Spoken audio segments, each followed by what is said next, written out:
night I feel you on my skin, you're all that's on my mind. It's finally sinking in. You're it. I know you're feeling different when you're stressed out, but even with no makeup you still stand out. Cause no one makes me feel the way you do now, like you do now. The way that you move your body, you make it look like a hobby. Every time that you touch me, it's electricity. Things we discovered underneath last night's covers. Everything came so easy, it's electricity.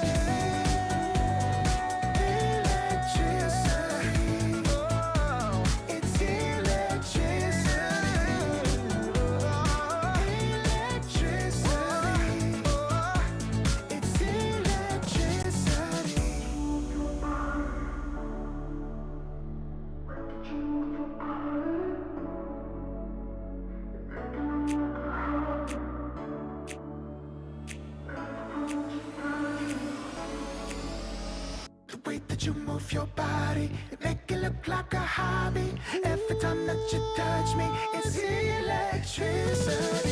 Things we discovered underneath last night's covers. Everything came so easy, it's electricity.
'cause I'm already gone. So long, can you stay the night? 'Cause you're the thing I want. I know you're feeling different when you're stressed out, but even with no makeup you still stand out. 'Cause no one makes me feel the way you do now, like you do now. The way that you move your body, you make it look like a hobby. Every time that you touch me, it's electricity. Things we discovered underneath last night's covers. Everything came so easy. It's electricity.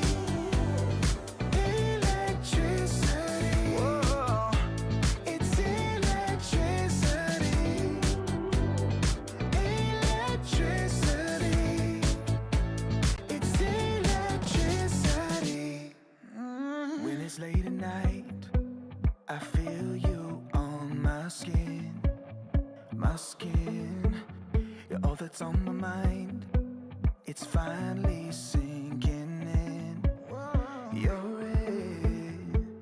I know you're feeling different when you're stressed out, but even with no makeup you still stand out. 'Cause no one makes me feel the way you do now, like you do now. The way that you move your body, you make it look like a hobby. Every time that you touch me, it's electricity. Things we discovered underneath last night's covers. Everything came so easy. It's electricity. Electricity. Oh, it's electricity. Electricity. It's electricity.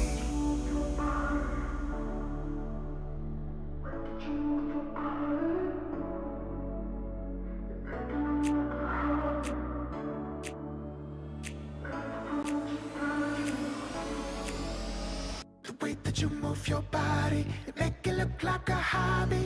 Every time that you touch me, it's electricity. Things we discovered underneath last night's covers. Everything came so easy. It's electricity. Electricity. It's electricity. You move your body. Electricity. You move your body.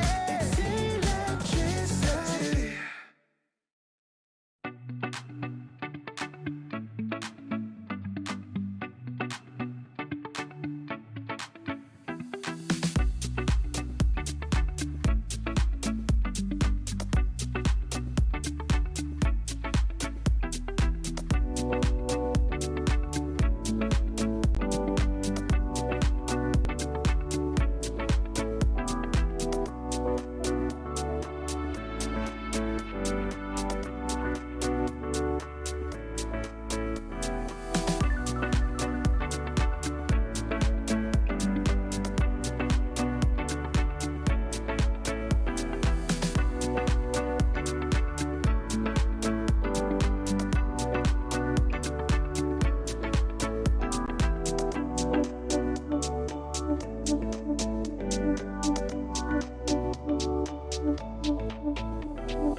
wasting time, 'cause I'm already gone.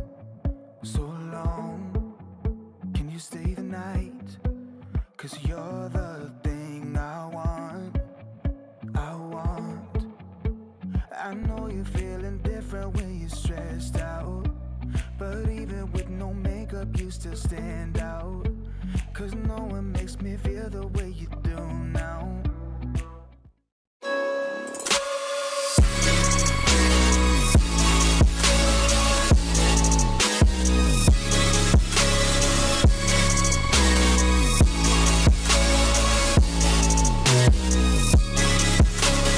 You love it, you wear it.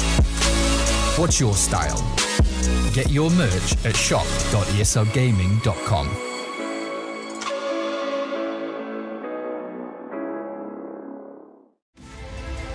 The ESL One Major is brought to you by Intel, Acer Predator, DHL, and Monster Energy.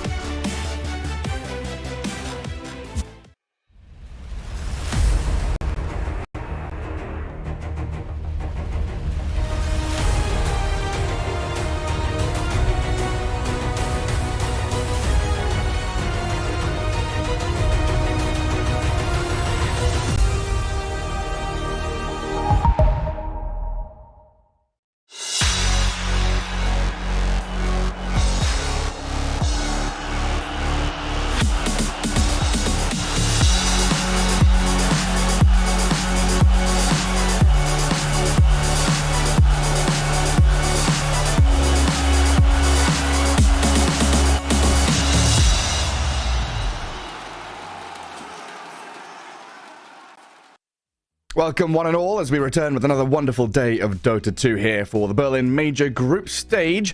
So much has happened, this new patch has been exciting, and I'm joined by Lacoste once again for our first series of the day. 9 Pandas up against EG, the one we're going to see first, eh? Should be a good one. I mean, both of these teams, especially 9 Pandas, they've been overperforming, I would even say. The way they're playing, I think they got a really good grasp of the patch, what's strong, picking like the super strong heroes with the high win rate and stuff. Like some of their heroes did look a little bit back and forth. The ones that we were casting yesterday, when they played against BetBoom, you didn't know who's gonna win until the end pretty much. But looking at the standings, Eastern European teams doing extremely good. All 3 of their teams are in top 4 at the moment.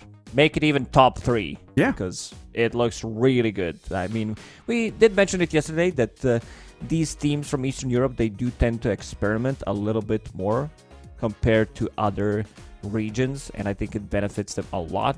Like having these chaotic fights where they can implement their own ideas, how to play the game. Like we see very explosive strats coming out from them, constant fighting. And I do like it. I like the way that they've been playing so far. Yeah, and they love their pubs, right? A lot of these Eastern European players playing like 15 pubs a day. Yeah. You think back to ILTW, he's like the key example, I think, there, just spamming pubs, testing and trying out all these new things. And you can see, of course, EG down near the bottom 5 and 5. Always one of those interesting scenarios where, okay, you draw against all these teams, you take victories off of people, but you need 2-0s. In the group stage, you need at least 1 2-0 to be able to get yourself out of the bottom 3 and try and get yourselves towards the playoffs. And that's something that EG will be looking to do here. I wouldn't say EG's in a rough spot considering that PSG, LGD, Team Liquid, they all have the same score. There's also teams with 6-6 scores, so EG still needs to play another series. When you look at this standings, it looks like it's bad for EG, but they're also a team that can easily bounce back.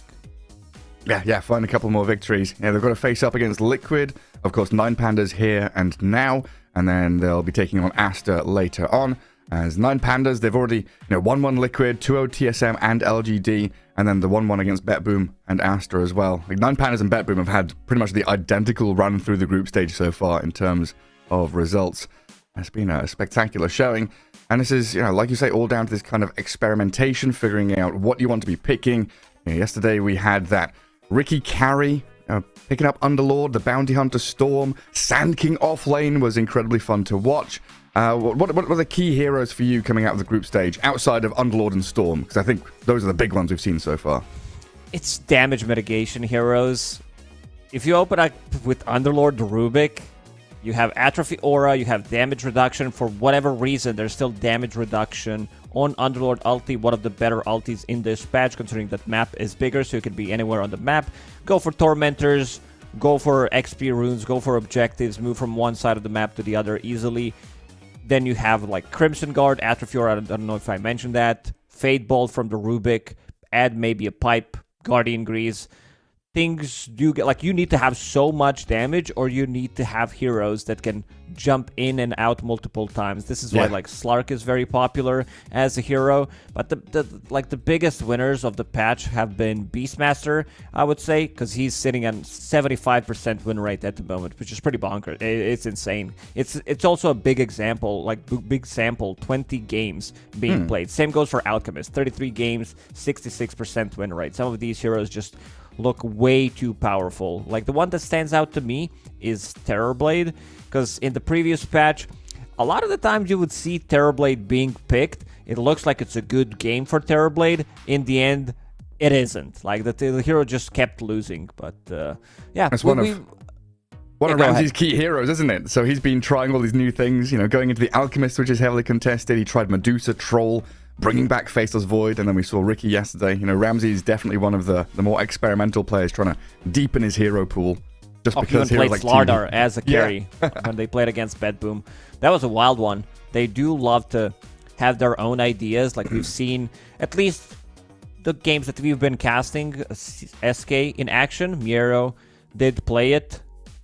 And also, when we talk about EG, they're also, I would say, very greedy team. You have Matthew, you have Whisper. Whisper is kind of a carry from the offlane, pretty much. You have Pakaz, who takes a lot of farm. He does also tend to be very active with the farm, but Chris Luck was playing this sacrificial role on the mid lane, and I think this patch will, like, once they get a better grasp of it, it will benefit them a lot, because Chris Luck tends to make moves. Like, he can play Dota with almost no items. Like, he's not that type of a player that is like, oh, I need to have these 4 items to play the game. He can, like, play from behind really well. That's what I like about him.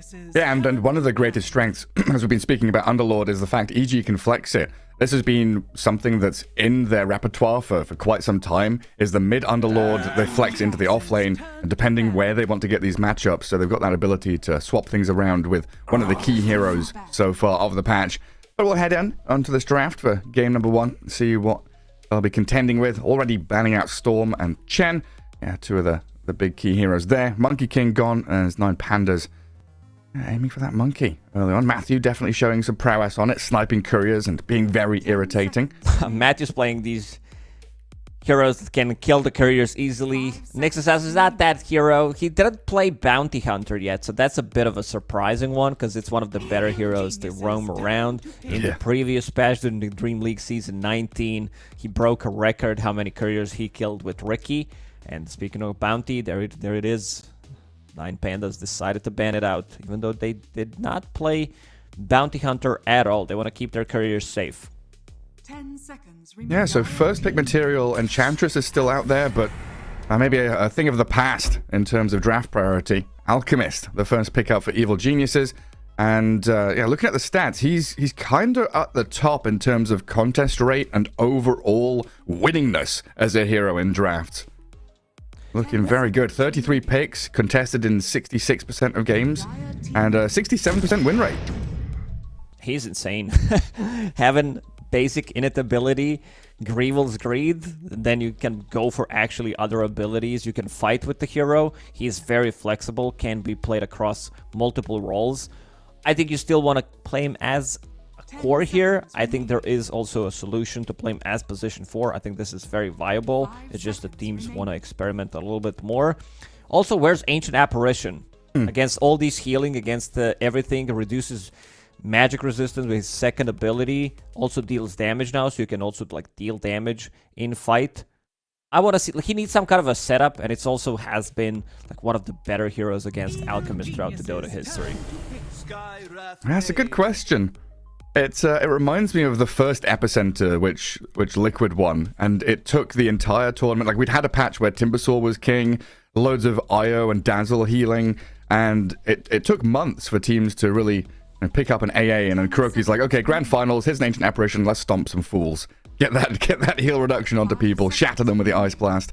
And I think we also had it at Lima, right? Where Fly played AA in maybe 1 or 2 games trying to deal with all these heals. It's something that's there in the shadows and lurking. It could pop up to be a priority for sure. It always is. Ancient Apparition. I think the downside of the hero is you can't really move. And sometimes it's going to be harder if the lane is going really bad to get that level 6 online. He's not the hero that can, I'll just go and pick up XP rune, or I'm going to be able to invade enemy Tormentor and pick up their bounty XP rune. It's just not happening. He's pretty static as a hero. It's like you need to be laning with your like Sven, CK, Alchemist, some kind of core with a stun, right? He needs very specific lane setups for it. Needs also a stun, some kind of like AoE stun or something, some hero that can go in and set things up for his blast. Otherwise, it might be way too difficult to hit it. Also, no tome anymore, so you can't really buy it. There is no XP coming up from the outpost, so sometimes you'll see this hero really struggle, especially if he's being rotated on. Yeah, hitting level 6 can be a challenge. We've got these position 5 sitting mid for some time now, trying to gather up the experience that's coming to them. If you want to make this hero work, I think the viable one would be pick up a roaming position 4, something like Earth Spirit, that can move across the map, come to his lane, make his lane really good where you're getting the XP, and then you can like play off of that. So you have like some kind of position 4 that can go in, set things up for yourself with a stun. I think Earth Spirit, I mean, historically he's been a really good partner for Ancient Apparition, and there it is. EG actually banning it.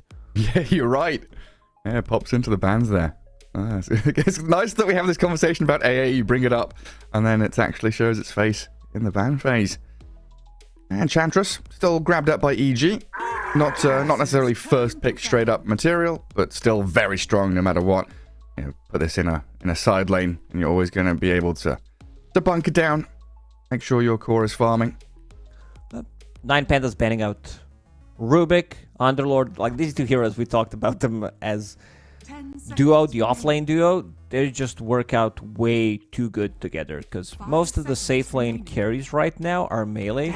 So you get in and you're gonna get destroyed by these heroes. Like I've even seen Rubik picking up Blood Grenade, using it just to secure this like first creep. Most of the time you'll see Underlord playing against Slark, where you think like, oh, it's a good Slark game, I'll steal his stat. You won't steal shit from until you get like level 10, level 15 maybe, because it's really difficult.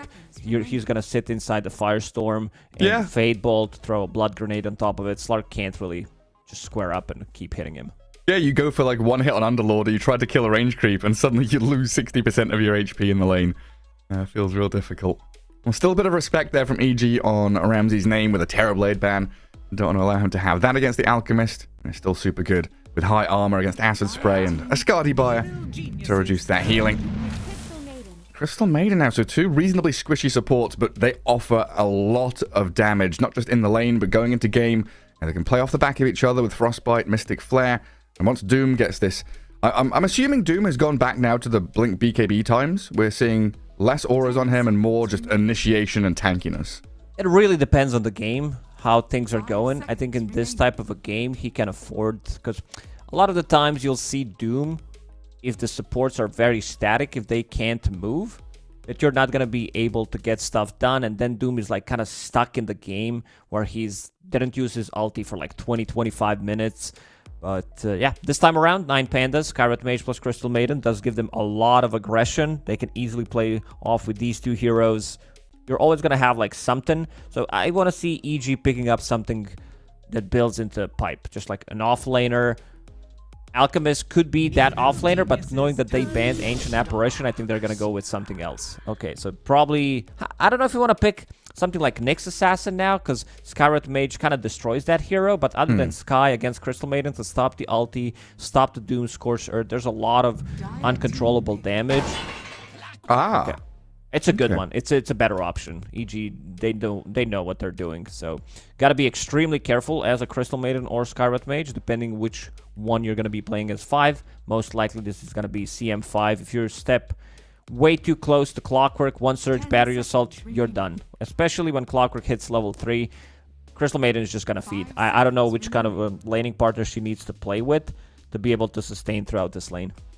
Yeah, it's going to be a challenge for sure. And what she's probably going to be Dire safe lane. I guess you're right. We don't know which lane they're going to be, and we have seen these Skywraths potentially be that kind of position 5, or at least the safe lane support. But looking at the mid game for EG seems pretty strong, having both of your supports very adept at breaking vision, getting up high ground, scouting things out with Rocket Flare or a neutral creep from Enchantress. Very important. You do that because you want to be picking fights in choke points in certain spots on the map with Darkseer and Alchemist. You don't want to be coming out as an Alch, I'm fighting, and then waste a minute when you're not farming. You want to be really picking your spots carefully. There's a couple of heroes that they can play on 9 Pandas. I think they have, like, if you want to go for a lane dominator, I think Bloodseeker is a good option. If you want to have a little bit more team fight, Faceless Void is up there. Like, these heroes can, like, relatively easy get away from Clockwork and Darkseer. We've seen how potent Crystal Maiden Bloodseeker lane is when Team Liquid played. They really destroyed the lane. You start, like, with passive Crystal Maiden, with Aether Frost, any of the abilities pretty much. Level 1, you start harassing them. I think Troll is also an option for them because you can keep the distance. You're not going to care too much. Like, Clockwork tries to get in, you slow him down. With the Axis, Crystal Maiden with the Bite, this is also an okay option. It's just that you're playing into Enchantress. Sometimes it could be a little tricky, taking your overpower. It's not like the biggest part. You're also playing into Alchemist, which he does build into Radiance, of course, if this is the core Alchemist we're talking about, the safe lane one. And then you have a miss chance, so not going to be the best one, but yeah, they're just secure. They think it's going to have, like, just in terms of scaling, that they're going to be ready to outscale. They're going to be ready to fight relatively early on with Crystal Maiden and Skywrath Mage. You're never going to lack damage. Yeah, again, this damage point, right? I pointed it out with the Sky and the Maiden. Now pointing it out with the Ursa. There's this just innate burst damage from all these heroes. You know, Ursa with this physical burst out of the overpower. Very clear plan from 9 Pandas. Doom one hero, remove them from the fight, go and burst another one with your other heroes, get these numbers advantages, and of course, with an Ursa lineup, you're going to be looking for Roshan. So these fights could be difficult for EG to take when in that early game period, the first 15 minutes at least, you're not going to be looking really to fight with 2 of your core heroes. Alchemist and Darkseer quite often very greedy, need a little bit more ramp up time to get to their items.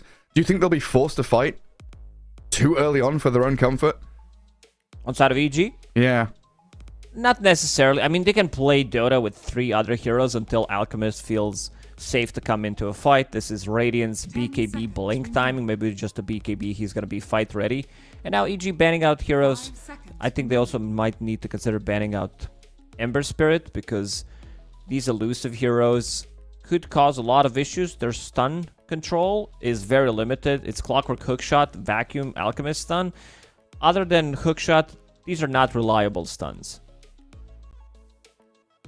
Yeah, got to think about Kiyotaka in that mid lane because he has been an absolute star for 9 Pandas over the past year. Looks incredibly good, on his Storms, his Pucks, his Ember Spirits. There's always that threat of, the Tinker or something coming out at the end if it's a good kind of game for it. Here, it doesn't look too bad picking Tinker into what EG have, but I'm not sure if you really want a Tinker as 9 Pandas at this point. Might be a bit too greedy because you have Ursa builds into Battle Fury. I thought about Thinker. Doom also relatively greedy as a hero. I think there's okay. Tiny for EG could have been good. Could have been good for 9 Pandas. 9 Pandas, they do have, like, they needed some kind of reliable stun, so taking out Tiny from the pool sounds really good. And 9 Pandas, of course, they can counterpick. Yeah, that's the big thing, right? So Chris Luck, he's got to figure out what kind of mid hero he wants that's not going to get super hard countered, that's going to fit with the game plan here for EG. The Queen of Pain has often been his go-to, that backup mid laner. Just make sure you're doing decently at all things. And the choice is going to be the Task. Okay. Not an easy pick for them by any means. Picking blindly into Skywrath Mage, into Doom. Like, you also need to think about Ursa's matchup.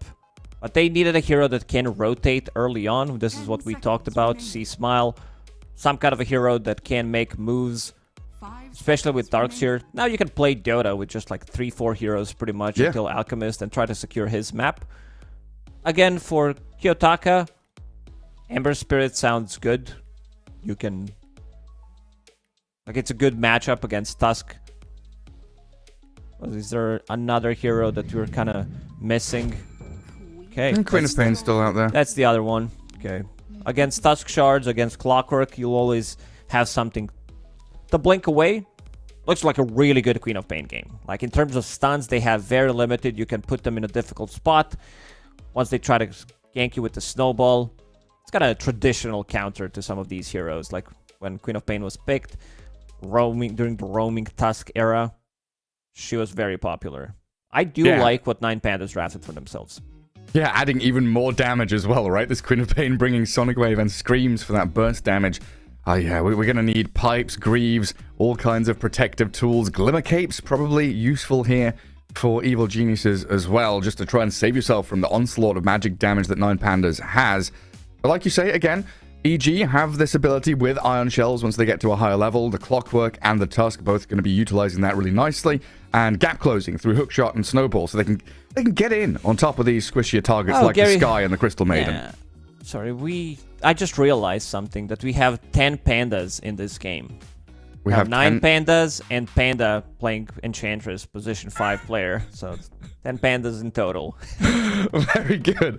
I thought you were making some reference like Brewmaster has a new Brewling now, so there's an additional Panda in the game. No, we got 10 Pandas. Yeah, very, very nice. But yeah, game 1, are you leaning towards 9 Pandas then? This kind of single target burst kind of gameplay has looked very good when you're just roaming the map, pick off after pick off? Or does EG overwhelm them a little bit with this vacuum wall teamfight style? I'm thinking how much space they're going to be able to create for Alchemist, because Alchemist is extremely explosive as a hero once he gets to his item timings.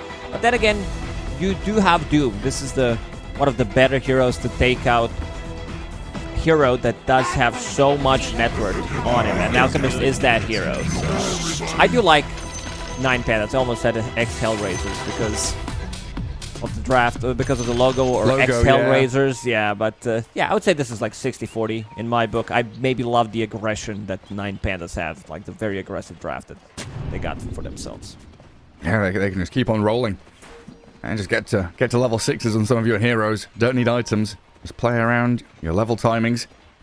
So going to be important to guard up Wisdom Runes, especially for your... Like, Skywrath Mage is one of those heroes where, I think you were saying yesterday, he's very hit or miss. You know, can look very good if he gets a reasonably early level 6 and he's playing off the back of an offlaner or just, you know, a stun, right? He's roaming the map, getting these kills. But if he's stuck at level 5, 13 minutes in, which we also have seen, he's dead weight. He looks very sad indeed. He really does. But because starting with Blood Grenade, level 1, I love to see it. Something about this item. We've seen mostly TSM, because we've been covering most of their games, is they always keep 1 Blood Grenade for every single fight. One of the 2 supports have it at all time. The AoE slow is good, AoE is decent, so you throw it, extra 15% slow, can get you multiple kills. Oh, a fight down the bottom rune spot. Matthew takes the bounty, but it looks like he might die for it. Concoction channeled and a snowball coming. Miero close to death. Matthew turning and fighting, but he'll die. And Miero still surviving. Pakar's the one now in danger as well. 2 kills for 9 Pandas as the game kicks off, and it might be a 3rd. Panda has to level up the Nature's Attendant as the sprites trying to heal up the Enchantress, but the damage just keeps on coming. Antares and Kiyotaka, ooh, they don't have quite enough to finish her off. Panda gets another a concussive distance, shot. Doesn't even need it. Doesn't need to spend the mana for it. Enough move speed to keep up with the Bambi, and 3 kills plus bounty runes. Oh man, so good for 9 Pandas. This is exactly the start that they had yesterday in the first game against Bedboom. Getting multiple kills, getting multiple runes before the game even started.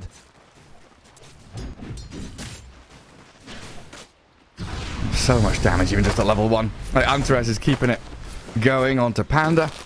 Be dragging the wave around. The blood grenade thrown out. And Panda chipping away. Sadly, he doesn't have impetus right now, seeing as he leveled attendance and died anyway. Maybe could have killed the Skywrath Mage on the way back there. But regardless, Antares will drag it. What a put it build back. on Miero. Now he brought healing salve, so it looks slightly better, but had Ring of Protection, Gauntlets, and 1 Ironwood branch. Yesterday we've seen Dooms going for... Oh, this is almost a solo. You know, Clockwork getting on top of Crystal Maiden is something that we talked about. He will need to be extremely careful. Matthew having extra move speed with that Windlace. Manages to get on top of him. And especially once Whisper hits level 2. I want to see if he decides to put a point in Vacuum or just Surge so that he can keep... close the distance between him and Crystal Maiden. Yeah, got a Courier Snipe there as well. A pretty big one. I think if I saw correctly, it had Tango Salve, Blood Grenade, all sorts of good stuff on Roger's Courier. So we'll be missing out on a lot of effectiveness out of that 9 Panda's top lane. Pakaz, after that death, still having difficulties. 3 last hits. Yes, he's got a double wave at his tower, but you just see Anthras and Miero here with He's Scorched not Earth, getting those concussive creeps. shots. He is not. He's so low HP. He's going to try and get a couple of them. Panda, nearly dead. Pakaz probably going to fall here to the dive. No, 9 Pandas hold back. Pakaz still fine, but under so much pressure in this lane, it's not comfortable whatsoever. Both of them very low on HP and also pushing, like, dragging the creep wave and then double creep wave, meeting underneath the tower. 9 Pandas starting to play aggressive, having that slow, having damage from Doom, from the Scorched Earth, making Pakaz farm not comfortably under the tower. In these other lanes, still going decently though. Whisper gets the vacuum and the cogs onto the 2 of them. Ramses will Earthshock away, but Roger trapped inside the cage. Taken down by the ion shells. And yeah, Whisper 15 and 5. Last hitting real nicely. As Super expected. strong lane. Crystal Maiden can't really do much in this one. She's going to be just a feeding bot pretty much every single time she shows up. It's going to be a kill. Now, level 3, 2 points in Ion Shell. Clockwork is still level 2. Oh, Alchemist. Oh, it feels so bad. Oh, this is a similar story to what you were spinning about that Slark against Underlord. Every time this Alk goes near a creep wave, he's being hit by, what, like 600, 700 magic damage? It's ridiculous. And now Miero has his Ring of Health and the majority of the money for the point booster. Vitality booster, sorry. He's going to have Vanguard very soon. And that makes him unkillable in this lane. 4 minutes into the game, Vanguard, good luck killing him. Especially with a hero like Alchemist. You don't have enough damage. Also, he does have break ability from Troll. Ooh. That's annoying. Break his Gravel's Greed. Yeah. Oh, that's going to piss him off. Now, I guess the upside here, EG have a lot of stick charges. Gonna have to pop it. Well, Pakaz doesn't even bother. Just realizes that he's dead there. As they rotate in an additional hero. Crystal Maiden comes down south. Kill off the Alchemist. Chase Panda out of lane. And quite a bit of damage on that tier 1. While up the top, Ramses has spent his Earth Shock, so he's trapped inside the cogs again. And Whisper dominating up in that top spot, while Panda finally dies in the end to Antares. I'm looking at Roger. He went from bottom to top, from top to bottom, and now back to bottom again through the portal. Yeah, dancing around the map. Oh, Pakaz with Frostbite into Infernal Blade. A killing spree for the Doom. 6-3. 9 Pandas leading. And killing this Alk has got to feel so, so good. And we you know, it's the big topic around Alchemist, right? He needs to be that couple of thousand net worth ahead of his opponents. Needs to be an item ahead to feel good, because he's got this acceleration tool, but if he doesn't get to use it, or if he's so far behind, it's poverty mode for him. It really is. Where do you even go? You don't have a TP available. He's running back to the bottom lane, keeping those 10 stick charges. Understands every single time. Even if he used it, he's still gonna die. Clockwork, now in a bit of a trouble. Needs another pops the hit. Fairy Fire. Still dead. Whisper, even with this leveled up Iron Shell, can't chase Ramses out. Does get the vacuum and a blood grenade, but in comes Scarth Mage, defending the carry up in this top lane, and a huge kill on this Darkseer that Ramses will get a double and tons of gold. I want to see if Roger also pops Healing Salve on Ramses, or he's going to keep feeding him tangos. For now, it's just going to be it, farming underneath the tower, having the Inspiration Aura from the Flag Bearer creep. Should bring him back to almost full HP, and also bringing Cornucopia. This item feels so much better compared to Perseverance, because Perseverance didn't give you damage. Also, like, if you're buying just one component, it also means you're not getting mana regen, or you're not getting health regen. So the build-up for Battle Fury, at least from how I see it, just feels much better now. Yeah. It can be a bit of a tough hill to climb if you're having a difficult lane, I guess. Try to get a bit of extra money. I would say now with the buffs, the Ring of Health, where it's reduced cost, same goes for Void Stone. Maybe right now with these costs would be better, but compared to the previous patch, it's worse. If that makes sense. Yeah. Yeah. Okay, if it's the old recipe now with the new items. Yes. It's all good. Yeah, okay. That makes sense. Well, 8-3. Still a 1k lead for 9 Pandas, and the one lane that we've not really looked at too much because the side lanes have been absolute chaos. Non-stop, relentless aggression from 9 Pandas. Tusk against Queen of Pain. Queen of Pain quite a bit ahead in terms of net worth against this Tusk. As expected, he's also keeping a point. That TP rotation puts a point in Sonic Wave. Could save the top lane relatively easily. Let's see. Stop tower, a lot of pressure on it. Seems like Whisper is going to be able to finish it off. Ramsey's lurking around, but Pakaz again in trouble. He's constantly in trouble. It's never-ending trouble. I like the fact that Matthew there actually spends TP to come back to tier 2 to get the Wisdom Rune, making sure that nobody's stealing it, no one's messing around over there. He leaves the lane for a couple of seconds, grabs the Wisdom Rune, and gets closer to his level 6, which is vitally important in this game. They need that hookshot initiation, and like you said, this trio of heroes will be looking to roam the map to give Pakaz extra time, which now he needs even more than ever. And being defended by C-Smile and Panda. Looks like the Tusk is going to leave the lane, thinking about heading up top. Pakaz is going to leave the lane as well. He's had enough. No one's going to be in this bottom lane. For now, he's jungling. These small camps do benefit the Alchemist quite a lot. Still trying to find something for himself. Some kind of a farm, sitting like he's almost the lowest net worth core at the moment as an Alchemist. That's not a good sign. Mid lane. 9 Pandas making a move. Matthew. He got scouted. And they saw him going there, so Antares just walked straight towards the tree line. Matthew, at half health, traps himself in the cog. The snowball into the Maiden. Will trade out Clockwork for the Roger Maiden. Sonic Wave available. And Antares, yeah, they're lighting it up for a big one there. Kill off C-Smile, Panda very low. A double kill for Kiyotaka.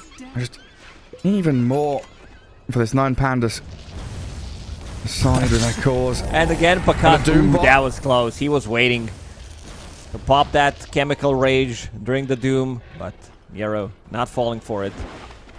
Fake pumps it. But Phase, Soul Ring, I'm trying to get the Radiance still as Pakaz. Is there a point at which you go, screw it, I can't get Radiance, I need to buy like an armlet or something, or do you just not have happening. to go it? You have to buy Radiance. As carry, maybe a couple of patches ago, there was a time where Alchemist was building Battle Fury. Yeah. Roger, he's going to scout him out. Oh, yeah, he does. And they've got 3 heroes down here. Ward placed by the outpost. I don't think Pakaz has seen this. Well, he has now. He's realized he's surrounded. No escape routes whatsoever, and no ulti because of that play earlier by Miero. So Infernal Blades and Arcane Bolts. Pakaz stuck in the trees with the Mystic Flare there.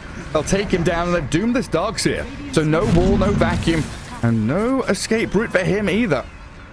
Well, they're not going to dive it, but they are bringing more numbers.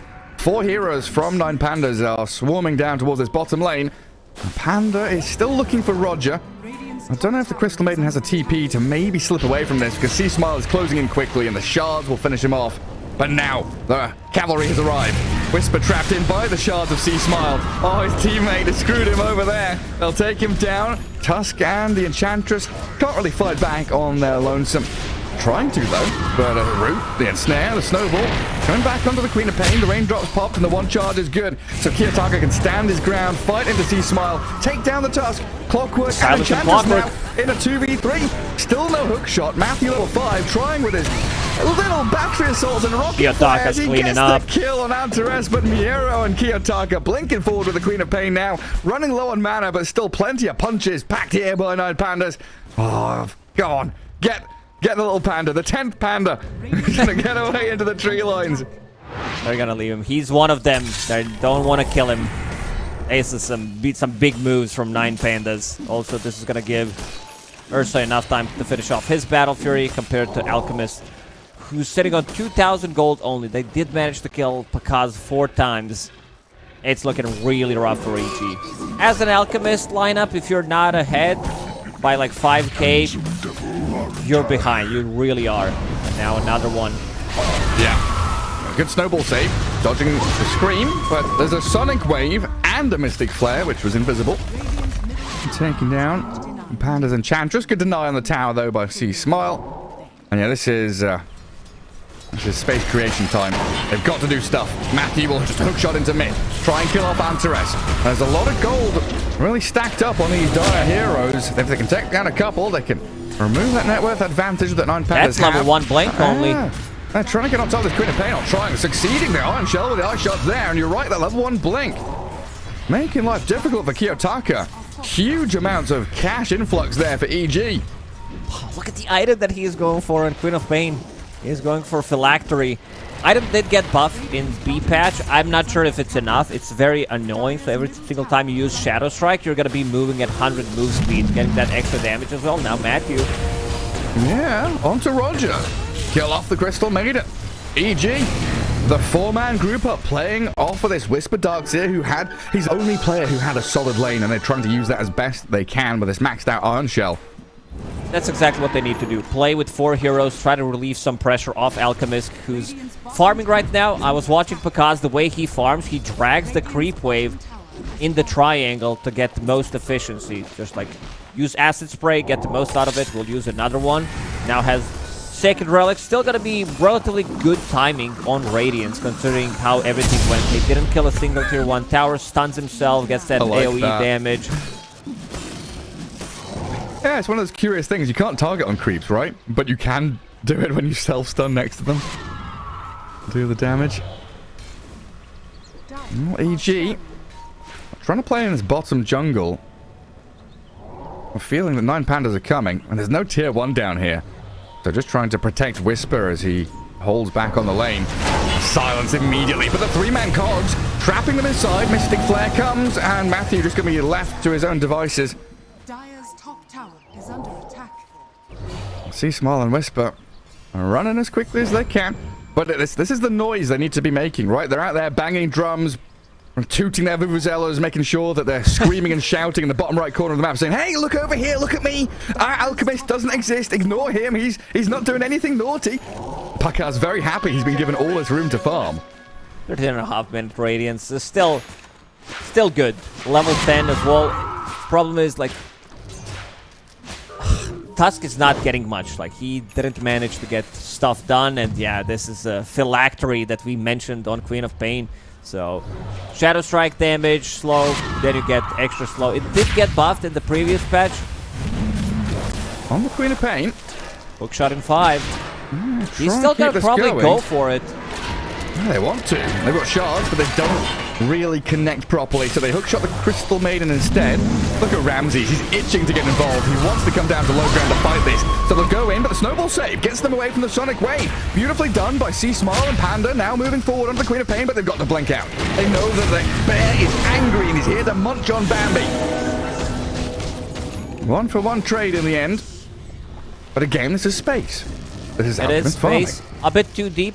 This is the type of a fight that they need to do. Because not messing around this time. Going straight into BKB immediately. I don't know. This Phylactery could easily be like a grief item in this type of a game. Because Kiyotaka was off to such a great start.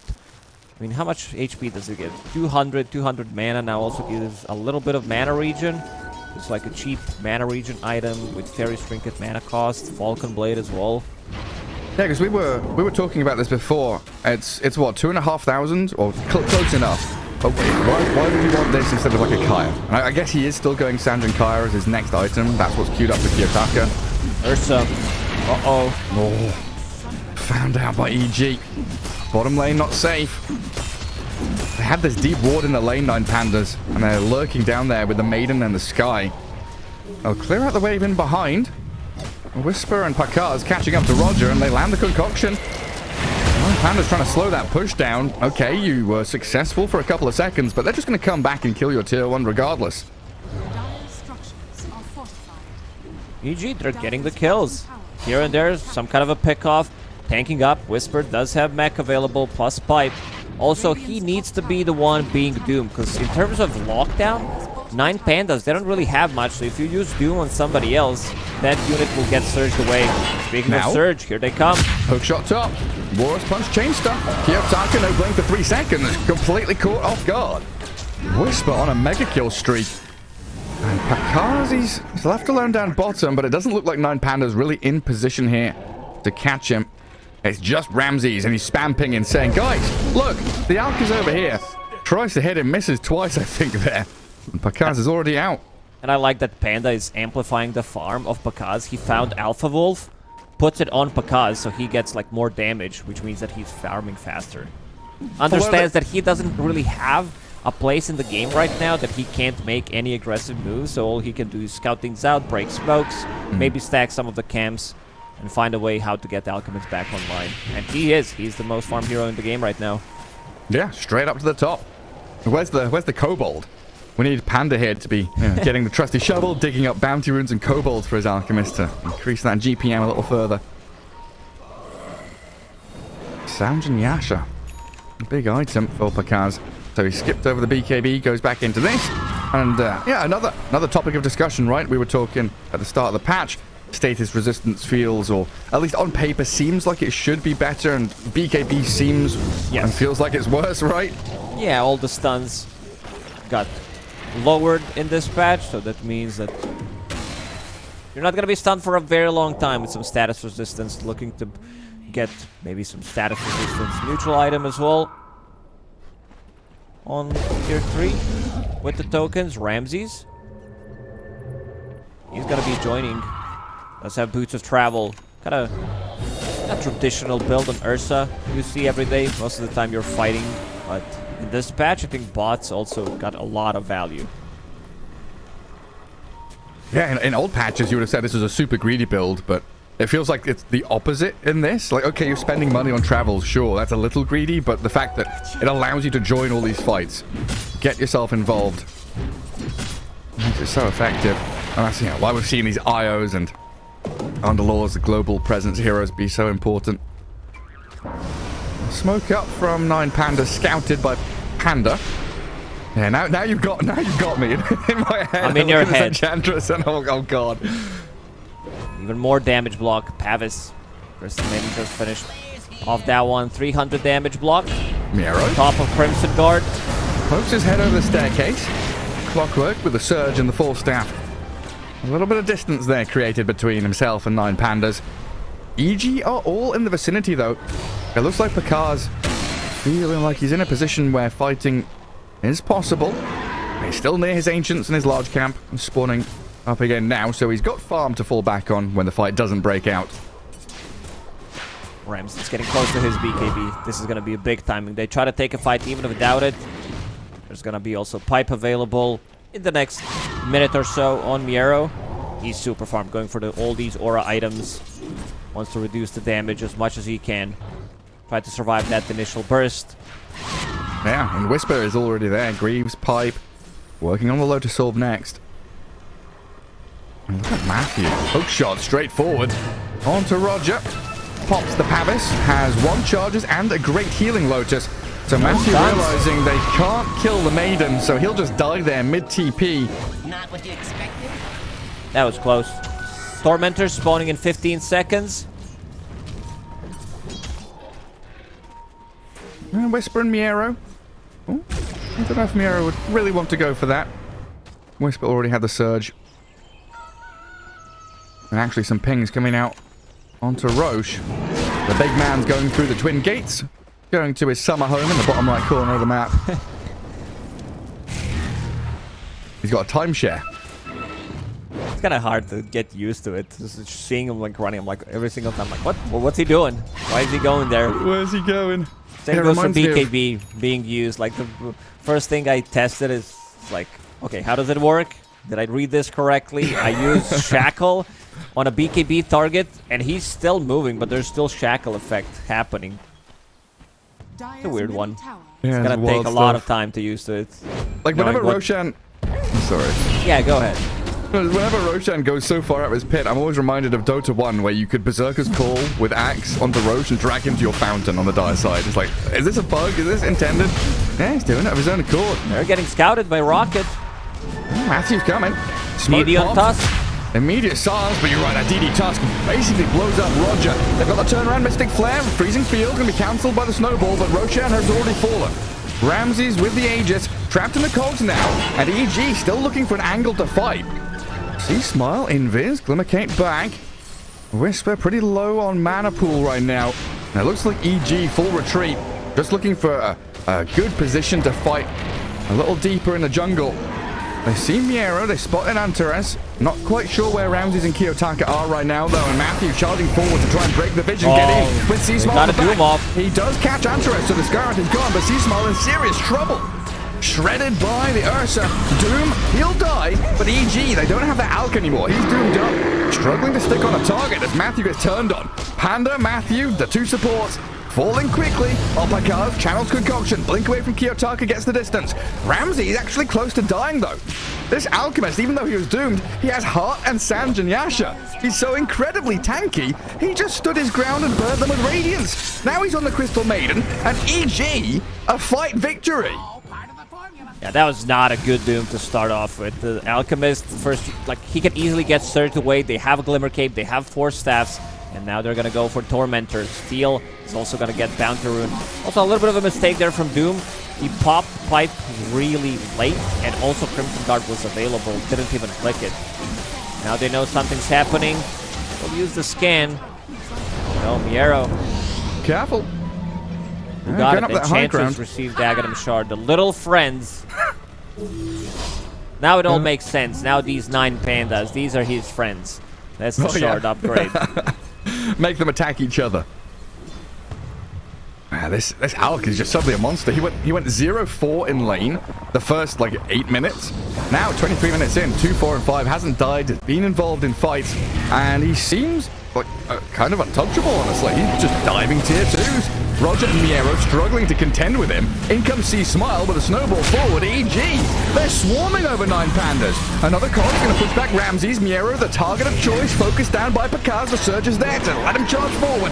Sprinting into the base. Ramses fighting back, aiming for Matthew, but great shards. C-Smile blocks the access, and Ramses is BKB'd up, and he's done to the physical damage.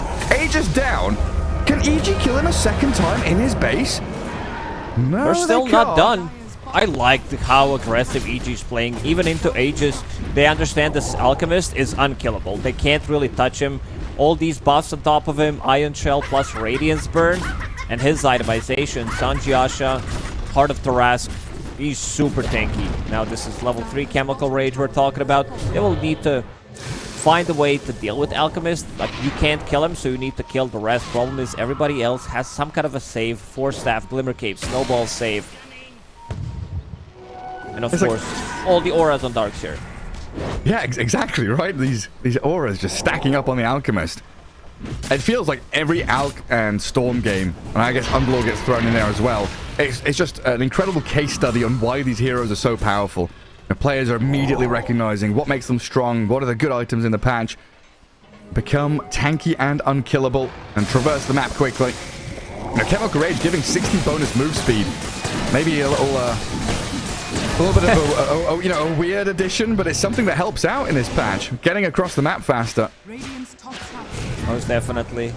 Clockwork is the one who picked up the shard, so Jetpack will be available for him. Good scouting tool, good way to get out of the trouble as well. 9 pandas, they have very limited amount of stuns, and you see that Ursa also doesn't feel too comfortable fighting against Alchemist. The mischance, he tries to go for him, like the tankiness, it's just not there. Needs MKB as fast as possible, but also having Blink Dagger and the Quick Buy, I think they also understand that they first need to kill the rest, then deal with the Alchemist, because right now he's just way too tanky. AC about to be finished, needs Courier to deliver it. 9 pandas now, playing a different side of the map. Good rocket scouts from Clockwork to make sure no one's going to defend it. Yeah, it's going to be a cool game of cat and mouse, really, isn't it? Like, 9 pandas, they're going to be wanting to doom the dogs here, jump in the backlines, like you said, try and find this Enchantress and Clockwork to try and stop the initiation from EG. And if you've got Pakaz frontlining, it can be difficult to break past that first point of contact, especially when he's on your doorstep. Hitting tier 3 tower, C-Smile will join him. And then, of course, the response.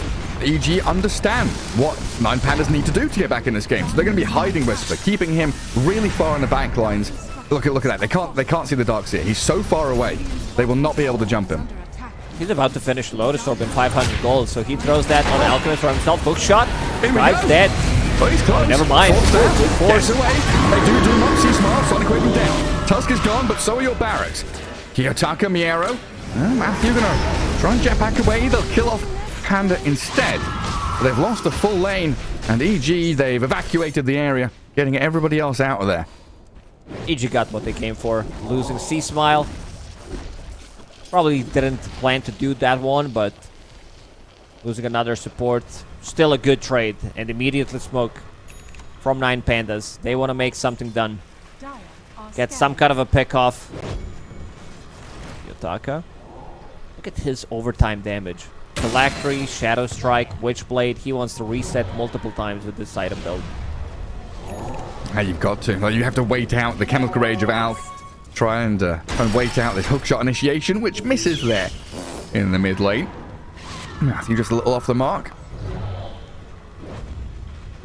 Yeah, 9 Pandas. Can't even go and sneak a Roshan. There's another 2 minutes until he even potentially spawns. It feels like they need this Ursa to have a second life. Get him an Aegis somehow. Does have the Titan Sliver now, though, so a bit of added strength there for Ramses. Alchemist still no didn't glyph for find Dire. his. Probably gonna get status resistance for himself. Get that Titan Sliver as well. Get that damage as well on top of it. But because he's not stopping, they know that there's still no Doom available for another 50 seconds. Vacuum on 3 as well! Whisper biding his time, comes in with a big wall drop. And these illusions doing an awful lot into Miero. They're trying to get on C-Smile, but the Tuskers BKB'd and run away. The Sonic Wave will push Picard, but not do too much to the rest of EG. And Ramses, he just can't do anything. He's chasing people, but they lack the damage. He's not they don't have the dealing control. damage to Alk. They have no stuns to allow Ramses to open up. Miero is into the 2-man wall stomp, but Ramses ran away. Kiyotaka standing and fighting. Mystic Flare there on C-Smile, but in comes Pakaz. He's basically 1v5ing. 4-stab forward, deeper and deeper. EG will go. Not like 9 Pandas into the ground. Kiyotaka has to blink, but pushed by the cogs. Matthew Does have buyback available. All set on the in high 10. ground. 4-stab back down to low ground. 9 Pandas, well, they brought back in Roger. He died immediately. Queen of Pain can buy back, but look at Ramses. He earth shocks to high ground. Gets away from the grasp of EG. It looks like they've held on to this mid lane for now, but it is not comfortable. Not an easy task for 9 Pandas to keep holding when Alk has his ult back up. I saw what Panda's doing in a fight, using Enchant to remove damage from Ursa, so his overpower is gone. Once you remove that, he doesn't really deal damage. Mischance from Radiance as well. This seems like it's going to be another set of barracks for EG. Pop the Crimson. Gonna buy a bit more time. Still not going to be enough. I think Hunter has tried to deny it there at the end. Not successful as he Smile finds an opening. Maybe not to straight up kill Ramses alone, but he'll buy time here to stop Ramses from TPing, from blinking, and in comes Matthew. A Yule's up, the potential cogs push back, and a hook shot ready for Pakaz to line up the concoction. Straight into the bullseye on the back of Ramses' head, and Ursa is dead for 70 seconds. They're done, though. It feels like they don't have the answer for this Alchemist. Ursa also thinking about buying MKB, buying Nullifier to stop this Surge from going off, Iron Shell as well. In the end, doesn't have enough gold to buy it, so buys Aghanim Shard for himself, something that Ursa doesn't really want to do, especially now once you get it from Tormentors, because he wants to end this game. Oh man, another catch. Kiyotaka gets away from the chain stun barely. He Sonic Waves and whips completely. Oh, it's sad times for 9 Pandas. Will blink into the trees as Pakaz, he is being burst down. Doomed up in the freezing field. The force down from Panda to get him away. And Pakaz healing through this Doom damage. He's regenning with a Harp Tarask, and he's fine. Perfectly surviving, alive to turn around and fight. Concoction onto Roger. The wall dropped and Illusion's chasing.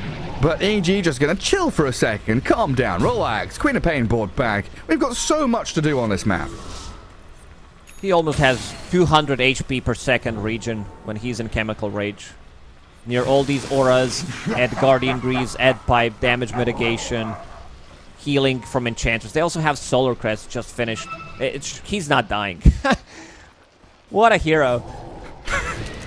where's the ancient apparition, right? This is where you're like, yeah, that AA ban and your comments about ancient apparition in the first portion of the draft. You need it. You need some kind of ice blast, Scardian shivers. Like, we've seen Spirit Vessel, but even that against Chemical Rage, which has the Dispel, right? Yeah, he also has feel Berserker good. Potion, so he can dispel it. Yeah. With that on top of it. Multiple dispels, Lotus Orb. Sange and Titan Sliver, status resist. It's so challenging to deal with the Alchemist. Scan in the bottom right corner. Will tip off 9 pandas that EG are down here, starting Roshan. Who's gonna be the one that shows their face first? It's Matthew scouting Kiyotaka. Gets the Yules on the Ursa, and now in comes C-Smile, punching Roger out of the fight. Immediately dispatched with, and the catch on Miero, vacuuming here and the Ursa in. Under the acid spray, it's a lot of damage from Pakaz. 9 pandas getting destroyed here by EG. 32 minutes in. This is going to be the last fight of the game. Nothing that they can do to withstand the Alchemist as he hunts and hounds Ramses. Go on then, cross the bridge, will you? Absolutely not. You turn and fight me. You're going down with me. Batter into Ramses. A few more taps and a concoction there to secure it. Kiyotaka did get a couple of kills on C-Smile and Matthew. But in the end, what does it give you? A little bit of gold? But you've lost everybody else. Your base is in disarray. You're going to lose everything. It's not enough. They don't have buybacks on their heroes. Alchemist also finished off Butterfly, knows that Ursa really is struggling, knows where the damage is coming from with his status resistance, magic resistance. Supports can't really kill him, and he wants to get those mega creeps. Kiyotaka getting in, pops Chemical Rage.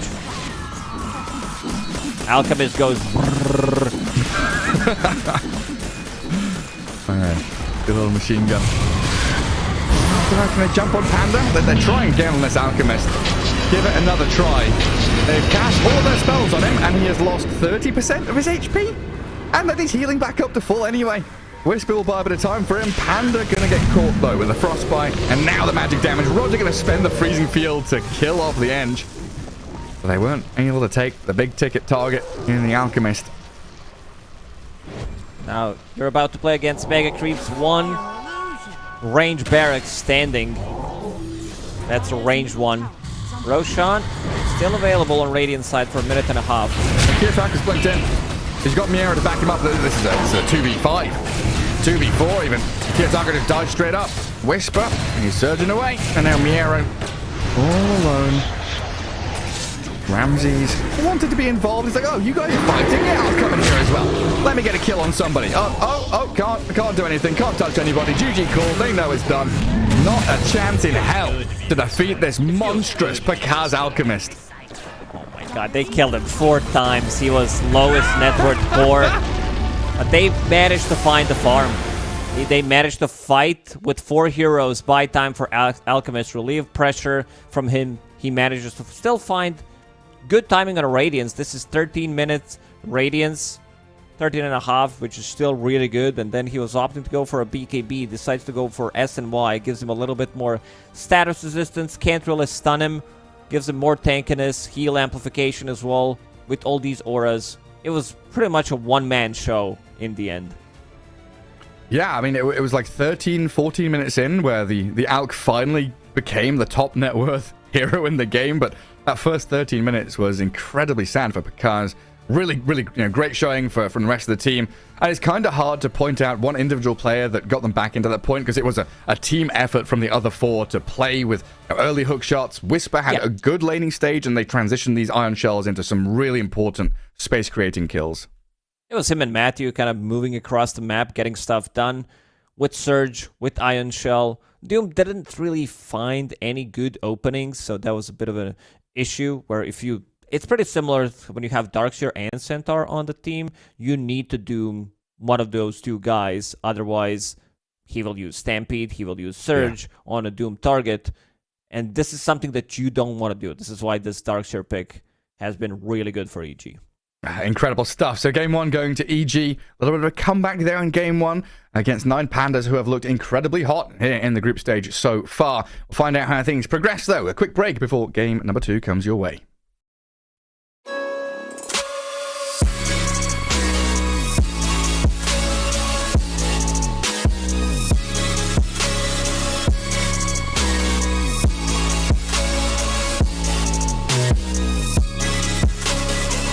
love it, you wear it.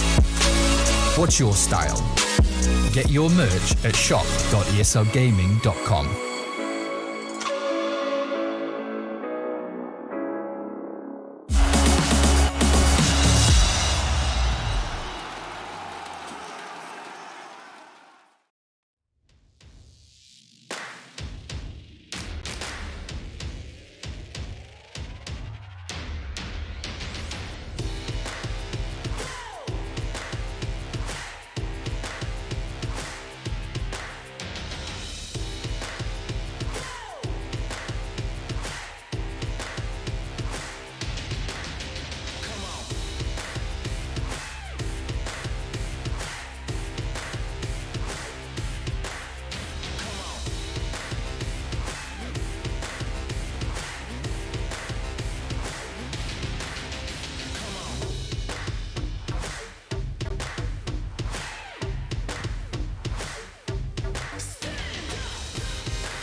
time, 'cause I'm already gone.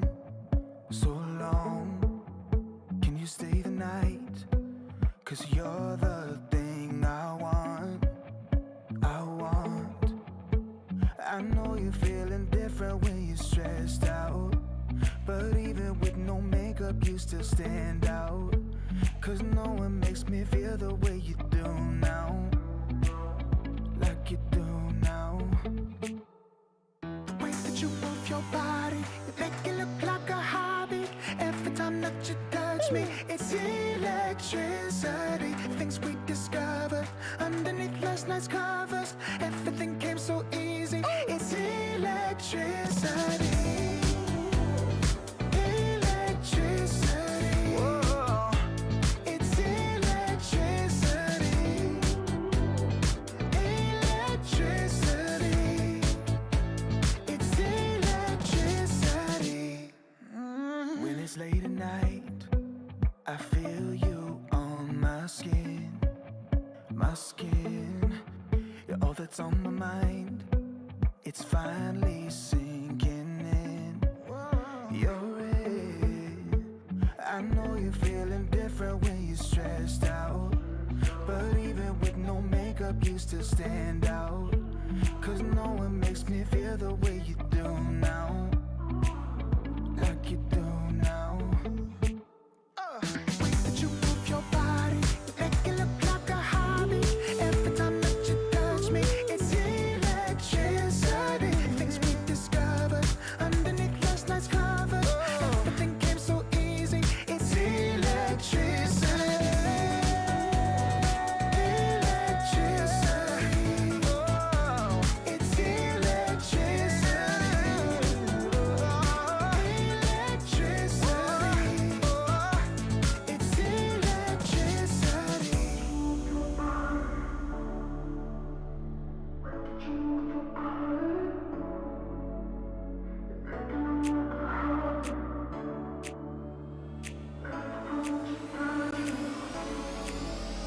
The way that you move your body, you make it look like a hobby. Every time that you touch me, it's electricity. Things we discovered underneath last night's covers. Everything came so easy. It's electricity. Electricity. It's electricity. You move your body. Electricity. You move your body. It's electricity.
Welcome back. Here we are. Game 2 between 9 Pandas and EG on the horizon, about to get started. So we can quickly think back to Game 1 and how 9 Pandas seemed like this unstoppable force in the first 10-15 minutes. But Pakaz, the unmovable object alchemist, just won out in the end. He was unkillable after 4 deaths in the laning stage. Yeah, it's a wild game. You know what's going to happen? I think I'm just going to predict it in a lot of these situations where Alchemist is going to get picked. If AA is in the pool, I think teams are going to start looking towards Ancient Apparition, and then Alchemist is going to be flexed. Well, no Alch this game. Sadly. No surprise. Happily. In this one, I think you just need to ban it out. The series is way too important. So maybe try to think of something else, someone else to think of a counter, and then you steal it. But for now, after losing a game like this, where you were in control, getting all the stuff done in the first 10-15 minutes of the game, looked really good for 9 Pandas.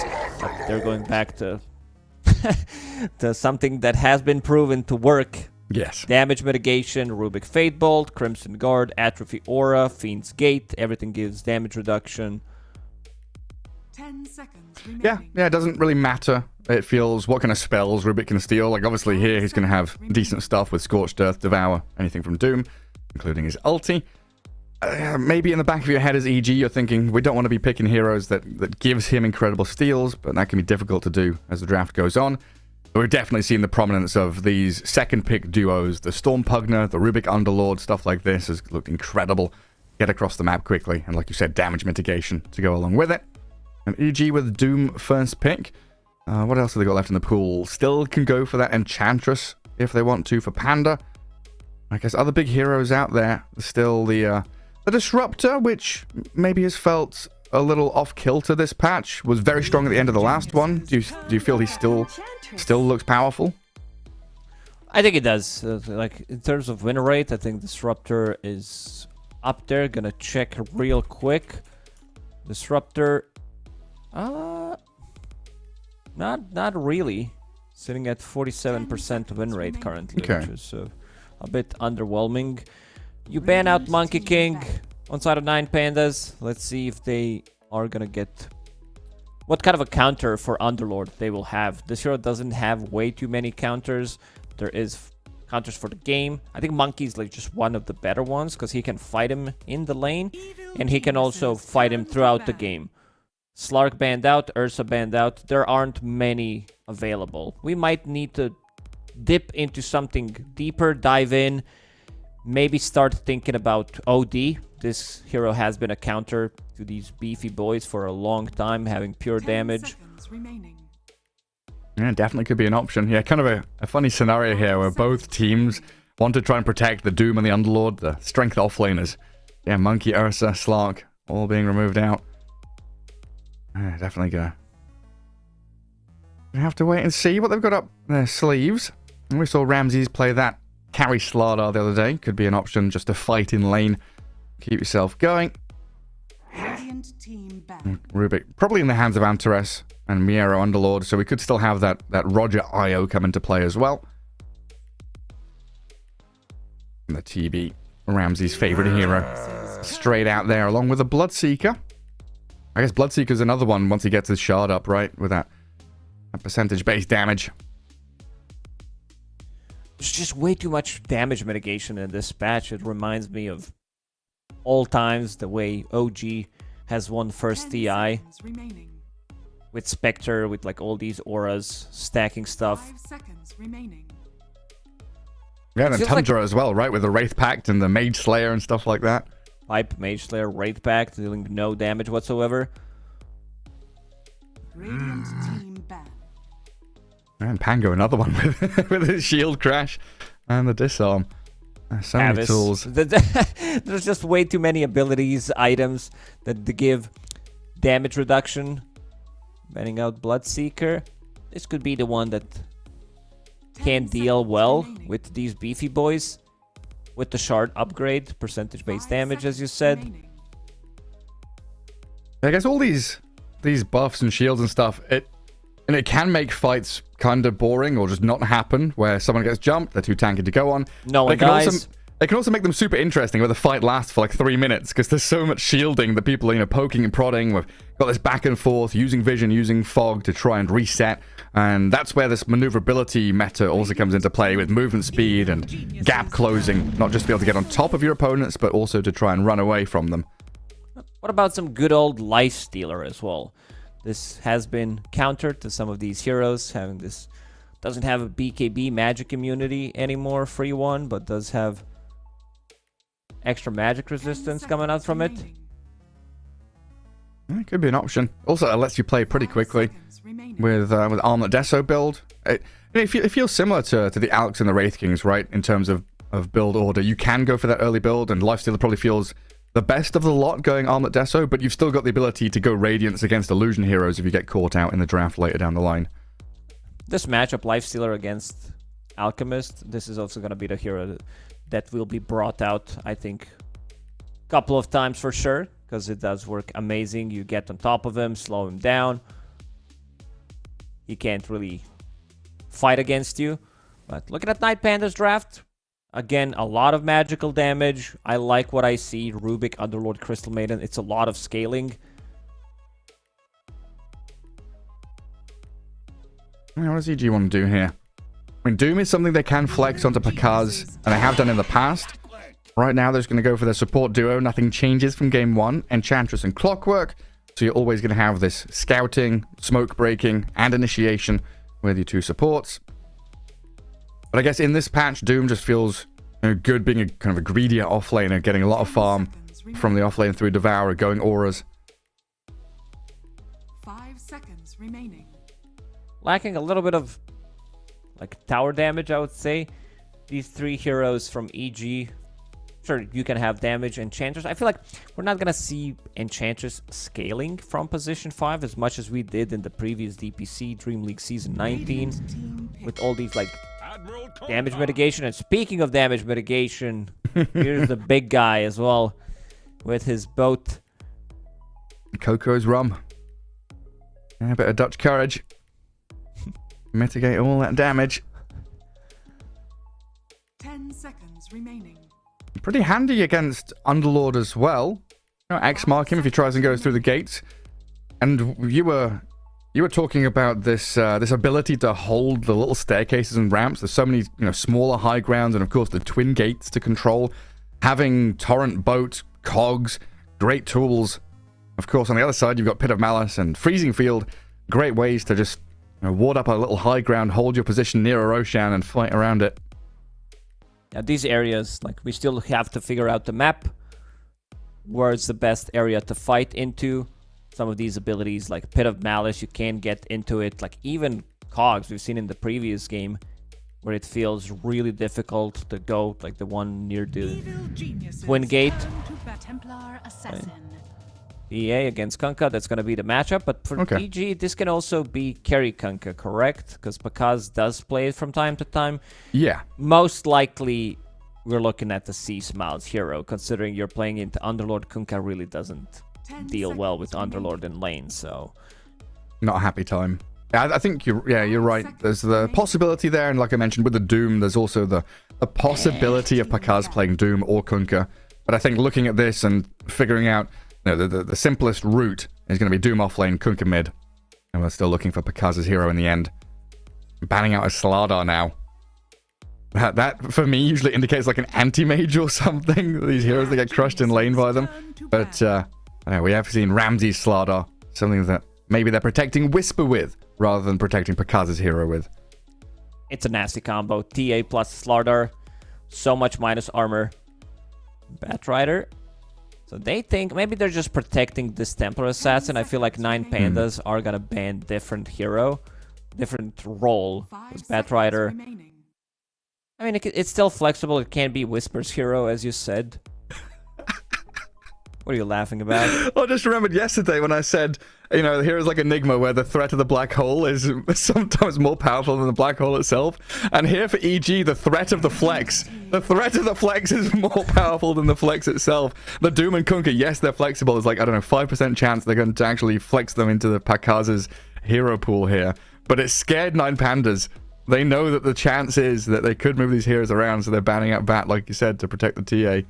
If there's a 10 chance, seconds remaining. you should not risk it, especially Yeah. in a series like this. 5 seconds remaining.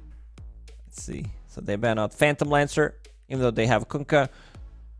Kunkka does struggle dealing damage to Phantom Lancer in the mid and especially late game. It sounds good on paper. You're like, yeah, I'll get Daedalus, but a lot of the times you're unable to hit. Against Crystal Maiden, like you get lifted post BKB. It's not enough to kill off Phantom Lancer.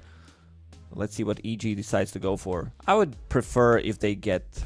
because there aren't many heroes in the lane that deal well with Underlord. I'm down for some like troll type of a pick, Radiant where you can team keep the distance. This is also fine. Nice. Yeah, decent morpher game. Yeah, now this Phantom Lancer pick, ban, makes even more sense. Yeah, for sure. So what do we do here now as 9 Pandas? Not TA, very likely mid, right? Everyone's locked in. It's a Ramses hero coming last. Looks like it. 5 seconds remaining. No Ursa, no Bloodseeker, no Slark, no Slardar. A lot of these big heroes gone. Like, could they go for Troll themselves? Or playing into Doom is too spooky? Maybe something like Ricky. I'm down for Okay. another Ricky. Ramses didn't have that good of a game on Ricky the other day. It was a bit of a slow one. If they feel like they need more damage, if they feel like they need to have better laning stage, then get a hero that can threaten a kill on Doom. Ricky is not really that hero, but you play it pretty much for the game. You don't pick it for the lane. Yeah, like Drow Ranger against Clockwork. Doom feels a little sad. Could be decent against the Morphling, but it's like Drow TA Duo Core is a bit wonky. It can be a challenge to pick up this last hero. Yeah, you're right with the Ricky. I mean, there was also the consideration of the Lifestealer point you brought up earlier. But Ramsey's going back for the Ricky Maru. I'll see what he can do. Going into game 2 here, 9 Pandas against EG. And you can see the little yellow pip on the right. EG did win game number 1. Putting themselves in a solid spot now. Middle of the table, 6 and 5 for EG. 9 Pandas already 7 and 3. The reason why I liked Ricky is he can break Kunkka's combo if it's not perfectly executed with the X mark. Can get away from Clockwork. Morphling doesn't provide you with any kind of lockdown, so you need to be careful about Doom and X mark, and it looks really good. It also does allow them to play slightly faster, even though it's like Ricky Templar Assassin. You can still get stuff done. If you get good timing on Templar Assassin, Dragonlance Deso, Ricky with Power Treads Diffusal Blade, you can easily take over the map. Yeah, and how many times do we see in these TA lanes? Like, okay, it's TA against Kunkka. Kunkka should be tanky, should be farming decently, but then suddenly TA gets a solo kill. You know, Kiyotake is one of these really explosive mid lane heroes where you could see some Sideblade splashes, upset C-Smile, especially when you've got the ability for 2 very good rotating supports in the Maiden and the Rubik set things up for you. Underlord's a bit slow as a hero, but then again, you have Fiend's Gate, so you can be anywhere on the map pretty much, try to get stuff done with it. Ricky's Cloud is so good. Also, carry Ricky. I think we're gonna see more of this hero. Ricky, we can call it. Oh dear. That's not one of your best ones. I'm not I mean, if it sounds stupid, I'm just gonna say it. Don't you worry about that. You miss all the shots you don't take, right? You've got to keep on trying. Well, we'll get ourselves started here. Get out on the map. Slightly delayed smoke there from 9 Pandas, but still heading up in that top left corner. Still my favorite move in the game here. We'll see them head up towards the Twin Gate, get some vision down, hold the high ground for a little bit. And it looks like someone's already there waiting for them. It's Pakaz with an Observer Ward of his own. Oh, it's not the same move. 9 Pandas going into the top jungle. Roaming into mid. Deep Observer Ward. Doesn't seem like they're gonna find anything. Maybe Pakaz if they go backwards, but it doesn't feel like they're gonna do that. 30 seconds to battle. What's the primary use of this Observer Ward then? Scouting Enchantress, or is this for when Morphling gets kicked out of the lane? You want to see Enchantress rotating around if she's grabbing the creeps. I see no blocks from 9 Pandas in the jungle. I guess they might also be expecting this TA to be harassing Kunkka. Maybe Kunkka goes back for a creep camp in between waves. And maybe stacking things up for the Kunkka as well. Again, 9 Panda Oh my god, again. Panda, the Enchantress, went for a bounty in bottom and dies for it. You really are in my head now. You said that at the start of game 1 and I just cannot unsee it. Get it out. Get it out of the system. Say it one more time and then... 9 Panda. It's Panda. Enchantress. It's just be done with it. Enchantress. Roger. Now it's Crystal Maiden playing into Clockwork again. Did get first blood money, so we'll buy Wind Lace. Try to get some extra move speed to try to close. Keep the distance away from Clockwork. Yeah, sit on that right side of the lane as well. Creep's getting denied on the tower. Matthew being annoying as ever. That should have been Crystal Noah. Plus maybe a Blink Strike from Ricky. Matthew's HP would be down to half HP, and he wouldn't feel too comfortable going for this type of a move now. Oh, mid lane's getting a bit interesting. See Smile 5-0. There's a double dire wave here. And he's trying to deny out against Kiyotaka, but they had a bit of a dance around the river. And a good torrent landing. Putting pressure on the TA, who sat at 2 last hits. 5 and 3 Kunkka. While Matthew gets chased out by Roger. Whisper sniped a courier and removes Ramsey's tangos. Matthew barely going to survive here from the Crystal Nova and the creeps and Maiden Ricky's hitting. coming. Ramses 2 Blink Strike charges. Can't. With the body block. Can't quite get there in time. Well done by Whisper. 4 branches and a ring. I love these starting builds now. It's so different. Yeah, we see sometimes like the triple gauntlets, the double circlets and quad branches. The Ring of Health Rush. Panda getting on top of Antares. Miero spending a Firestorm there. Trying to secure some last hits and harassment. Spending quite a lot of mana to do so, though. And they've dragged the wave back reasonably successfully. Orphaling pretty much free farming in that lane. And none of these cores really too bothered about how things are going. The supports are so well honed now, well tuned in protecting their carries. Won't be able to burst Morphling in this lane unless he's the one trying to like play aggressive, use his waveform or something. For now, 9 Panda. The Panda will be the one taking the creep top. Does have Mud Golem, so let's see if they can make... No, I didn't do it on purpose. Don't you start. I actually messed up. Don't you start. Yeah, Panda. Oh, he's got a mud golem. Oh, my northern accent suddenly comes out now as well. Get a bit awkward. Yeah, blood grenade here held by Miero, so they're ready to turn if EG get a little too deep in that top lane. Mud golem turns into shard golems when he expires, so a couple of pebbles thrown. Bit of chip damage. Nothing too worrisome though. Down in the bottom lane, Crystal Nova and the blink strikes on Matthew. He blood grenades into the Ricky, but the tricks of the trade are there to secure the kill. You also lose HP, 75 HP when you use it. See Smile. Yotaka won't be able to kill him. Eats the branch, has Fairy Fire, didn't even flinch there. But you know that these two players are going to start to play very aggressive against each other. Temple Assassin, 15 CS, caught up with Kunkka. A lot of denies on Kunkka though, 7. His bottle will be refilled. Yeah, we've had a lot of these boring mid lane matchups over the past year and a half or so, right? Where it's just farm trade, nothing really happening there until supports rotate. This is definitely a fun matchup. Both of them on a knife's edge. Very low HP and just looking for that little bit of weakness. A good torrent land or a good couple of side blade spills. As C-Smart goes for the X-Mark and the rotation from Matthew. Get on top of the Templar Assassin, but unable to finish the job. This also allows 9 Pandas to bring in reinforcements. Get on top of C-Small with the Melt Strike and the Blood Grenade. A lot of damage from Kiyotaka takes him down. Reactions from the CIS squad paying off big time.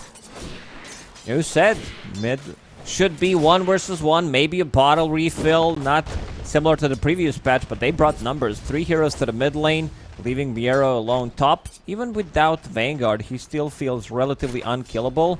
And Ramses is getting some solo XP in the bottom. Ramsey's on top of CS. This is last pick Ricky, have in mind, so definitely looked like a good game for Ricky.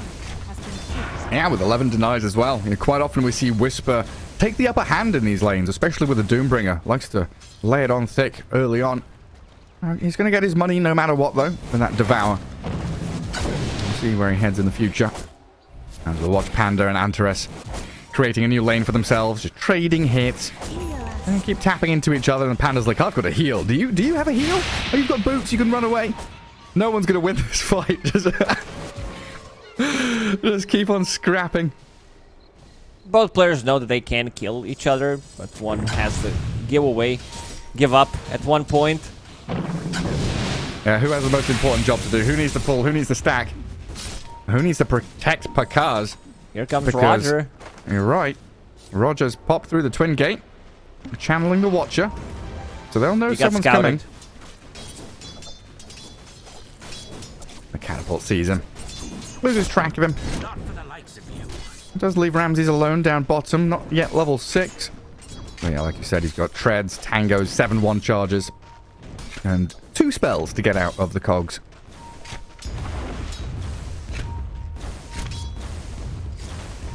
Catapult wave is here for Whisper. He's going to try and drag the Radiant Wave to make sure it does as much damage to the tower as possible.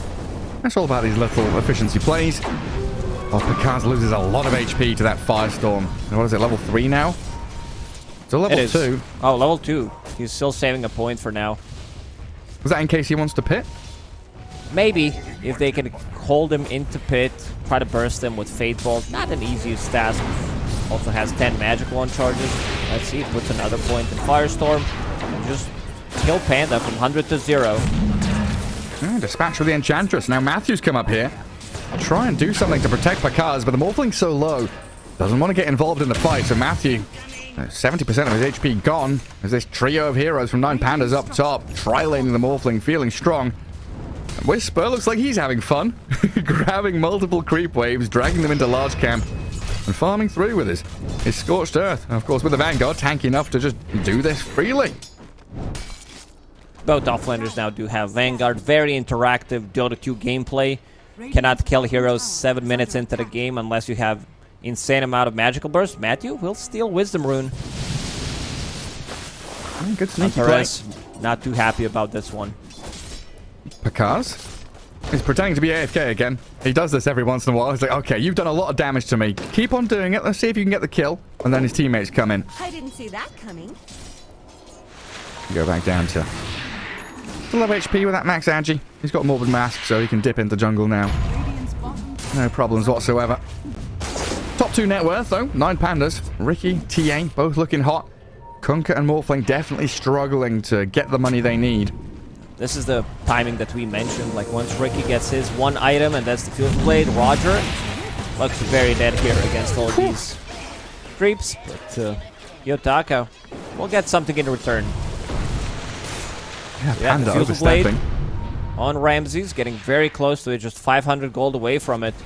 Doom level 7, still doesn't use his skill point to get to Doom. Matthew. Dead to another Meldstrike. Big damage from Kiyotaka.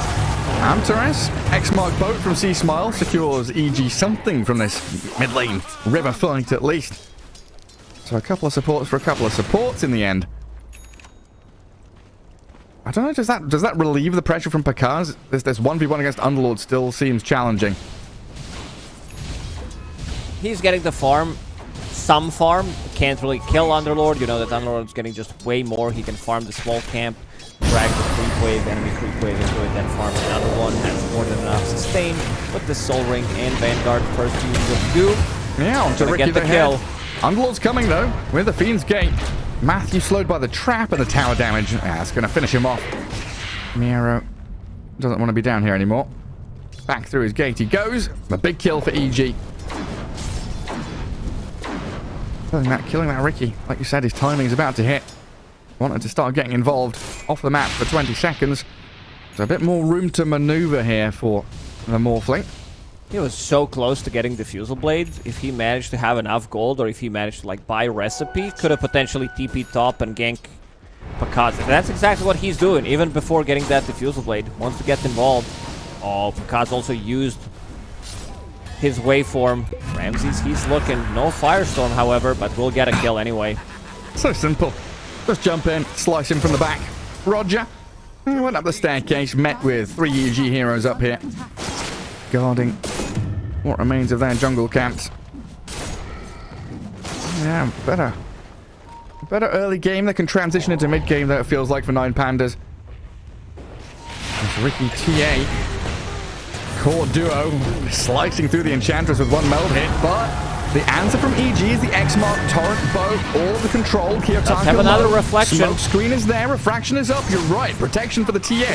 Has another meld and a Dragonlance to turn around and fight into the Morphling. And look at him. Push the damage into Picard. DD Ricky. Torrent is there. Connects from C-Smile. Really well done. Kiyotaka finally dies. In comes Ricky. Half HP with a DD, but he's going to blink away. Can't stand and fight. EG. 3 cores all around his mid lane spot, aiming for Roger now. Another smoke screen. The DD still up for Ramses. Hitting into Whisper. Pops his stick. The Vanguard is protecting him nicely. DD got dispelled. Yeah, well done by Panda with that enchant and a good pit of malice into the Firestorm. Miero showing his face with a waveform over the top, and Pakaz getting involved. They'll lose Whisper, but might be getting the trade. No, Ramses invis, and there's no reveal. Cloud in a second. They've got that frostbite into Cloud. There's no room here for Pakaz to maneuver. Another good torrent, though, connecting as Pakaz turns and kills off Ramses, and now the X-Mark. They're just chaining kill to kill. Miero with another big pit. Kiyotaka comes back in, respawns, and fights in the match, but the cogs are perfect. Hold them back. Ricky joining a fight. I want to see how much damage he was able to do in the previous fight. 2.7 thousand damage. I mean, it's similar to Kunkka, but his DD got dispelled, and you can see that he just doesn't have enough. C-Smile getting caught. Bit of malice is available. He's got Boat again. Could be enough to protect him. Very tanky with his Ogre Axe and a Gauntlet. Phase Boots. Yeah, trying to slip away. We'll chuck the Torrent at them. Only connects on the Underlord. Well sidestepped by Antares, but with Crystal Nova missing and no telekinesis for 5 seconds. Oh, the Ghost! The Ghost slows him down, and Ricky's come in from the northern side to finish him off. This fight has been happening for the last 2 minutes. From the mid lane to the top lane. Constant fighting. Doom is available one more time. Rams is drawing on a minimap, thinking about pressuring this top part of the map, getting the kills, relieving some pressure for Kiyotaka. Like, Ramses, he's not the real carry in this game, because Ricky, once he finishes off the season way, he feels really strong, unless he's focused. His HP is really low, but Kiyotaka needs his Deso. This is when the map is going to open up. They can easily kill tier 1 tower on the mid lane and also go for Roche. They do have more than enough damage. Yeah. So Ricky's going to be playing like this, more of a position 4, playing with the team, going for the kills instead. More like a mid laner than a 4, to be precise. Yeah, scouting people out and get involved early on. Yeah, that entire fight, I'm trying to figure out which way it swung, because it's still a 3k lead for 9 Pandas, but we had about a 2,000 swing from the first fight in the mid lane going towards EG with the big core kills they got. And in the end, it was a 4-for-4 trade, but I think it still favored EG to take a little bit of that net worth advantage away from 9 Pandas. Still looking like a sticky spot, though, with Kunkka Morphling down at the bottom of the cores in net worth. And Doom not even at the top, which ideally you'd want. It's TA and Ricky, the overfarmed ones. But here's a hook shot from Matthew. Start off another fight this time. No, yeah, uncharted territory, bottom jungle. We've not seen too much of this area of the map, killing off Roger. And something you mentioned in the draft for EG is the tower damage. How do they get on the tier 1s? Because they're all standing. That's going to be a problem. You need to take a fight, maybe find a troll. Morphling also needs to be there, because Kunkka Doom, they really have 0 tower damage between these 2 heroes. Look at Ramses. He's looking. Queen's Gate. Not Good the best smoke Cloud. Oh, is it going to be enough? I don't think so. Pakaz has waveform. Yeah, could have placed that smoke screen a little further right, couldn't he? Also, give a even little with more that, time. I think they needed another hero. Whisper Oh, yeah, a got lot the of Doom damage. off on Rubik. Rubik should be fine. Kiyotaka blinking forward. Antares surviving. Panda, can't get close enough.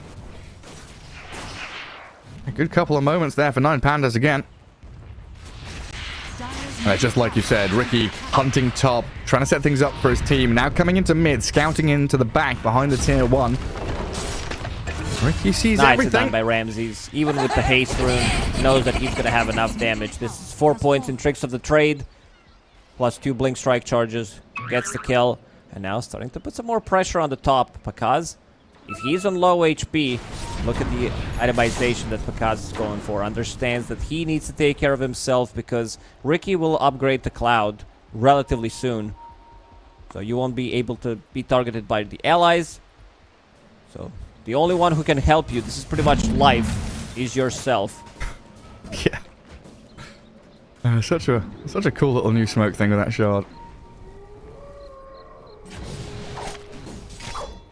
What's he up to next, Ramses? Yasha done? Manta style, I assume? Might pick up shard. I wouldn't mind getting the shard. This is 15-minute mark we're talking about. He's very close to it. 400 gold away. Oh, yeah, Both I know. items are fine. It's I know you just, said can soon. I farm didn't realize it'd be that soon. it? And that. Oh god. Demolished.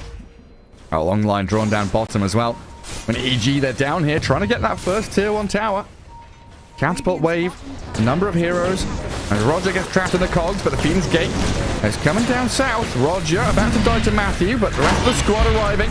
Ricky onto the Doom. Roger, he does die, but Clockwork trades his life for it, while Ricky goes for Whisper, but Doom with the Vanguard and the mech. Too tanky to burst and catch up to right now. Good Even for it. hurricaning himself. Sea Smile decided to go for BKB. First item feels a little bit underwhelming, I would say, on Kunkka. Especially in this patch where it doesn't provide you with magic immunity anymore. And because he's constantly under some kind of a pressure, whether that's Miero, whether that's Ramses going for him. Yeah, not comfortable whatsoever. But they're going to spot, I think, Kiyotaka, yeah. Up in that top jungle, he was a little isolated. The Pit of Malice going to give him a bit of cover. But Rocket Flares and Picard's chasing over the TA. He gets turned on with a Meld Strike. Kiyotaka trying to slow them down, but the Axe Torrent's there. Drags her back, and Whisper chasing forward. Freezing field from Big CM Roger. It's ulti. big, but cancelled out in the end. Stopped in his tracks and blown up by Picard. Whisper keeps on going through the Pit of Malice. He'll head. So much here, controlling of Miero. It's a Colt from Rubik. Not going to be good enough to keep back EG as they run rampant over the top of 9 Pandas. Ramses can't get too involved. Picard's going to pick up another kill. Because is cleaning up. They're playing really well around him. Bit of an awkward fight for 9 Pandas, where Templar Assassin gets caught, can't really get out of the trouble, like this constant damage, getting battery assaulted, Torrent, controlled by X mark the spot. Not a chance to get the Blink Dagger off. Not sure if I like this Blink Dagger pickup. Maybe something like Deso into BKB would have been a better choice, but kind of hard to tell. Kiyotaka also had Phylactery in the previous game, so his itemization is a bit different, and also he did invest into Shard to have that extra layer of silence against the Morphling. Yeah, that's handy. I think we've seen the Blink Dagger, used decently so far to get pickoffs on the Enchantress, but maybe you're right. That Deso would have given them that Roshan capability you were talking about a little earlier on. Miero right now, very tanky, going into Rod of Atos. We've seen this little adaptation from Underlords recently.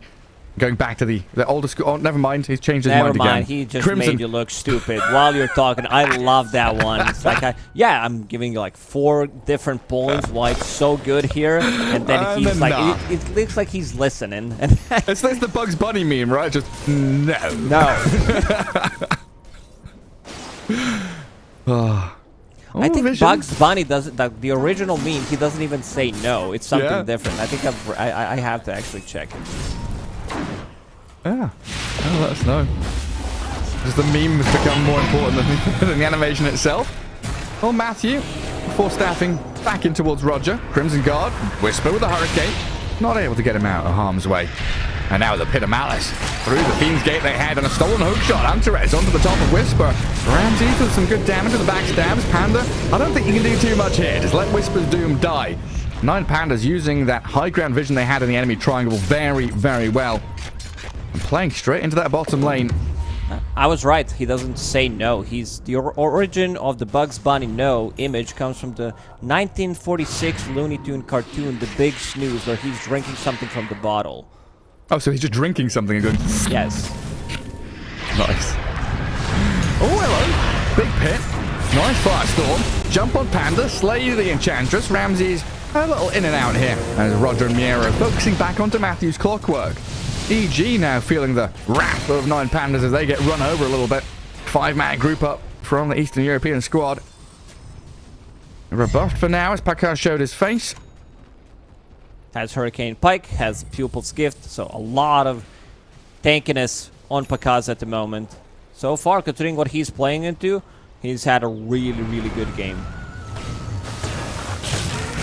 Deso finished on Kiyotaka. It's time to go and try to look for a fight. Crystal Maiden will be dead for 20 seconds. They need to split up the map. Not go for full 5-on-5 engagements. Use these like heroes that can backstab, that can go in. Dire's Blink bottom Dagger, tower is Ricky. under attack. Use Fiend's Gate to Radiant's try to top outnumber tower is enemies.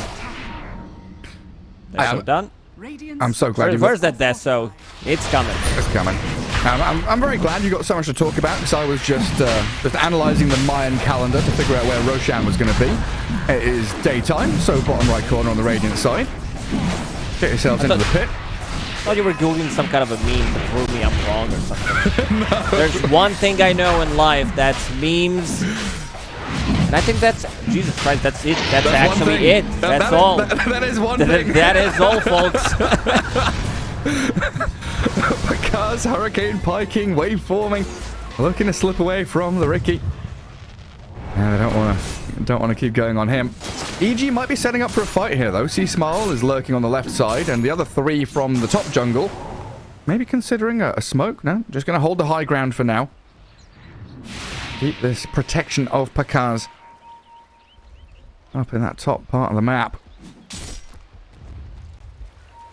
First Roche. This patch or this tournament so far, we've seen there's still a lot of teams fighting into the Aegis squad, but it's TALON hookshot still there for Antares, straight into the middle. But the X-Mark dragging the arrow back in with the boat over the top. TA in from the back, slays the Matthew Clockwork. As C-Smile and Pakaz in underlord form, aim from the arrow still. He's doomed and he's dead. Finally falls. Pakaz now opening up onto Antares. Will take down the Rubik and the Morphling. Oh, he seems like an unstoppable force right now. Sideblade splashes hitting onto Whisper. Pakaz another Hurricane. Burning his mana. Mode. They do bring down Roger. The Underlord Morphling nearly dead and finally killed. Ramses gets the streak. TPM from Whisper now, and C-Smile might be in a bit of trouble. Coco's Rum all wearing off. Just need a little bit of slow and control, and that's what Roger provides. The Crystal Maiden will freeze up the Kunkka. They didn't even lose Aegis in that fight. It looked good, like the good opener for EG, but like these two mid laner and the safe laner doing way too much damage. Ricky going out of control. He can't really be focused unless they doom him, unless they use X marks the spot on top of him. So he's really difficult to kill.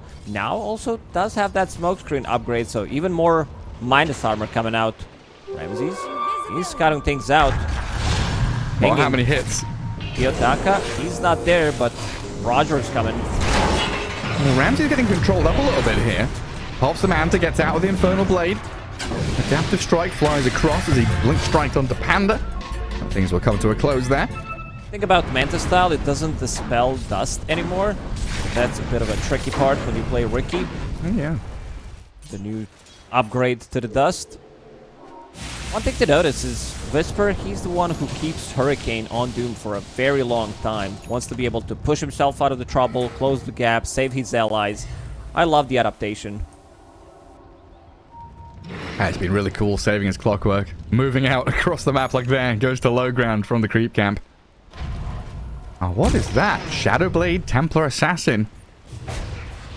Living up to her name. Going to be popping out of Invis. Yeah, going Silver Edge. What's that primarily for? I'm thinking. There's really nothing to break, nothing really significant to break in this one. Kunkka's Tidebringer is now broken, right? Instead of silenced? But I don't think you're playing off of that, considering that Kunkka doesn't really deal that much. It's not like, wow, we broke Tidehunter and we're going to be able to bring him down. I guess he wants to play this assassin type of game. I mean, they have Ricky. What was his name? Stealth Assassin. Stealth Assassin. Okay, I know it was some kind of assassin. We had 3 assassins in the game. Templar, Nyx, and Ricky. Yeah, we had NA, SA, and TA. And TA going to work onto the SA Enchantress. Do they see Kunkka? They don't have vision on him, but Ramses catches a glimpse. Straight in with a blink strike. Can't slow him down enough. And the arrow. The Fiend's Gate trying to reposition themselves a little deeper there with the Underlord and TA. But they'll swing focus onto the tier 2 tower. And force a glyph out of EG. 6k lead still holding Aegis for 1 minute on Kiyotaka. But here's the Aghanim's Morphling. That's a big one. He wants to steal stats from either Temporal Assassin or Ricky. You can't do that when you're silenced. The TA trap's causing problems for him. In we go. Hook shot forward. He's going to turn into TA, the Morphling, as Whisper, Matthew, C. Smile on the right-hand side, looking for this angle of attack. Holding the top of the staircase. Hurricane onto Roger. I think the wrong direction there from Whisper. They're so slowed. Cloud, Crystal Maiden, traps from Kiyotaka. And now he's starting to beat on this tier 2 tower. We'll finish it off. Oh yeah, we have PA as well, don't we? We've got the Phantom Assassin. How could we forget about the PA? There's so many assassins. Oh, you're right, you're right. Well, here comes the smoke from 9 Pandas. Poor Panda. The Enchantress. Maelstrike. Not that much damage.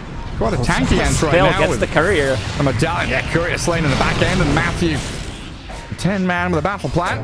Dead. Got all this damage out of 9 Pandas. Aegis finally reclaimed, but they're still in a position here to go and steal Tormentor. Grab yourself another shard. Oh, look at Panda. Not just the Tormentor damage, but the Sideblade spills. Drop him to half HP. They want to go in. EG. They'll take it away. Actually grab their own Tormentor. Force down through the torrent. Kiyotaka, a bit of space. The boat is coming. The shark will crash. In we go. And disarm on the TA. Make sure she can't do too much damage, but it will wear off eventually. So she'll swing in to see Smile, who is left all alone by his team. The TP out is successful. Okay. Boat, Crimson Guard, Missed Chance from Heaven's Halberd, Dragon Scale, extra armor, Plate Mail as well. We're back, baby. Back to damage mitigation meta. He was sitting inside of 5 heroes and was not able to die. Unfortunately for EG, Enchantress is the one who picked up the shard from that Tormentor. Would definitely prefer if it was anybody else. This shard still feels extremely underwhelming. Let it down Observer, hook shot in.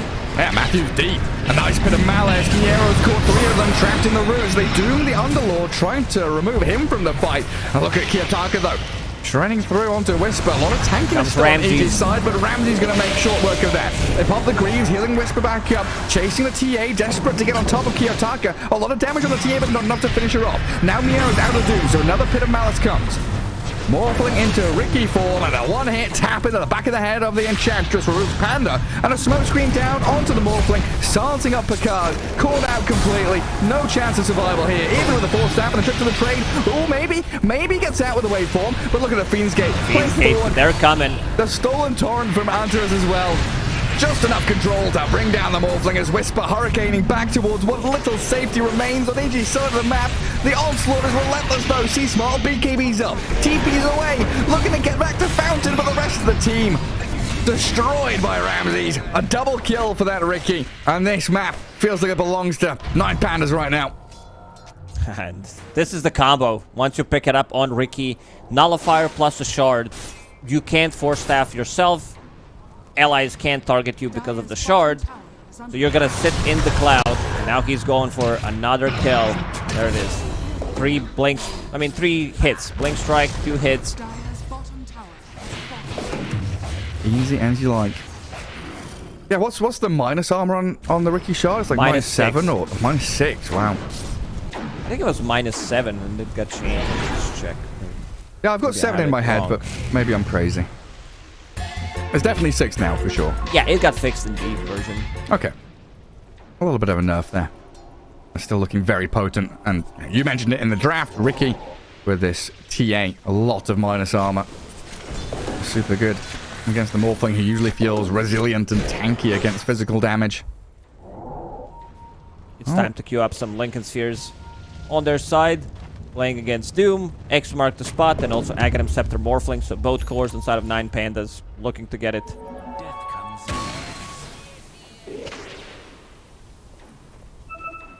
EG just got to relax a little bit. Quite a while for the next Roshan to spawn. I'm gonna try and keep this Whisper Doom and Picard's Morphling farming as best they can. Yet again, C-Smile becoming the sacrificial player from the cause. He got his BKB in Halberd, but probably not going to progress too far from that now. Whisper wants his blink real bad. Some form of initiation. Some way to get in onto Roger, Antares, just Kiyotaka, anybody they can see.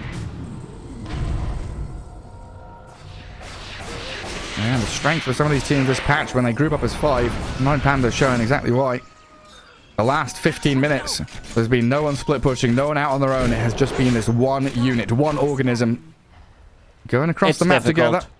They can't really get stuff done. Kunkka, he's super tanky, but in terms of damage dealt in the last like 10-15 minutes, this is where Kunkka really struggles. Also, itemization on Kunkka is extremely difficult in these games where you're playing from behind. Like, Shard is fine. Aghanim Scepter is fine. Problem is like how you get to that point. For now, it's just utility. You don't deal damage. I see a Soul Curious being in quick buy for Kunkka. That's a good choice. You're playing against Templar Assassin Ricky. A lot of minus armor coming out. Kiyotaka, he already managed to find the farm. Finishes off his Lincoln Sphere. Ricky getting closer to his, just 1,300 gold away from it. Yeah. Yeah, then they just can't be doomed. I mean, we've already seen Whisper really trying to focus Miera with the Doom, stopping this pipe, Lotus, Crimson Guard from coming into play. But then, at that point, you know, you're doing the Underlord just to stop him from using his auras. You're not really able to kill him off because he's so innately tanky anyway. I might see a switch up in tactics. Try and pop the Lincolns on a TA with a halberd. Get on her instead. Dire's bottom tower is under attack. Finding a nice little spot on the map to farm though, Whisper. Down in that bottom part. But I'm not sure they'll get here for Roshan. Problem that people were addressing in the previous patch. Especially when, like, watching Tundra's games, you're getting slowly choked out of the map. You can't really do much. And they love to play longer games, so... Now the map is bigger, there's an outer ring of the map where you can try to find farm, but still, it's gonna be 9 Pandas controlling the majority of the map. Going for Roshan, this is the second Roshan, which means Cheese will be picked up. Ricky is the one holding it. Oh, and a DD rune under Radiant Vision. Let's see if they can get to it before EG spot it. 3 heroes come back down south. They're using all these gates, Twin Gates, Fiend's Gates, portaling around. Yeah, looking to go grab that DD for Kiyotaka.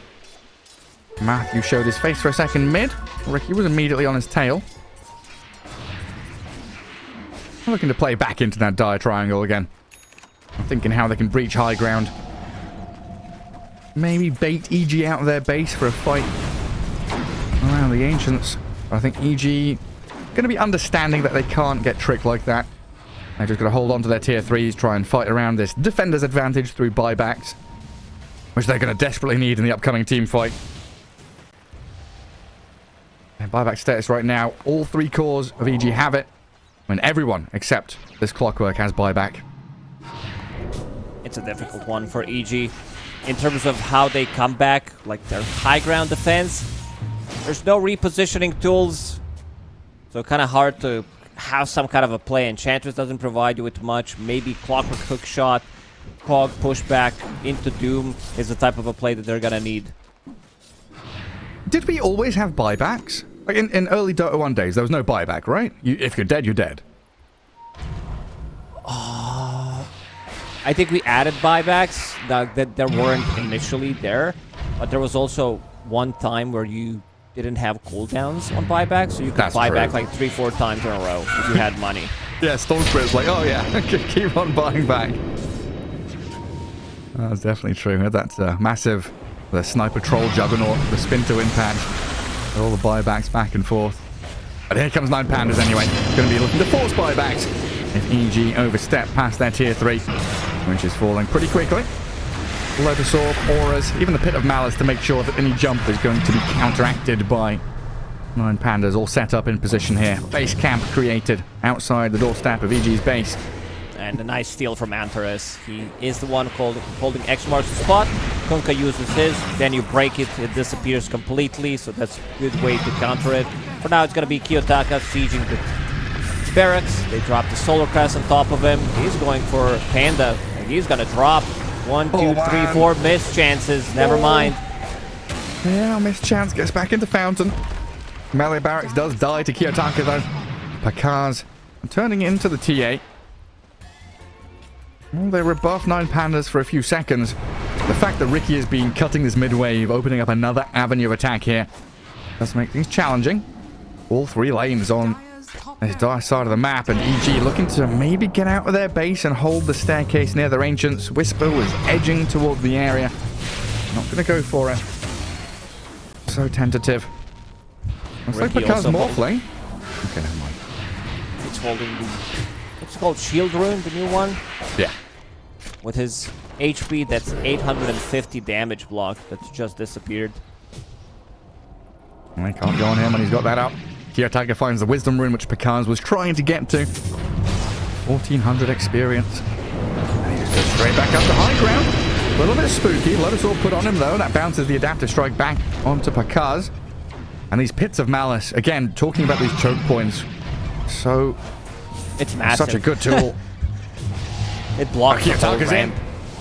He really wanted that kill. Just get dragged back.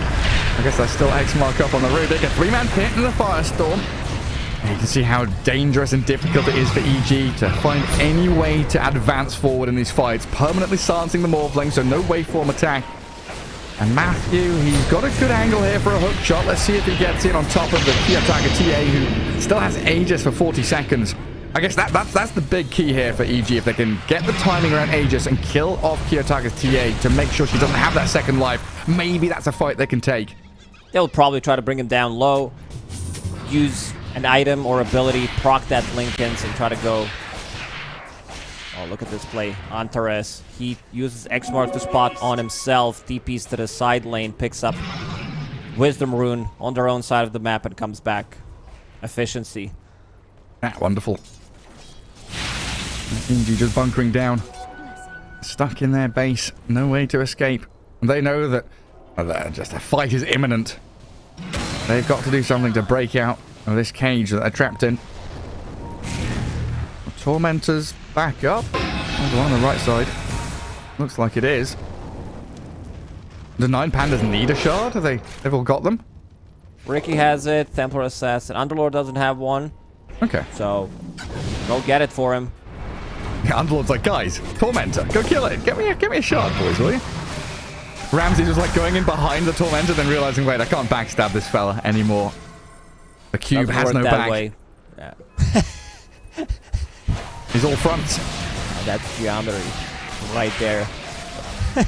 Too many faces. Now that you say it that way, it does make sense. That's like Io, isn't it? Wait, can you backstab Io? Because Io doesn't have a... I guess he has a front now, because you have to chase, turn around to place wards and stuff. What if he's rolling? Like, Pango during Rolling Thunder also can't backstab him. It's just a ball. All rolled up. I saw a cute little thing this morning when pangolins make their nest, they grab all these branches and stuff, and they're hopping around, like they hold it with their 2 front paws. Oh, hang on, Whisper. Not a cute moment for him. Has to BKB TP. A steal out of the Scorched Earth, but an escape for the Doom. And Blink Dagger is up for Whisper now, so that ability to jump with the War Stomp now available to EG.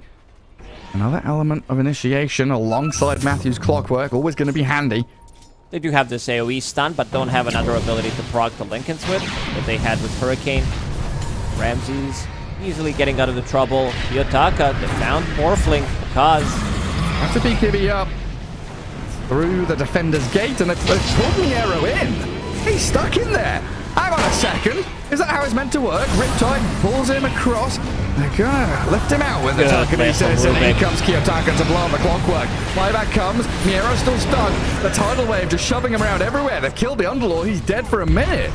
They've brought back Clockwork, and now the chase is on. EG, they can taste something here. A little whiff of victory, potentially. See Smile and Whisper trying to catch up to the TA. Another tidal wave, dragging it back. The disarms keep coming, but Whisper's dead to Roger. And now, Kiyotaka can start swinging. Jumps in to take down Panda. See Smile in trouble. Dragged around by his own tools. Demise is met. The Kunkka Someone needs to finish him off. And EG lose 3 heroes with no buybacks. It's all down to Picard and Matthew now. It would be funny if Morphling turns into Underlord and the game doesn't recognize that it's an enemy, that it's an ally, so doesn't let them go through the defender's gate. This game's over. Tremendous amounts of damage. And you're right, it's over. GG's are called. Another 1-1 here in the group stage. 9 Pandas tying things up against EG. great start for 9 Pandas in this one. I mean, they had a great start in the first game as well, where they were kind of 4 or 5k gold lead. They're very aggressive in the laning stage, but this time around, EG did not have Alchemist. Morphling is a hero that kind of always needs, it feels like he needs 3-4 items to be like super successful. Kaz played great on the Morphling considering what he's playing into, was very active, just fighting with 2 items pretty much. But then again, you're playing into Riki, so you're forcing yourself to buy Hurricane Pike. Not an item you want to buy as your second item pretty much. Because this Cloud, the Cloud upgrade, really destroys you. And some of these Dooms, I don't know. I don't know what to feel about Doom. In a lot of these games where he's losing, he looks very underwhelming. Yeah, I think it's another one of these situations of first pick against second pick as well. Like, okay, Doom as a first pick in a vacuum looks good, but your opponents are getting Underlord Rubik. And then we think about the first, trio of picks from 9 Pandas, Underlord Rubik, Crystal Maiden. So you've got strong lanes, damage mitigation, map presence from your off lane and 2 supports. And then you're leaving these carry heroes left open. TA and Riki seem like perfect picks, while the Kunkka pick from EG, understandable. You're going into that 4th pick, you're kind of going blind into that last stage. You have to pick something that's not going to get crushed in lane. But the Kunkka didn't feel massively impactful. He isn't one of these, lane-winning, game-stomping kind of heroes. He's just, hey, I'm here with catch and potential team fight. And that's it. Yeah, he provides tankiness for the team, a little bit of catch, but his damage output is relatively limited. I'm looking at the damage numbers. He dealt same amount of damage pretty much as Clockwork. Like, Crystal Maiden did more damage than Kunkka in the previous game. Yeah. So, kind of a rough one. The next one is going to be TSM against PSG LGD. TSM having some really bad struggles throughout this tournament. Like, not finding... I would say they're not adapting to the patch fast enough. There were also a couple of games where they were ahead, and then they, like, even with the Aegises, there was one game yesterday when they played, and they, like, lose the game, lose the Aegis. Then the second game, they look very disoriented. Yeah, and going to be a challenge going up against LGD, who have looked reasonably strong, so far defeating Excreation EG 2-0. They did lose to 9 Pandas and Gaming Gladiators, but arguably those 2 teams have looked the strongest. They are at the top of the table. And of course, a 1-1 for LGD against Asta. And TSM, like you say, serious struggles. 3 0-2s and 2 1-1s, desperate for any kind of victory they can find. And we'll figure out how that all comes together as we'll take a quick break in our next series on the way to you.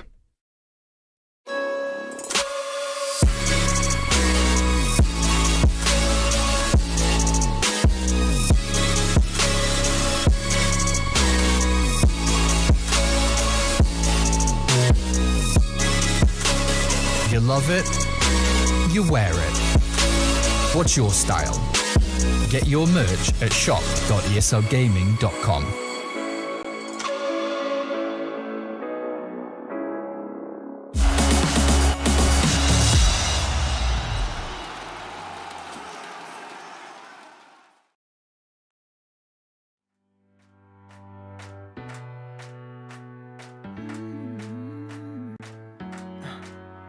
Am I wasting time? 'Cause I'm already gone. So long. Can you stay the night? 'Cause you're the thing I want. I know you're feeling different when you're stressed out. But even with no makeup, you still stand out. 'Cause no one makes me feel the way you do now. Like you do now. The way that you move your body, you make it look like a hobby.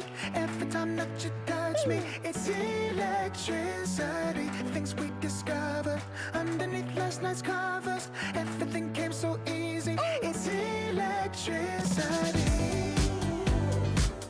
Electricity. Whoa. It's electricity. Electricity. It's electricity. When it's late at night, I feel you on my skin. My skin. You're all that's on my mind. It's finally sinking in. You're it. I know you're feeling different when you're stressed out. like you still stand out. Cause no one makes me feel the way you do now. Like you do now. The way that you move your body, you make it look like a hobby. Every time that you touch me, it's electricity. Things we discovered underneath last night's covers. Everything came so easy, it's electricity. Electricity. It's electricity. Electricity. It's electricity.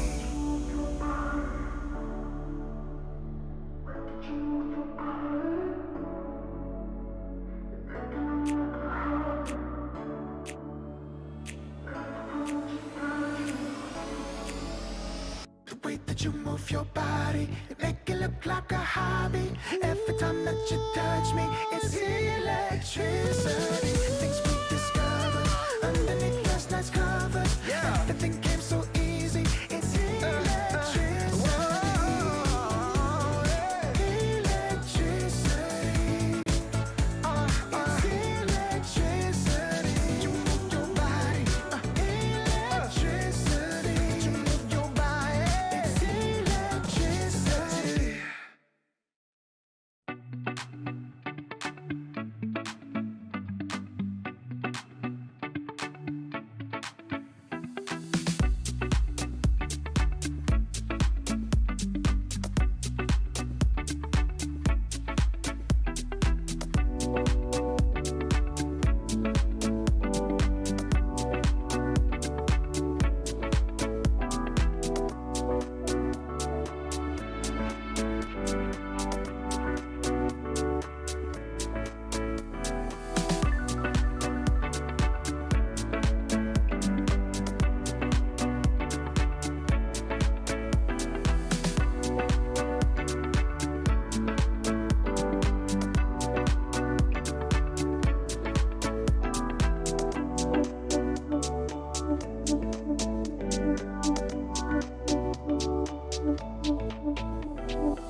I wasting time? 'Cause I'm already gone. So long, can you stay the night? 'Cause you're the thing I want. I know you're feeling different when you're stressed out, but even with no makeup you still stand out. 'Cause no one makes me feel the way you do now. Like you do now. The way that you move your body, you make it look like a hobby. Every time that you touch me, it's electricity. Things we discovered underneath last night's covers. Everything came so easy. It's electricity. Electricity. Whoa. It's electricity. Electricity. It's electricity. When it's late at night, I feel you on my skin. My skin. You're all that's on my mind. It's finally sinking in. You're it. I know you're feeling different when you're stressed out, but even with no makeup you still stand out. 'Cause no one makes me feel the way you do now. Like you do now. The way that you move your body, you make it look like a hobby. Every time that you touch me, it's electricity. Things we discovered underneath last night's covers. Everything came so easy. It's electricity. Electricity. Oh, it's electricity. Electricity. It's electricity.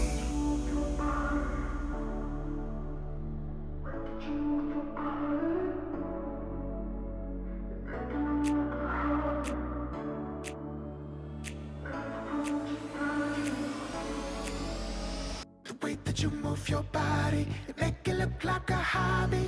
Every time that you touch me, it's electricity. Things we discovered underneath last night's covers. Everything came so easy. It's electricity. Electricity. It's electricity. You move your body. Electricity. You move your body. It's electricity.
time, 'cause I'm already gone.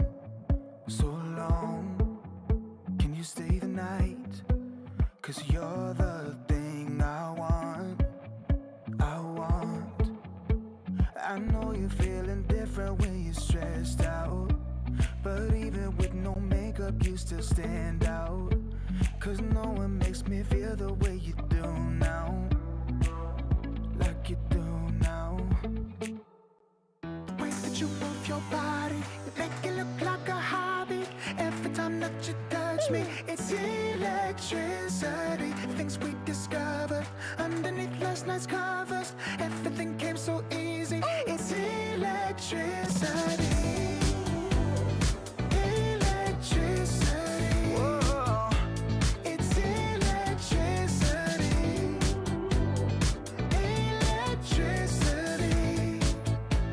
It's electricity. When it's late at night, I feel you on my skin. My skin. You're all that's on my mind. It's finally sinking in. You're it. I know you're feeling different when you're stressed out, but even with no makeup you still stand out. 'Cause no one makes me feel the way you do now, like you do now. The way that you move your body, you make it look like a hobby. Every time that you touch me, it's electricity. Things we discovered underneath last night's covers. Everything came so easy. It's electricity. Electricity. Oh, it's electricity.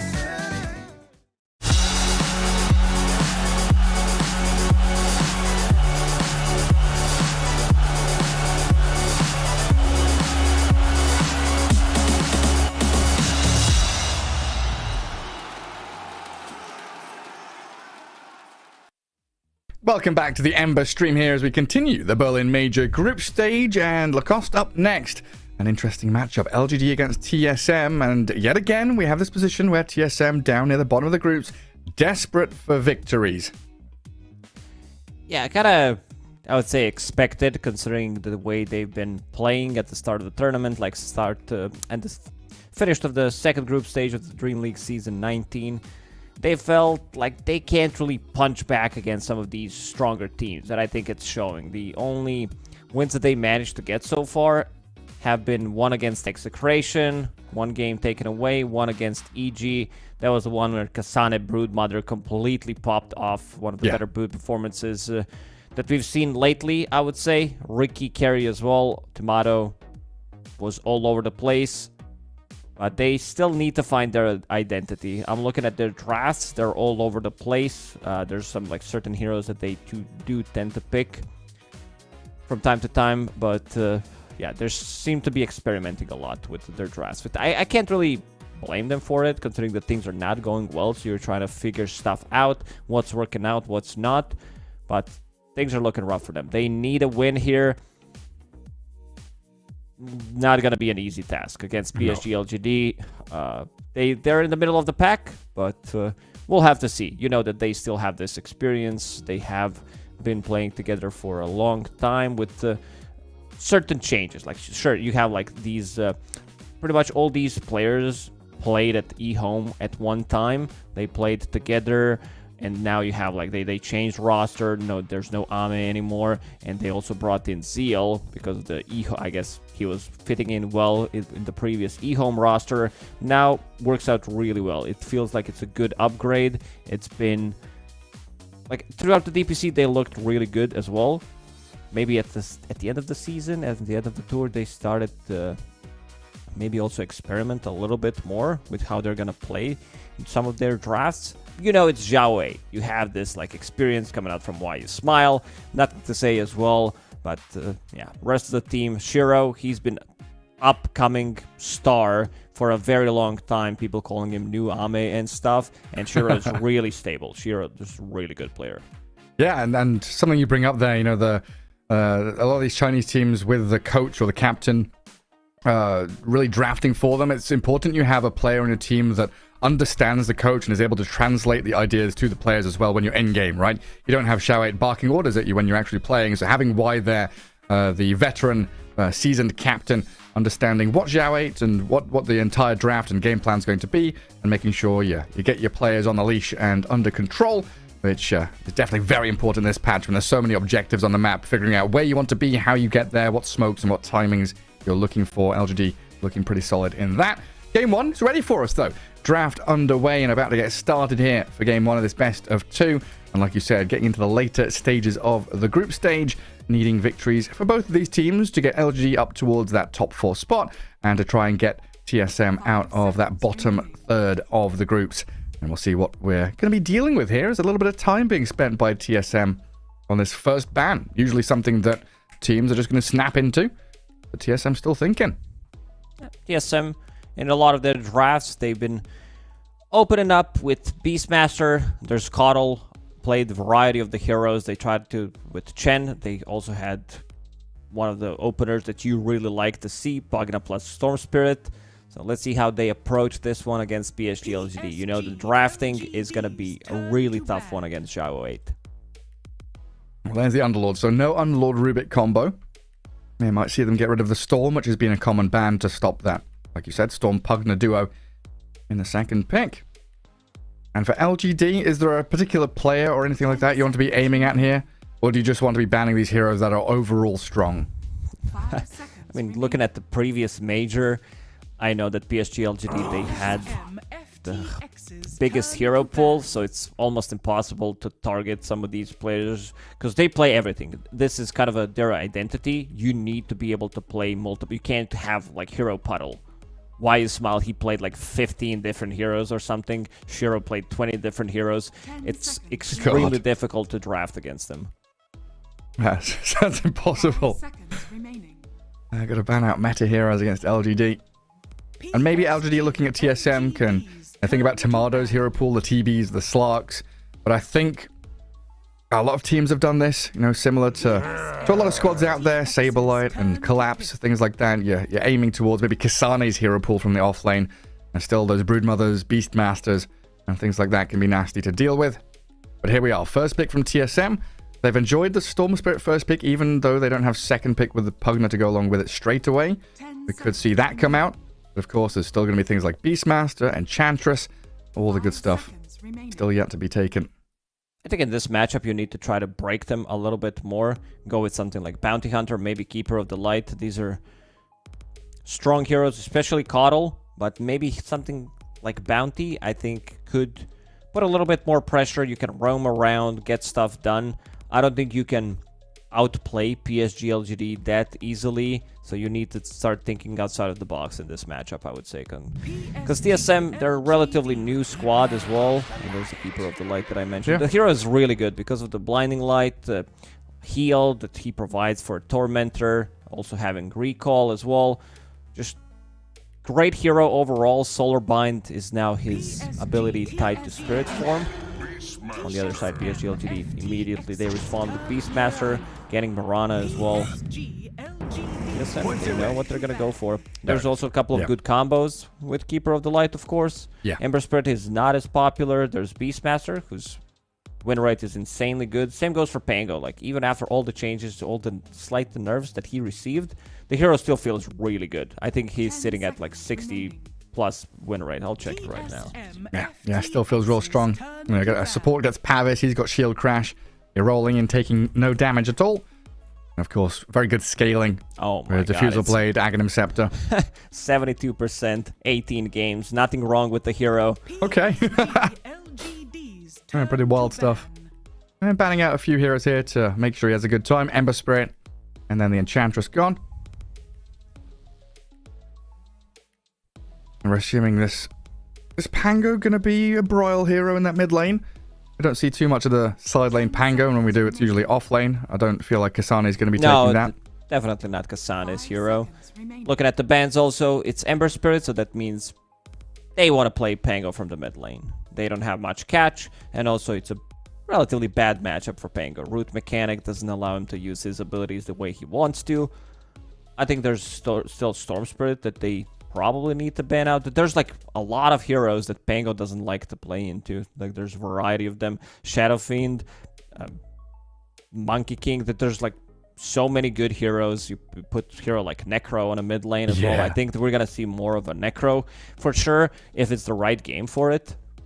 Absolutely. And also taking out Enchantress, one of Y's better heroes, where he's able to like just dominate the laning stage, scale well. There was one game during the DPC when him and Planet was playing Phoenix, Y was playing Enchantress. They had the most damage done on the team. They can really pop off on certain heroes. Yeah. Oh, wow. Yeah, I guess just add a little bit of control, like one Raw sets up for a lot of that damage. TSM happy that LGD banned the Bloodseeker themselves, and there goes their hero you mentioned, Kasane's Broodmother. Yeah, one of the winning factors for TSM in some of their past games. Void Spirit gone. See, nothing to say. Pop off with that Dagon build on day 1 of the group stage. Looked incredibly good. And a handy hero to have with that gap close. So many of these teams figuring out multiple ways to get across the map, find openings. You've already got Moonlight Shadow and Hawk to give you vision and that nice umbrella of invisibility to safely traverse the map. You add in a Spirit or some other hero that can get across quickly and jump people. Yep. You've got every element you need to start a fight. Do they want to pick Y's hero immediately? He also played multiple heroes. He's like a hero specialist as well. If this is a good game for, I don't know, Elder Titan, he will play it into Morphling or some high base armor hero like Terrorblade. I think because they've been gonna be picking blindly, it's a good Undying game, and it's also a really good Phoenix game just by seeing these two heroes, because none of these heroes kill the Tombstone, kill the Egg. It gives them a lot of survivability. Whatever hero they decide to go with, the two that I mentioned. Yeah. I mean, you were talking about Kotl combos.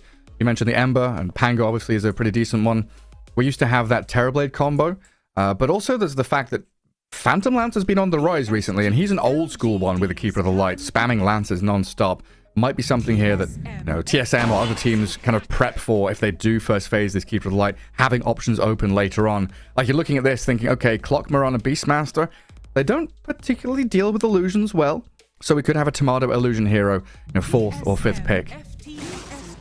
Disruptor, though, for now. And out comes the Doom, so they're leaving Tomato till the end, it looks like. So they need hero.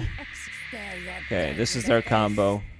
They've been prepping for ranged carry, picking up Clockwork. Now it all makes sense. In terms of heroes that can get on top of Murta, they do have decent amount with Pangoliers, Rolling Thunder. You have a good front line with Doom, providing vision for good glimpses back. I think TSM has a good shot in this game, considering the draft that they have so far. For some reason, like, I'm starting not to like Doom as much. And there's the thing that you mentioned. These illusion-based heroes, Naga Siren, they don't really have much AoE. They can still pick something from the mid lane. They have, like, a couple of options available. Like Ember's... Okay, never mind. Ember Spirit's gone, so now it even makes more sense to ban these illusion heroes. Yeah, we might still see that Storm ban that you talked about, too, come out. 5 seconds Right now, both of these drafts very focused on that catch and kill. Get the first point of contact, try and break vision.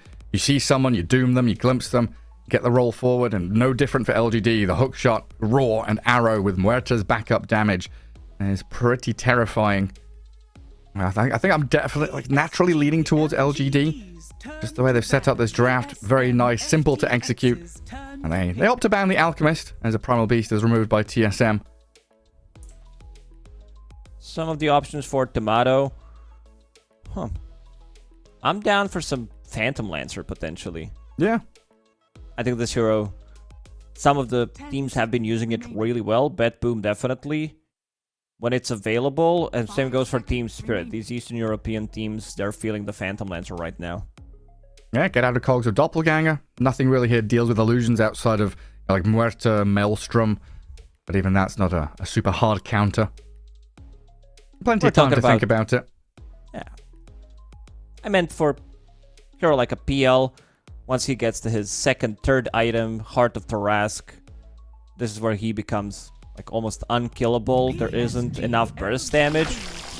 Okay. Okay. Oh, some potential early aggression there. Not sure what kind of build he's going to be going for, but I guess Armlet Deso seems sound. Don't need the Radiance in this game. Definitely doesn't feel like a Radiance game. 10 seconds remaining. Question It is, does allow him. do you want to pick Storm Spirit here? Seconds remaining. Into Disruptor, into Doom? Could be a little bit tricky. Other options for nothing to say. Huh. Can you get something that is really good against Lifestealer from a mid lane? I'll just go for Storm. Safe and sound, right? Nothing to say. There Key it hero. is. It's just... It's Yeah, I good. think- Global presence. You have Beastmaster to provide you with vision. You have Clockwork to play off with. Zip in. Pull someone with Vortex into Arrow. It's going to be potent combo. Yeah, and TSM don't have, consistent stuns. Like, okay, they've got Doom and Glimpse, but there's the ability for Nothing to Say to play around those with some good ball lightnings. Of course, going to have backup from roars and hook shots to maybe disengage or cause a bit of havoc in the fights to give the Storm a bit of space. They're going to need this Blink War Stomp on Doom. Asher on Tomato's Lifestealer. They're going to have to build into some more disables here to try and connect on Shiro and NTS. I think their shots at even winning this game on side of TSM are relatively high. I do prefer PSG LGD's draft, but having Pangolier with Keeper of the Light combo, this has been one of the nastiest combo in the last year or so, I would say. Constant shield crashes, swashbuckles. In terms of control, they do have relatively enough. I want to see how much Brile is going to be able to get from the laning stage against the Storm Spirit, because this matchup isn't really Pango favored, so... Yeah. Especially when Storm hits level 3 and he's got... we usually see this like 1-1-1 build, but we've also seen, I think it was Nothing to Say, go for 2 points in the Overload. I'm not sure if that was just a matchup thing he adapted to when he was against an Ember Spirit, if I remember correctly. Yes. We'll see what his kind of skill build is here. And Vortex, super useful against the shield crash if you can cancel out the animation. Can be real handy in lane. But yeah, I think this game, everything really lays hard on vision. How can you keep tabs on your opponents? How can you get that jump? Both teams have pretty tremendous catch and single target focus. That's going to come down to starting fights and planting yourselves in important areas on the map. As we get into game number 1 here, TSM already swinging out with a smoke. 5-man group up, heading towards the northern jungle, where it looks like LGD are going to be waiting for them with a couple of heroes. Seems like they're gonna meet. It's gonna be the first point of contact. Planet doesn't have anything skilled yet, so he could potentially leap away, double leap away, get out of the glimpse range. But not gonna find anything yet. Oh, but here comes the Clockwork back up the staircase. Like ships in the night, just passing each other by. Standing under his watcher, and trying to figure out where the enemies are. Lots of purple pings out of the Disruptor. And then we see the vision breaks. Blood grenade thrown straight on Clock, and it glimpses back into the middle of 5 enemy heroes. While you smile or die to Ari, the Cottle gets first blood. That's gonna be some good gold for Keeper of the Light. I see Urn of Shadows being built. This item has been buffed. Finally, it has been... like, first of all, this item has been good throughout Dota history, pretty much. But lately, it got nerfed way too many times. But this buff that you receive a charge when you die if you have 0 charges is a massive one. Yeah, super nice buff. So many dispels get added to the game as well over time.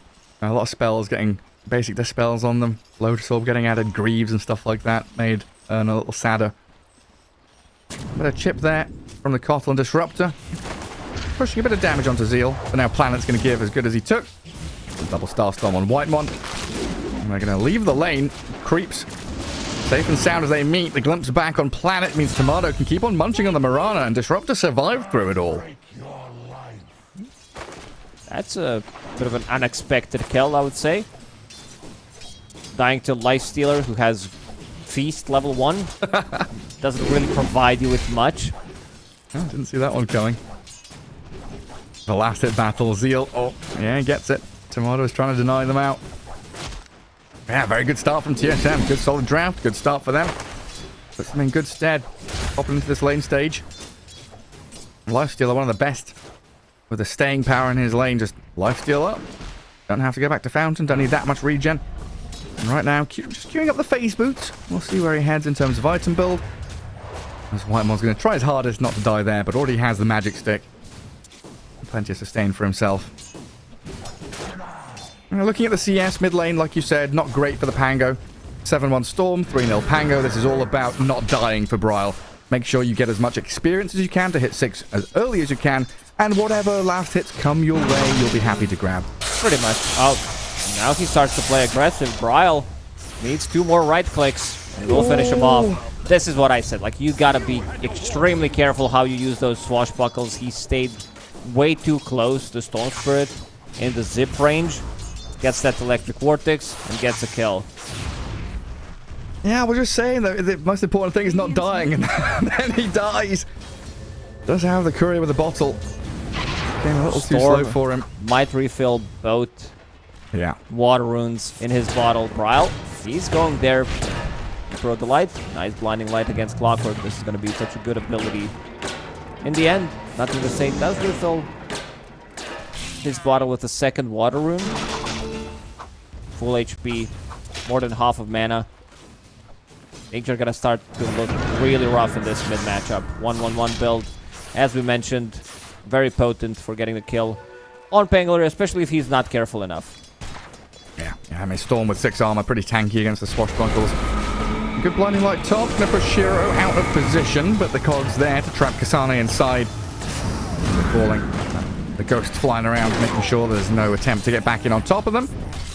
TSM still doing good damage onto this Muerta. Plenty of tangos, and again, these 1 charges just going to keep them in fighting shape during this laning stage, trying to trade out as often as possible. Same story down at the bottom lane as well.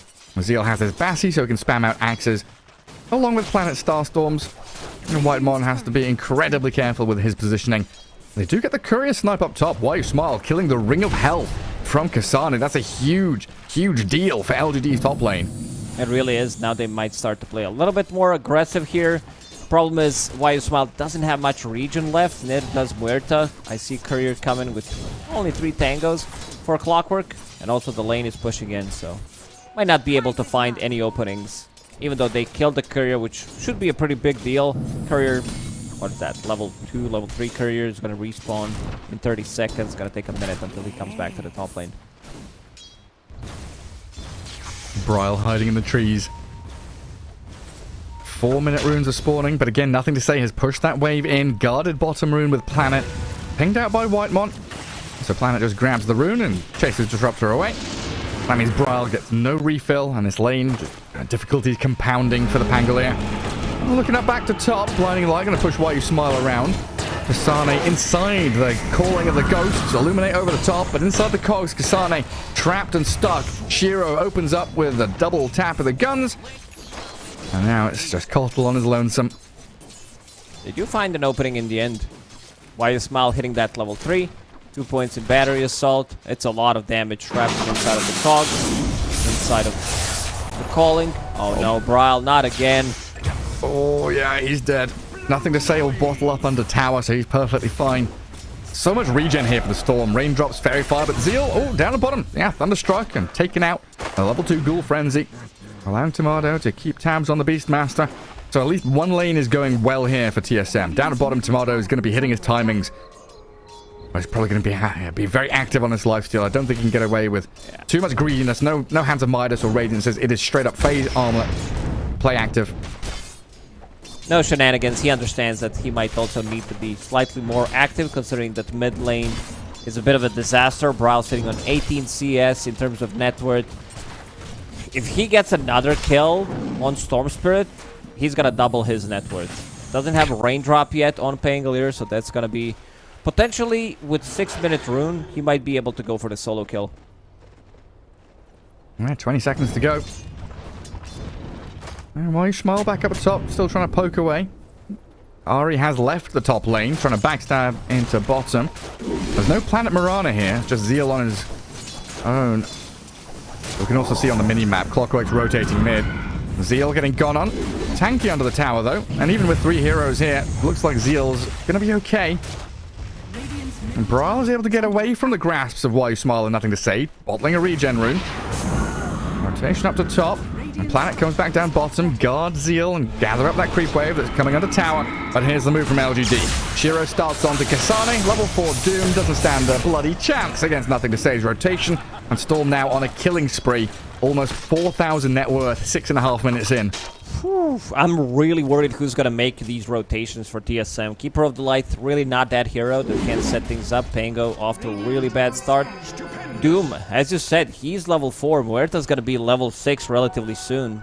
With ulti available, like clockwork, getting close to him one more time, it's going to be another kill. This is 7-minute Vanguard that we see on Kasane. Yeah, it's like 3 minutes slower than we've been saying from the free farming off lane. Zeal is getting chased. Rune, can they do it? Ari, good body block. Zeal, who clicks it? It's Tomato. Killing off Zeal as well, but he comes Nothing to Say. Grounding Ari with a Vortex. Infest there, heals him back up. And now the Storm Spirit. Oh, oversteps, but he's got the ball lightning. Away from danger he goes. Planet wants to get involved now with the Star Storm. White Mon is very low. Might deny to Ancients. Does die to Planet. Now leaping out, but dead regardless. TSM invading that right-hand side of the map and getting some important stuff done. They are getting the kills. Losing a lot of XP here in this lane. Not trading, but at least Bryle's getting something from it. Like, there's a lot of pressure relief from him. Does have region available. Might want to backstab one more time. Go on Zeal. They do have an observer ward that's going to scout him out. They see him. Yeah, hello there, Mr. Beastmaster. What are you up to? Level 5, stacking Ancients. Okay. We'll come in with 4 heroes to swarm the bot lane. And LGD, they don't realize this is coming. They were hunting for Bryle mid, but instead it's Bryle hunting Zeal bottom. Rolling Thunder should be able to secure this kill. Maybe give it to Tomato to allow that acceleration, but it's Ari that secures it. Nobody saw anything, though. Nobody knew it happened. Blinding Light made sure that Cockle gets away with a kill. Yeah, it works on allies. Meanwhile, in the top lane, Storm zipping in, fearing him back. Kasane, even with Vanguard, they still have more than enough magical damage. Here's the Evil.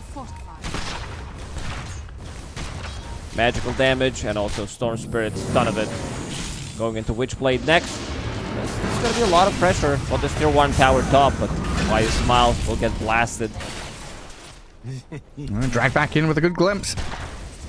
A lot of efforts put in that bottom lane. Double Radiant Observer wards. Lifestealer playing aggressively and making sure that the one good lane they had is going even better. Giving Tomato a very good time. Now he's top of the net worth. Sitting pretty at 5k. A lot of work still to do for the Pango and the Doom, though. And I think Kasane, now he's the one really under the cosh. 3,400 net worth. What kind of build do we get from the Doom this game? Just all auras? There's no your Midas, answer. no blink. There it is, I see Crimson Pipe. Wants to be able to tank up as much as possible. Oh no, he's gonna die again. Just got the Doom off. Who has TP available? Supports do have it, but it might be too late if they already decide to jump him. And he might be setting up a trap for himself here. Help, team? Anybody?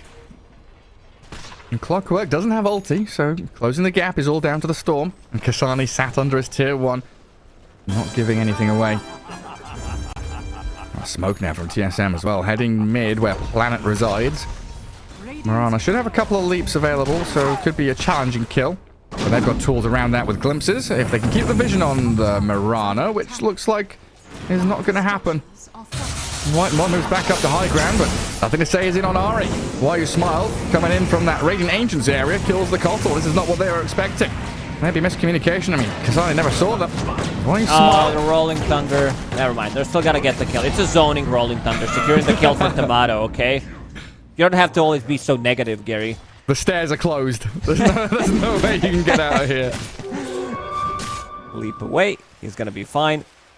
Unless they have a sentry. There is one available on Disruptor. White Mon brings another blood grenade every single time.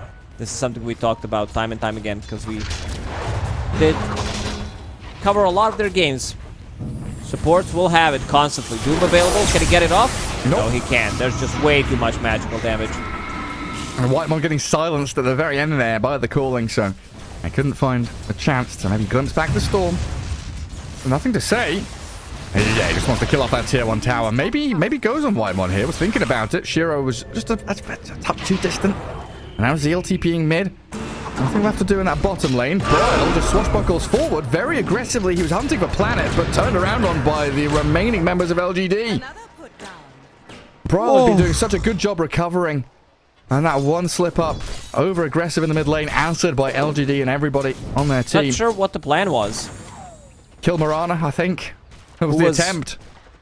He needed some kind of a backup. Shiro's extremely farmed. So is Tomato. Then again, this is Muerta we're talking about. 3 points in Gunslinger. Once you max it out, 50% chance to release a double attack. Her farm is going to increase significantly. Both top laners are struggling. We haven't heard too much from Zeal. He's going for the Helm of the Dominator build. Not the build we've seen on Beastmaster for at least in this new patch. I don't think I've seen it once. No, me neither. That's a good point. Yeah, curious why he's not going Auras and Aghanim Scepter, which has been the go-to build for Beastmaster recently. Does have some ancient cost stacks. more. 225 gold more compared to the previous patch. I guess Helm is an aura item, though. A double aura item. Get a nice little creep for yourself. But it's also the fact you're playing into Doom, right? It's like doubly so. You know, we've not seen Helm the Dominator because it's more expensive, or other auras feel super powerful. And then playing into Doom, who also has that level 15 talent, you don't want to go the Overlord because he's going to eat them. You still have a timing before he hits that level 15, especially if things are not going well for him, which they're not. Right now, Doom has 5,000 net worth, doesn't have Hand of Midas or anything, just straight up farming mode. 3 points in Devour, 4 points in Scorched Earth. Doesn't want to fight White One. He's smoked, looking for something, trying to set up some deep vision. Yeah, well played. Broyle's Diffusal Blade nearly done. Orbital Corrosion completed. Ari dies as Broyle TP's in mid, trying to poke back at Planet. But we're soon going to get to the point where Broyle is going to be a force to be reckoned with. It even has a nice neutralite in there with a Lance of Pursuit. And the Infest, Kasane has Tomato inside of him. Let's see what they can find. They're going on a fishing expedition up in this top jungle. Trying to play again into that vision. You said White One placed it deep and they see nothing to say. If they can static storm the storm, which they can't do because nothing to say sees them coming and is quick to react and run away. Instant rocket also from Why You Smile to scout how many heroes there are. Might make an aggressive move on a different side of the map. Hookshot gonna be available in 10 seconds again. Yeah, TSM spread pretty wide across the map. Broyle heading back to mid. Ari just going to be holding that bottom lane with the Illuminate spam. Make sure it's a little more challenging for Zeal to push the tier 1, which is usually an easy job with the Helm of the Dominator. Oh, nice dodge. Gets his skeletons away from the Illuminate. While in the mid lane, Why You Smile, hookshot back to the Storm. Disengages from Tomato and Broyle, but they're glimpsing the static storm. Catches nothing to say. They He's gonna bounce him out. They push him out. They have to doom him now. Killing him off. It's a big streak to take. 800 plus gold into the hands of TSM. I got a little worried there for a second that it's going to bounce him out and might be able to get off. So a lot of big ultis used. He's going to be out in 20 seconds. It's time to strike for PSG LGD.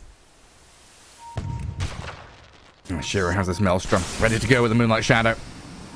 Quick TPs out onto the map. Don't want to give up any territory here, and they were looking for Ari.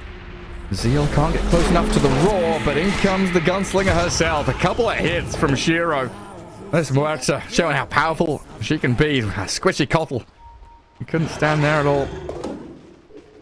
That's Dragonlance completed. Now on Muerta, on top of Molten Blade plus Maelstrom. It's insane how much damage and how much farm this hero can get. Yeah, as a ranged carry as well. It's like much better version of Drow Ranger. Yeah. Feels like it. We'll get a D ward. Get some extra gold for himself. Bro. BKB next. Wow. Bit low on mana. Needs Keeper of the Light. Needs that chakra. Does get it, but the Roar is there from Zeal. Rolling Thunder in the end comes to nothing while White One does die and a hook shot up top. Why You Smiles onto the Doom. TSM trying to make too many moves at the same time. They fall short on every single one of them. It looked like they were thinking about going Roshan or something in that top left corner. Then they were trying to TP bottom to fight around Broyle. They're getting a little bit messy here for TSM. 3k lead for LGD. They're getting a lot of these key items up. His drums and urn on this Marana, stacking auras. Beastmaster. He's got his Vlads coming out on the courier now as well. Radiant's middle tower has been denied. Just ramping up the Muerta's damage as best you can. Storm Spirit also, he's massive. Falcon Blade, Witchblade, all the blades pretty much. Going into BKB next. He might start thinking also about getting maybe a Lincoln Sphere later down the line. Might change his item build. Not gonna say also a type of a player that usually doesn't change his item build, knows exactly at the time what he's gonna need. It doesn't matter if he's playing from ahead or from behind. So probably will just stick with the BKB. Yeah, very solid plan. Tomato, DD Rune expires top, and he's being eyed up. There's hook shot, ball lightning, and an arrow. They'll have to chain stun perfectly to kill him off, and that's not how you start off a perfect chain stun. Hook shot misses. Courier snipe attempted, successful. Tomato's courier dead. Radiant's top They'll even steal the wisdom rune. Going through the twin gates, they want to backstab. Coming in. Feels like they from- know. It feels like they know already. Someone's drawing on a minimap. Yes, LGD instantly falling back.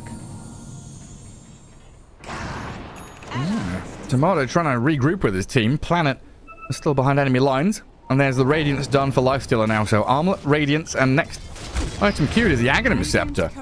He wants to try and infest into his opponents. Yeah. It's a good way to deal with Muerta. Tomato. He's having a blast of a game. 5-0 and 3. 17 minutes Radiance. Armlet. 500 gold on top of it. She becomes immune to magic, to physical damage, so you need to be able to deal some kind of a damage. This is where Radiant's gonna kick in, and same goes for that Aghanim Scepter.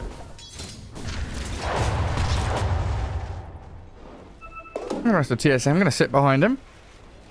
I want to get some utilization out of this pipe and Doom ulti. Static Storm, such a good counter-initiation spell, and of course, playing under vision. Like we were saying at the end of the draft, super important to get that bit of intel. Spot out Ari in that bottom jungle is how LGD start off their fight. Quick blow up. As down at bottom, Zeal is inside the Static Storm. Somehow gets out. I think he placed a tree to push himself out of the kinetic field. Still going to die, even with a nifty play. Good little play. Still works, but the rest of the team, they're going to be grouping around right now. TSM does have vision. Will get dewarded. Or will it? Ooh. Double hit it. Keep that vision up. Even a dust there from Whitemon. Trying to see if LGD were readying for the continuation. Well, they'll fall back. There's Wisdom Rune. There's other stuff to do on the map. Plenty of farm to be gathered up. The trio core of LGD out farming their opponents. It really is their Lifestealer show for TSM. They're all portaling up top through the twin gate. Roshan's in his top left corner for another 45 seconds, but that's not the goal here. TSM want map control and to keep the vision up in the top part of the map.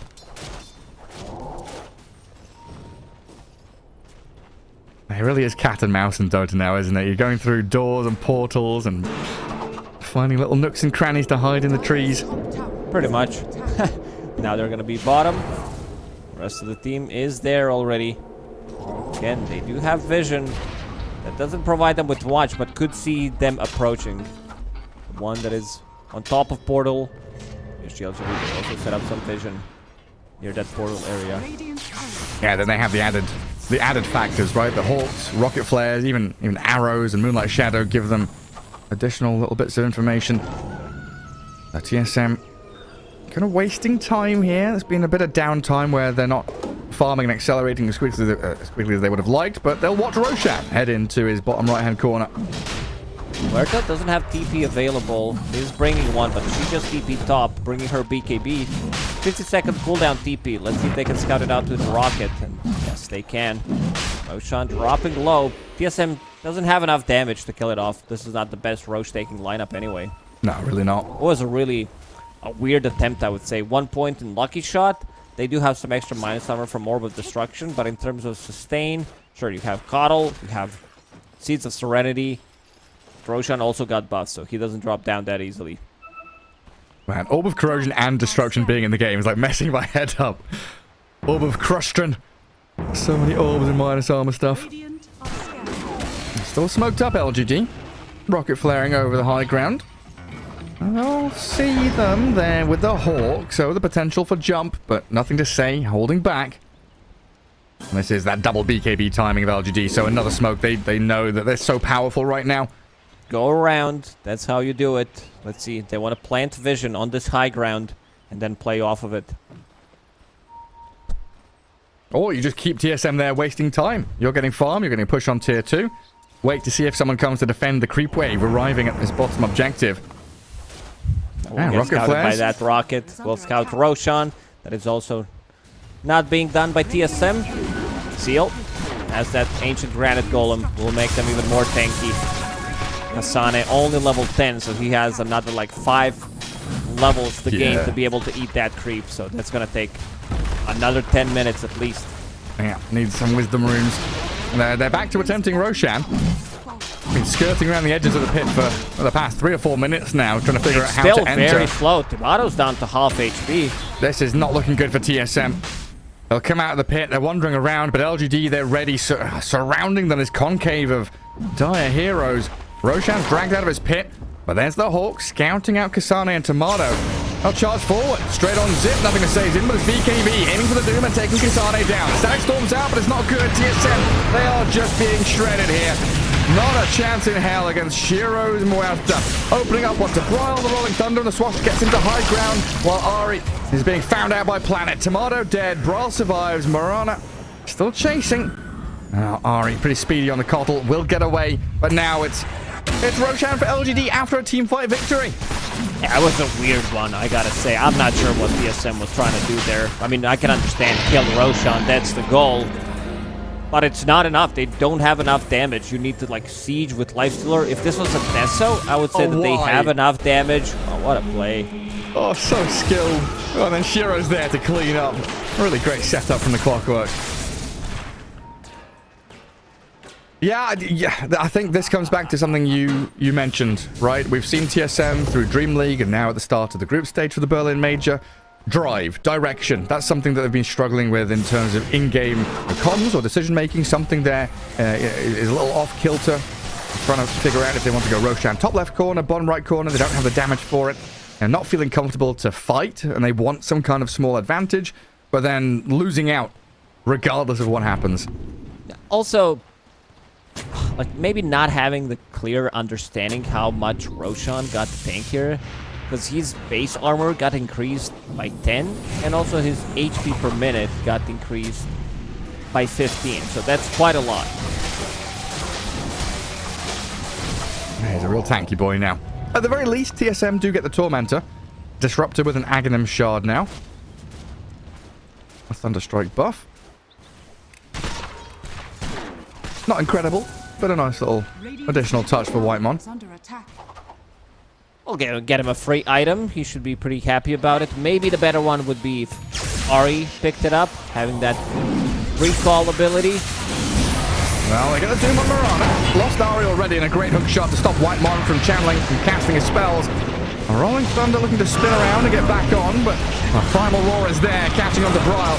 TSM battling him around Braille, but you're right, Shiro.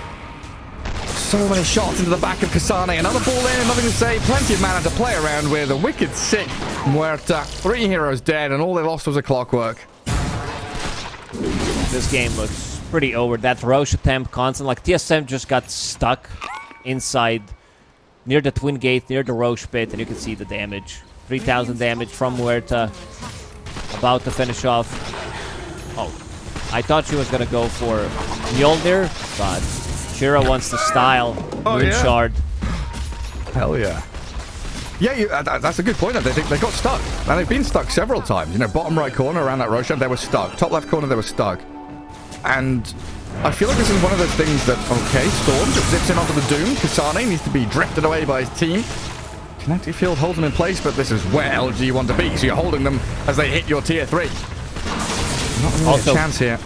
A point that we didn't talk about, Specialist Array picked up by Muerta. Oh, God. So this item got buffed. This item wasn't really that good in the previous patch. There was always like Grobo as a better pickup.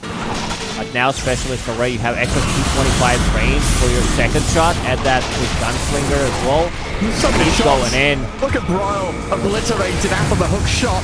And Muerta's multi-shot. Storm Spirit zipping around with his BKB up. Roar there, catching out Tomato as well. The Lifestealer, the only strong hero of the TSM, is being chain disabled, controlled up, but he infects into the melee creep, pops himself out and back to Fountain with the rage. But this means Kasani now trapped in the cogs. Not enough damage coming from LGD because they don't want to focus heroes. They want to go back to buildings. The Glyph is forced out.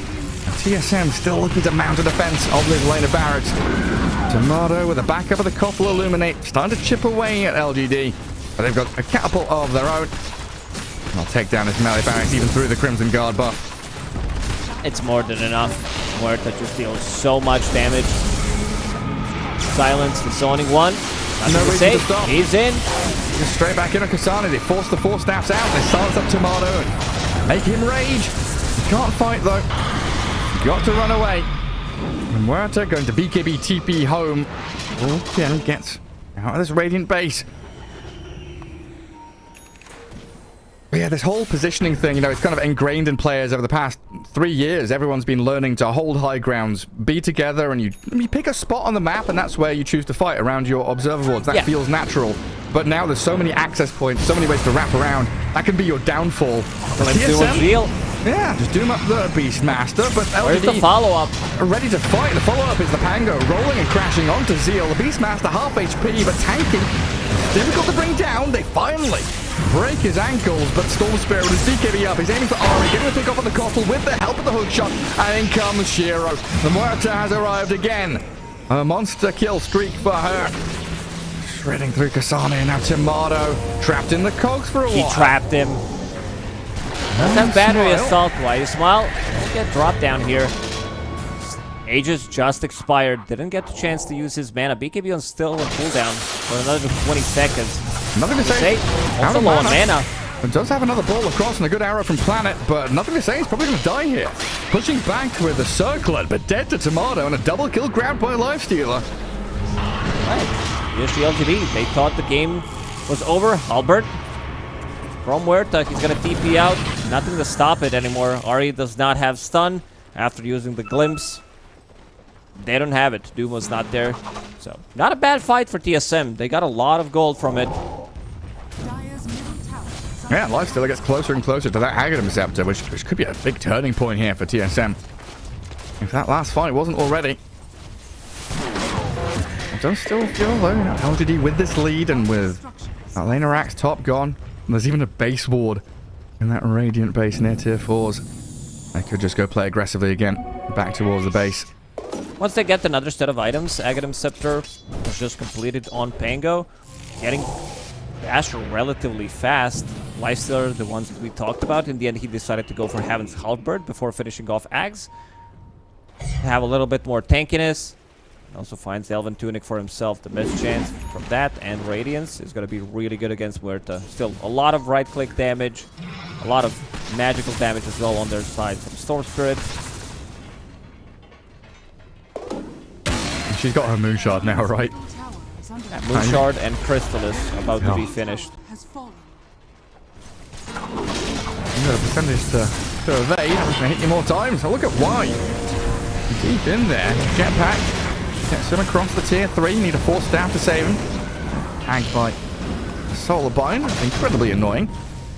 Tomato going to munch away at the ancient creep there. Solar Crest, speed him up. He still gets the gold with the Radiance Burn. Easy 250 for Tomato. Yeah. Oh, a couple of hundred away from Aghanim Scepter. They've held their high ground. LGD looking a little spooked now. The way TSM are fighting. Their backs against the wall, the scariest animals. Gonna scratch you back. They'll go with a smoke and a Moonlight Shadow though. And maybe this is where TSM get a little too lax. They've spread out. Ari's down bottom and Bryle is on an island. Alone in that middle lane, caught out by the Vortex Arrow combo. And Kasane hookshotted. So Storm, even though he's doomed, just going to click into him. Pango has buyback, Doom does not.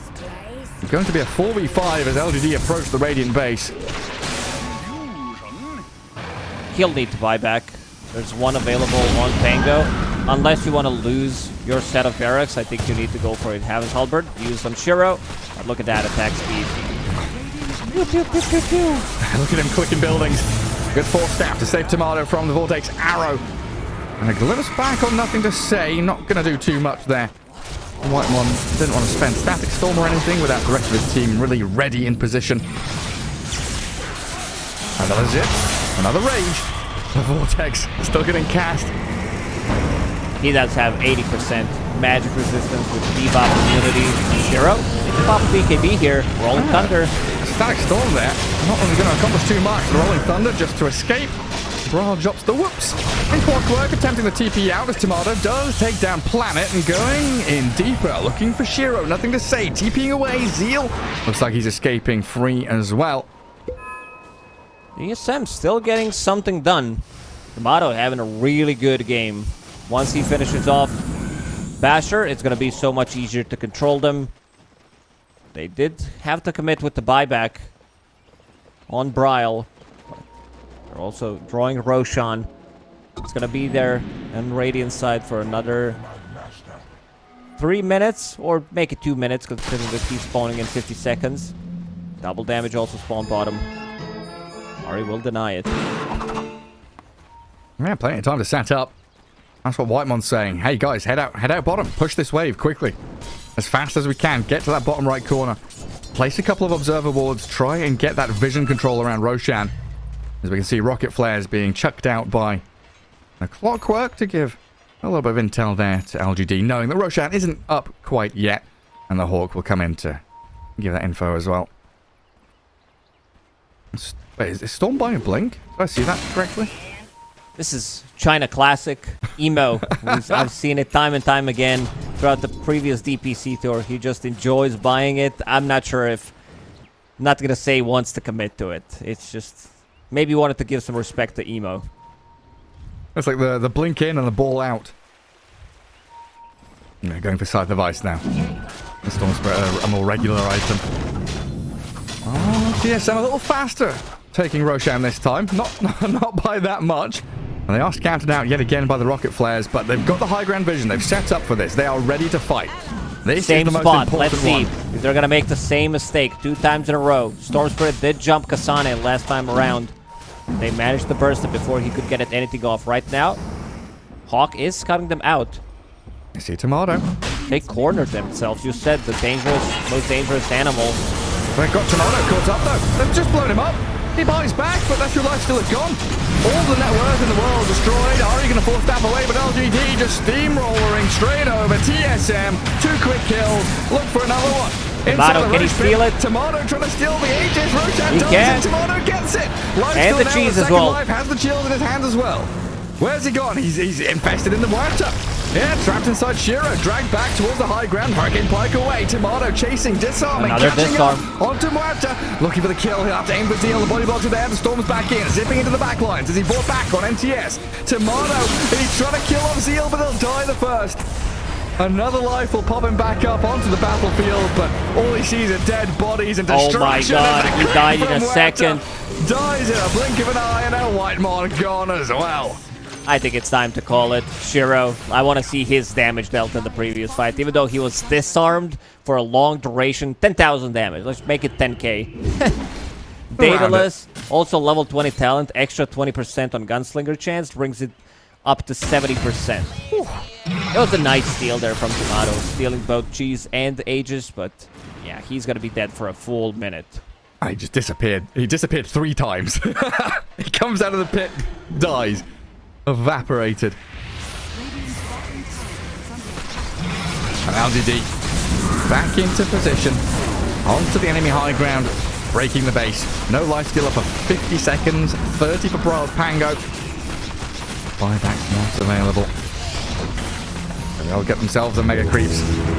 You lose a fight against Muerta. This is like Troll pretty much. It's better version of Troll, attacking the secondary building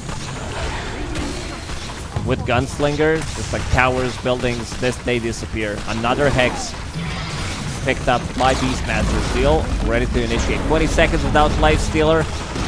I don't know if they can even do it. He's not going to respawn. Crimson Guard pop. Rome's dying. Nothing to say. Inside the Static Storm, but pops his BKB. focusing the throne and the BKB for Shiro with the help of the Raw. They'll turn onto Broil.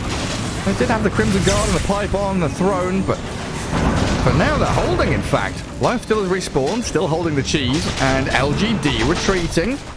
Game's not over just yet. Okay, I thought PSG LGD is just going to right-click it down, use the BKB, go for it, but they want to take it slow. 36 minutes, tier 4 items respawning, or spawning in just a minute. And does anybody need any shards, anything fun? There's plenty on. Yeah, LGD, Muerta, and Storm need shards, so go grab the Tormentor. How quickly does Shiro kill this off? Matter of seconds. Tormenting no more.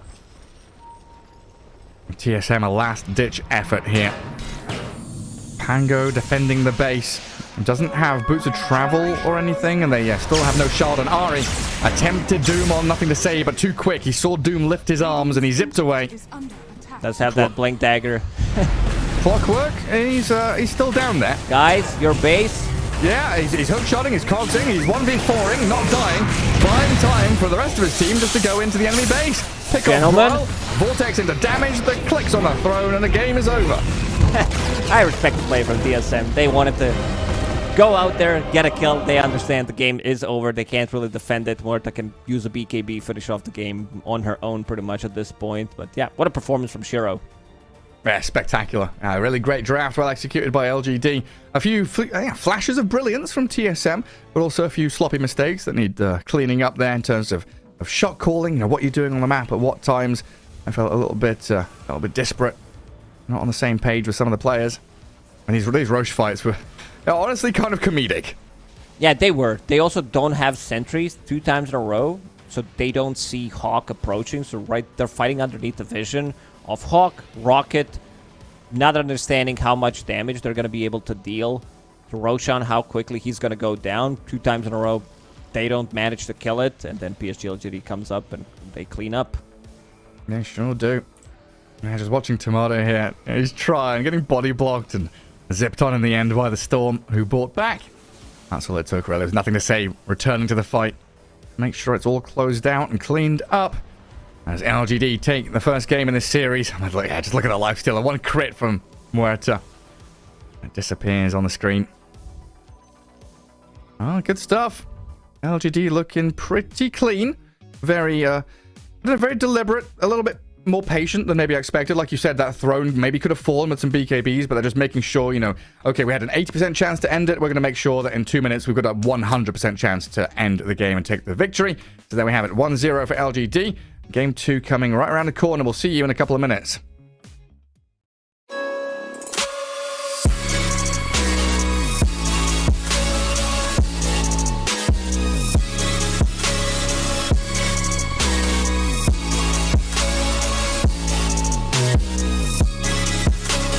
You love it, you wear it.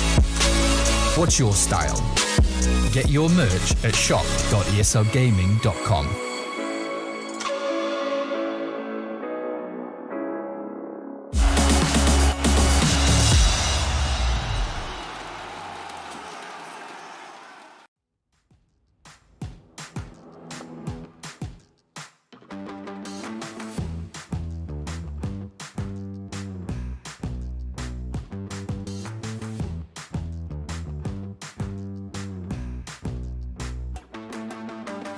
Let's go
Am I wasting time?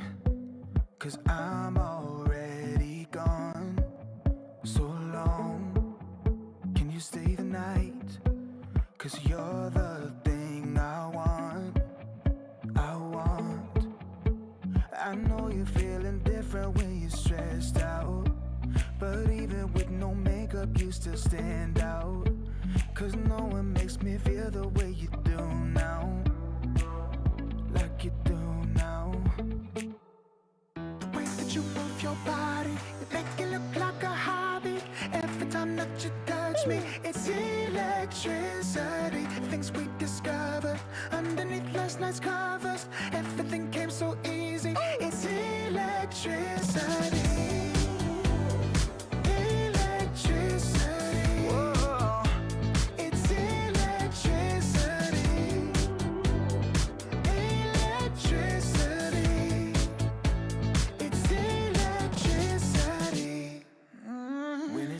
night. I feel you on my skin, my skin. You're all that's on my mind. It's finally sinking in. You're it.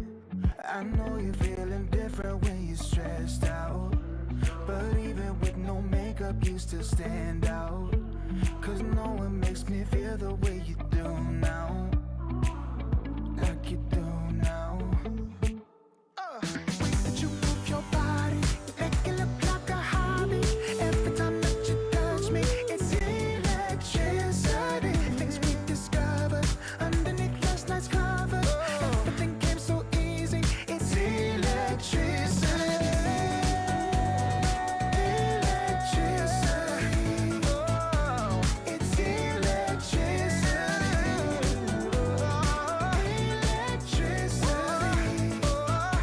Oh, it's electricity. Electricity. It's electricity. The way that you move your body, it make it look like a hobby. Every time that you touch me, it's electricity. Things we discovered underneath last night's covers. Everything came so easy. It's electricity. Electricity. It's electricity. You move your body. Electricity. You move your body. It's electricity.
Welcome back to day 4 here of the Berlin Major Group Stage on the Ember stream as we get back into our series at hand.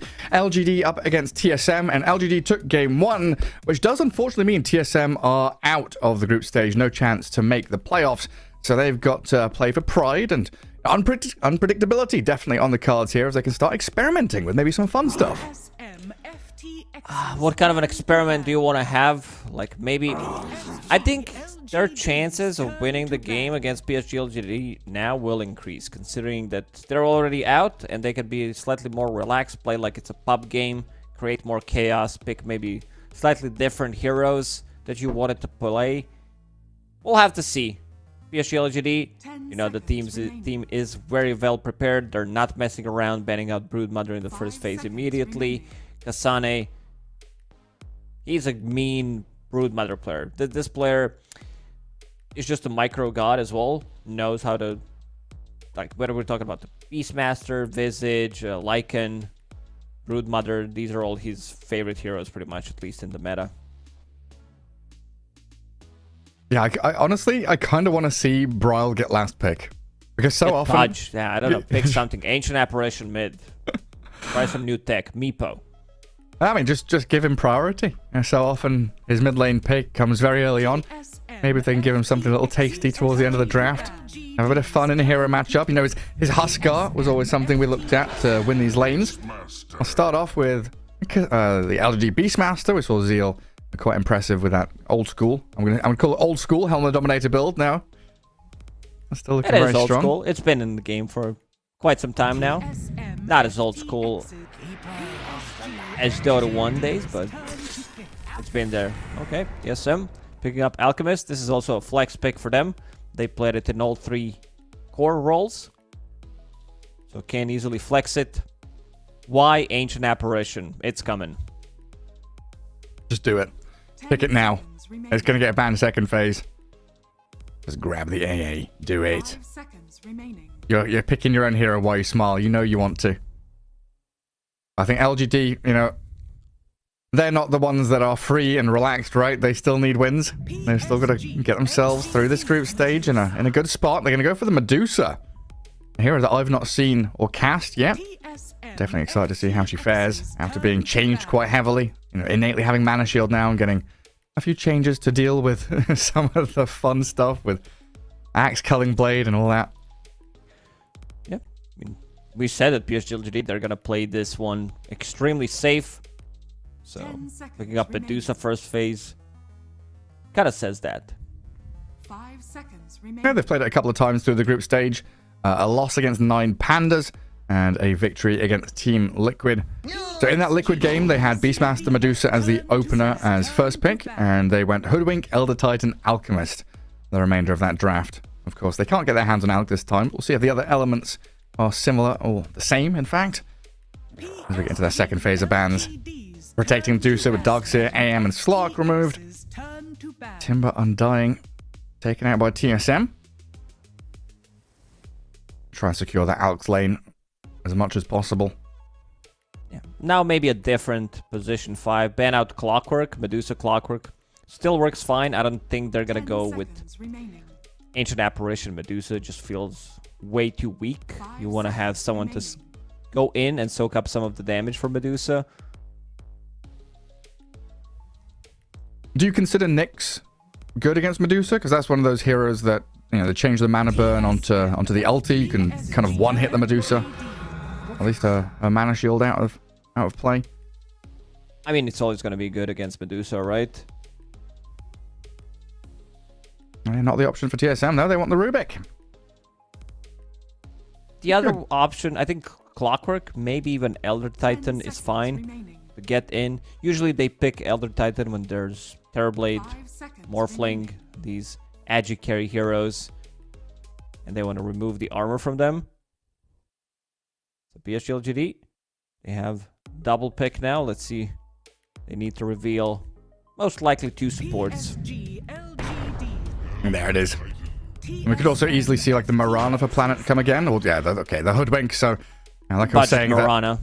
That's the victory against Team Liquid. This is their identical draft outside of the Alchemist last pick that they had. It's 4 of the same heroes they had in that win against Liquid.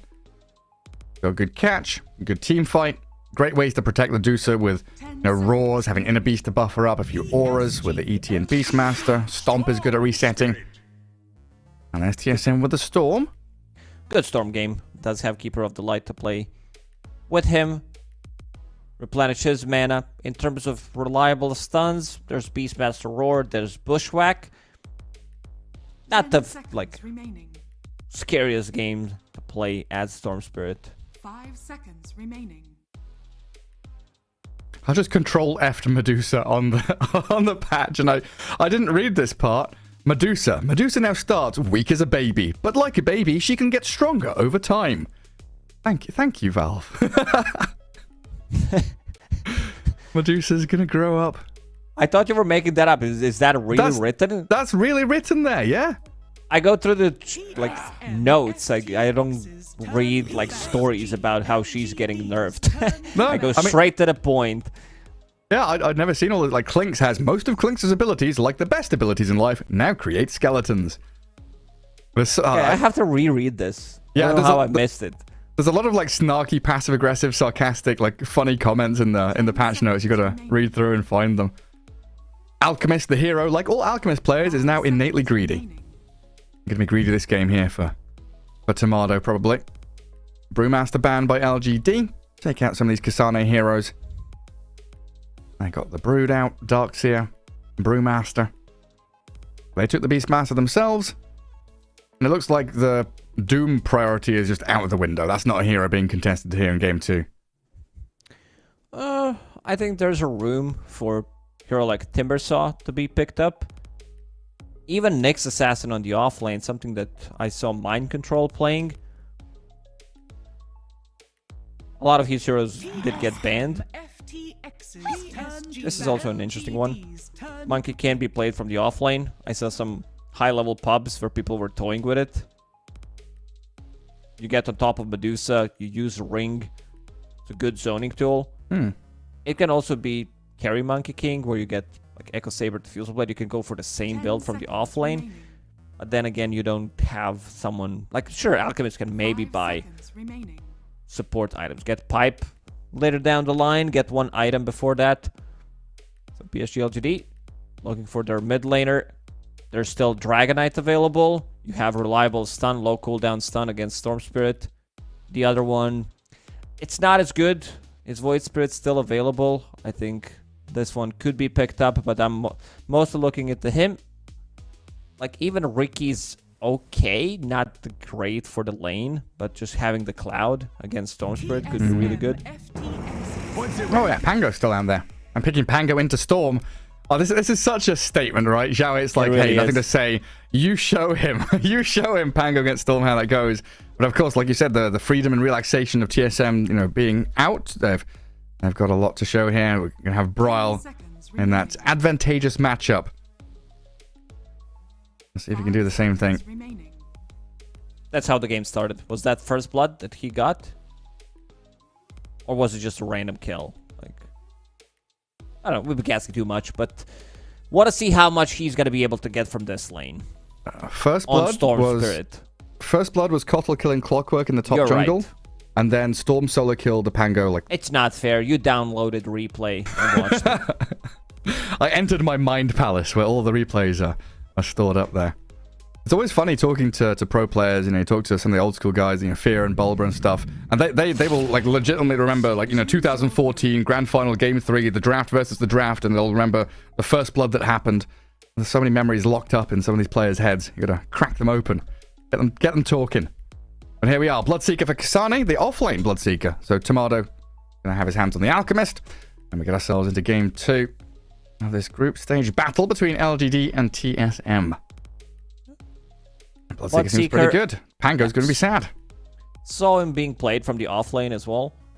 It's relatively strong hero, like does well in the laning stage.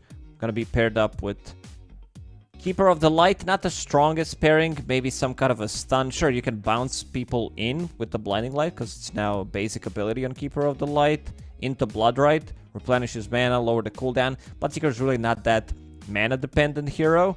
He really prefers to play with some kind of a slow, some kind of a stun in his lane.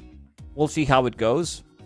And also what the item build is going to be. I like Spirit Vessel or just like Earn, upgrade your boots, get Power Treads, get Phase Boots, whatever you prefer. And then maybe later down the line get Spirit Vessel. This particular game isn't that good for Spirit Vessel, but you also want to have like something. Yeah, some intermediary item, some stopgap item that gets you to your bigger ones. I'll see where he goes. What he gets up to. It looks pretty solid though. Across the board for TSM. Get ourselves into the game, find out what the lanes are going to be and how they start things off. You know, this is one of those situations where we could see that 5v5 clash in the jungle, smoke up from both teams. Potential is there to start this game off with a bang. Game 2 between TSM and LGD, as you see there on your screens. Unfortunately, just going to reiterate, TSM can no longer make the playoffs, while LGD still looking for every victory. Everything counts here. Every match matters. And we do have TSM smoking his 5 and heading down south. We cross over to the Radiant side. There's Shiro. And why you Smiler down here on Adusa and ET. Nothing to say, sat in mid on his Pango. And then Planet and Zeal up at top, so spread as they should be in their lane configuration. lane configuration. A lot of fancy words coming out from you. Garrett, you learned a lot. This is the 4th game of today. You combined 2 big words. We also said that if you learn a new big word, you have to report it. I don't see a message from you. It's configuration, and I'm sorry. Okay, that's that's my bad. What was the one I used the other day? I guess like a month ago. Is algorithm? No, I can't remember. There's something I used. It and was like, something fancy. You're big some with the funny words. out there. Well, the English language is interesting. You just make stuff up. Just say something that sounds remotely word-like. You're like, yeah. And then if it's wrong, you're just like, well, what I meant was... this. The real meaning. See, Kasane, inside a build. 3 slippers, fairy fire, 2 branches. It's a big stun. 250 HP on Medusa. And mana shield about to drop. Well, there Let's goes see how the fast she tankiness. drops now. 1, 2, 3, 4, 5, 6 hits. Alchemist draws first blood, spills Medusa all across the floor. Explosive start indeed for Tomato. Good first blood for them. Get themselves back out into lanes. Planet and Zeal up top. Hoodwink and Beastmaster. A lot of long-range harassment damage here. Axes, Acorn Shot. Lots of spam. White one's going to be on his toes. Fade bottom concoction. GSM can still throw things back at them. There's a lot of damage between these two. Lots of spam. Look at BSGLGD. They're fighting back. Wild Axes, Acorn Shot. I do prefer Acorn Shot level 1 on Hoodwink in most of these scenarios to secure the range creep, even though you have like Beastmaster and also the harassment tool, a little bit of a slow Kasane. Dropping very low here. Needs some kind of tangos. Does have 1 available, but if they keep him relatively low, Bloodseeker can't really put pressure. He does rely on being full HP, harassing people, and then going back to HP with that thirst. Looking at the mid lane. Bryle doing really good. 9 and 2 compared to Nothing to Say's 4 and 0 this time around. Nothing to Say did pick up the bottle before he starts to play a little bit more aggressive, something that Bryle didn't manage to do in the previous one. His bottle was being delivered and he started to play aggressive.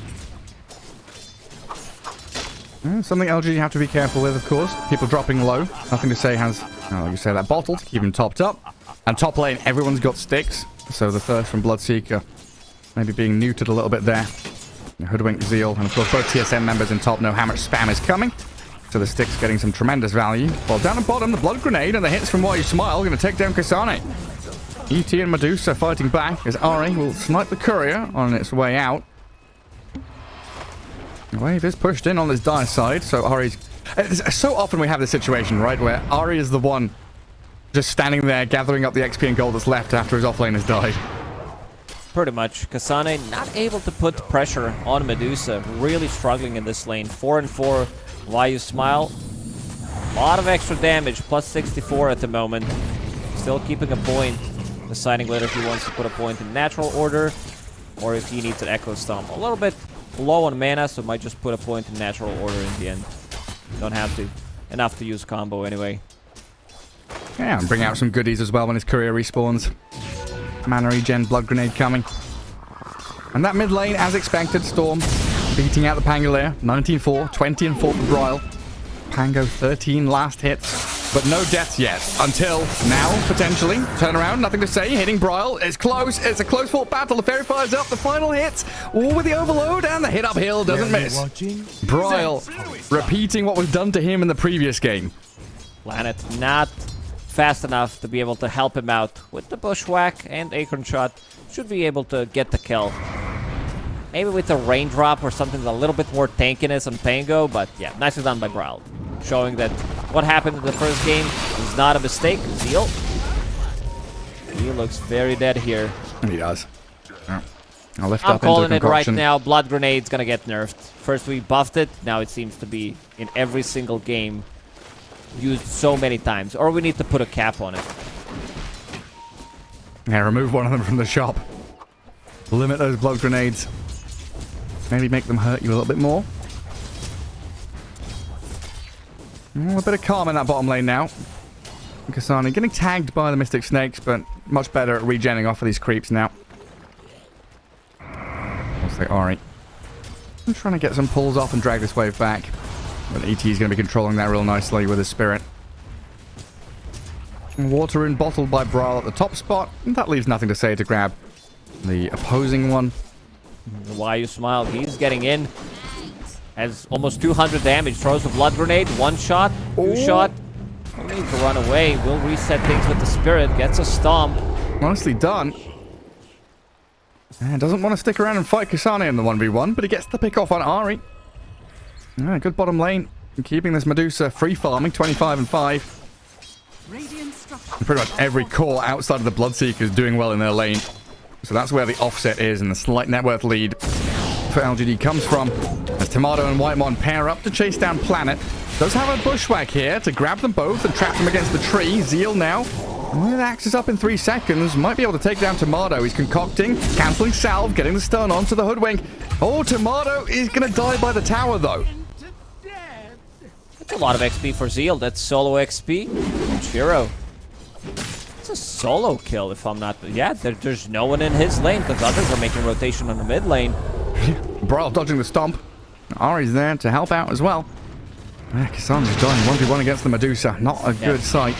New Medusa's really scary with the stun and slow and bash. I don't know. I guess he didn't expect the bounce to happen. It was very low, maybe relying that he's going to be getting some life steal off the creep. I'm going to say, bounce him back. Gets himself the illusion rune. Immediately pops it. Wants to refill. Why you smile? Going in onto Whitemon. Does have a bit of backup here. Bryle. Half HP. Getting low on resources. Looks like NTS didn't really want to be involved in that fight. Couple of uncharacteristic mistakes. Beastmaster will hit level 6 relatively soon, so Planet, once he decides to rotate top, there's a kill threat. Maybe not an Alchemist. They need some stacks from the Wild Axes first. But if someone else shows up, that's definitely a kill. Now we see both supports keeping mid, refilling the bottles for their mid laners. And this is a new tech. 7 minutes. Getting the Fusel Blade on Pango before getting the boots. Yeah, was it Nisha we saw doing it, right? Yeah. And they're skipping out boots. Well, 7 minutes about to hit, which means Ari is come across to this left side, wanting to steal the Wisdom Rune, but he's been caught up in all the stuns. Planet will take it. The Beastmaster caught up, though, by Brawl, and TSM bringing quite a few heroes up here.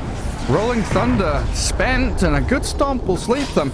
Maybe they can kill Whitemon, but it looks like Brawl's going to have freedom to zip over to help Tomato catch out Planet. Whitemon dead, but so's the Hoodwink, trapped in the trees. Oh, they don't have the damage to finish her off, and now Tomato stuck here on the bridge of danger, can't cross it, didn't answer the questions the Mad Wizard was asking, and LGD defend their Tormentor area. That's a bit too deep. They lose 3 heroes. They also lose their Alchemist. I'm not sure that Alchemist should be there from all heroes. It needs to be someone else. So he can be the one getting the farm. But also he put a 3rd point in stable concoction, so that means he wants to fight. He isn't level 6, needed 1 extra creep to be that level 6. Shiro. He's going back bottom. Do you remember I gave you some homework to do, Lacoste? Have you done it yet? You did. No, I did not watch yet. Was that the reference? The Mad bridge Wizard? crossing, yep. Answer me these questions 3. What is your favorite color? What is the wing speed of an unladen... Or what is the wing speed velocity of an unladen swallow? Okay, now we'll have to watch it. Nobody knows. Rupture used. Sure, doesn't have DP available, but does have 1,000 mana pool, 16 one charges, plus 2 healing lotuses. Not sure what the plan there was. Maybe force a rotation, see if there's going to be some kind of a move. Where's the rest? Can Brown dodge a stun? Vortex. A little bit of disable on Shiro, but it's Medusa and standing by tier 1. Whitemon tanking a full creep wave. A ball lightning trying to push the damage onto Planet, but Brawl needs the rest of his mana to zip away to safety.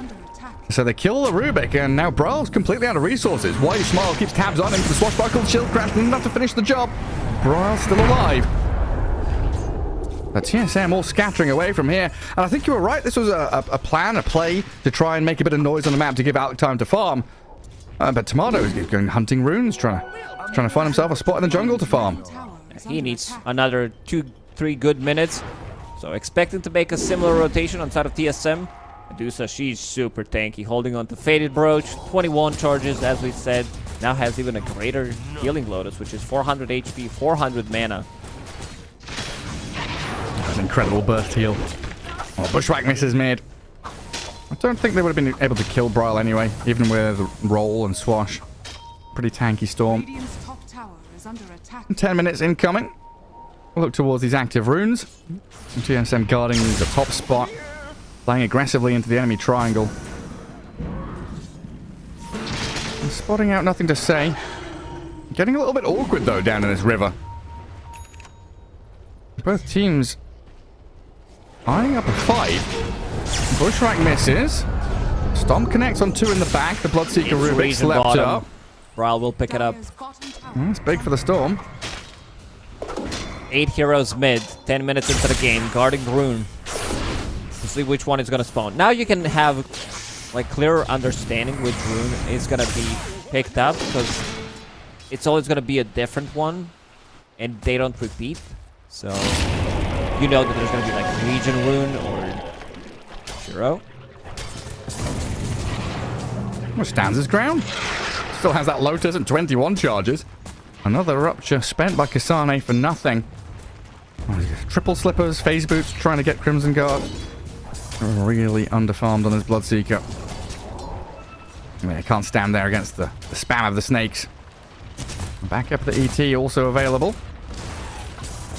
Alchemist is top of the net worth though. Yeah, the shining light here for TSM. He's got enough money for Relic, closing in on Radiance. And EG showed earlier on today, even if your Alchemist has had a piss poor lane going 0-4, you come out just unkillable with what? What do you have? Radiant, Sound, and Yasha Heart? That was the item build, yeah. Save from untouchable Storm. stuff. On to nothing to say. Vortex is there. Raw to buy a bit of time for the swashbuckle away. Concoction from Tomato, long-range connection. But the Bushwhack, a bit of protection from Planet, not enough to save the Pango. And now Zeal, the one being overrun by enemies. Trying to bang his drum to get back under the tier 1, but TSM bring everybody top. We see this more often. Supports being really underleveled. 11.5 minutes into the game, both supports on PSG LGD, they're still level 5. I mean, on ET, it's not as impactful as on some other heroes, like Hoodwink, who wants to have that sharpshooter because TSM invaded their jungle and stolen the XP rune. I mean, stealing these XP runes feels so good. These bounty hunters and just like smoke up on a support. Go grab it. Bryle with a shield rune. is under attack. Okay, where are we heading? Back up to top. Radiant vision up on the high ground. And there's also a dire observer ward here, seeing TSM coming in. Flying Smile still going to get caught by the Bryle Storm. Vortex is ready. Not using it. 500 shield. Physical. He's going to get burst down though. He's out of mana now. MTS just rolling across back onto Ari's Cockle. Trying to pick off the old man in the middle of all these ancients. Gets the job done. And the final swashbuckle. Now it's LGD's turn to bring 5 heroes top. Rally around their Medusa, who seems reasonably ready to fight. This is going to give him enough money to buy the Fuse Blade on Pango. Things are going to be slightly more difficult now, especially for Storm Spirit. He gets hit by 2 swashbuckles in a fight. That's 300 plus mana gone. Radiant's bottom tower is under attack. Oh, Bryle, careful, hey? Bryle just wants to continue 1v1ing, nothing to say. that's all he wants to do. Dire's Just play Storm v Pango the entire game. top tower. White Mon. All in. Nothing to say. He felt it coming. Radiant's middle tower is under attack. A lot of mana spent there by the Storm. And this is where... Alchemist. Yep, Radiance is finished on him. Still wants to farm up another set of items. I see Blink, I see BKB. There's also a lot more camps to farm. You can say that again? He's playing Blink. Blink, yeah, he's getting Blink dagger. The seal zapped. The White One finds him. I was going to say, it's like the part of the game where LGD are going to take over that top left corner of the map, get the additional bit of farm from the neutral creeps, but TSM say no, it still belongs to us, dire side of the map. Dire You can't be here. And now we're going to Portal down bottom, go through the twin gates. Planet ruptured, and the hoodwink. I thought she was safe behind a tree, but suddenly another avenue of attack there from TSM coming in from the bottom side. There should probably be a tower. Why you smile? Is there? Maybe trying to defend it. They also don't have that much tower damage. There's also no catapult. It's Rubik, Coddle, plus Bloodseeker. They don't really deal as much damage. Kasane, he's gonna be kind of a off-laner from this game, even though we don't see too much off-lane Bloodseeker. About to finish off Crimson Guard. Great against Medusa, great against Beastmaster. Yeah, we need to get there first. He's being rolled on, slapped around, and finished off, eventually, by Nothing to Say. Arcane Rune Rolling Thunder as well. Feels real good for the Pango. Yeah, you're right. This offlane Bloodseeker, maybe... I probably thought he had a much better laning setup. Was going to get to these items a little bit faster. The additional core in this match. Well, TSM make a play onto the Medusa mid, getting through half of her mana pool. We're going to snake back some of it. And a stomp on the Alchemist here puts him in an awkward spot with no backup. So LGD, they can charge forward and look for the Rubik now. Chase Whitemon up the staircase. A lot of damage bursting into the Rubik as Brawl jumps in. And he's aiming for Nothing to Say with a lot of magic damage, taking the Pango low, but not killing him off just yet. And the Storm zipping back in, but the shield crashed. The takedown, a 1-for-1. In the end, the Pango dies, but TSM lose 3 overall. PSG LGD, look at the itemization. Medusa is going for Diffusal Blade this time. Double Diffusal against Storm Spirit. Like, usually she's the one who does not like to play into any kind of mana burn. And right now, TSM doesn't have any. Bring back Mana Leak on Keeper of the Light. Oh god, no. No, I hated that spell so much, man. Why did everyone hate that spell? I don't know, but I hate... I don't know what I... Maybe I just read too much Reddit. So everyone hates the spell, so I hate it too. It's a cool concept. Like, you're moving your Mana's Leak. Well, it's like Rupture for mana. It's not fun. Rupture's not a fun spell. Rupture's annoying. I think the main thing is that Mana Leak was a basic ability. Like, if that was part of his ultimate, fine. But the fact he can do it like level 1 Mana Leak you and you're just not allowed to move or else you can't play the game, not a fan. Radiant's middle tower is under attack. I'm down to replace Solar Bind with Mana Leak. And also did provide stun, I believe, when you ran out of mana. I did, yeah. But it's pretty long if I remember, like 2.5, 3 seconds, something pretty wild. TSM trying to fight top. The Roar catches Ari, but Broil straight on top of the Beastmaster and the stolen Roar. Screaming back into the Beastmaster's face, but look at who's here. Shiro's Medusa snaking away and Broil out of mana. Good zap to stop the Centaur stomp, but with a Stone Gazing. Oh, no follow-through, really. PSG LGD have got to retreat because Timado's sprinting towards you. The Duke's around the trees. He gets off the stun nonetheless. Why you Smart tried to juke Timado, but he was having none of it. Medusa, in the end, she finished off that Diffusal Blade. Double diff against Storm Spirit. What is he building? It has Kaya trying to have a little bit more mana pool. Like, you get hit by 2 swashbuckles, couple of right clicks from Medusa. Also bring back the old Mystic Snake. We just want to see the world burn. Remember the time when Tidehunter was like super popular and so was Medusa a couple of years back? Oh. Unplayable. Like, you don't have enough mana. She steals percentage of your mana. And that's it. You can't ravage. No, you can't do anything. And you couldn't go close to creep waves. You just get zapped by the Mystic Snakes all the time. Like Kasane's getting done in now. Planet with a big old whack out the sharpshooter finishes him off. I think this offlane Bloodseeker, you don't get too much from the hero when you pick it and go for this item build. Also, I would prefer if he has like multiple points in Blood Right. Sure, you're like farming with Blood Rage, but in a team fight, you're not dealing damage. You're just like Crimson Bot. You're a melee creep.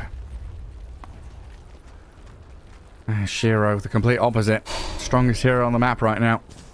Yes, Alchemist is top net worth at 13k, but there's always that inflation you got to take into account.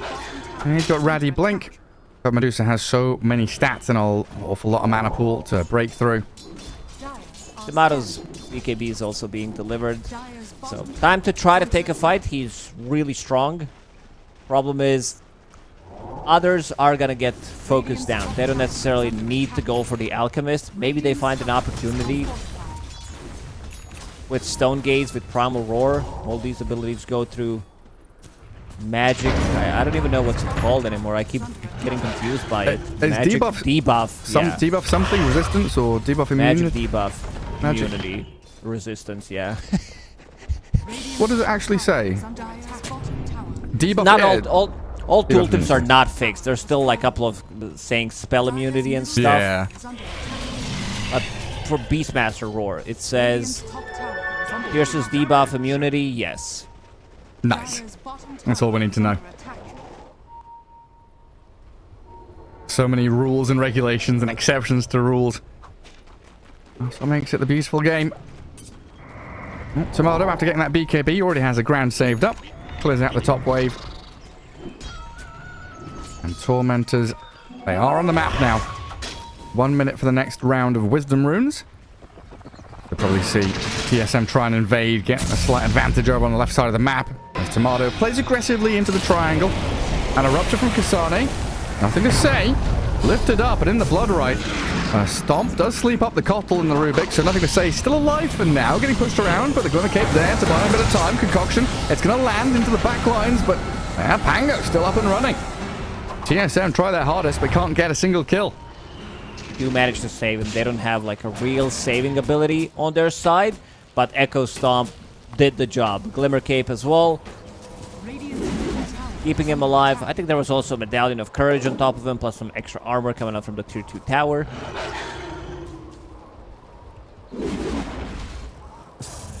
And here's LGD just sitting next to their Tormentor. It's time. Wisdom Rune spawns. And the fact that TSM tried to invade and now have to back up means they're going to be a bit slow on the map. I was looking at Planet. He had the runaways. Curry, Glimmer Cape, and run away from Tormentor. Oh my god.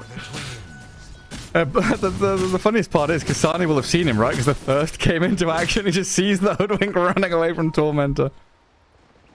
So it's going to be Wise Smile picking up Aghanim Shard, lowers the cooldown on Echo Stomp, and also allows him to jump where the Echo Stomp is. So he can easily close the gap, remove the armor with Aura, which he has 2 points in it at the moment. Yeah, more maneuverability. Every hero needs some kind of maneuverability spell. Oh, we've given one to Ursa. We gave another one to Monkey King with his Boundless Strike. Gave one to ET. Let everybody jump where they want to. TSM still trying to levy this Alchemist net worth into a position on the map. bottom tower is But under LGD are the ones that are smoked. Dire's Coming up the staircase, Shiro leading. Front Also line. holding this Greater Healing Lotus, 900 HP plus 900 mana.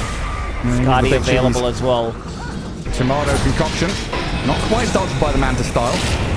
Nothing to say, ruptured and rolling. Dangerous territory for him to be in. Where's he off to? Swinging Back to base. hard to the right. Yeah, TP's home to base. Tomato backing onto Zeal. The ball in from Brawl, catching Beastmaster. Shiro trying to stand and fight, but the BKB up from Tomato gives the safety he needed. TSM, they're channeling another concoction here to try and catch up to them. Tomato launches it last second. They can't get on the Medusa though. There's no way they can dive Shiro here under tier 2. G, in fact, he's going to slow him Gets down. mana as well. No more Chemical Rage, no more mana. Bryle is in, looking for Planet. Low HP Hoodwing pops the one, stays alive. The deep dive from Bryle gets the kill. But now the Medusa chasing in onto Whitemon. They got the Alchemist out of there. And the rest They of don't have TSM enough disengaging. Beastmaster done. Same goes for Hoodwink. They need those two heroes to kind of control the team fight. And Bloodseeker, the hero that dealt most damage in the previous fight. I guess the Rupture on Rolling Thunder.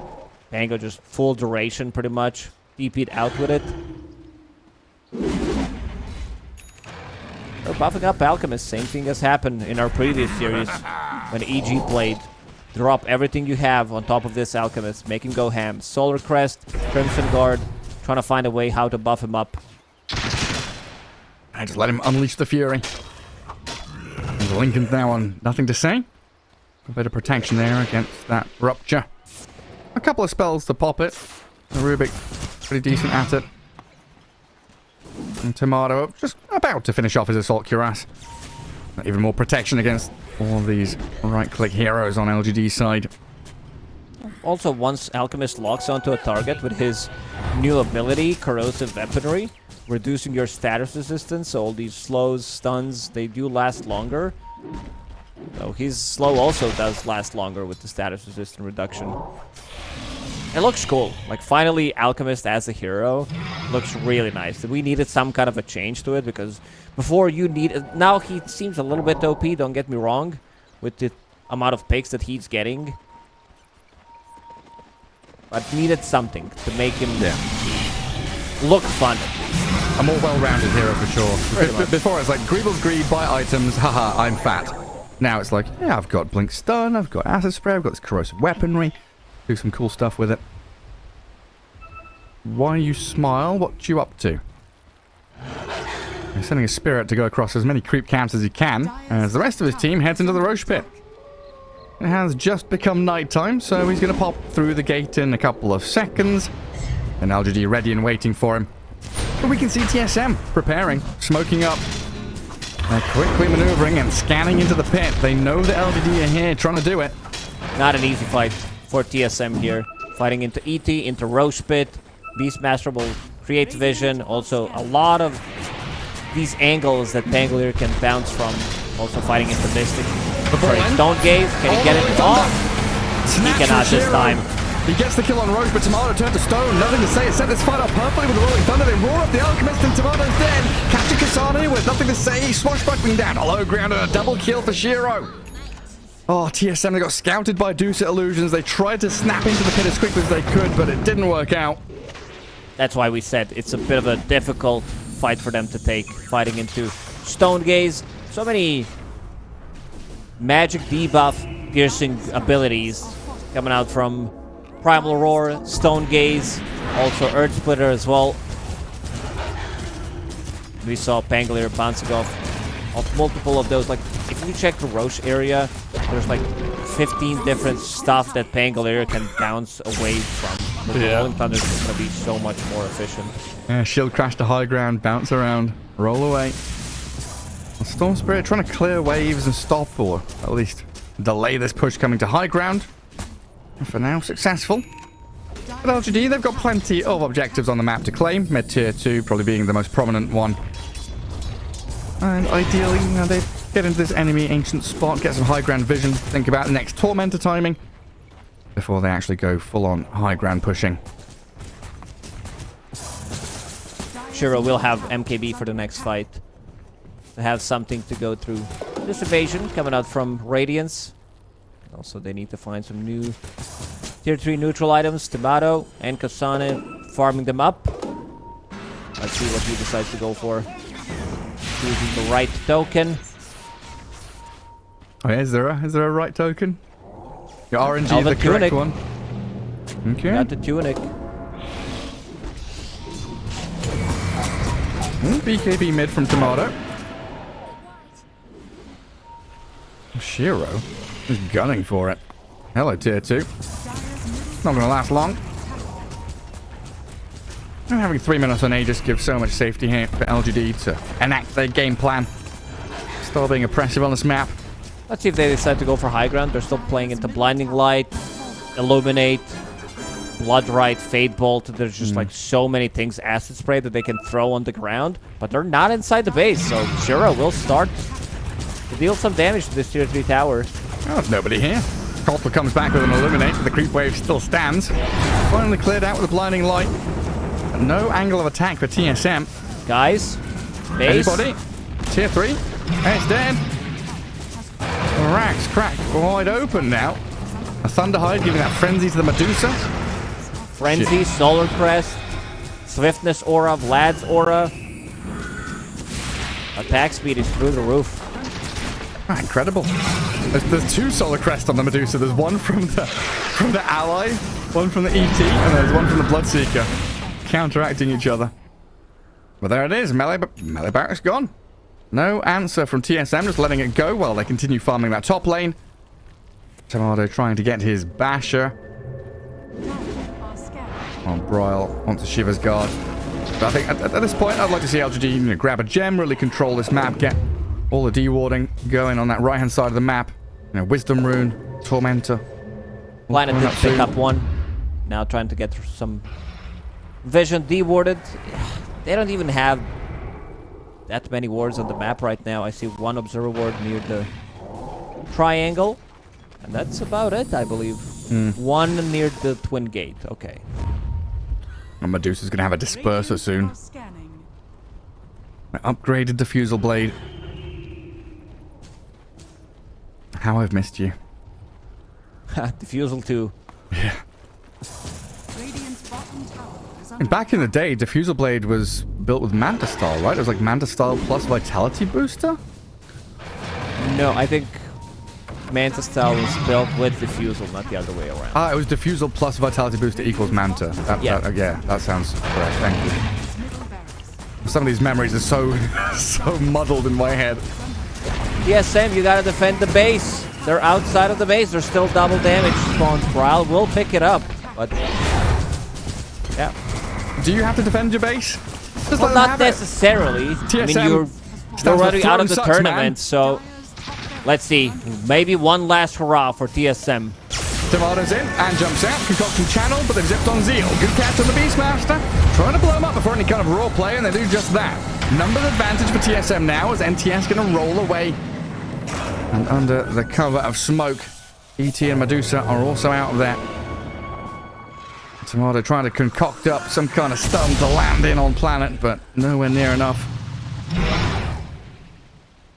Hoodwink already scurried out of danger. Well, they've lost a lane and a half of barracks. Still able to shove LGD away from the base. But I think it's just a matter of time until they come around again in this bottom lane, which is, again, like I've been saying, ideal for LGD on the Radiant side. They want to get in, use Medusa as a sieging tool, Echo Stomp, pop that Solar Crest, pop those drums. Now we'll have Boots of Bearing, try to amplify as much damage as they can. This is pretty much 4 protect 1 strat that we're seeing. You have like this one overfarmed hero, and you're trying to buff him up as much as you can.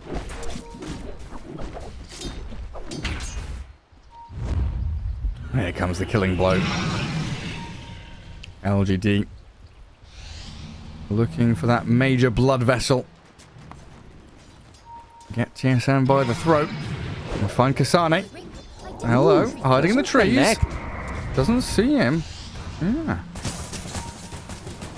Able to get away from there, and Tomato's feeling tanky enough and quick enough to blink away. Shiro was on him with a Scarly Slow. And the Flailing Alchemist running back to his fountain. Popped his BKB, popped his Chemical Rage. Plenty spent there by TSM as they just disengage. Even Brawl It's Boy. time to go. Go for the high ground. Now time to finish this one off. Tomato again trying the concoction, but has to blink back. Not confident in his moves.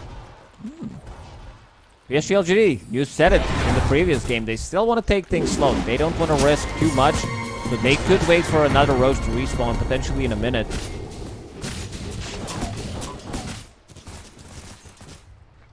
There's still a Tormentor on the Radiant side as well. Medusa, Hango need a shard, Beastmaster, hey, everybody. Only the ET has one. Go get some one's free buying shards, shard. boys. You know how it is? The thinking is, well, my supports will buy shards. So, cores don't buy shards, and they also think the same way. Like, yeah, cores, they have a lot of creeps. They're stealing all the gold from the map. They should buy shards so we get those for free. So in the end, you end up having 0 shards on a team. And then just roll the lowest net worth. And Zeal having to go with his BKB Blink build. Just try and play in the fog a little more because he has been the primary target for TSM throughout this game. And like you were saying, the LGD side, they need this control to allow the Medusa and Pango to do the damage. And the Roar really is their primary form of control or catch. Primary roar. That's what it's called. Yeah, it sure is. Tomato breaking free of the bushwhack, but there's Brawl roared up in the midst of danger, dead for a minute. And TSM get through the defender's gate, get away from here, but Whitemon Well, attacks still go through it. Attacks still follow him over the gate. Maybe he thought it was a barrier that cannot be penetrated. Well, it definitely can. Your base is not impregnable. They have broken up another high ground here. And LGD will simply cruise through the tier 3s until they're met with a little touch of resistance. The fortification buys a little bit of time for TSM to wait out the respawn times of Storm and Rubik. Dire's bottom barracks are This has to be one of the games where I've seen least defense on the barracks. They didn't defend a single set of barracks in this game. Let's practice. Let's see if we can come back against Mega Creeps. I mean, top range barracks is still standing, so no Megas just yet. And another aggressive smoke from LGD. All the way from that bottom lane up into the top jungle. Roshan's alive in 3 seconds, and it's 10 seconds until night. So LGD smoking the Roche area. They want to take it out. This is third Roche. Never mind. Shiro wants to finish off.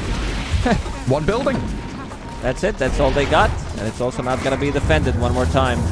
Yeah, now it's Roche time. I saw double G's. I thought Kasane called it. It was just go. Roshan up in that top left corner now. So LGD, all they've got to do, set up some wards. Hold the twin gate high ground. Try and see if TSM want to make any kind of effort. And it looks like they will. One last-ditch effort. A concerted effort, though, as they group up as 5 and head towards the Roche pit. We've got quite a few tools here, and if they can unlock Tomato, get him onto a target, he does a lot of damage quite quickly. Halberd on this Bloodseeker causes problems for the Medusa.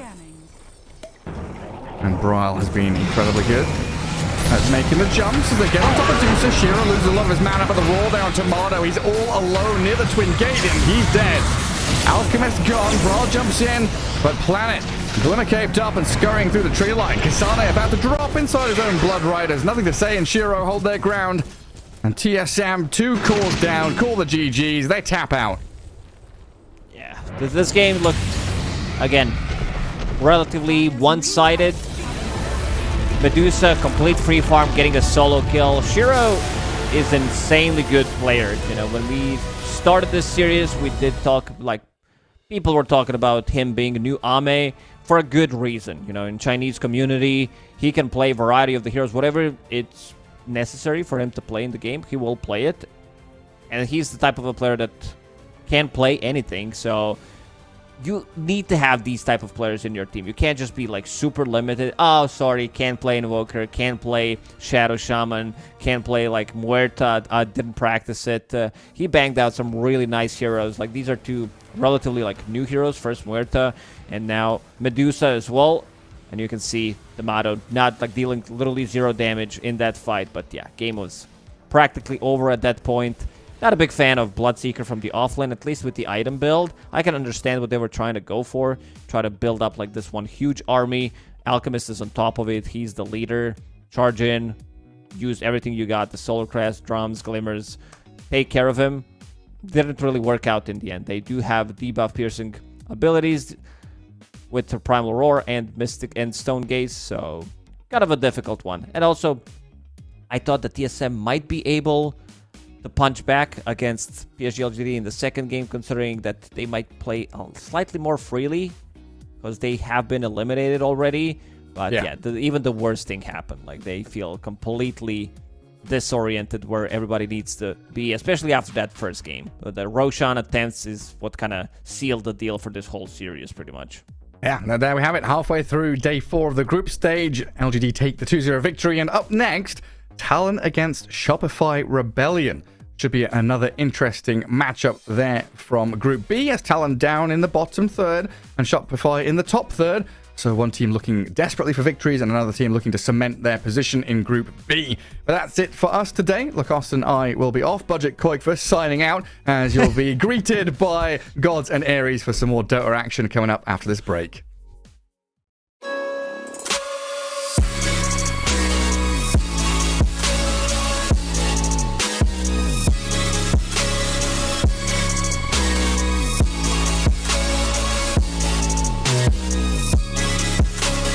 You love it, you wear it.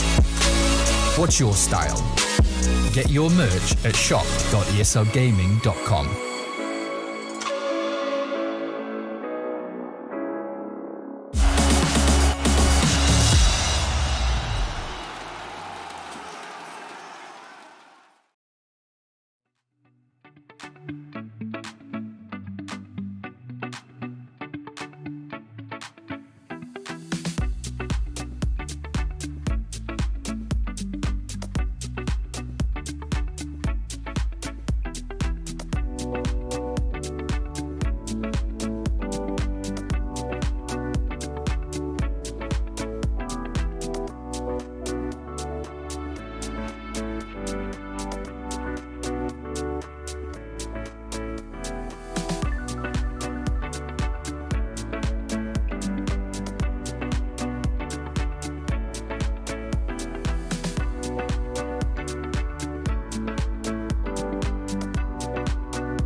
wasting time, 'cause I'm already gone.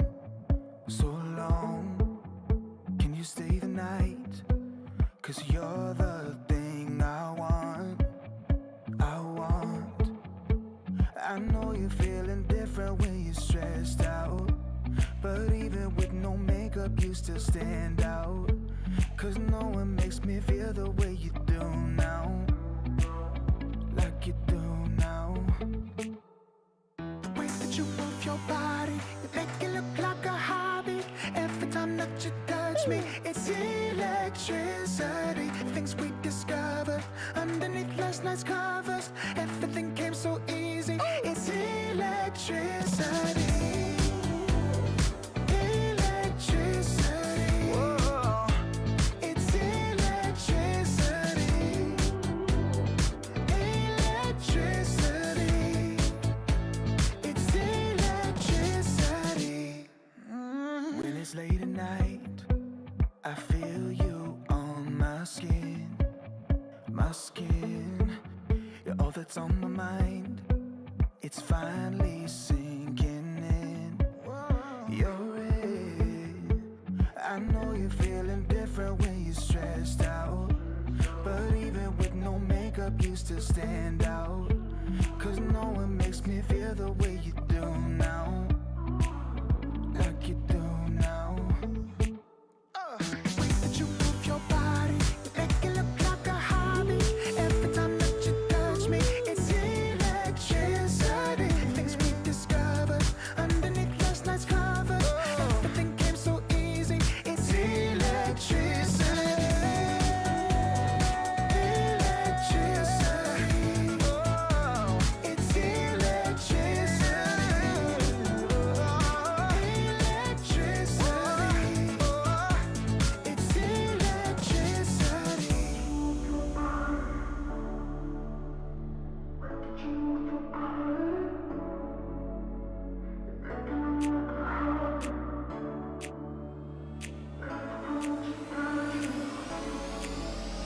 The way that you move your body, you make it look like a hobby.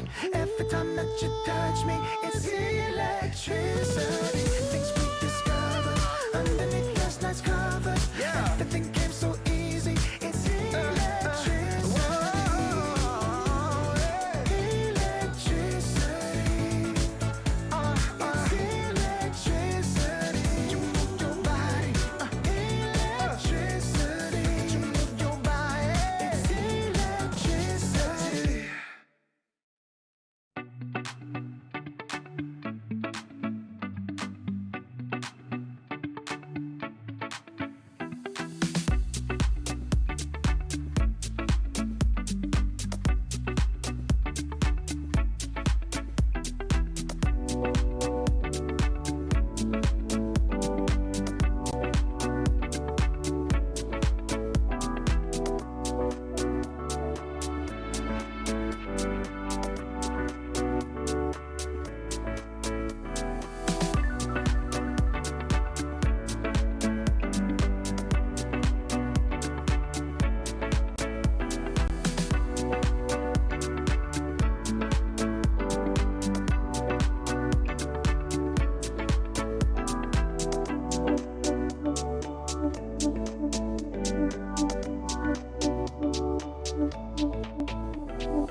Am I wasting time? 'Cause I'm already gone. So long, can you stay the night? 'Cause you're the thing I want. I know you're feeling different when you're stressed out, but even with no makeup you still stand out. 'Cause no one makes me feel the way you do now, like you do now. The way that you move your body, you make it look like a hobby. Every time that you touch me, it's electricity. Things we discovered underneath last night's covers. Everything came so easy. It's electricity. Electricity. Whoa. It's electricity. Electricity. It's electricity. When it's late at night, I feel you on my skin. My skin. You're all that's on my mind. It's finally sinking in. You're it. I know you're feeling different when you're stressed out, but even with no makeup you still stand out. 'Cause no one makes me feel the way you do now, like you do now. The way that you move your body, you make it look like a hobby. Every time that you touch me, it's electricity. Things we discovered underneath last night's covers. Everything came so easy. It's electricity. Electricity. It's electricity. Electricity. It's electricity.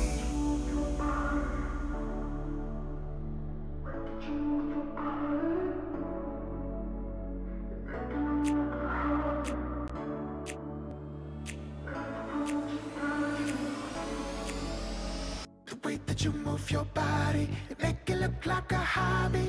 Every time that you touch me, it's electricity. Things we discovered underneath last night's covers. Everything came so easy. It's electricity. Electricity. It's electricity. You move your body. Electricity. You move your body. It's electricity.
I wasting time? 'Cause I'm already gone. So long, can you stay the night? 'Cause you're the thing I want. I know you're feeling different when you're stressed out, but even with no makeup you still stand out. 'Cause no one makes me feel the way you do now, like you do now. The way that you move your body, you make it look like a hobby. Every time that you touch me, it's electricity. Things we discovered underneath last night's covers. Everything came so easy. It's electricity. Electricity. Whoa. It's electricity. Electricity. It's electricity. When it's late at night, I feel you on my skin. My skin. You're all that's on my mind. It's finally sinking in. You're it. I know you're feeling different when you're stressed out, but even with no makeup you still stand out. 'Cause no one makes me feel the way you do now, like you do now. The way that you move your body, you make it look like a hobby. Every time that you touch me, it's electricity. Things we discovered underneath last night's covers. Everything came so easy. It's electricity. Electricity. Oh, it's electricity. Electricity. It's electricity.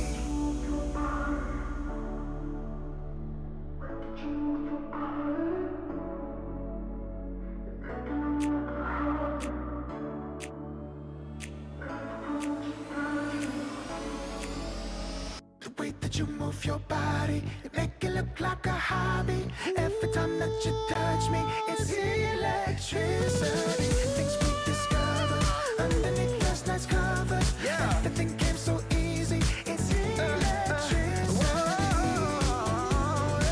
Electricity.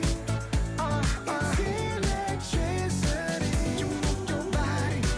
Electricity. You move your body. It's electricity.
am I wasting time? 'Cause I'm already gone. So long, can you stay the night? 'Cause you're the thing I want. I know you're feeling different when you're stressed out, but even with no makeup you still stand out. 'Cause no one makes me feel the way you do now. Like you do now. The way that you move your body, you make it look like a hobby. Every time that you touch me, it's electricity. Things we discovered underneath last night's covers. Everything came so easy. It's electricity. Electricity. Whoa. It's electricity. Electricity. It's electricity. When it's late at night, I feel you on my skin. My skin. You're all that's on my mind. It's finally sinking in. You're it. I know you're feeling different when you're stressed out, but even with no makeup you still stand out. 'Cause no one makes me feel the way you do now. Like you do now. The way that you move your body, you make it look like a hobby. Every time that you touch me, it's electricity. Things we discovered underneath last night's covers. Everything came so easy. It's electricity. Electricity. It's electricity. Electricity. It's electricity.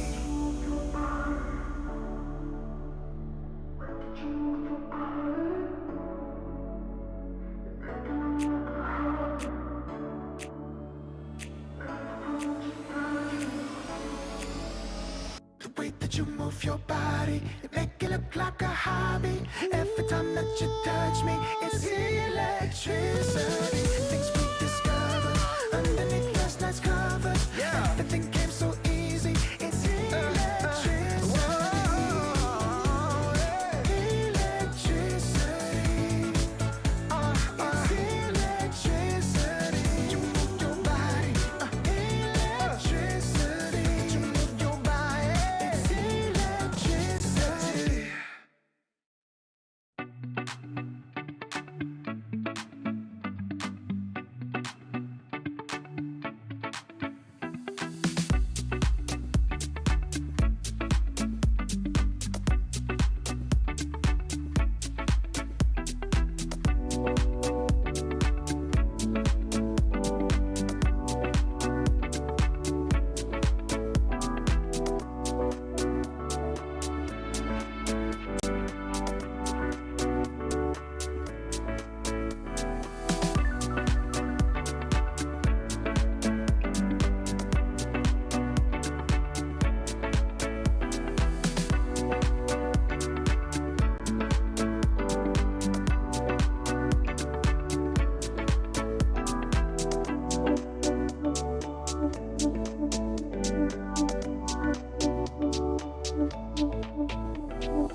And we're back with our third series of the night. We're, of course, going to be moving over to Group B as well. We're done with all the Group A action, but we still have, some teams to determine where they're going to be seated in regards to if they're going to make it to the upper, lower bracket, or even eliminated as well. Well, for some of those teams, we got TALON up against Shopify. Shopify, they're in a great position currently, but Parker, TALON, they're not looking so hot at all.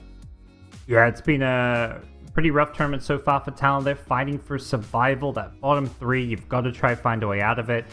Good news is Beast Coast is only one game ahead of them, but they got to start getting some wins. And if you're playing these top four teams in Group B, it's tough to get those wins because, unlike Group A, I feel like there's a clear separation between the top teams and the bottom teams. Group A is this big mess in the middle, but Group B, there's a clear top 4 hierarchy with OG, Tundra, Spirit, and Shopify Rebellion doing as well as they have been. So, we'll see if Talon have come up with some new ideas and some new ways to play the patch, because the games we've covered of theirs, they've been a bit rough. They haven't been particularly close, I would say.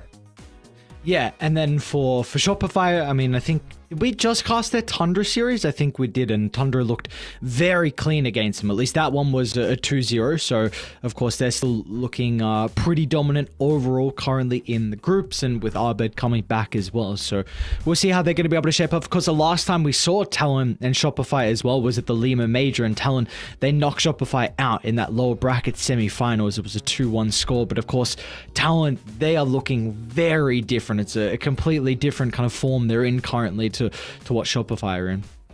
Yeah, it feels like they've just gotten a quicker understanding of how to play the new patch. Obviously that series against Tundra wasn't so good for them. I think we maybe also covered their 1-1 draw against Team Spirit? I want to say. Yeah. So we saw a couple of Shopify games where it's like they looked solid, but obviously weren't dominating because they were versing those other top teams. But I think what Shopify have done is they've gotten the job done against all the other teams in the group. The teams they should beat, they've beaten. Which has often been the story in the past with when they were playing under the EG banner, is like they were this consistent stalwart who obviously got kind of memed for always getting these second and third places, never winning majors. But they were just so good at beating everyone who they were better than, and then would just always fall a little bit short because they seemed to lack that bit of an X factor. But yeah, I think from what I've seen from their drafts and some clips and bits and pieces from some of their other games, it's been a lot more dominant than the games we covered where they were losing to Tundra, for example. Yeah, and then for Talon, I don't really know what's going on for them. It's a team that, again, heading into it, I feel like the expectations were middle of the road considering they had a really poor Dream League performance. I don't know if we could look too far into that, but the fact that they didn't have a good showing at all was maybe it was able to lead us to this position where we see that they're really struggling at the moment. I mean, haven't been able to get wins under the belts. The wins they've gotten haven't been too convincing either. Yeah, I think some of their drafts and ideas have felt a bit forced in like the wrong ways. Like, they tried to do the mid-alk, but they went for this Meteor Hammer build I really didn't like. Then the game after that, they had a before or after, they also had a Monkey King versus the Alk, and like, I don't know, I just didn't really feel the impact that game. So I think Makoto's struggling to find the kind of heroes and playstyle that's going to work from the mid lane.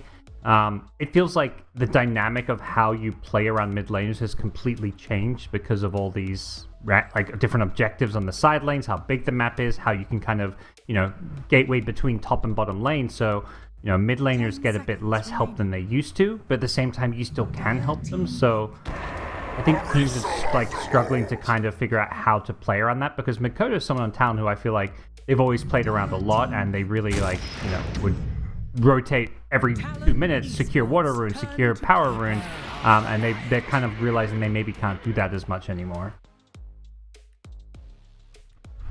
Well, no real surprises here with the first phase though between either side. Talon, they're going to try and put priority on the Underlord, and then of course Shopify with a response in the Doom and the Coddle.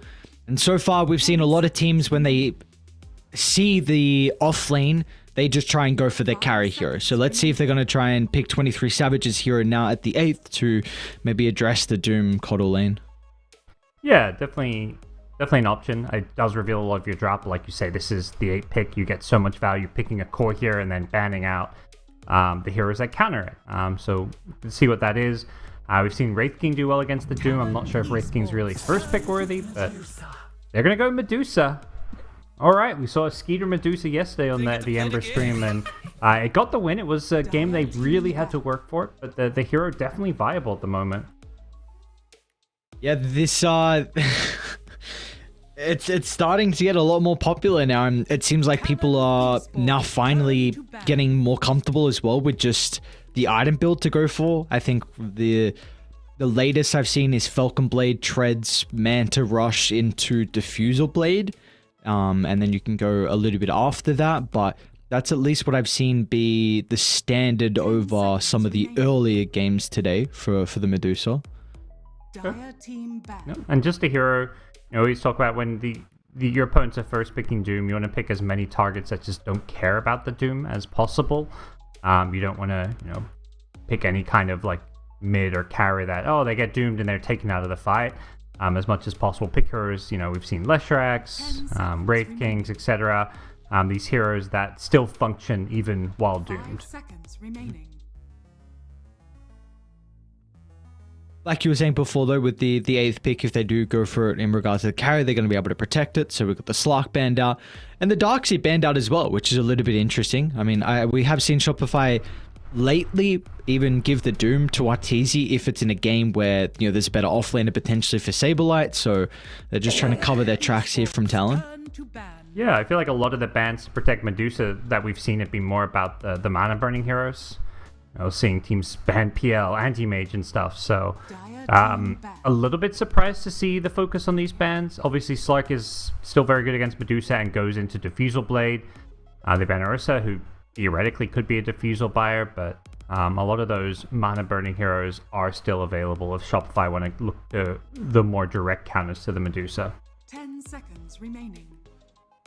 It's also interesting that Shopify haven't gone for their fly here in the first phase. Often they like to. But so we see no Chen, no Enchantress, even though the Chen was even in the pool as well, but maybe just not wanting to pick it into the Underlord if that's a bit of a deterrent. So we're gonna get the Undying key for Shopify. So this potentially opens up like a ranged hero for Arteezy at the 18th. Of course, some of the better ways to be able to address the Medusa is you just outrange her inside the fights. Yeah, absolutely. I'm curious to see Undying. I'm sure it's been picked elsewhere, but my first time catching it here while commentating.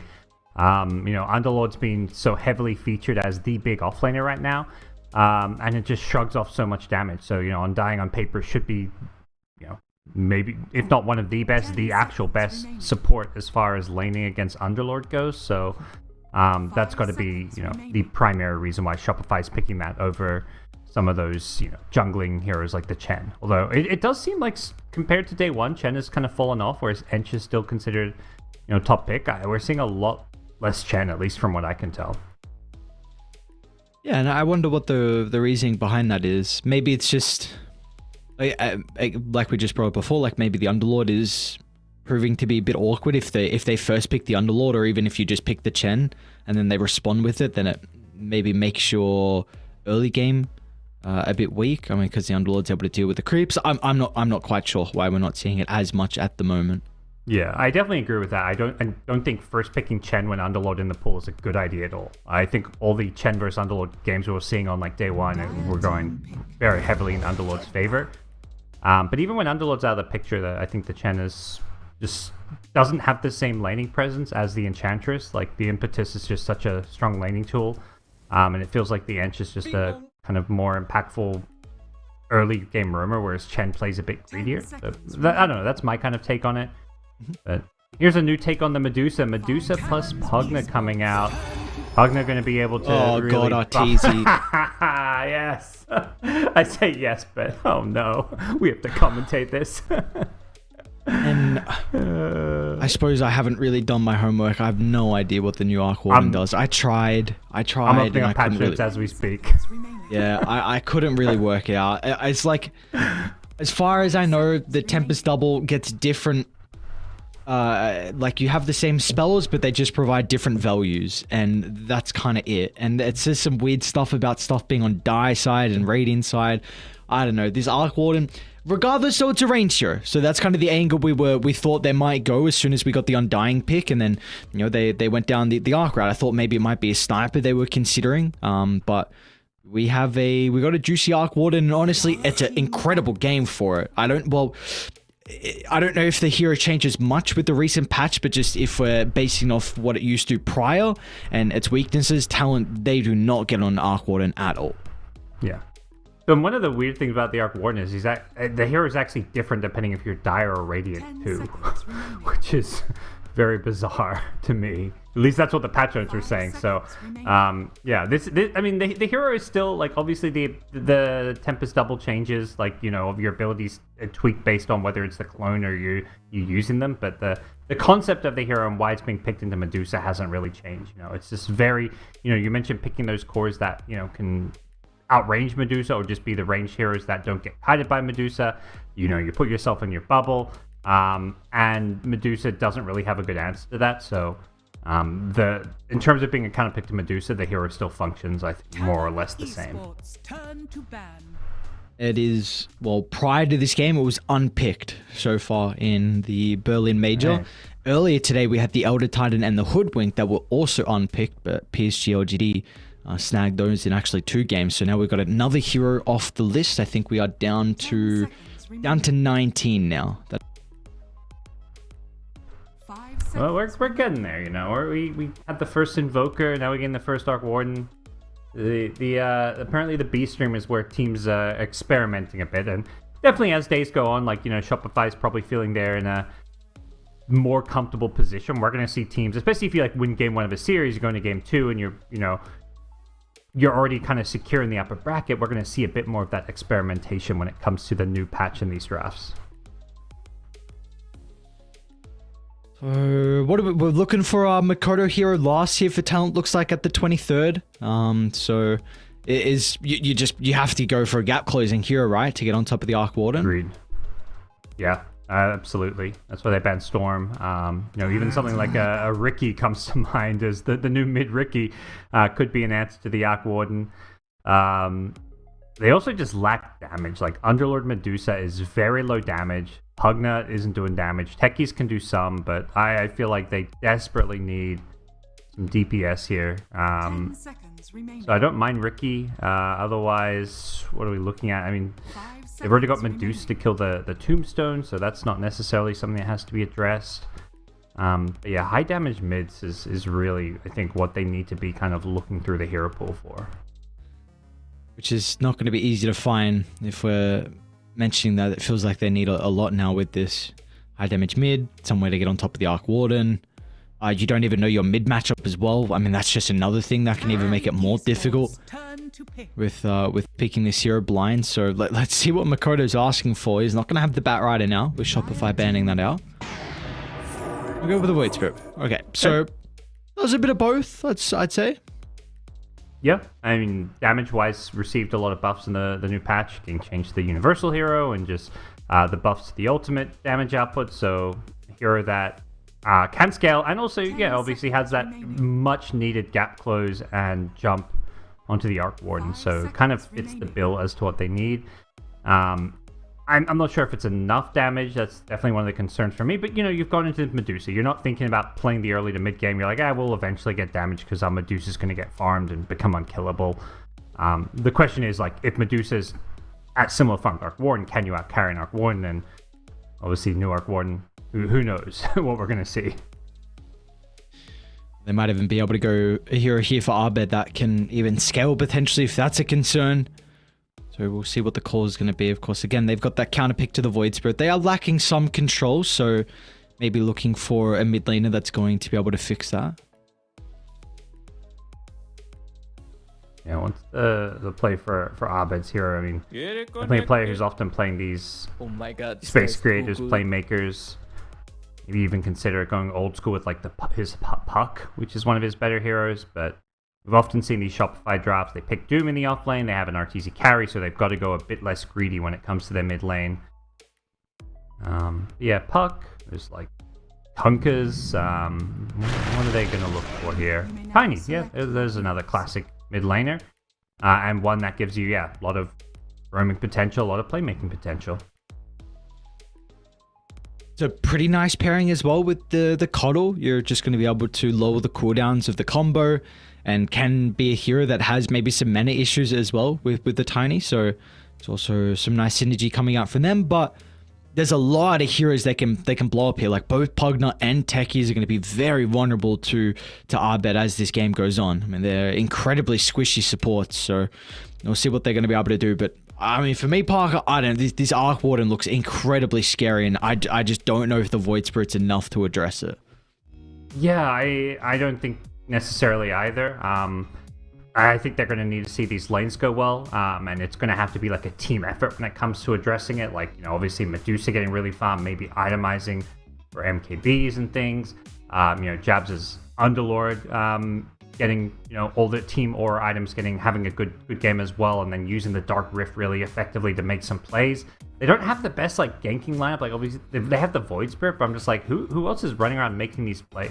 Use Techie sure can, but a lot of the other games, I feel with Underlord, there's a lot more playmaking that's kind of gone on. So I'm curious to see how Talon approach the Dark Rift usage, because that's something I feel like most of these Underlords that we're seeing getting picked are just spamming that spell off cooldown and finding kills on the map. So it's a bit tricky here, I think, with this lineup. Which is a concern then, because if you're gonna not be able to play, if you can't make as many plays across the map, then you have an Arc Warden who's just going to be able to find a ridiculous amount of farm. And I know, again, we both are yet to see the Arc Warden, but if it's any similar to the last patch, this is looking like a very free Arc Warden game for Arteezy. So we'll see how much he's practiced it as well with the new changes, but we shall it'll take a little bit of time for us to work out as we get ourselves underway here though with the game one. Oh my god. We'll see what Talon are able to do, because this is at the stage, Talon, I don't think it's guaranteed just yet. No one's guaranteed elimination in a Group B. Of course, Group A, you've got a couple people that have cemented their place, but for Talon, you need to get the wins right now.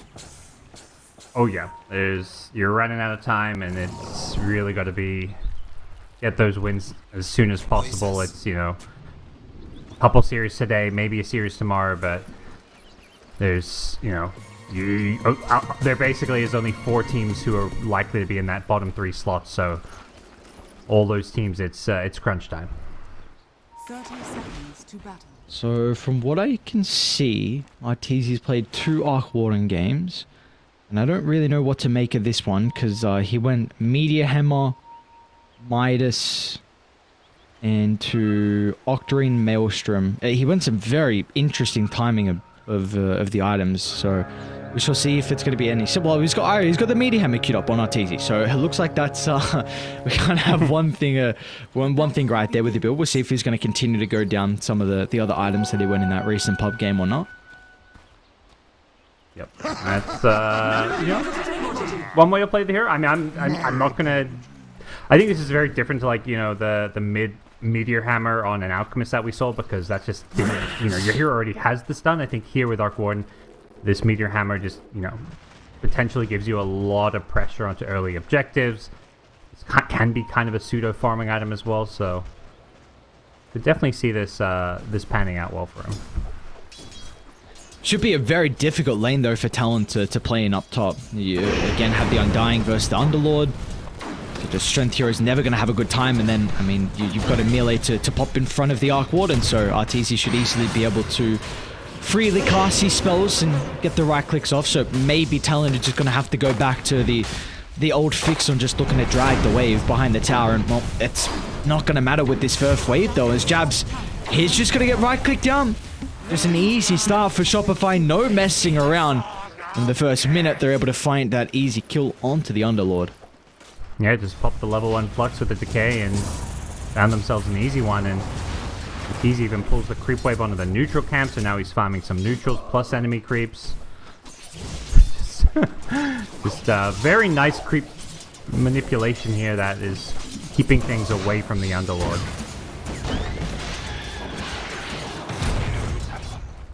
Feels like a lot of the attention has to be put on that mid lane, right, for Makoto, because if he is off to a bad start, their playmaking, their damage is going to be very lacking. So do we feel like he should be able to have a pretty good time up against Arbed's Tiny, or maybe does he need even some support to come out from the people in the side lanes to maybe secure some runes for him?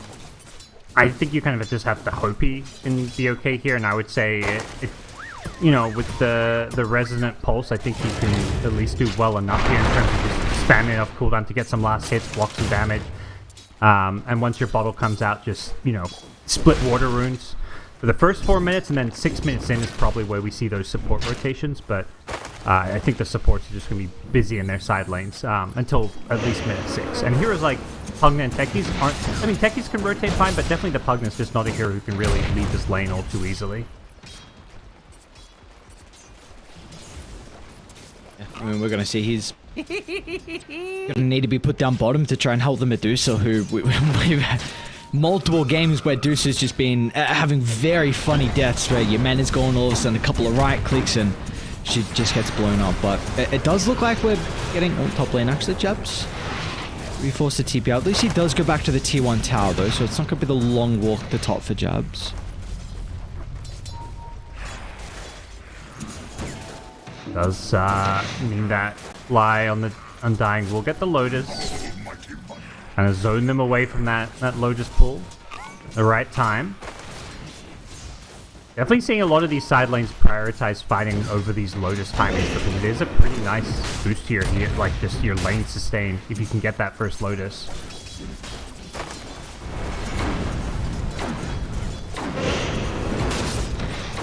Trying to see who got it down bottom. I actually didn't see.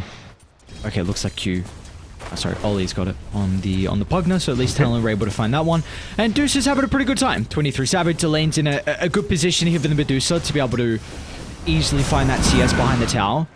But shortly now, Crit and Saberlight, they can start to get pretty aggressive. Saberlight, he's got that second point in the Scorched Earth, so that's really that big increase in the damage and the movement speed, which is nice to be able to get up in the face of his enemies now.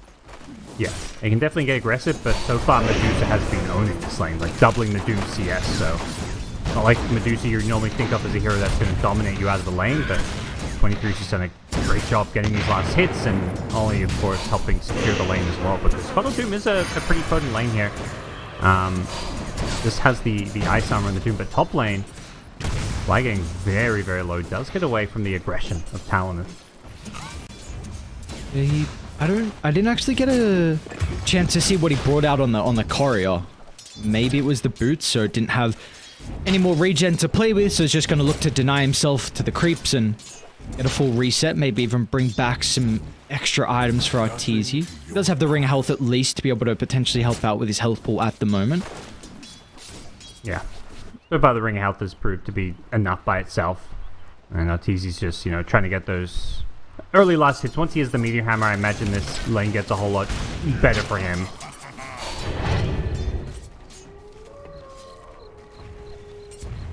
You can see mid lane, Makoto's done just fine. He's actually got Arbet very low here. Both players with empty bottles.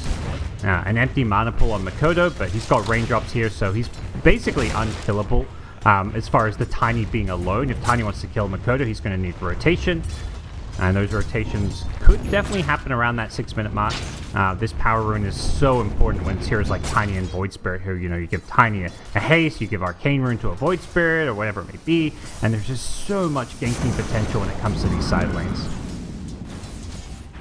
Yeah, bottom lane, speaking about that ganking potential, Fly is going to be the first one to use the Twin Gate, so an aggressive drop down of the Tombstone. Savage is in a lot of danger. Q's going to try and provide some assistance, being able to jump in with a blast off, disrupting Shopify, so they're actually going to have to turn away their attention from the Medusa and try and keep themselves alive. Looks like Saberlight will be able to do so off the back of the TP. Fly will just run himself through the woods as well, so in the end, Talon, they're going to be able to keep their Deucer alive, and they shove away the aggression as well.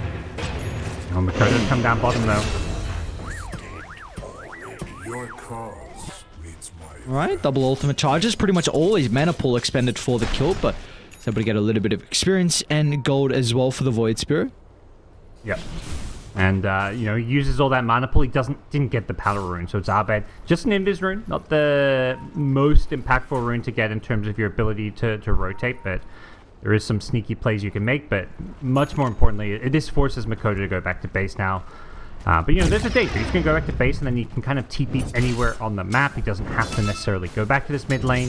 Definitely wants someone there taking some, experience as well as creeps. But if there's gank opportunities in side lanes, we very well could see him make that early move.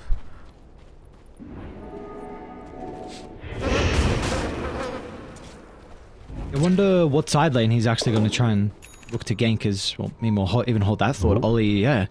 Stole the Wisdom Rune. Even ducks into the tree line as well. Just tries to bury himself in, so Crit's not going to be able to find him. And Q was able to get their own Wisdom Rune as well. So a nice little movement coming out from both supports to secure the early runes. Yep. Some sneaky plays. Definitely the dream target is ganking the Arc Warden. You can kill Arteezy. That's huge. whether or not that's feasible, it could happen. I think most importantly, you need techies there to kind of connect with a blast off and stick bomb. But yeah, now that Arteezy's level 6, he can kind of fall back. He can go jungle if he wants. He doesn't really. You can tell with his positioning, he doesn't feel all too safe in his top lane. He's playing very far back. They're all coming through the rift. I don't know if you want to be here. They don't even really need the assistance of Jab, so straight away he's going to turn back around and to the top side of the map. But Talon, they're doing a pretty good job to at least protect their Medusa. Yep. This Medusa is just a complete, utter free farm. It's a great sign for Talon. That's probably one of the most important parts of this game is having Medusa a good game. Easy, great rotation from Mikoto. Fly's going to be a little bit too late. They still want to take the fight, though. Talon, they'll turn their attention over to the Tombstone. Rift is there from Jabs as well. Who are they looking to bring in? Actually, Savage wants to get involved on the Medusa. And with that extra +1, they'll be able to chase down Crit onto the tower. And now they can also turn their attention over to Fly. Mikoto has got another round of the spells coming up shortly. And the remote mine as well from Q. So it's going to be an easy chase down onto the secondary support as Talon gets some much needed kills, but importantly, they slow down the Arc Warden's game. Yeah, that's the rotation of Void Spirit. The dream kill is that Arc Warden. You bring numbers, you make sure you have your techies there for the blast off. And I think if Shopify want to take that fight, you have to bring your strong heroes. That's your Tiny. Like, you've got a level 7 Tiny who could theoretically, TP in and make that move. Instead, Tiny making a similar move down bottom. I like this as well. You kill our carry, we kill yours. And with the Doom plus the Tiny combo, they should have more than enough damage here to kill the Medusa. Abed's going to get the gold as well, so it's going to put him closer towards the blink top lane. Arteezy, again, he went back to the safe lane, and Mikoto was already there waiting for him. So back-to-back deaths on Arteezy's Arc Warden, and this might be able to open up the top tower. Parker, Ole's a pretty high level. He's got 3 points in the Nether Blast, so they should be able to find, I think, the first tier 1 of the game. Yeah, and just have Mikoto's Void Spirit just tank some tower shots if needed. You've got the creep wave coming in, so not an issue. They'll get this tower with ease, it looks like, but a bit of a trade could happen down bottom. Saberlight's pulled the creep wave away as well, so it does look like it's going to be a tier 1 for tier 1. So trading objectives is good, but losing your carry back to back there. I think he was like microing his clone mid. I saw him using Meteor Hammer on the mid creep wave, maybe just getting a bit lackadaisical and not focusing on what was happening top, because yeah, those back-to-back deaths in that top lane is bad news for his current game. He's getting heavily outfarmed by this Medusa. Off to a great start. And this has really been, I think, the big concern with the hero, though, is just how are you able to get out of that early stage of the game, which can prove to be a bit of a concern. I guess at least for Arteezy, his catch-up, they've done a really good job on the supports to make stacks inside the jungle. Well, speaking about one of those supports, Fly, he's going to be blown up. So, I mean, with these three heroes, Oli, of course, has some difficulty with being able to get in the middle, but if he does with the D-Crap, he's going to heavily amplify the techies and the Void Spirit's damage. He's like triple quad ancient stack. He farms some of it, he gets another stack off, and just using this double Meteor Hammer to great effect to help himself catch back in the game. I say all this, he's number 6 on net worth, so he's not having a good time. He has been well and truly shut down. Saberlight, the most farmed hero of theirs, likely to go down here if he's not got an escape plan. He's going to look to try and TP out. Will they have the damage with the mines? Looks like they do. So cute. Up to a killing spree now for the techies, and that is a huge kill as well, considering he's the most farmed person on Shopify. So you're going to slow down the Doom timing, and importantly that pipe timing as well, which could have been able to connect with the blink from Abed and maybe set themselves up for a big next team fight. But now those timings are just going to be delayed a little bit for them to work together on Shopify. Yeah. Dude, Fly's level 4. Oof. It really feels like Abed's, the only hope for this team to kind of buy some time to get Arteezy online when it comes to, he's having a good game, has his blink. Doom was having a good game and kind of still is, but you're a Doom going aura items, there's only so much you can do. Abed's going to be the big playmaker, and it kind of reminds me of an earlier game we saw with Shopify. I think it was when they were playing Tundra, and he was the only playmaker, and his supports couldn't really play with him. I think they had an offlane Doom then as well, and it was very much a scenario where it's like, well, he can smoke up or try and use to play tiny, but it's like people play it. Yeah, I'm not quite sure, honestly. I don't know who Abed's going to look to play with. Maybe... Well, they're running down bottom to try and combine with Saberlight at the moment, but no... I mean, Savage is so deep inside the jungle, it's going to take them quite some time, and by the time you get there, you're super close to the T2 tower, and they're going to be able to react if required. So, you see Talon, they're making their own play. They'll kill the Tempest double mid, and they're also going to be able to find a T1 tower as well, so... This is what we were expecting out of Talon heading into the major. They are off to a great start in this game 1. Yeah, and it's great because like you see that draft and like, okay, Medusa, kind of slow, greedy drop, but it's like, no. These other 4 heroes are just constantly running at anyone on Shopify they see playing a bit greedy. Cobble's defending a tower and farm, we kill him.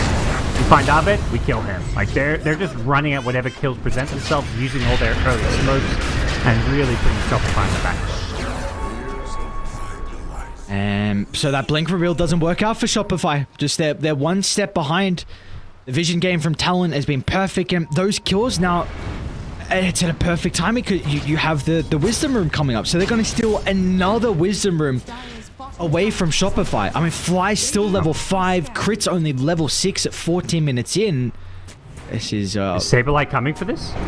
He is, but he might just die though. He's gonna run straight headfirst into the Firestorm. They are starting to TP some of the members in from Shopify.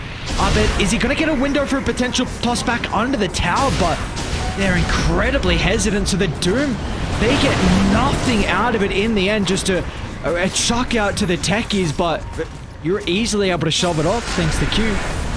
Yeah, and they got another clone kill. They're gonna get the T1 tower, and Abed's got to be careful. His blink on cooldown does pigpole himself back up to the high ground. But you see, they just draw lines. Like, let's just keep running through here. Let's clear them out of this jungle. Let's keep them away from these ancients that Arteezy keeps farming. Not giving any room to farm or do anything. 12 kills to 2, 5k gold lead. Medusa just miles ahead. 2k net worth ahead of the Arc Warden right now. Ooh, Kodo. Deep. That it is. Rolling nearby to maybe provide some assistance. Shabs as well. They're actually going to get the taunt back onto Saberlight. In a little bit of trouble now. Even Arteezy wants to get involved as well. They need to kite the Stone Gaze. And they'll be able to help Saberlight reposition. Now Abed's going to find a toss angle. Makoto drag back under the tower.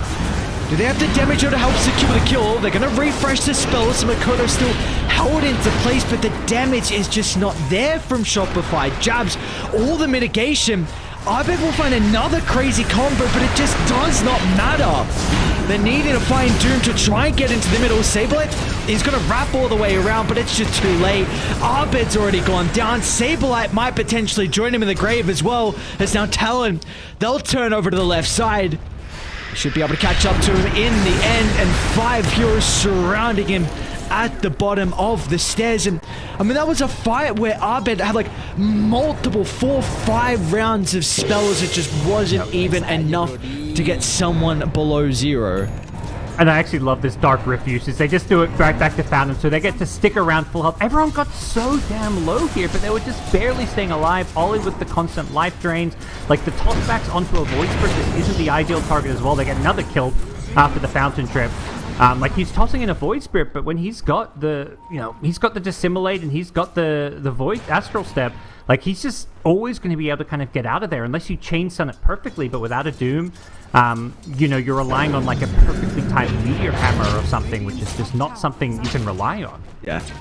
And the issue is though, if you do Makoto off after the tossback, then it means Jabs can protect him with Mechanism and Pipe, or you can use Life Drain on the Pugna with the Medic. So it's I don't see a solution unless it's you cut your losses, you lose outer towers, and you somehow just split the map and make this one go 40 minutes. Yeah, the damage just isn't really there. It does seem like we're heading into turtle territory where you just play the split push game, try and drag it out. Arteezy's queued up items say it all. He's got a Midas queued up now. Like he's gone in from the hammer into a Maelstrom into a Midas. Like he's looking at a 20+ minute Midas timing. I don't think this is wrong. It just kind of speaks to the state of the game and like how underfarmed he is, how rough of a time this game has kind of gone for him because, yeah, Talon have just had their way with Shopify here. Again, this is the Talon that a lot of people were expecting and hoping for heading into the Berlin Major. So at least it's not too far gone where it's too late for them to be making these crazy plays and convincing games. They are still not out of it yet. There's still the potential for them to make it into the playoffs and even in different positions as well. Listen go. And yeah, there's just no one nearby.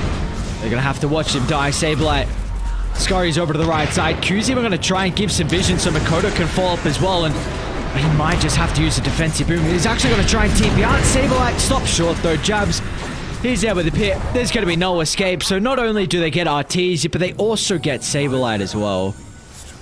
Yeah, just Dark Rift right on top of where the Arc Warden's farming, and Arteezy tries to TP away, but Jabs being the first to go through the gate means he's easily there in time to Pit of Malice and cancel it. So even when trying to play that split push, let's avoid them, let's play for 40 minutes, like you're gonna get punished. Like Dark Rift is, it's a 5-man IO ulti where everybody can show up and you get to completely destroy the hopes of Shopify's kind of comeback. This is all like pre-Roshan, like they could easily go for an early Rosh here, but I think they're just feeling like it's too slow. They'd rather keep going for these kills, like crit top, another Makoto rotation. Hugh follows it up, he's got the Vessel and Techies. They're just having a field day with these kills. They can just probably walk it into Rosh pretty shortly on Talon. It will be a very slow Rosh, but that's just going to cover your tracks a little bit. Make sure that Shopify don't get this random doom onto a core and potentially blow him up. And that might just be what you need to be able to go high ground as well with that Aegis, because you're in a great position right now. I mean, this is halfway towards a Skadi. I think Skadi and Aegis, and you're definitely going high ground on Talon. I think that's, it's Medusa. You're not really one of these carries that can go high ground pre 20 minutes the same way like some of these other like tempo carries can, but with how many kills Talon are getting on the map and how much they're out farming, like they're more than happy for this game to drag a bit. Yeah, not only are they getting the kill into Arbet, but they almost got Fly as well. It looks like with the protection of Saberlight's Pipe, it will push back that second aggressive roaming duo at the outpost, but it's, yeah, I mean, you still get Arbet, so that's a big thing. It's you don't get a support, but you get a core, so continuing to slow down the Tiny's farm, who has a Scepter queued up, and that is going to be delayed even further now. 12,000 net worth lead, 20 minutes in for Talon. Yeah, the fact he's got a Scepter queued up is very telling too, that, hey, we're just trying to turtle and play for the late game. We're going to have Tiny on the high ground defense with an Ag Scepter, trying to just defend with that tree volley, but I don't think that's going to be anywhere near enough for a Medusa who's so close to this Guardian. Right as the Tormentor comes up, they're over at Shopify's. They're so far ahead, and yeah, Shopify going to go for a smoke here. They want to contest this, hope that maybe they kill the Tormentor. I think ideally you want them to kill the Tormentor and then you punish them when they get low health, but it looks like they may just have to take a 5v5 fight. Saberlight Smoke's going to pop. I bet we'll get the jump. Who's going to be the Doom target, though? They'll toss it over towards the Medusa, back underneath the T2 tower, so they've broken the formation, but they are just way too far ahead. Medusa is they call oh no, Arteezy, he's not even going to stick around for a further fight. He sees, they tried to bring her down, toss Doom under tower. They barely did any damage, and that was it. There was just nothing else they could do after that. Just call it quits, head into the next game. Yeah, he's like, I've already called the Uber to the airport. I got to get out of here. He's saying, I should talk shit. Shopify's singing the upper bracket probably still, but it's just one game. But yeah, honestly, great comeback from Talon after, in terms of like the group stage. Like obviously they're not out in the clear anywhere near yet, but taking game one. Given the rough first couple of days and with how well Shopify's done, this game was a complete stomp. So, Man, something experimental for Shopify, to say the least, with the Arc Water, and I definitely had a belief that it was going to work out, but not to be. Talon, they just wiped the floor in this game one, and now, I mean, maybe they have some momentum, which could be a big thing for this team in particular. Getting that confidence up could be huge for their remaining series and games as well, because again, they are still not out of contention just yet, but you got to get the wins, and well, this is a good place to start. Let's see if they're going to be able to replicate that, though, after the break.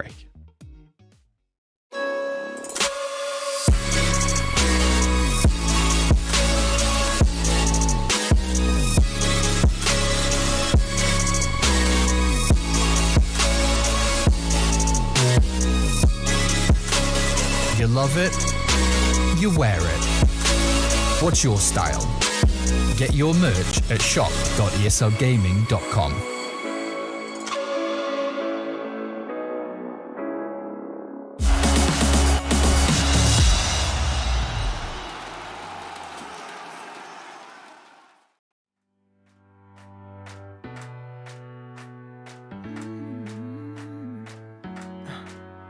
Am I wasting time? 'Cause I'm already gone. So long, can you stay the night? 'Cause you're the thing I want. I know you're feeling different when you're stressed out, but even with no makeup you still stand out. 'Cause no one makes me feel the way you do now. Like you do now. The way that you move your body, you make it look like a hobby. Every time that you touch me, it's electricity. Things we discovered underneath last night's covers. Everything came so easy. It's electricity. Electricity. Whoa. It's electricity. Electricity.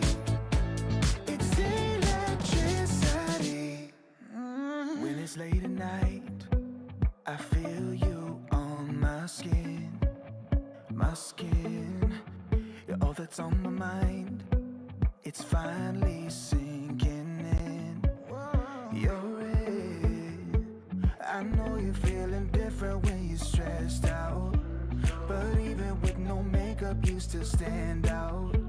'Cause no one makes me feel the way you do now. Like you do now. The way that you move your body, you make it look like a hobby. Every time that you touch me, it's electricity. Things we discovered underneath last night's covers. Everything came so easy. It's electricity. Electricity. It's electricity. Electricity. It's electricity.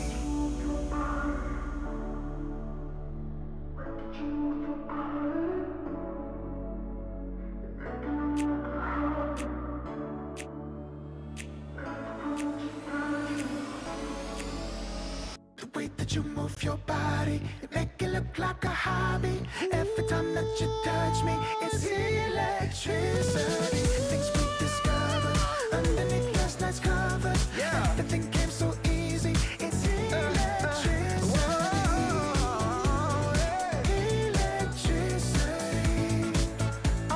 It's electricity. You move your body. Electricity. You move your body. It's electricity.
Am I wasting time?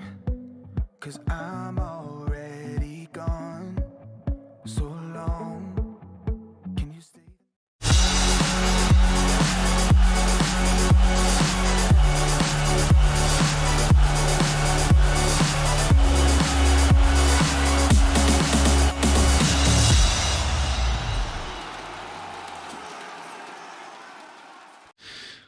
And we are back with our second game. Of course, Talon, though, off to a great start here in this series. Very dominant performance from them. It's just a question of Can they continue with the momentum? Because this is a team who at the moment has been very, very rocky, inconsistent as well. But maybe, Parker, this is kind of the boost they needed with the confidence after that performance.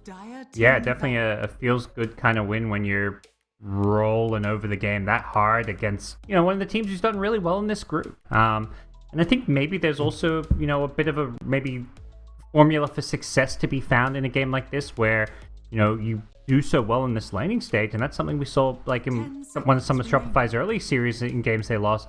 Pressure them in the lanes. Like, this is a team known for winning their lanes and, kind of playing Dota off of that, not playing this more like kill fight heavy style. So if you win the lanes against Shopify, it seems to put them in this really tricky spot where they're like forced to just play ultra greedy, try and get their, Midases and just play for like 50 minutes. And that just doesn't work in Dota anymore.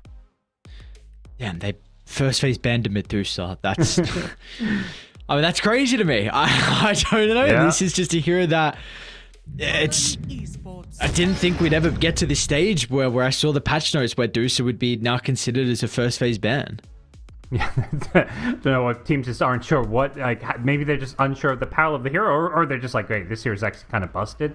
It is nice to see the AUK first phase ban, because I do think this hero is like top tier right now. Teams are done banning out these IOs and other things. They're adapting. This is, seeing this drop now, I'm like, great, we're in the new meta now. First phase techies, none of this, like, let's pick techies late in the drop. We're just going to snag it without first two. Pick it with a Darkseer of all heroes.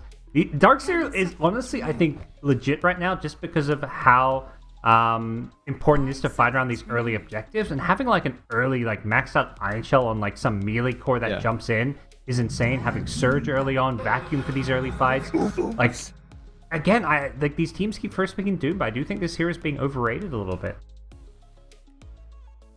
And I think we're seeing also a lot of melee mid heroes that are getting very active, so that's even more synergy with the Iron Shell and all the auras we have in the 5v5s currently.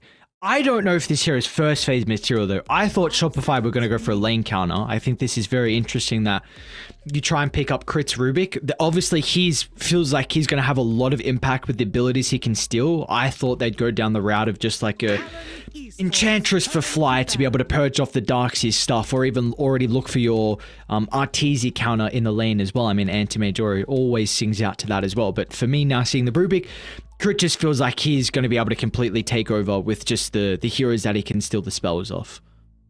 Yeah, I think maybe just worried about the pool of or positions that are, still considered, top tier. It seems like, Rubik and Techies are two of the big ones right now, in terms of just amount they're being played and just what they bring to the table in any given game. So I think part of it is just, okay, they took Techies, we want to grab Rubik because this hero is probably getting banned if we don't. Get it connected.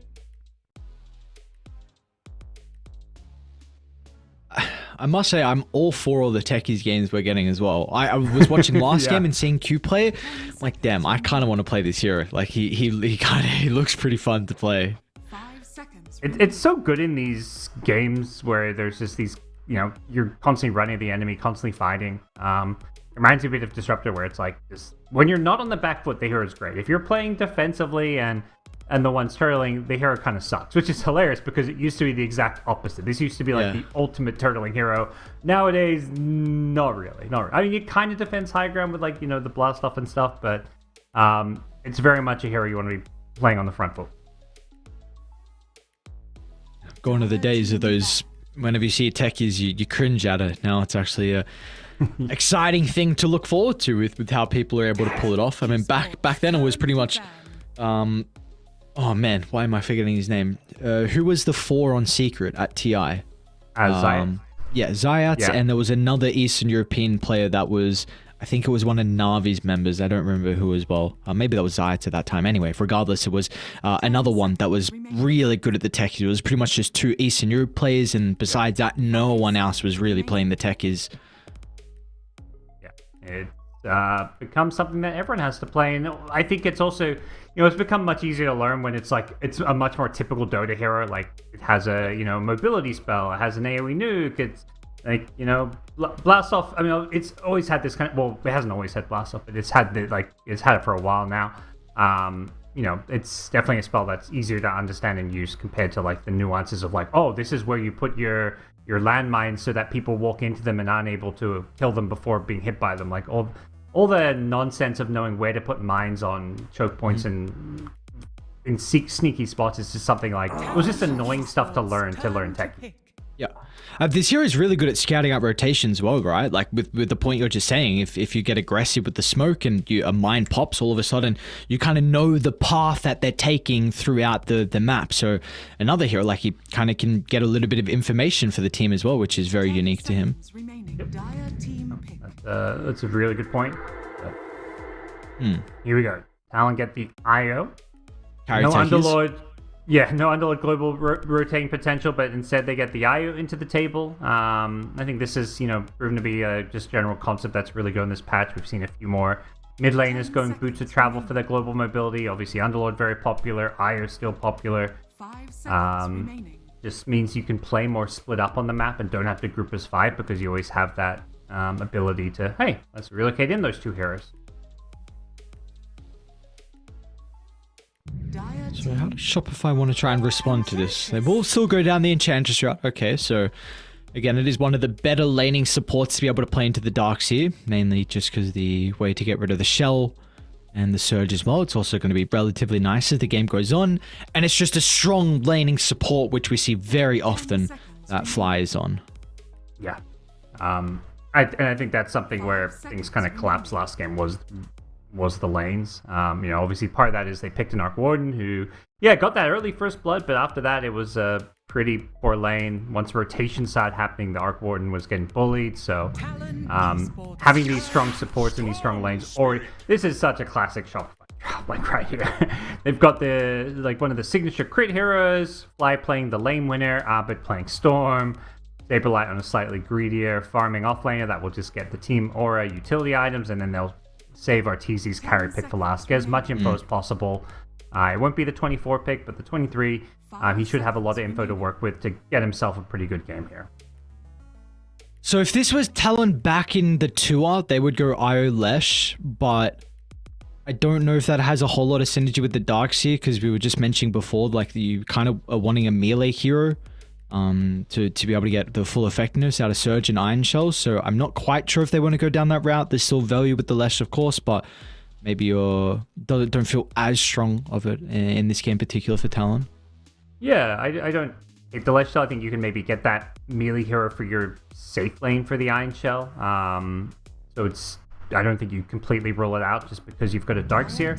But you definitely heroes like, Void Spirit can still be good. IO Tiny. Ooh, there we go. Let's go back 2012. This is the original IO pairing coming back into play. Not to say, I don't even think it's really a pairing today. They're going to be pairing IO with their carry. Let's be real here. But it's a melee hero that loves the Surge especially, but Iron Shell very good on Tiny. Just a hero that can jump in, blow somebody up, gets that extra bit of damage from the Iron Shell, has a Surge to play around. Just really, really nice hero to fight with. And I think Talon's coming today just saying, look, we're gonna pick these drafts that just fight. That's the number one priority with how we want to play this patch. Do you remember how this Tiny Storm Spirit matchup works in the mid lane with the melee versus the range? Typically Storm's been one of the better heroes to play against the Tiny, because Tiny, like, you want to come up, maybe go for some last hits, and Storm, it's easy to get those remnants off, but I think over time, these Tiny players just kind of got better and more used to the matchup, so it's closer to 50-50, one of those matchups where both kind of trade farm. I think Storm does the way I look at it, Storm does slightly better in the laning stage, like maybe 60-40 in terms of farm, but then once the supports and rotations start coming, Tiny has more kill threat on the Storm, because that combo, Storm can't zip away, and any kind of support follow-up can often be a kill on someone like a Storm. So I think Storm has a better time farming in the 1v1, but Tiny has a better time when it comes to, fighting over the power runes and supports getting involved. Okay. So we are going to be looking for Arteezy's here at the 23rd. I think a Lifestealer could be something that might be considering. You got a couple Infest carries with the Storm and the Doom. Some built-in sustain as well, which is kind of important in the Darkseer lane and can be difficult to be blown up as well. Yeah, it's definitely one of those classic RTZ heroes too at the moment. I do worry about lack of damage with a life stealer pick. I think Storm isn't like a super high damage mid laner. 10 But a seconds Doom, remaining. Talon leave it in the pool because I think they're probably looking at this like, yeah, life steal is good against Tiny. But damage-wise, they're a bit low. So they go for Troll. Higher damage hero can kind of come online a bit earlier. Doesn't strike me as an amazing like Troll game in terms of like any matchups here, but you're picking your carry, not knowing your carry to carry matchup. And I think importantly, it's again a hero that has a strong lane. You know, after you just got stomped last game and had all these rotations happen and your Arc Warden just couldn't come online fast enough, you pick this Troll and suddenly you've got Enchantress plus Troll who's got the, you know, the axes he throws early on to get some extra slows and early kills. Like this makes this lane really difficult for Darkseer, I feel. Yeah, and then your other side lane's going to be a Rubik and a Doom. So two very, very strong side lanes for Shopify, but Talon are going to outround their draft with the Bristleback as well for 23 Savage. So let's see how they're able to address this hero. I mean, an ultra last pick Bristle. Is this just a game-winning pick for Talon? Do Shopify have some responses? It's like you can kind of Doom and ignore him. I was kind of highlighting how their draft was a bit low damage, and then that's where, you know, suddenly there's a Bristle, and it's like, well, if you have a low damage draft, good luck killing a Bristle. So I think they need their early game to go well. Definitely if, you know, they're winning their lanes and controlling the map, they can deal with the Bristle, but there's a chance this Bristle just hits like a mid-game timing with the Io backing him up and just is an absolute monster. I favor Talon's draft here for sure. This Bristle pick is fantastic. It's exactly, I think, what you kind of needed here. They're going for this less greedy approach, but I think they still scale fine. Like Bristle can hit like a truck in the mid game once he starts getting those Warpath stacks up. Okay, so what does Talon need to do in the early game to get towards that big spike you were mentioning that you're concerned that Shopify won't be able to handle? What do we need to look at for Talon? I think most importantly, Jabs' Darkseer needs to just not feed, needs to get his levels and get his early items. And when I say not feed, it's not like I'm expecting him to play badly. It's a really difficult lane. Enchantress Troll has a ton of kill threat onto him, so I think how Jabs and Q play that lane is going to be absolutely crucial, because that is the lane that's most susceptible to just getting stomped. And if that happens, that makes things a bit tricky, because, you know, getting those early aura items, getting that like mech or whatever for the team can be very important in a game like this where you want to hit the scary mid-game timing and snowball. Alright, well, all eyes on Mr. Jabs to see how he's going to be able to shape up in the lanes. Could we even see a potential swap of the lane? Like, with the Darkseer to go bottom and play into the Doom and the Rubik, and then you put the Bristle +1 up top to avoid that tricky lane for the Darkseer? I think, yeah, that's definitely possible. I think giving your Darkseer a good lane in game is probably one of the most important things. And, you know, if you can get the Darkseer versus the Doom instead, that puts, Io Bristle against the Troll Enchantress? Maybe just a little concerning, because you don't, you know, even Bristle I don't think whoever goes against that lane is going to struggle, so it's kind of a question of, is it more important we give out Bristle or Darkseer a good game? And I think most teams are going to be like, look, he's our carry player, we gotta give the good game to our carry. Okay.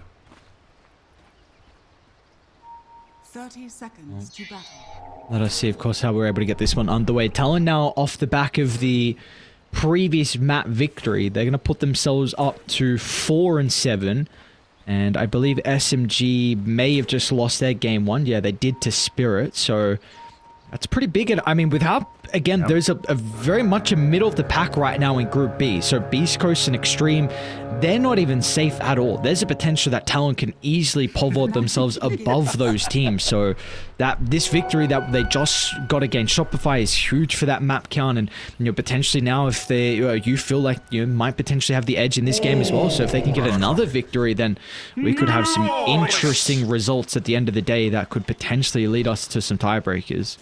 Yeah, and then looks like Beast Coast also lost their game, because that's the team sitting one spot above Talon right now. So if Beast Coast draws, or, you know, if you're Talon, ideally go 0-2 and you win both your games here, all of a sudden you're out of that potential elimination spot. So This is a big series for Talon in terms of just staying alive and avoiding elimination. Let's see if they're going to be able to do it off the back of this kind of crazy first phase that we got with the Darkseer and the tech is. We don't get a whole lot of Darkseer early on. Jabs is an incredible player on it though. We shall see, but you had concerns about how the lane was going to shape up, and I mean, we already see he's getting bullied pretty heavily, so Q's at least going to try and help out. Getting a block at the small camp will do wonders for the creep equilibrium. Yeah. I think there's only, there's only so much you can kind of do here. Once a few more levels maybe come into play, but not one of these Darkseer lane. You don't really have a good Iron Shell teammate as well that you can put on like the Earth Spirits, where it's like, okay, we're going to fight back, I'll put an Iron Shell and you roll in and let's, try fire with fire. It's very much like you're just going to have to take the blows and only dish back every now and then. Perhaps level 2 though. Sticky Bomb plus Blast Off does give you a lot of damage, so there is potential, but yeah, Jab's just getting constantly poked and harassed.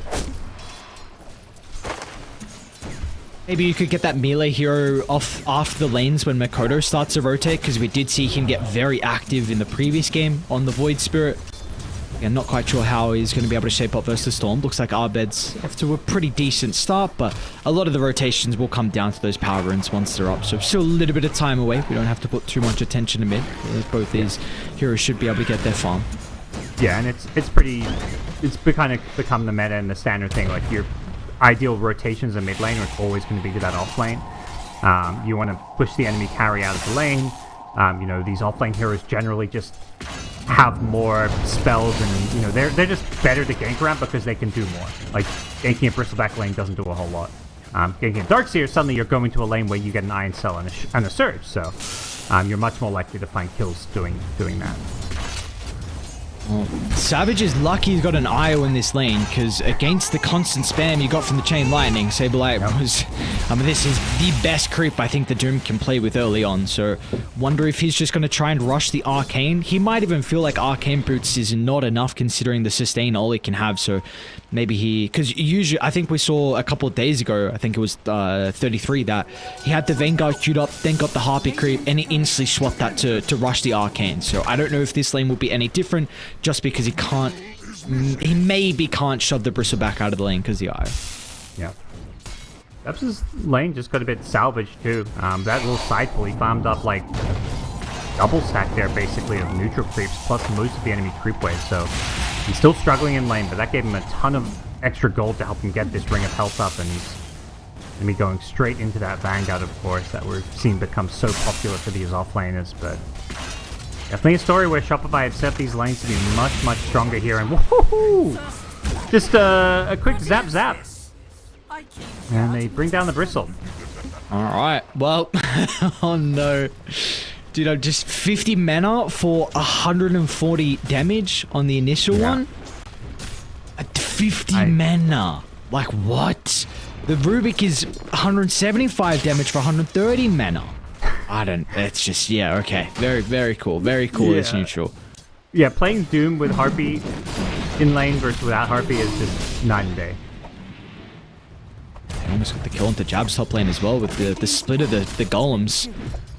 Almost enough damage with Arteezy starting to pummel into him as well. So at least Jab is able to get out of danger.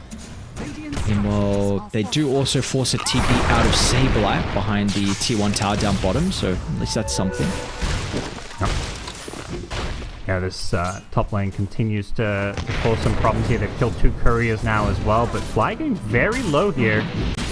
He won't be able to finish him off and may pay the price himself.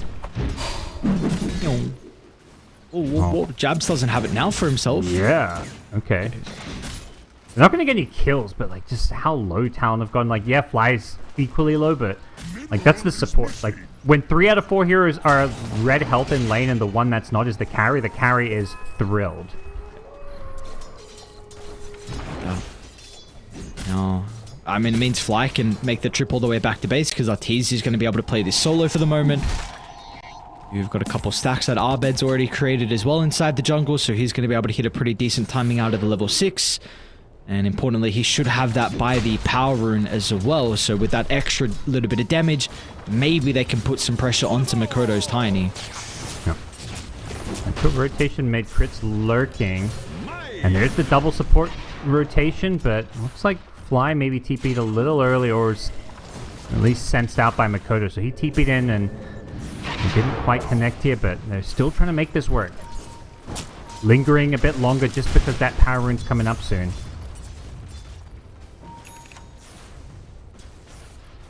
I have confirmation though. Crit with that ward placed down. Ollie's going to be able to scout him out though. So Crit's on the run.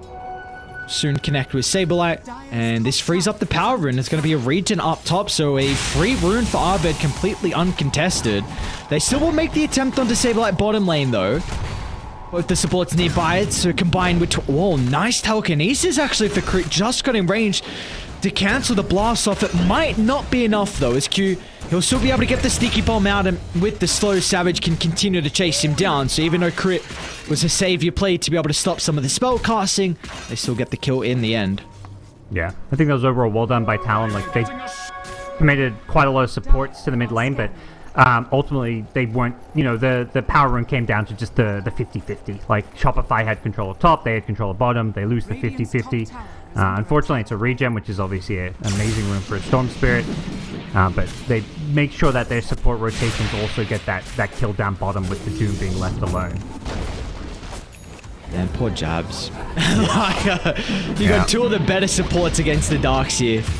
Even going to be able to dive under the T2 tower, and they're getting a kill as well. What's going on bottom lane? Hang on a second, Ollie.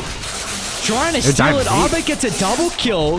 The Quills are starting to stack up. Savage, there's no running. He's just going to try and get the kill onto the Doom before they're able to bring him down on Shopify. And, well, at least he's able to do so. But that's 4 deaths on Talon across the map. So Shopify, this is a completely different game from them. Yeah, I mean, Doom's going to be A-okay with that one. He, you know, ultimately dies, but dished out 2k damage in the process with the Scorched Earth and the Chain Lightning and baited them in. RTZ? Alright, early level up in the battle trance. They're just going to be able to kite him. Which is just more time wasted. So an easy kill for Talon to find. Nice hit back as well. I mean, you rotate multiple heroes to be able to get that, but you will now continue to slow down RTZ's Battle Fury timing. It's crazy. Both teams made these big plays around the Wisdom runes with, you know, Shopify less. I mean, they just send a couple heroes and kill a Darkseer, whereas Talon sent all these heroes and had this like big 3v3 fight at the enemy Wisdom rune, which they lost pretty badly. But the follow-up play where they kill RTZ, recognizing he's been left alone, is really nice for them. But definitely a lane stage has gone much better for Shopify, and it really needed to, because it does feel like there's this scary big game timing of Talons that if they hit that while, like, you know, doing well in lanes, things could go really badly here for Shopify. Nicely done. I believe Makoto with the toss was able to cancel Arbed's TP bottom, so they're going to get nothing out of that first Doom from Saberlight. So... okay. Yeah, that would have been big if they killed a Bristle again.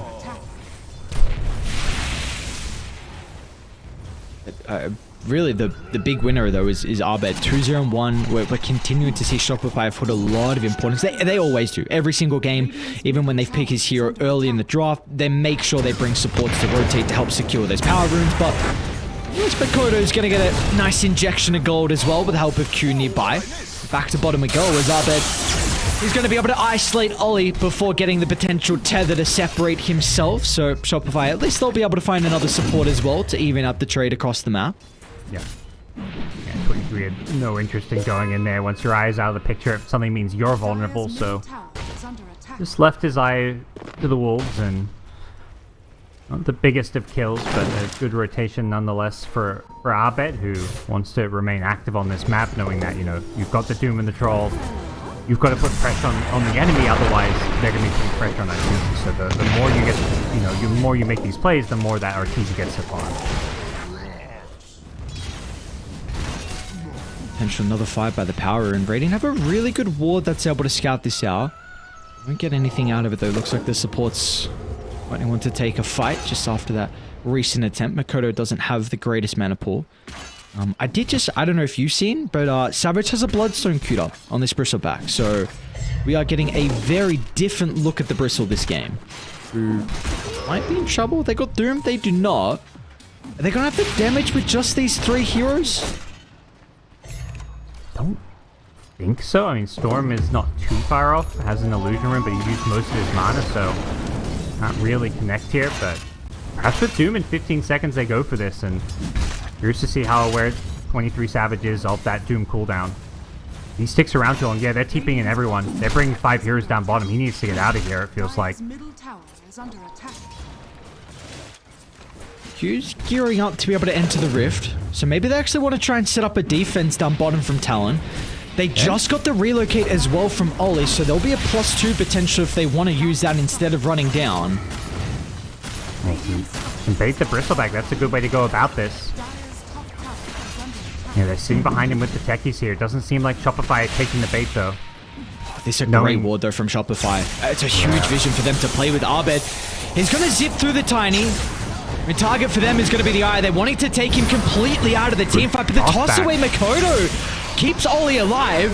The Doom's going to be there onto the jab, so the Darkseer not going to have a whole lot of impact now throughout this engagement, but Q finds an opening for the double blast off Shopify. Maybe they've gone a little bit too deep for this attempt. The initial start didn't go in their favor. Now Talon, they might be free to try and chase some of the members down as Makoto surged up. He's got the Iron Shell as well. And he's just getting range for the toss. Not going to be the case. Arteezy will be able to step on out of danger. Very, very close in the end. Good job by Shopify just to, I would say cut their losses, but it was an even fight. Both teams just, losing a support there, and Doom managed to just burn down the IO and then TP's top the farm, so kind of is at least a very small win for Shopify in the end with all the damage they got on the tier 1 bottom tower, effectively killing it, even though it's got 70 health. It'll go down to, the next siege wagon probably that shows up in the bottom lane, so a good fight. That could have gone really badly for them, but having that ward, as you kind of highlighted, meant they found the IO. Really clutch play by Makoto to toss him back to safety and make it really difficult for Shopify to kill the IO, which let him just continue to heal up through the Doom, but ultimately there wasn't enough damage from the Talon side with the Doom out on the Bristle to make anything happen.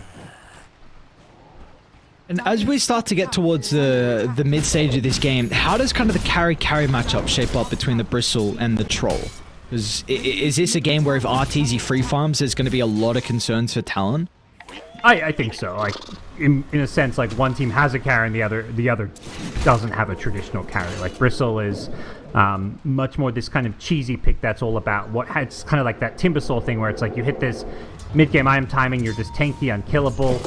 You do right-click a bit with the Warpath, but you're not a true right-clicker, and in any, you can't just stand your ground and try and fight a troll face on, because he will kill you. They're going to run into Makoto, still has the double damage rune to look to work with. They're going to put all their attention over towards Saberlight, with the mechanism repairing some of the damage. He's pretty tanky. Let's see if he's going to be able to shrug off all the damage, so in the end, they'll vacuum back into the middle of the fight, as it sets up for a beautiful avalanche as well, as Makoto will rain down the spells. As Talon, finally, this first kind of flurry of team fight for them, with even jabs getting involved as well, is able to enable them to get 2 big core kills. Yeah, and they do all of that without the tiny blink dagger. It's just having the spell usage there, landing the avalanche, getting the vacuum as well onto a couple of heroes, and this next couple of fights they're going to be playing around a tiny blink initiation, so things only get easier for them, and things aren't getting easier for Fly, who may be in some trouble here. Blink Tiny on the way to finish him off. Saber has Doom at the ready. You're gonna need some other members though to be able to follow up with the ultimate. Ollie would be able to tether over Savage, so this Bristle is much more survivable now. Still is going to be Doom with a jump in from Makoto, looking to try and separate Arteezy from the middle. It doesn't seem like that's going to be enough to keep him alive, so they look for the... No, wait, does he actually sustain through it? What a toss from Makoto! Again, dude! This guy's tiny. This game is looking mighty, mighty strong. Yeah, Makoto didn't want to go in. He was just waiting, realizing, okay, we've overstepped here as a team and my Bristle's in trouble. I'm just going to wait for the perfect moment to use this avalanche to disengage and the toss for a save. Then the Techies has an Urn Charge, which he uses on the IO, which barely gives enough heal for 23 to survive through all the damage. And that's the big thing with Shopify's draft is, in terms of cooldowns, when they don't have the Doom, you can take these fights and win with ease, as we saw top. And if you survive the Doom, that's huge, because now they get to run in and play aggressive again. use of the Hurricane as well from Sableye. So we see both sides, nice little defensive plays to keep some of their heroes alive, but what's the call going to be from Shopify? Do you just try and evacuate away from the air? I mean, the tower is pretty healthy still. It's not going to be easy for Talon considering they don't really have the greatest sieges. And, well, they're spying Arteezy down bottom though. Yeah. And they're pretty close to him. He's going to back off now after that last creep, but they surge forward. Yep, they just got to get vision of him. They scanned as well, but it's not a clean initiation. Shopify, they're starting to TP down. They do have the relocate potential. So they might bring in every single member to take the fight as Arteezy. Battle Trance is back up, but he also has the reinforcements as well. They're going to try and lock onto jabs. The Darks is in a little bit of trouble at the moment. Does have the Vanguard to shrug off some of the damage and Q as well. Blast off the setup for the Avalanche Talon. What a round of spells from them once again. Coming out on top inside the team fight of Makoto. He's already trying to find the angle over the tree line. The wraparound's going to be there. But Abed, he's got plenty of mana to look to utilize as well to blow up the Tiny. And now potentially turning to Savage. This is a much more difficult kill though. Abed still got a little bit more mana to work with. Even got to commit further on. Maybe he just goes for the easier members on Talon and yep, they'll turn to jabs. But the Darksy in some trouble. All his sustain is not enough. They're going to need the techies to potentially turn it around. Q's waiting ever so patiently in this tree line trying to find the opening, but it might take too long as Crit, out of all heroes in that fight, was freely spellcasting from afar, and he's going to be rewarded with a triple kill. Yeah, with the stolen Avalanche, he was just eating them alive, just getting multiple casts off of that one. 3,000 damage dealt, more than the Storm even. But the crazy, that's... Speaking of the Storm, yeah, hang on, Abed back in, he was able to sidestep some of the stun lock, and now Sableye holds both of the members in the backline as well. Crit is getting so much value out of this Avalanche. This one stolen spell, just that extra stuns they've got to work inside the team fights is a big reason why Shopify have now blown this net worth lead up to 5,000. Yeah, the initial hero of that fight was that techie should have 3 hero blast off that just layered all this bristleback full damage on top of it. But once that kind of wore off, the long sustained fight just seemed to favor Shopify, who just kept bringing numbers. Rubik was just sitting back, chilling, healing people up with vessels, and constantly spamming staples and avalanches. But fight not over yet. Yeah, this Bristle's now very scary. Oh, dude, look at Crit's damage. Q might actually go down. The Vessel not going to be enough to take him out. Now they got Makoto trying to charge into the middle as well. Jab's going to apply the surge to help him close the distance. They're spying out Abed. It'll be easy. Yeah, anything, you're going to be worried about him. An immediate smoke from Talon. They charge forward. Can they find off of this? Nice read. Maybe. Sableye kind of double back. Oh, we got to get the toss into the proximity mine. It's so deep in Shopify's territory, so if it's not a clean initiation, Talon, they're going to have to think twice, and they'll reset straight away. Alright, stolen Iron Shell now. The Avalanche wore off, unfortunately, for Crit, so we'll be looking out for that one again in these fights, but Iron Shell not the worst spell to steal. Radiant's top tower is under attack. With all this going on, Arteezy still continuing to find his farm with the Troll Warlord. He's about to have a BKB completed. We're getting, what, 40 seconds away from the first Tormentor spawn of the game as well. So let's see if either side's going to look to try and get aggressive and steal this one from the enemy team, or if they'll just look to play it a little bit more defensively and just pick up their own. Yeah.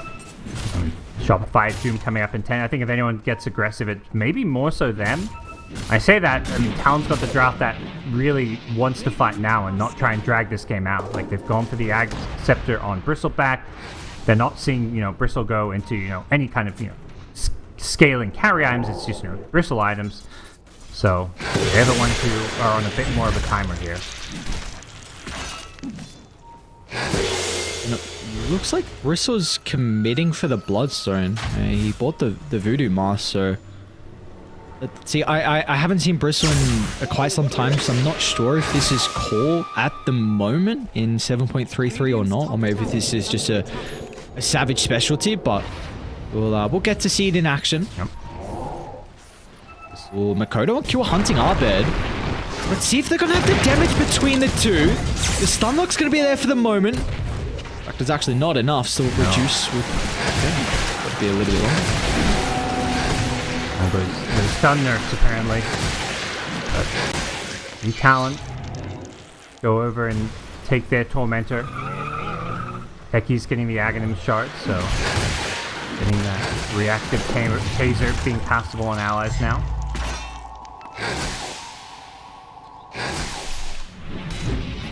The disarms for a decent duration, actually. That'd be pretty nice on whoever Arteezy's locked onto with the battle trance. So we'll see actually how much value they're going to be able to get out of this inside the fight. It does, yeah. Against Troll specifically, that seems pretty damn incredible. But this has the 1 point in the reactive taser for now, but obviously we'll start getting more levels as this game goes on. And Roshan time for Shopify. Let's see if they're going to be fast enough, though. Looks like Talon's too far away. Might still fight afterwards, though, even if Roche is claimed. They don't have any wards set up, which is a big concern. The recipe for success is it just has to be a huge vacuum into the wall and the follow-up from Tiny and Techies. So you've got to take a fight around a choke point. I think Shopify know where they are. They saw that, like, he's mine on the creep wave from, like, nothing. So they're like, okay, someone's here. Someone's maybe smoked or invis, whatever it may be. Because they're now going to play around their wards. Easy goes for the TP out. Doesn't get cancelled.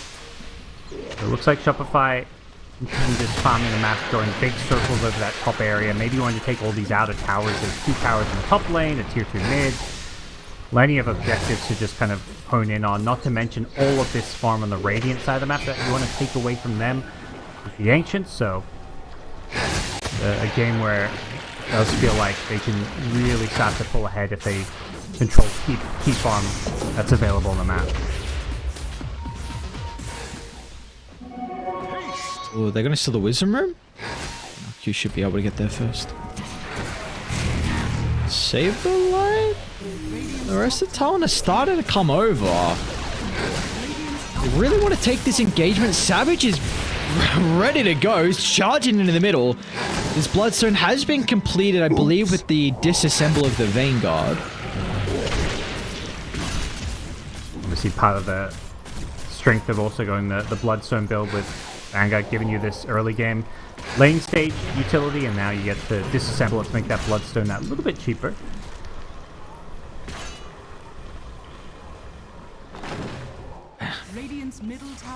It just seems like the fights have to go perfectly for Talon, though, to win these next couple of engagements, and I don't know if Shopify are going to give them that opportunity. This is a very disciplined team. They play with their vision, and they make sure no one's going to be caught out by like a multi-man combo, which is what you need for Talon. Yeah, and it doesn't feel like everything needs to like combo perfectly on the Shopify side. Like just dooming the Bristleback and then focusing other people. Like you don't even have to kill him during the doom. It just stops him doing damage using his quills. He's basically does nothing in a fight like while doomed. So if you doom him and then your Storm just zips around killing the supports, or you kill a Darkseer, like you can kill these other heroes. Like that's not an issue. It's just whether or not you die to the Bristle. And once he's doomed, and that's like a free doom. This guy is always on the front line, you know, always making himself available to be doomed. So it does feel like the 5v5 clashes are really hard for Talon to execute because of that problem.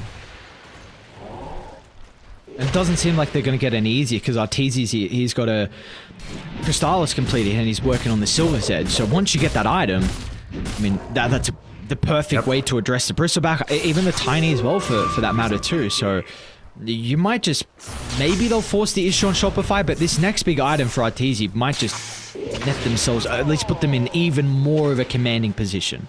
Yeah.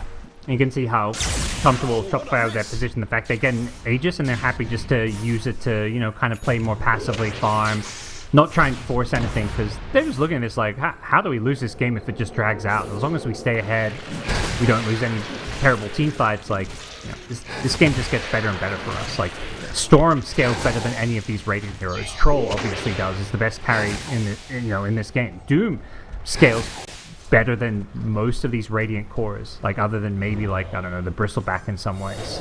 I mean, Tiny can scale, but with the build he's gone, we're just not maybe seeing it, or at least not for some time. He's just way too underfarmed.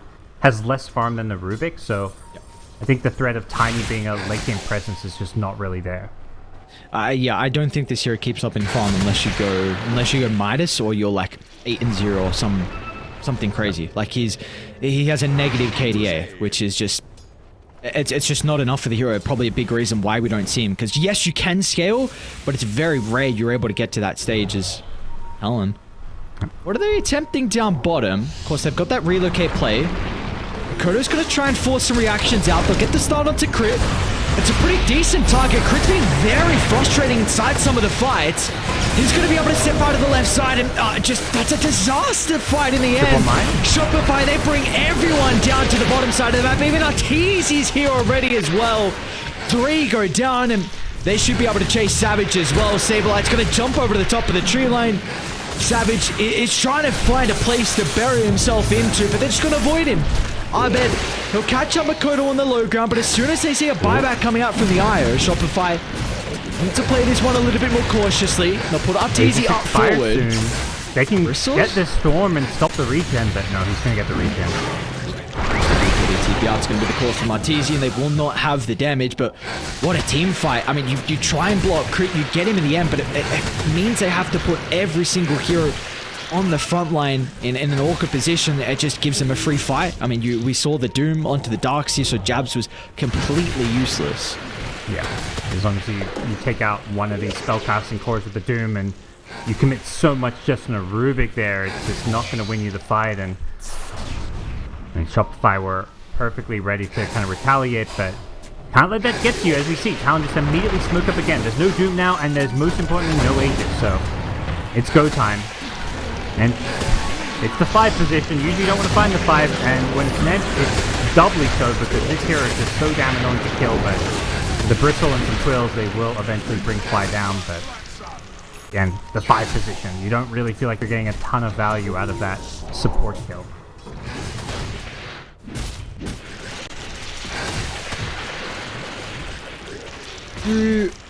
How did TALON need to start crafting some of the fights coming up surely? We're looking for like tossbacks into potentially baiting Shopify to break their formation to set up for like a Darkseer combo? Because at the moment, it's not working for them, these recent fights. Yeah, I think it's going to be a bit more like just the way they... obviously, they need to kite and avoid the troll, I think, is one of the big parts of these fights. Like, tossing him around, just giving him a hard time with the goose axe on him. But I think most importantly is just like landing some of these combos like Blast Off, Avatos with the vacuum. Like the team fight synergy is there for them. Like there's so much that can pair with the vacuum. Arteezy might try and go for jabs deep behind the T2 tower, but thought otherwise. So let's see what the call is going to be. I mean, still Savage is very, very farmed. I do not know if the Bristle is going to be able to do it just by himself. It's even a Hex on Arbed as well. Level 18 for the Storm. Yeah, getting absolutely massive here in the late game.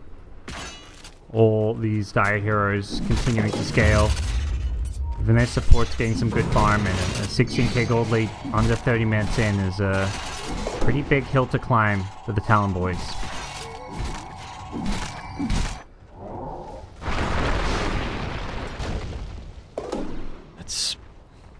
Still, of course, the wombo combo potential, but it is looking like it's going to be a very difficult task for them.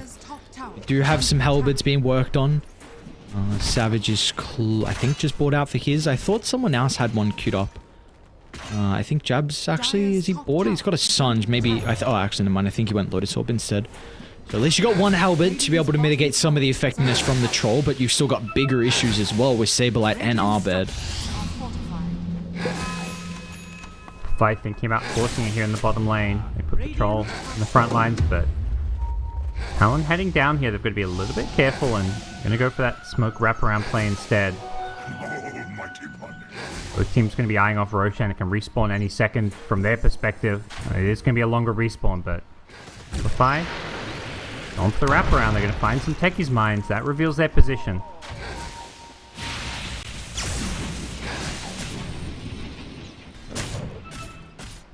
Smoke's not going to work out, but probably just going to try and control the map now for the next 2 minutes. more importantly, this bottom side of the map as well. I mean, you know, Roche is not going to be able to jump over the top. It's still being daytime for at least 4 minutes 30, so I'm down to who has this vision advantage. I have a really good ward deep inside the jungle that's going to scout out all of Talon's members. Nice read from Ollie, though. And Talon themselves have a ward down below the wave, just using that to give them something to play around, knowing they have to keep tabs on Roshan. And now, no fear of the Roche as Shopify go for a second 5-man smoke in the last minute. They are really trying to set themselves up to win a fight or get a pick off and take Roshan here, but still over a minute before Roche respawns. Fly. Very far up on the front line here. We're going to try and force some reactions. Gets the ward as well, which is a big win. Now Abed, he's going to try and zip it as well. He might just blow up the eye before they can respond.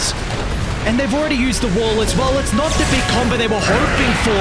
Abed's able to slip away from the stun lock, and Arteezy finds an angle in. As soon as the bristle's broken, his health just evaporates, and the rest of the Talon members will soon join him as well in the grave as Shopify, barely anyone gets touched as well. Abed with the lowest health pull out of all of them, but he did so much work in that engagement. Once again, it's another fight that goes the way of Shopify. Yeah. I mean, good understanding by Abed that, like, okay, once I take out this IO and Tekis is being bullied away, there's no stuns or things they can really do to kill me here.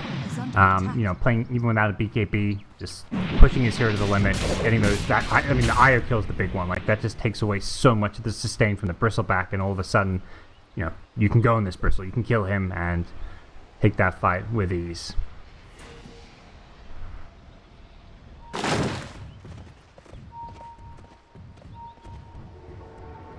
Chris ready for this Roche respawn. He's got the tree grab. He's like, I can hit Roche, right? Well, they're coming.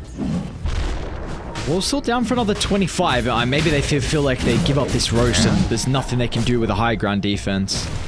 It was a long enough respawn that they can contest this, and I think Shopify are realizing that, like, wait a second, we gotta win another fight. Jabs. They don't... Artee's just going to be able to run into them before the full 5-man set up on Talon. And a Saberlight, he's going to be able to jump over the top. The body blocks in there. So they have to look for a relocate out. They'll get it in the end, but they're going to definitely kill them all on the return. Jabs is gearing up. Meanwhile, Abed, he's also solo killing Makoto. He's lacking a little bit of mana now. Meanwhile, you do have the eye go down still nonetheless. So Abed was he was making space, just trying to be that nuisance. So they had to turn their attention over towards somewhere else and weren't there to be able to protect the ball right. All this sets up a nice, easy save Roshan for Shopify, and almost certainly going to be going the way of the Troll Warlord. Actually, they have a storm? No, right. Well, you can easily give it a storm, so we'll see where it does end up. But either way, one of them with an Aegis, one with the keys. You're happy with the result here, and with a 26k gold lead, they're going to be happy with any fight they can take on the map now. They're not afraid of any bristleback timing, because it feels like they've well and truly, survived the danger, and that timer has, it's been ticking past and gone off several minutes ago.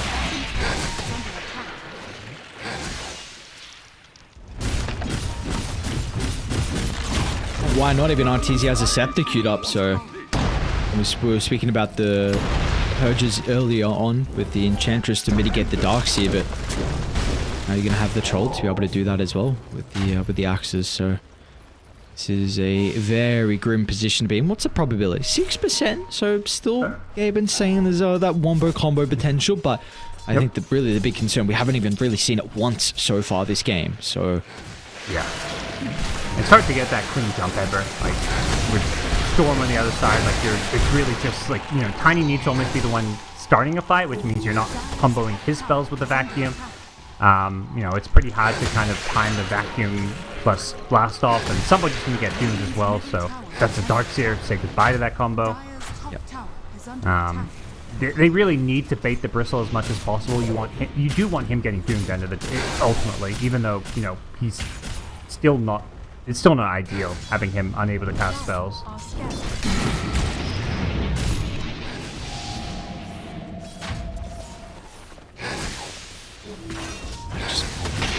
Doom with the Granite Aura. Oh, everyone just so tanky. Savage is almost out of mana though, so it's like... Guessing getting a little bit back with the Bloodstone in the end. Not going to be too much of an issue surely, so T2 Tower is going to go down. That's last outer tower. And they got the break now. As soon as we see some reactions though, Talon going to be able to keep Savage alive, so Shopify not wanting to play too up in the face and dive unnecessarily inside Talon's home. This Granite Aura is very impactful when you're looking at, like, it's giving 300 to like 500 health per hero that's in range, so a lot of extra survivability going the way of Shopify, and they're looking to push and force the issue now, making themselves known here on the top lane from one objective to the next. A bit trickier to go high ground, you know, tossbacks, wombo combos. Like when you're pushing high ground, that's the one time where those wombo combos are easiest to execute, so you probably will show some respect to the Talon high ground defense when it comes to trying to close this game out. I think a minor thing, but the inside the base there's a little bit more trees as well for the Tiny to work with. Usually that could be a concern. Sometimes there wasn't a whole lot of trees for him to work with the Scepter, but I think by the looks of it there's a couple more now, which can be nice. I mean, before I've seen him like... Before a siege comes, you just place multiple branches on the ground because you're lacking trees. So, I mean, I don't know. Anything they can do. At least he has that crit stick to potentially provide some extra damage, but this is just it's a masterclass performance from Shopify, and it's what you'd come to expect as well with their current standings in the group stages. Game 1 was just a bit of a blip on the radar, and it's very disciplined play from them as well. Like you said, going high ground, it's a bit risky, so they're wanting to play this one safe. I mean, maybe they're close to a couple of items, which I wonder what they're actually waiting for. I mean, Saberlight close to Scepter, Arteezy as well, and a couple more components. I imagine the call from, you know, Captain Fly, and probably also from Arteezy, and, you know, this is often the carry where he's the one who's like, can we go high ground? He's saying like, no, guys, like, if I go high ground, I'm getting tossed in, then how do we take this fight? So, you know, the safest way to play this game is just to dole it out. Basically, you tell Talon, like, hey, you guys smoke it, like, once this Aegis expires, you're going to have to smoke and do something and come at us, because we scale better, we're getting more and more gold, we're up, you know, we're up at a ton of gold already, 35k, obviously neither of these teams know that number, but that number's just getting bigger and bigger, so, you know, in many ways, like, you know, it's easy to think, oh, you know, the team ahead, the responsibility is on them to push, but not really. I think most pro teams have realized, like, it's actually the team, you know, trapped in their base, not farming. You know, the burden really falls on them to make a play, because otherwise they're just going to slowly lose this game. Like, yeah, it may take 50, 60 minutes, but you can't lose with like a 70, 80k gold lead. Like, that just doesn't really happen. Or at least it's like a 1 in 1,000. And we just see as well, I mean, Crit, I don't know when he did, but he stole the proximity mine, so he had a couple set up with the triangle, so if they ever wanted to make an aggressive play, the bombs went off, and then they'd have to back off, and they saw the bombs just go off, and instantly they placed the ward on the cliff, so just making sure there is no slight opportunity for Talon. Here it is. Aegis expires, 5-man smoke, and they're going to run right into that mine. Instantly pinged out. Saberlight. You indeed are doomed. I was gone. And now they're going to be on top of the bristle as well. They didn't really have to address it for the moment, just deal with everyone else. It's a great combo from Jabs, but they're just too far behind. There's no damage left in the tank. They can survive through all of the spells in the bristleback. Arbet is a little bit isolated. It's going to look to pop the cheese and freshen up in the resources. But now Arteezy can look to charge into the middle with the AKB. Battle Trance activated. The Halberd will mitigate some of the effect as he might go down, in fact. The telekinesis 4 staffs helps get some separation. But Arteezy's going to be able to stand strong now. Arbet, he's back in. Trying to look for the finishing blow, but will not be able to find it. I think the fight started well, but we saw the sustain. Once those buybacks came in, you know, it was a 5v5 fight where Shopify used a lot of their resources. Arteezy? Okay, well, still farming at the Ancients, and they had the ward on the cliff, so maybe thought it was dewarded in that previous fight. Not to be. So Arteezy goes down without him for 80 seconds. But of course, well, it was a buyback out of Ollie and a buyback out of Q in the first round. Yep. It was, a totally good fight for Shopify, getting two support kills, playing perfectly around the stolen proximity mines, scouting the smoke, catching him out with the AoE Doom, and then a bit of a question mark play from Arteezy to kind of round things off, which unfortunately, they're probably thinking okay, we didn't quite get the follow-up kills we wanted, but we still forced 2 buybacks. Great fight, let's just chill, back off, keep farming, reset, but don't farm where you're going to get caught.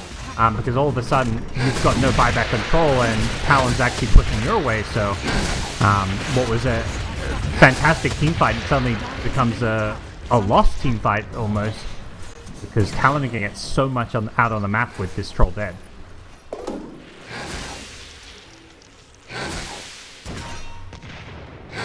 Maybe they can try and get themselves set up for this next Roche. Be 20 seconds until it may potentially spawn. We'll see if they're going to be able to get some vision down. What's his bottom side of the map? How long is the spawn going to be? I mean, regardless, again though, you can just look to walk it down for Shopify. If you get a couple kills onto the supports, you're going to be going 3v5 now. So, things will slow down here. Probably Shopify are going to be talking about, let's wait for next Roshan. We get Ags, we get Refresher. But at some point, they're going to be feeling like, okay, our heroes are kind of 6-star. There's only so much more we can get on some of them. Storm's going to finish our Lincolns, which can maybe replace the Bollocks. He has an Ag Scepter, it's changing his mind up a bit. But there's going to be a finite amount of farm that they can maybe get on some of these heroes.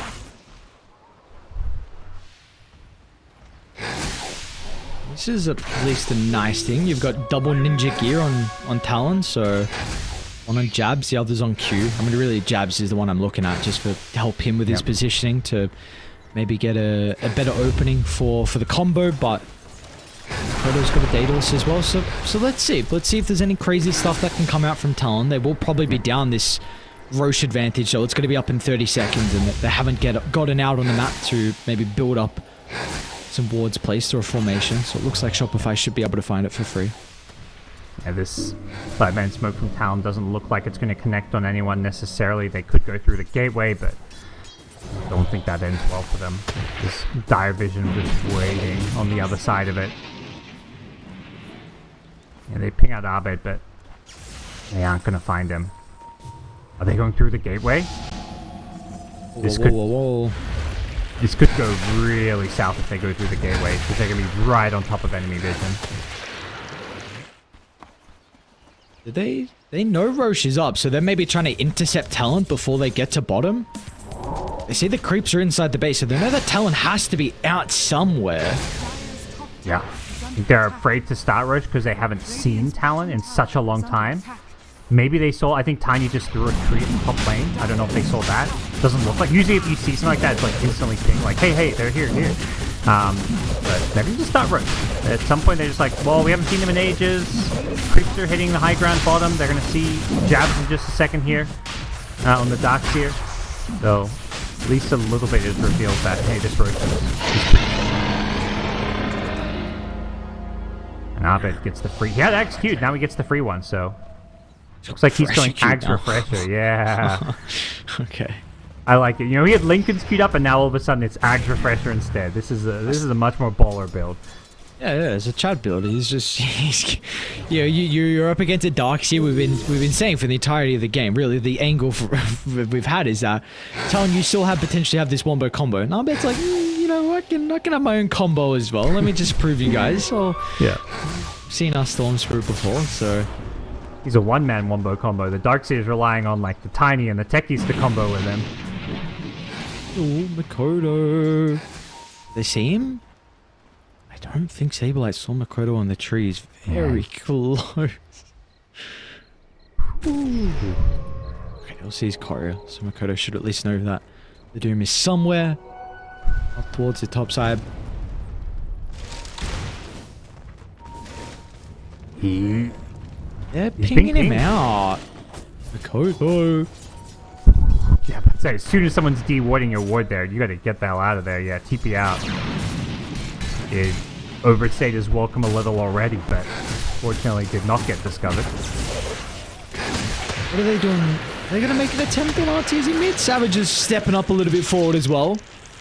He's been able to back off towards the rest of his team. RTZ level 25 hasn't decided yet what talent he's looking for. Okay, now goes for the Battle Trance Strong Dispels. This is an absolute beast at this stage of the game, and it's kind of crazy. They have a 48,000 net worth lead, and he's still a bit hesitant. Yep. I mean, this high ground push is just so annoying. Like, into tossbacks, into tree volley. The entire Radiant base is covered in proximity mines. Like, if you toss someone in tier 4 towers and they try and run back to their team, they may just walk through like 5 mines or something. Like, there's just so much damage that can be dished out. Bristle and I are struggling to kill the Tormentor a bit, but they do end up getting it. Oh, jabs.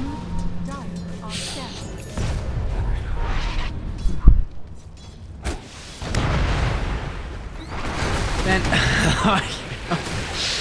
I agree with you. This high ground push is very difficult, but they just... What are you waiting for? You still got 2 minutes 30 on the Aegis. Can you not slow poke?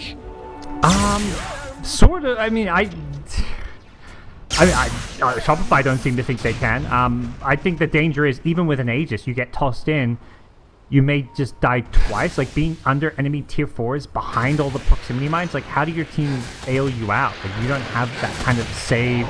None of their supports have those, like, I mean, they've got, what, a couple 4-stops, I guess, but it feels like a troll who gets tossed in enemy base could be a really bad position to be in, even if he's got an Aegis.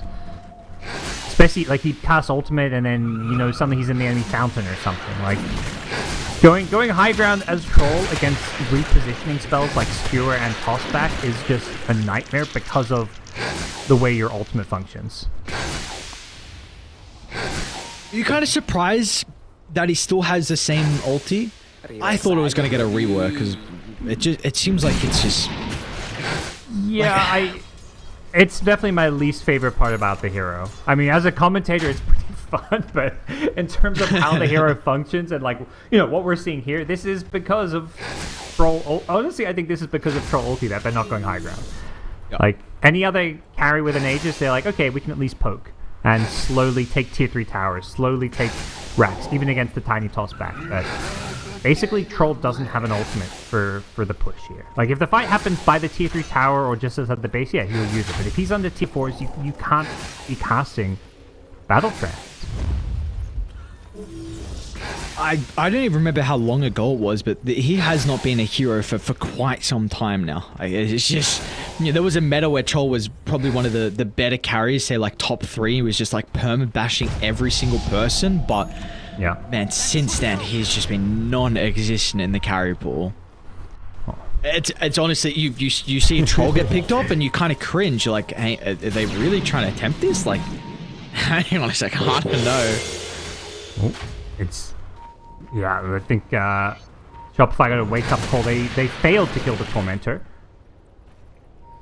Storm and Enchantress went for it. Yeah, that's why they were like whoopsie and like, yeah, gonging, because Storm and Ench went for it, and they were both about to die.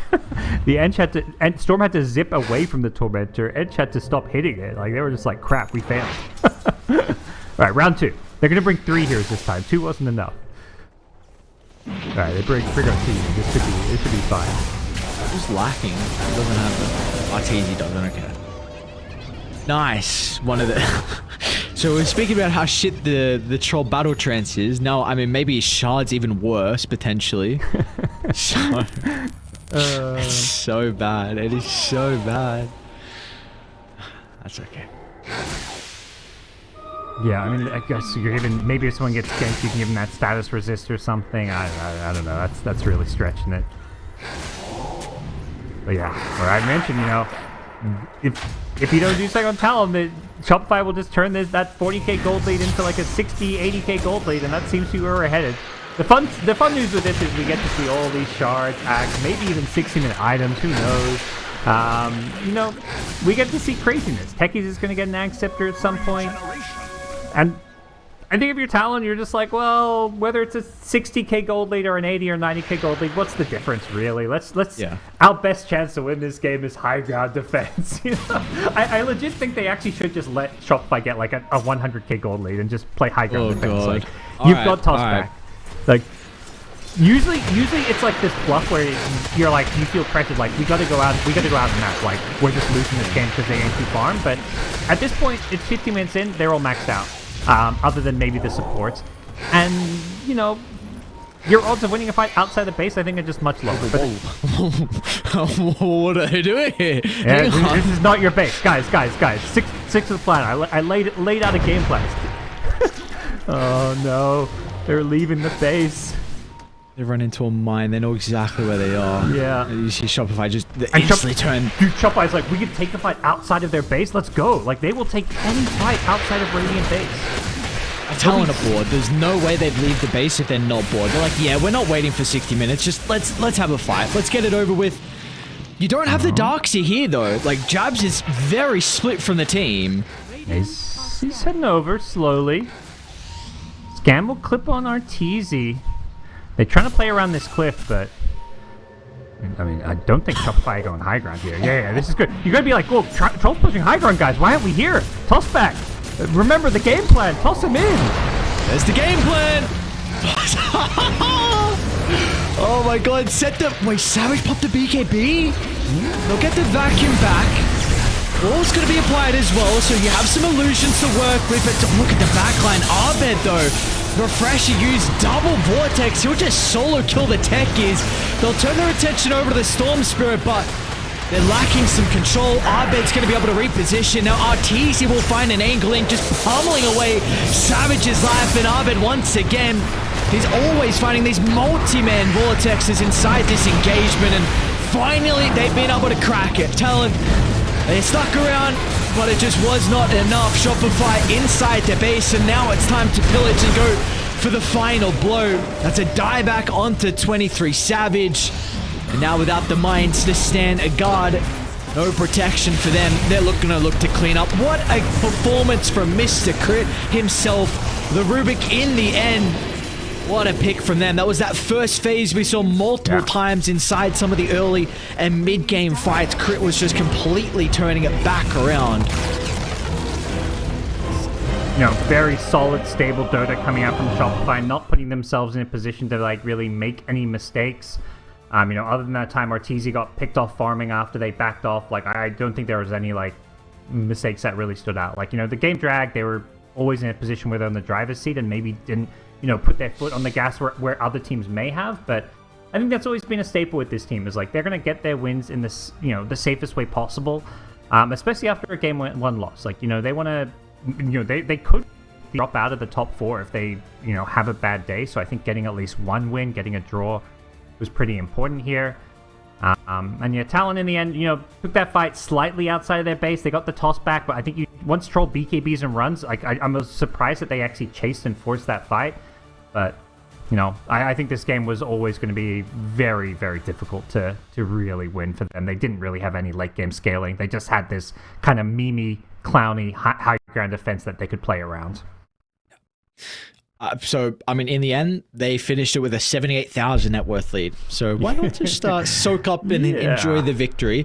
It still needs to be said, though, the fact that Talon at least are able to tie this series against a team who's towards the top. So that map victory could be vital for them to potentially stick around and maybe even force tiebreakers as well for elimination or for the low bracket position. So at least for Talon, you get a 1-1 Shopify as well. You're probably we're hoping for a 2-0. Nonetheless, you have a very convincing game 2, and that's going to spell the end of our third series of the night. But of course, we still have one more to close out the 4th day of the groups. It's going to be the boys on Boost Coast up against Tundra. We'll see you guys after the break.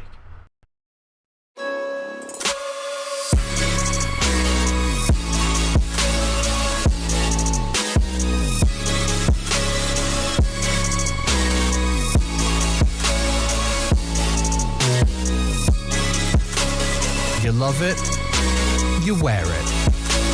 What's your style? Get your merch at shop.eslgaming.com.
not wasting time, 'cause I'm already gone. So long, can you stay the night? 'Cause you're the thing I want. I know you're feeling different when you're stressed out, but even with no makeup you still stand out. 'Cause no one makes me feel the way you do now, like you do now. The way that you move your body, you make it look like a hobby. Every time that you touch me, it's electricity. Things we discovered underneath last night's covers. Everything came so easy. It's electricity. Electricity. Whoa. It's electricity. Electricity. It's electricity. When it's late at night, I feel you on my skin. My skin. You're all that's on my mind. It's finally sinking in. You're it. I know you're feeling different when you're stressed out, but even with no makeup you still stand out. 'Cause no one makes me feel the way you do now, like you do now. The way that you move your body, you make it look like a hobby. Every time that you touch me, it's electricity. Things we discovered underneath last night's covers. Everything came so easy. It's electricity. Electricity. It's electricity. Electricity. It's electricity.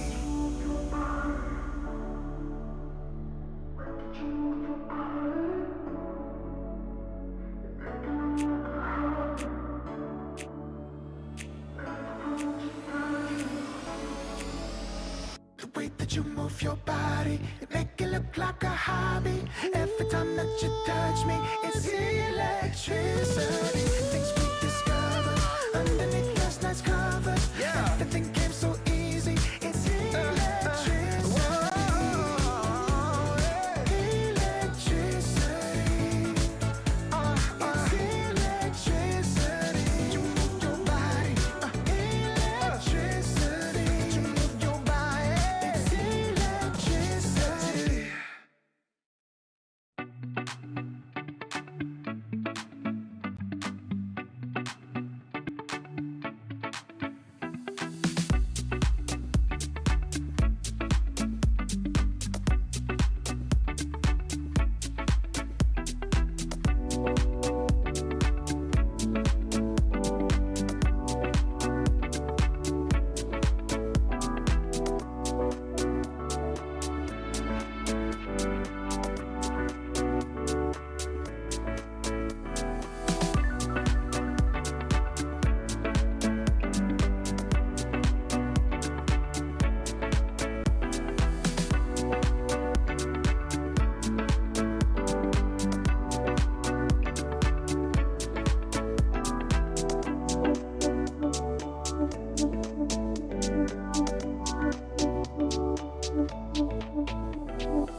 Welcome back to the ESL One Berlin Major. We've got our final series about to get underway to close out day 4 of the groups. Parker, it's still another Tundra series on the Ember stream, but for us in particular, we get to see Beast Coast because we are yet to cast these boys. They are very much struggling right now in the groups, and of course the opposition, well, Tundra, they're already guaranteed in the upper bracket. It's just going to determine what seeding they get now.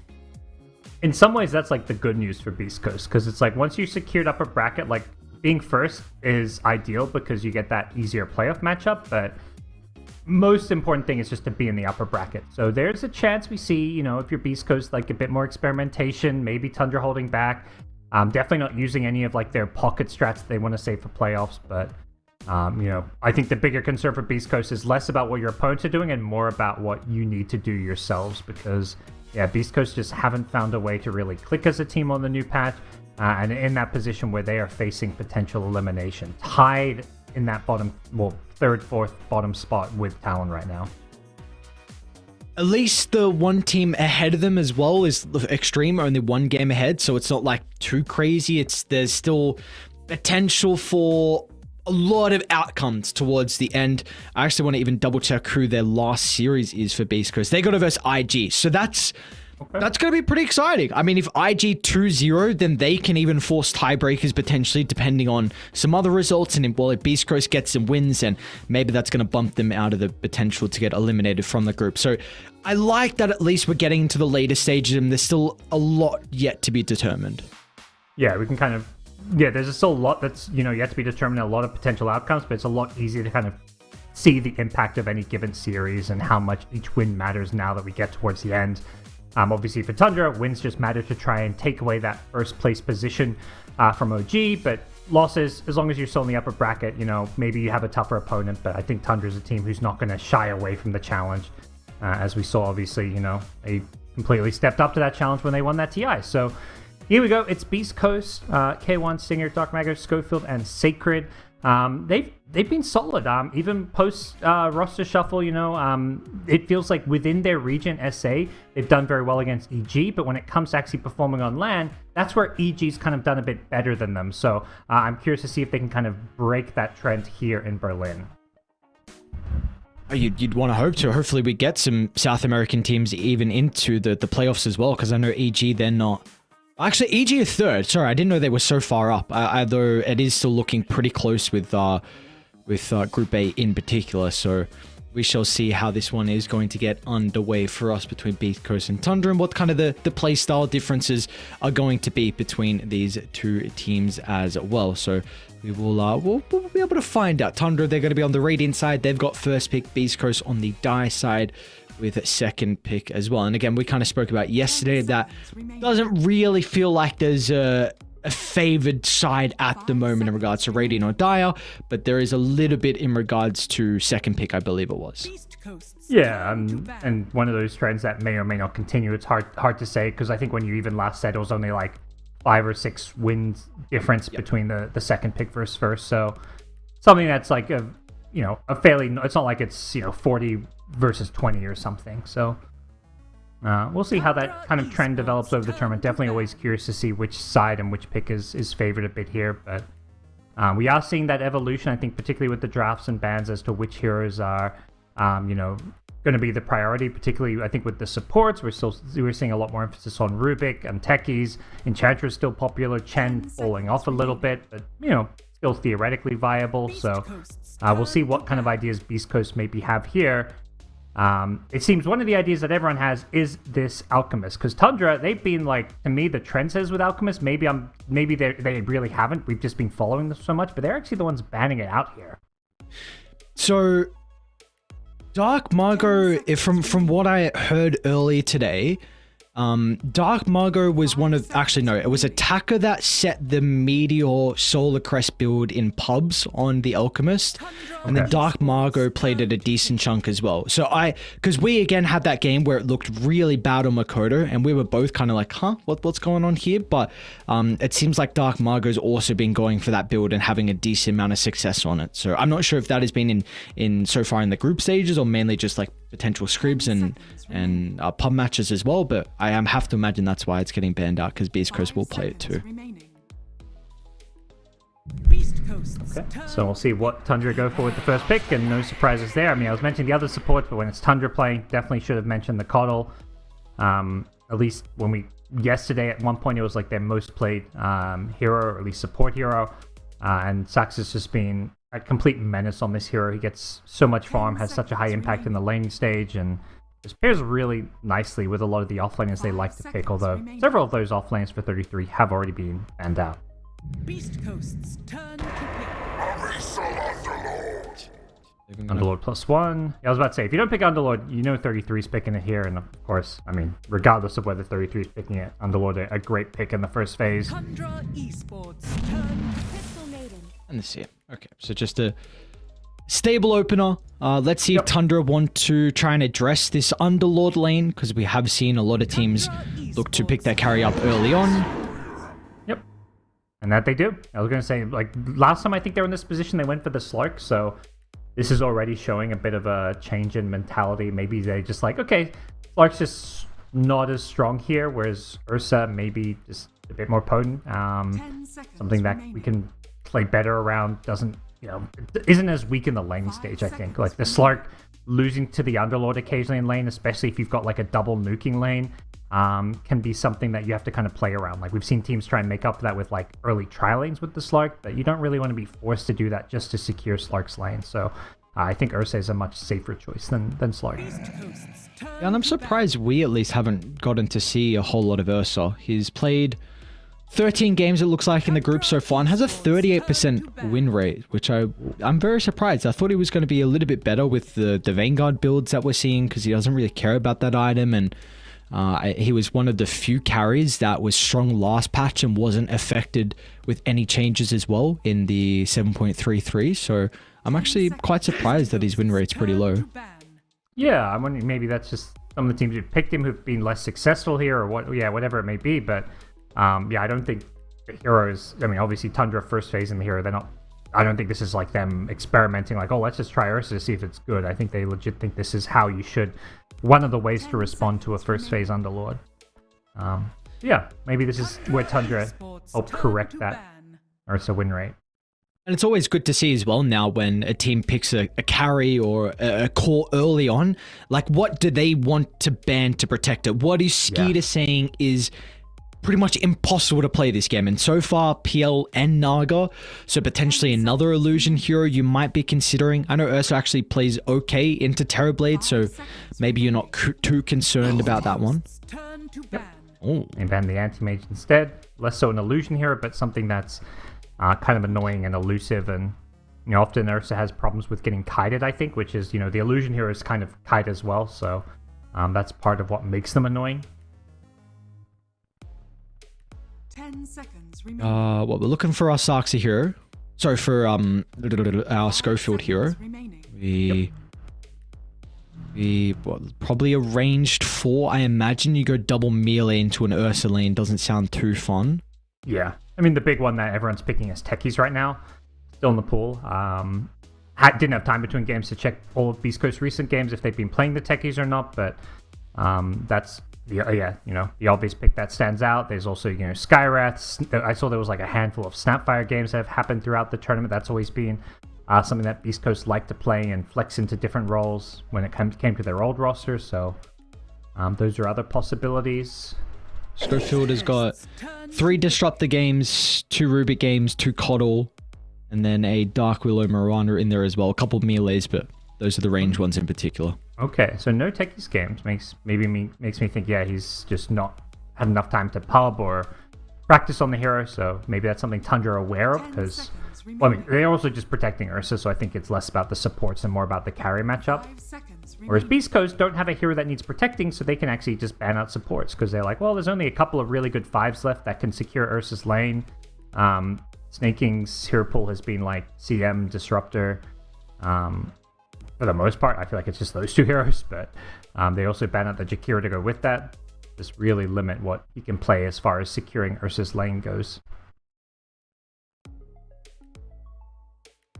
Using a lot of reserve time here to work out what secondary support they're going to pick up for Beast Coast, so See what the decision's going to be in the end. I'm trying to think if there's any other range heroes that hasn't come to mind for me currently. Yeah. I like the Willow you mentioned he played once before quite a lot, just because it's a hero that can always get away from Ursa. They go Skywrath, okay. It's one of the 10 other 4s I name, just to cover all my bases, to make sure I wasn't wrong. Let's name every support in the game. That's the way to go sometimes. You just chug a couple out, you get one right, you're like, hey, look at me. Yeah. I know my stuff. It's not too bad. I'm kind of smart sometimes. But as for Tundra, yeah, snaking hero +1. I guess the question is which core do they pick? They're going to have to pick it line. They don't know what lane's going. They don't know the mid matchup. They don't know who their offlane versus carry matchup is. Oh god. But they're doing something completely unexpected and picking another carry. So one of these is not going carry. Oh, Tundra, what are you doing to me?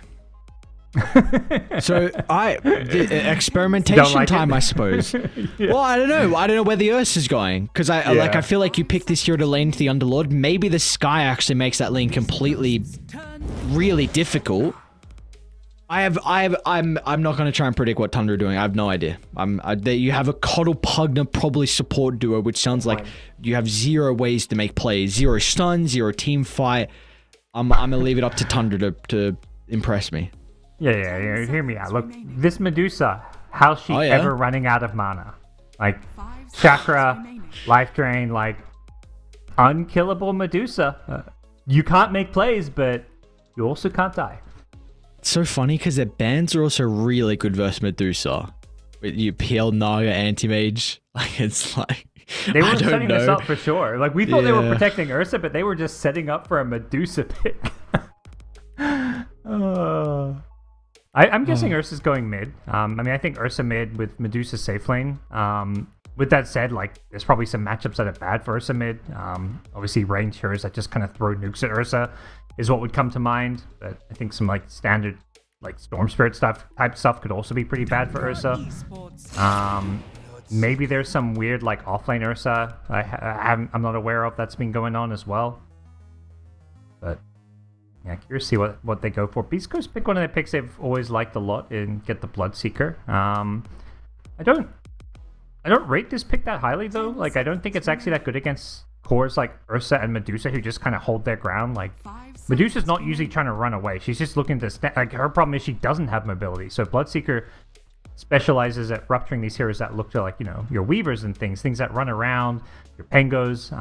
So Medusa's not really a rupture target. Ursa's, like, okay because he's running at you, but then you're using rupture more defensively because he can just as easily get ruptured and stand still, and anyone who comes to fight him, he just, hits them back if they're melee heroes. So I'm not really seeing the value behind Seeker pick other than, like, the tempo this hero brings to the table, and you want a fast-paced draft when you're playing against Medusa.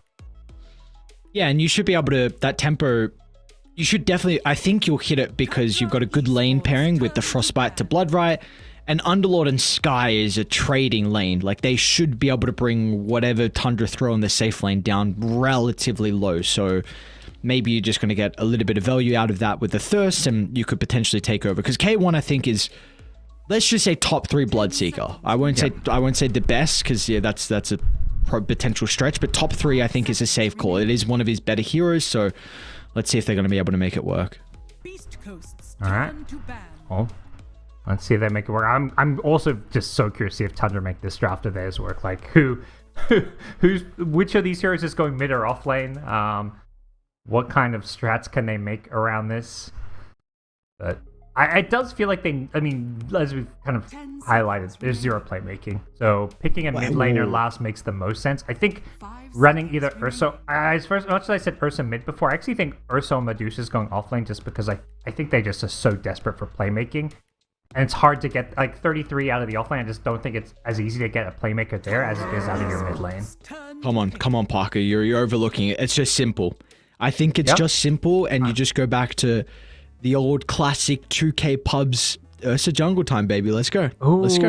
Let's put in the jungle. Let's run it. There's all these new jungle camps now. I just bring Iron Talon back or something. Like, then we're good to go. Because I don't know if Ursa can play offlane into Bloodseeker Crystal Maiden. I feel like he's just going to get out-traded from afar, and then you'll get to the stage where Bloodseeker's just going to chase you down. And you don't see your mid matchup as well. So Beast Coast, if it is going to be Ursa mid, they can address it. So I don't know. Yeah, maybe they get really crafty and just go for another flex hero here, which makes it even more difficult for Beast Coast to know what the hell is going on. Yeah, I mean, if something that can flex between mid and offlane and make it harder for Beast Coast to last pick here would be ideal. Not sure what that flex is, like a tiny or something. Alright, okay, there's a flex between mid/offlane, sort of. I would assume it's bat mid, but, you know, the flex is there. They're not really...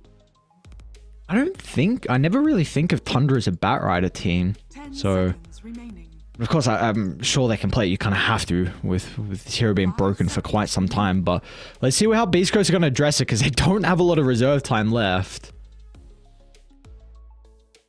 And, I mean, it's maybe a better target to rupture than the Ursa Medusa, but it does feel like a good pick as far as, you know, addressing maybe the Underlord a bit. And they go for Slark, so looking at that mid Bloodseeker. What the hell? Alright, who's playing Dusa? It's an offlane, and Oh, no yeah, way. let's Oh go. my god. You know, just, you know, off the record, please don't ask me how what offlane Medusa does, Ares, okay? Oh, it's okay. Yeah, Don't good, worry. Good. Dude, Don't let the viewers know I'm clueless here.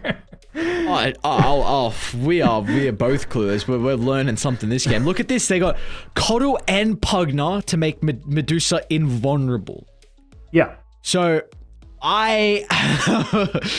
did you say they were going to experiment or not at the start? Because this is definitely some experimentational drafts from Tundra. Yeah, it was one of those things I said, this is like the good news of playing Tundra now. Like, this team is like one of the top 2 teams, but the fact they're already guaranteed upper bracket is the best time to play Tundra, because it's when they're going to be most experimental. Like, before they secure upper bracket, they're not going to be willing to go outside the box. Like, they still want that first seed, but they're not going to go out of their way. They're going to try some stuff, and, you know, the best way to learn the new patch is to try stuff on the new patch, and trying an offlane Medusa, I mean, I guess they saw something. That's all I'm going to say. Yeah, there's something that they've got clicking. Honestly, I think Tundra have been... This, again, is being said because we've casted... This is our 5th Tundra series. So we've had the opportunity to cover a lot of Tundra games, but I think they've been one of the teams I've been more impressed with their ideas coming into the major. I really feel like they were the team that pushed the Coddle 4, which we're starting to see a lot of other teams play. And they were at least the first team we saw with Nine's different build on the mid Alchemist with that Phase Boots, Armlet, and Blink. So there's some other builds that are going around, but that's been the one I've been most impressed with. So Tundra, no surprise, this is a team we've always said it. They're very, very nerdy. They've got a lot of different strategies. The fact that already 2 are looking incredibly strong. Now this could be a potential 3rd. Imagine if you have to watch out for an offlane Medusa in the playoffs. That would just... What the hell do you do then? Well, like, well, you got to worry about an Underlord, a Doom, the Beastmaster from 33, and now there's a potential... Who would have thought he could maybe even play Medusa? So I have no idea what we have in store for us this game. Yeah, I feel like a lot of the end of the groups is to like try to strike fear in your future playoff opponents. Like the way OG is like, nobody picked Invoker, and they're like, they reminded everyone that BZM can play Invoker, like, hey, remember this hero in the playoffs. Like, you may have... They may like force teams to like waste a ban on it when they would have no intent in picking it. So just doing something that seems ridiculous like offlane Medusa, if it works, it's just going to be on the back of the minds of future opponents when it may not even be at all a serious strat. Just a little bit of a troll. That's all it is. It's just gonna try and have a laugh is Tundra. So let's see. Let's see how much success they're able to have off the back of this. One thing in particular, I do want to speak... Oh, actually, what's going on? Hold that thought, because Beast Coast is starting to posture a little bit aggressively inside the jungle. 33, though, we'll get a glimpse of the Crystal Maiden. Snake King's going to run into multiple heroes. It's a pretty good blinding light to push them away. It, in fact, might be enough to keep Snake King alive, and they can turn it around. Flame Break level 1 from 9, but they're going to get a double kill and maybe a triple kill off the back of that. So what a level up on the Flame Break from 9 is Tundra will easily chase down with the Pit Lord Skeeter. gets the double kill to start our game 1 off. That is so good for Tundra. I mean, the mid bat rider having flame break isn't ideal. And he is going to be a Slark mid. Yeah, this is actually one of these weird kind of cheesy heroes that Dark Mago plays in the mid lane for Beast Coast. But, you know, picking the Slark mid versus the bat rider, but all of a sudden you're up against a team that has 3 early kills.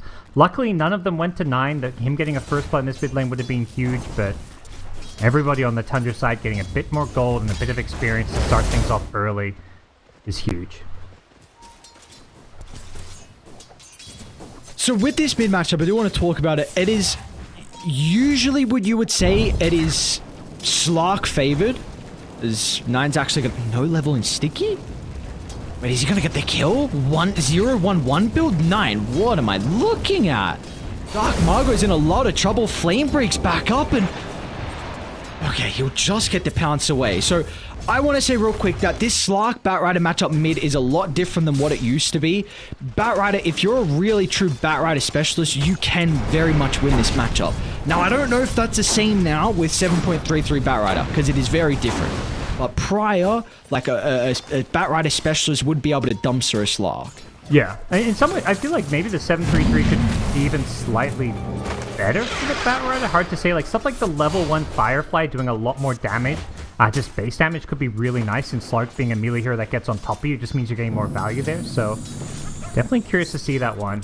There's a lot of, I feel like there's a lot that we're going to learn from this game, but there's just, you know, just a lot we're just not quite sure how it's going to go until we see it. Stuff like Medusa going, you know, straight into the phylactery, it looks like, as her first item pickup. You know, getting all those extra early stats and increasing her mana pool, and like stuff like this is just like, this is just new tech that didn't exist before.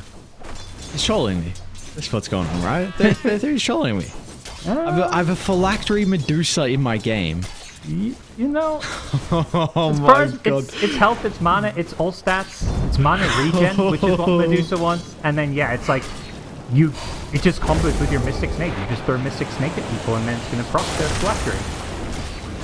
9, he's gonna get a kill in Dark Margot mid lane. No sticky points. Oh my god. Oh, I love watching Tundra play, dude. They do the wildest shit. The like, no sticky is kind of cool because it's like this Slark has a magic wand, so you're just kind of feeding him a ton of regen, so instead you just go for this kill with Firefly and Flame Break. Well, how's bottom going? How's this one going to the That's kind of a one normal lane, right? Yeah, like, well, I mean, Sacred's 11-2 compared to the 10-1, so I guess the one nice thing for Beast Coast, you'll always be able to fight underneath the Firestorm, but whenever that's not available, it will be a bit more difficult for you to play against the Ursa. Definitely the most normal of all these lanes, and one that so far seems to be going just fine for the Underlord, getting free farm more or less. They're doing a decent job pressuring Skitter and his health, but don't think will be... It's a pretty hard kill to get. If anything, maybe it's more likely going to be like a support who steps out of position and goes down.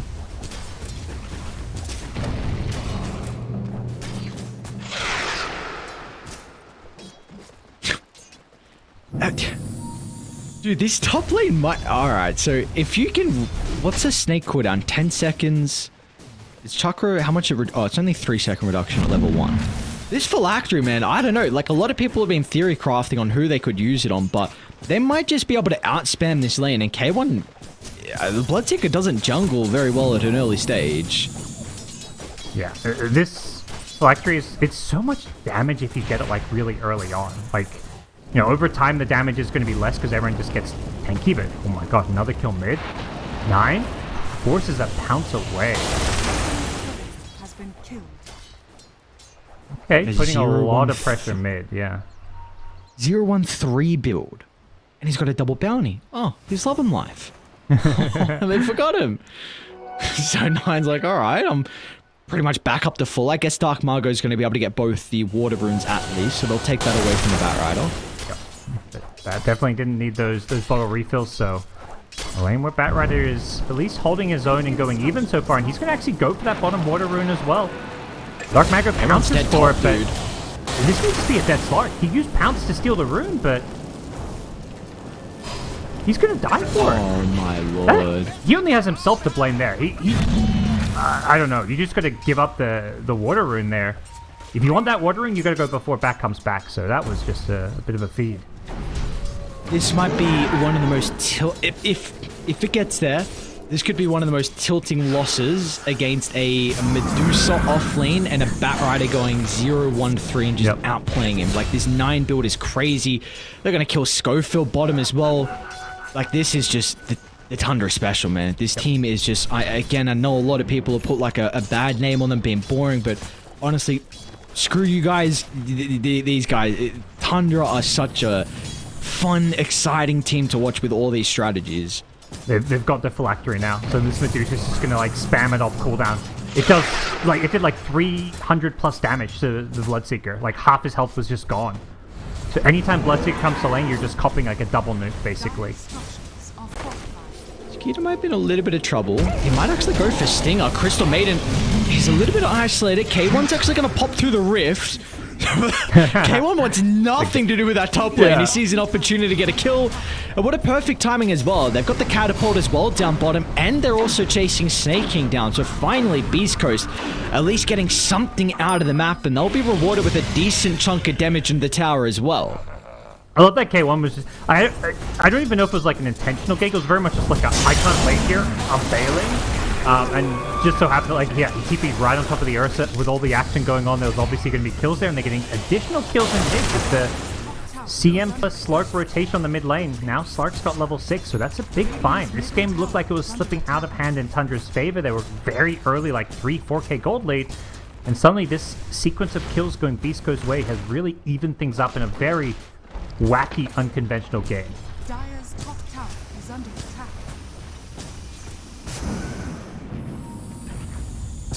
I'm all down for this unconventional game because we've been getting kind of the same. Well, we've just been getting some very, very one-sided games. So at least we've got. If this game is one-sided, at least it's with some really random heroes that we get to experience. Like 33 is going Boots of Travel next, who is probably dead.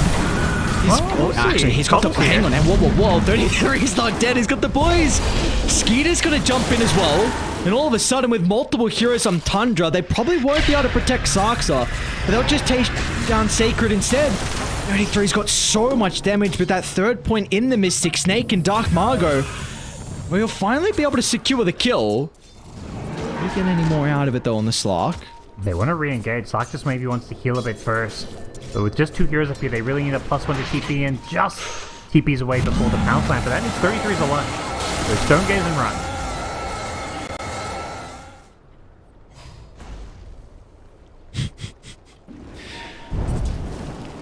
How's one of the other normal heroes going? K1? He's chilling. What? Almost level 6. He's got, I believe, the Javelin now coming out for himself on the Courier as well. So 2 and 2 doesn't have the greatest amount of farm, but it's not really being represented in the gold, considering he's higher than Skeeter's net worth.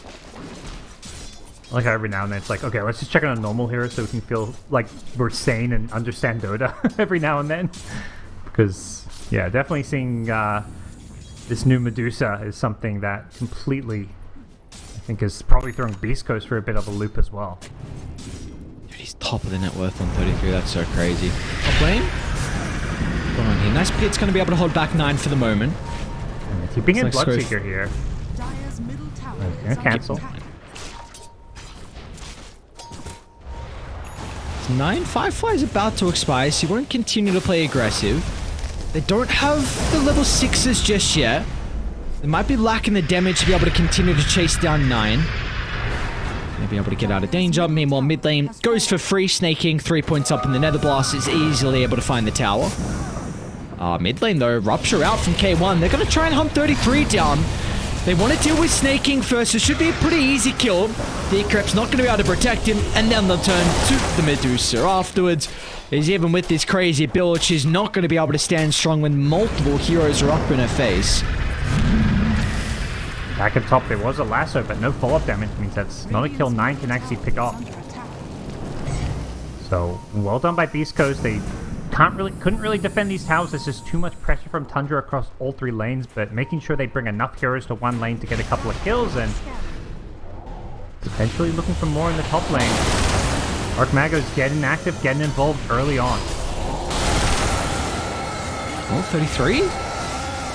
Should be able to get it. I think the Arcane Bolt's gonna be enough. Sarksa will end up going down. Slark doesn't get the perma-agi off that, but I'm surprised he's got 4 nonetheless, though, for Dark Mago. So, I mean, you were just saying he's starting to get active, and it looks like he's being rewarded thanks to that. Yeah, like kind of a different take on, you know, Slark obviously playing it from the mid lane, not the carry, but just the approach is very much like, hey, I got solo XP and have all these early levels, so a maxed out Dark Pack, 2 points in pounds, like he can make these plays in early moves, fight with the 2 supports, like CM and Skyreth are 2 supports that do not want to just have a passive early game. So we're seeing the Dark Mago Slark just pair up and sync with them, rushing right into that Diffusal Blade. Obviously a big part of why they picked the Slark is that it is a Diffusal buyer against the Medusa, so they'll have a way to at least burn through some of her mana pool. It looks like even K1 has the Diffusal queued up after the Maelstrom Manta, so really the big thing for him though is he finishes that first real item, the Accelerant, with the Maelstrom, and he's pretty close to it. He's even looking to maybe bait himself down bottom, or at least be in a position where he can try and connect with his duo supports, who have a lot of kill potential now. You know, Stinger with 2 points in the Frostbite should be plenty of setup for the Mystic Flare. We'll be able to get the kill onto Snake King with ease, and now with that numbers advantage, maybe this tower is going to be under a little bit of threat. Yep. Good to know, new patch and Mystic Flare is still invisible for me. Okay, is it for you? Alright, yeah. I don't know. So it is just a visual bug for spectators, yeah? I don't think I've ever experienced it in-game where it's been invis. I think so, yeah. Is it still invis for you as a spectator? No, not that You one. saw But that, I think okay. I have seen it though go in and out of being invis sometimes when I'm watching games, so I'm always a little bit confused if it is for the players as well. It's okay. Game's in beta. At least for spectators we can deal with some of the visual bugs. Yep. But it has been, yeah, Beast Coast doing a great job over the last like 3 or 4 minutes, just chaining these kills together, not really giving up too much to Tundra. You know, Tundra had this early 3k gold lead that hasn't really increased, but what Tundra has done is get some good farm going. They stacked up their Ancients and triple stacked that 9 got to farm. He's so rich. Yeah, suddenly Bat Rider's on top of the net worth just off of that Ancient stack and going right into a Vanguard Bloodstone. I mean, I assume he's going to disassemble the Vanguard for this one. One lane. Rift is out from Sacred, so at least he's going to be able to hold Snake King into place for the moment. He'll probably once again be able to get the kill onto the Pugna. Snake King will make him work for it. A little bit of time expended. 33 is actually considering about stepping back on over. He's got to be cautious, though. This is a lot of damage onto the Medusa early on.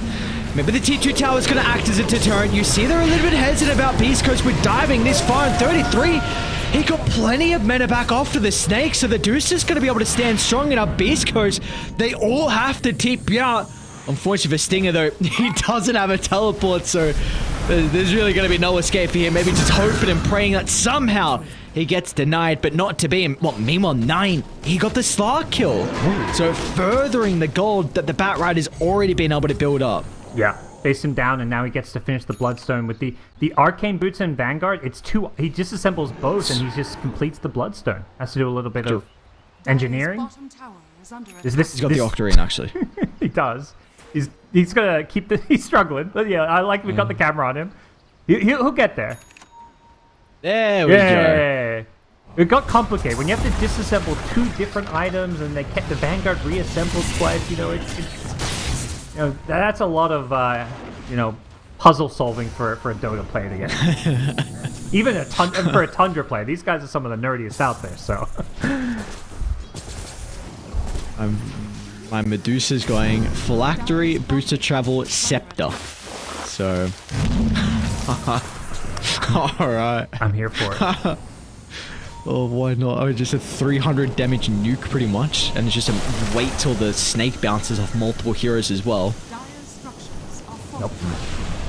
Going on mid lane. K1 wasn't able to get in range for the Rupture onto 9, so he's chilling. It's just I know this is a bit of a clowny game with some of the picks, but Tundra, they've been able to build up quite the net worth lead. 5,000 now. Skeeter's just silently farming. This is a Battle Fury now completed for the Ursa, so he's going to be able to even farm that much faster and continue to build on his lead that he's got. Yeah, and there's some synergy between what Medusa is doing and the rest of the lineup, like having this extra Mystic Snake stoning, just amping up physical damage that the Ursa's going to be dealing. Like, we haven't really even touched upon the Ursa. He's just been chilling on Battle Fury, doing Skeeter things.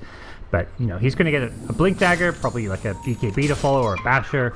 And then, you know, fighting around a Medusa Ag Scepter is just going to be immense amounts of physical damage. Heroes like Underlord, who are like notoriously tanky, are just going to melt to the physical damage, I feel, at that point.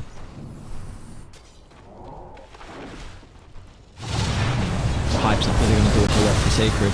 We'll stop some of the other damages. Meanwhile, again, I mean, Snaking just feels like he's the punching bag for Tundra constantly. It doesn't matter what game it is and what draft they have. It's another death for him, up to 5, and importantly, another stack for Dark Margot. So getting him closer towards the Acro Saber. But this is really this kind of big window you've got for Beast Coast now. This next 4 minutes of nighttime, you need to get a lot done out of the map. Yeah. Want to put the pressure on, you know. Ursa's got Battle Fury. He can join these fights, but he's not really at his strongest. So there is a bit of a window here to make some moves and make some plays happen. But Tundra just going to walk himself in and protest it. So East Coast maybe caught wind of this and make a beeline towards it and try and force that fight, but they are not in the neighborhood.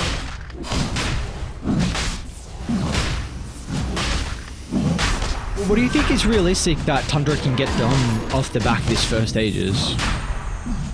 I mean, I think we're looking at them just like forcing fights wherever they have vision and whenever they kind of can. Whoa, hang on, this is a big kill. 9. Yeah. They're going to be able to catch the Batrider out. Multiple heroes starting to move on over just in case a further fight does occur. And that's a lot of gold given over. 399 to Dark Margot. Everyone else gets a decent chunk of change as well.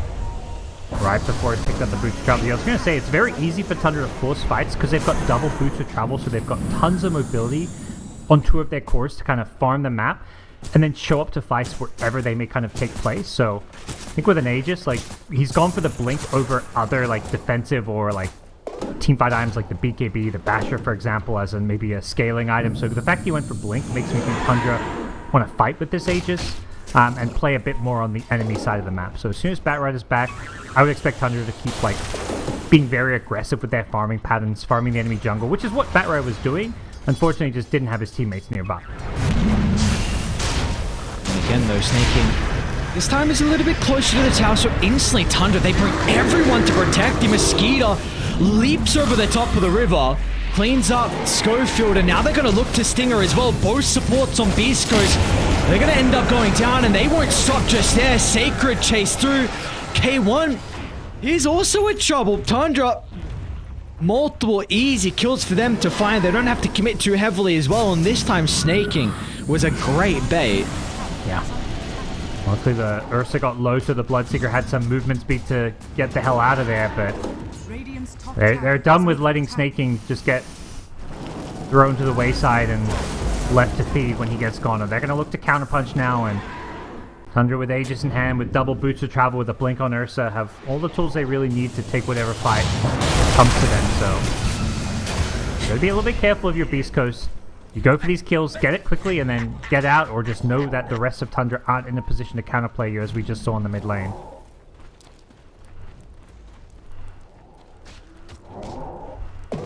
They're gonna maybe think about 9 bottom. Looks like he's already dealt with the Kree wave though, so he's gonna be able to step on out. Wants to get the extra farm. Dark Margot did get a glimpse of him. Yeah. Let's see if he's gonna find the angle. Firefly will soon expire, so this is the window they've got now. Looks like they're gonna be able to utilize that perfectly, even making sure he'll go down with Sacred TPing in. Just great use of the nighttime. Immediately queues up a Boots of Travel on death. He's like, okay, I need this. Like, sorry, not Bootstrap, BKB. That's what I meant to say. But yeah, like right after dying, he's just like, this is a must-buy item. The Skywrath is just eating me up, and being eaten up, they find another kill top. Dark Mago has just been fantastic on this Slar. So active. 9 perma Agi stacks already. Just going from one kill to the next and keeping Beast Coast in this game. They might continue on. This is a big numbers advantage. They've got a Great Ward mid lane that scouts out the remaining members on Tundra. So they're going to try and rupture up Skeeter. They just want to take him out at the start of the fight. They'll deal with Snaking first. He's protected over the Decrypt's going to get a little bit of health back thanks to the life drain, but it's not enough. Now, but the respawns are starting to come up shortly, so Beast Coast, you've got to be cautious about how long this fight breaks out for. They'll deal with the Aegis early on, but can they stick around for the second round? They're going to try and layer down some spells off the back of the respawn, and the Enrage has already been used, so Skeeter's going to be relying on the Stone Gaze to help get him out of the river, and that might not be enough as Beast Coast finally able to catch a break, getting a big kill onto Skeeter's Ursa. Now they should be able to get the tower along with it, or the Tundra. I'm considering about hitting back. It's going to be difficult for him to find an opening, though. Tundra desperately need these BKBs. Fighting without them is going to be... Oh, we got the lasso! Okay. Well, to slack out. No. Yeah, he just overplayed his hand, and now Stinger... He's going to get caught out as well. I mean, that was a big opportunity. That net worth lead was down to 2k off the back of that first real engagement. They were almost going to get the tier 1 tower, but just Tundra. There's a little bit of misplay from Beast Coast going to cost them in the end. Yeah. Live by the Dark Mag or die by it, because that was a bit of a overextension from him, but he's also been the one that's put them in this position to be competitive in this game. You know, the fact that Tundra, they've been playing very greedy. The Boots of Travel have been used more as farming tools, just to farm the map in like 3 different places and play very split up, and Slark has done an amazing job at punishing the fact that everybody's so split up by getting all these pickoffs. Like 13 of the 16 kills he's been involved in. Only Schofield on the Skyreth has been involved in more with 15 kill involvement, so Skyreth and Slark have really set the tempo here, and Tundra has to be careful about giving up too many of these kills, but a retaliation kill there on Dark Mago's overextension is huge to get them, you know, in that more stable position where they can go back to farming. And ideally, yeah, they need to finish these BKBs. What, finish the BKBs and then go? Because it is going to be daytime for still a little bit longer for Tundra? I think so. You know, Roach is pretty far away, so they can't really play around any kind of Roach. I think it's like smoke up, get some deep enemy vision down. It's a little tricky because they don't have like that easy catch, since they don't have a like dagger on Bat. And speaking of Bat, they just keep hunting him. Hasn't got the BKB yet, so... Oh man, look at the damage! Okay. This has been a rough game for Nine. Like, this is that. Like, he's got 4 deaths, and all 4 of the deaths have been like what we just saw, where he's just kind of getting picked off alone farming. Like, just not respecting the Dark Rift, as well as the Slark catch, as well as the Slark vision at nighttime when we saw him farming the bottom jungle. So, you know, obviously, credit has to be given to Beast Coast. They've done an amazing job of punishing his greed, but his deaths have come as a result of his greed.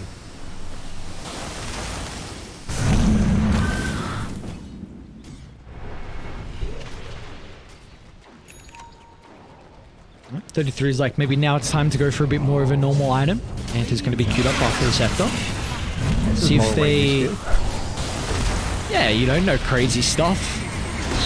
Back in the common build for the poor Medusa. We'll see how he's going to be able to continue to scale. Very intrigued to see that one play out. But at least for Beast Coast, able to find a pretty big tower. They're still going to be cautious. Skeeter's in fighting set, but the BKB completed. Rupture's going to help get them some separation. Do they want to stick around though on Beast Coast? Dark Margot, beautiful timing with the Dark Pack. Able to get rid of Nine's ultimate, but looks like they've had enough with this small skirmish inside Tundra's territory. Dark Margot learned his lesson from last time to be very careful when fighting and playing around this Bat Rider. Any lasso on him could be disastrous, so good timing on the Dark Pact, and both teams able to disengage. Still got both the supports smoked up on Beast Coast. Let's see what they're going to be able to do. I mean, Stinger's got a ward, so he might look to try and place one to set up for an eventual fight. Where are they rifting to? Oh, bottom lane. 9 again. Still without the BKB on the Bat Rider. We've been asking for it for such a long stage, but that's another death, and this was all set up thanks to that high ground cliff ward. They're using the Dark Rift so aggressively, so effectively. This was such a big buff to the Underlord, that 10-second decrease on cooldown. Pretty aggressive jump from Skeeter. No. And Rage is used early on as well, so now he's only got the BKB to play with inside the team fight. Dark Marco's going to pounce on him. Skeeter's in some trouble. He's going to look for the TP out. They'll be lacking the damage. Just snaking. The medic, of course, always in a prime position to be able to keep his cause alive, but maybe snaking with a sacrifice as a result to that, but he's done his job. Help Skeeter get out of danger. There'll still be some stacks though that Beast Coast are able to find nonetheless. Great controlled aggression from Beast Coast. They're not overcommitting on any of these kills.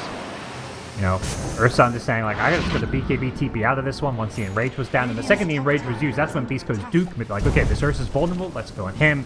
They force the BKB, and Ursa, if he doesn't TP out there, is just completely dead. So Beast Coast in a position where they can control maybe Roshan when it respawns. And it's nighttime once again, so this big advantage goes their way with the Slug Vision. Reward though. Okay. The sentries currently being held from Dark Margot, so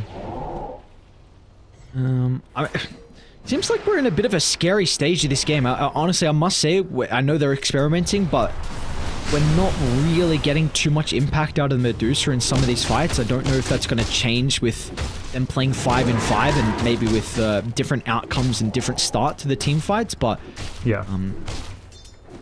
I'm curious how it feels like they can actually team fight now because they've got BKB on Batrider. Like up until this point, it hasn't really felt like they've been team fighting with their key items. So now that they've got them, they can structure a team fight with Batrider in the front lines with his BKB, finding a target to go on, the Ursa following it up. I think that A1 could be a lot better for Thunder. He's just going to get blown up, and again, that was the ward that the Slark just ran past prior, so didn't scout out that his Shadow Dance was popped, and well, that's going to mean K1 gets blown up as well as Roche spawns. So Tundra, they're probably going to be able to get this without a contest from Beast Coast. That's huge, yeah, because I actually thought this was very likely to be Beast Coast's Roche. Beast Coast smoke up, they're headed towards the pit, but Ursa, as always, kills Roche incredibly fast. I don't actually think they're going to be here in time. Sky is going to try and come through the rift. They've got a great ward on the cliff as well to be able to scout this out. This is all Tundra's fight. They will run into the Coddle far out to the outskirts. Dark Margot, another jump in. It's going to be cautious though. Is the AoE damage going to be enough? They're just melting through Tundra, fighting on top of the Firestorm. But they've been able to reposition accordingly. Now with a drag back on the lasso, Skeeter sinks his claws deep into Dark Margot. And they should be able to clean up as well. Stinger's stuck around for a little bit too long. Sacred's going to hope to try and rift away. And he will be able to make it 9? Are you actually going to... You're not, are you? Okay. He worried for a second. He was getting very close to finishing that portal. It was actually not in the fountain, so he would have, you know, not been in the enemy fountain quite, but we would not have led to a kill, so... Either way, great fight for Tundra. I mean, the fact Beast Coast forced that after they'd already taken the Aegis was very questionable. Not to mention the fact that Bloodseeker was still dead, and speaking of dead, Sacred just runs into an Ursa who's just chewing him up. Okay, I was going to say, there's no way this man escapes, and up to be once again Skeeter. Bear seeming to be unstoppable at this stage. At least you have the Bloodseeker back alive, so let's see what they're going to be able to do with it. Making the initial target for the moment, Dark Margot is going to be forced to use all his power charges to reposition. Rupture out, but it's on the Sarkser, and meanwhile inside the middle of the fight, they've got the lasso, so again, Dark Margot will not be able to escape. It's all on the back of K1 to turn this fight around, but he's getting kited around the tree. Snaking goes. K1 won't have an opportunity to even kill a support as Tundra up to a 13,000 net worth lead now. Yeah. Everything just came together. I mentioned how important this Batrider BKB is. The second they get it, you know, they find a pick off on Bloodseeker, they get themselves Roche, they then win back-to-back team fights, and it's just been a game changer for Tundra, who can play so much more aggressively when their main frontline initiator has that BKB to bail him out against, you know, primarily the Skyreth Mage. The Skyreth Mage has just been like a guaranteed kill on one target every fight, so for Batrider, just you've got to survive that Skyreth combo.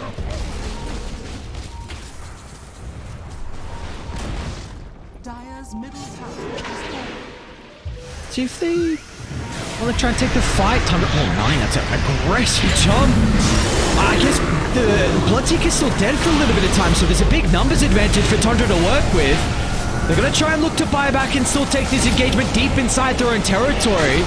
This 33's isolated from the team, deep onto the T2 tower, but it might not matter though. 33's ever so survivable, and K1 is not. Death Shroud's gonna buy him some time, but as soon as he steps out from the cover of the Shroud, K1, he'll still go down. The BKB was on cooldown. It's finally back up, but it's just too late for him. And they're even cleaning up. Tundra, oh my lord. There was a couple of missteps throughout the mid-game, but ever since then, this game has gotten very much out of control. And Medusa with a 3k mana pull, the off Green Core now. Just absolutely insane. They kill the enemy Tormentor, get themselves the Axe Shard on Coddle, so they now have a recall to play around. Wow, so he got very useful spell. Okay, 90's down. Well, you get the punish on Dark Mago. Haste up as well. Should be okay once he picks up the haste. Unless he gets perma-bash with Blink shortly. Yeah. He's even considering about going back in. Hang on, this kind of... Boy, hey, this is super ballsy. Dark Margo? Man. Alright. He didn't even use the haste. He's like, I'm fine. He knows his limits, though, so we'll see. At least they don't get anything more out of the couple of kills they got, just that T2 tower. He's still got the Fury swipes on him, but Skeeter is a little bit too far away to jump as well. Now with Abyssal, I mean, if he had that prior, that's probably a dead Slark.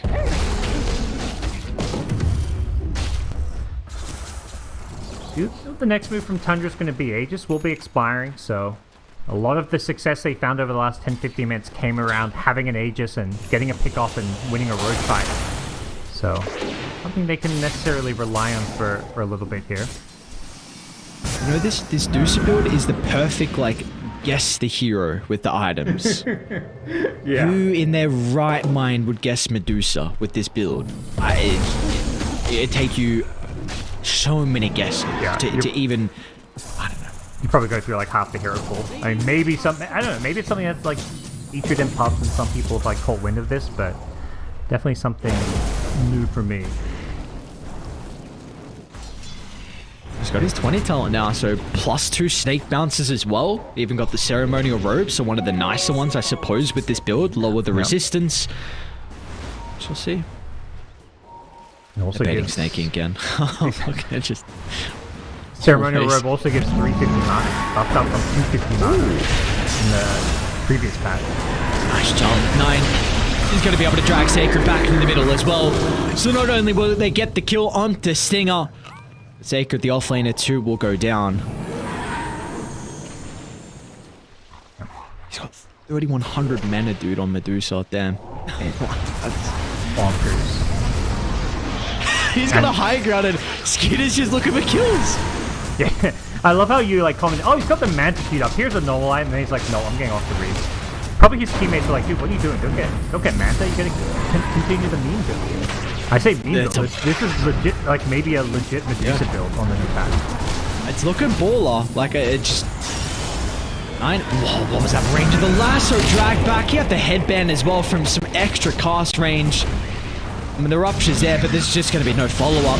Stinger's maybe going to hope and pray that it gets a decent freezing field. Dark Margo's going to try and get in the midst of it all. They were able to kill off 9.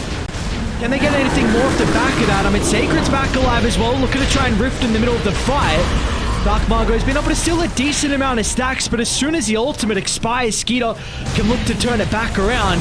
He's just waiting to find his angle, and well, the target's there. Sacred, he's on a silver platter. Once again, can get the swipes going, sinking the claws deep into the flesh of the Underlord.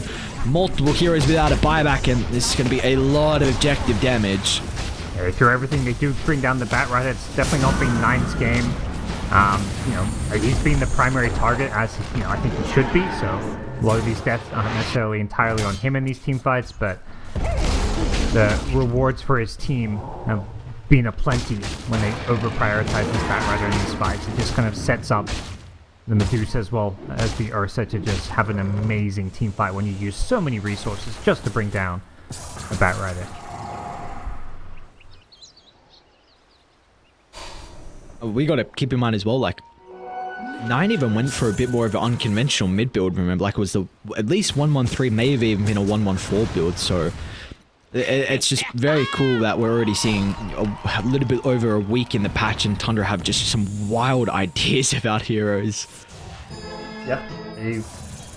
They are not afraid to try some new things too. Like, I don't imagine Nine's had that much time to play mid-bat rider in either pubs or scrims, so...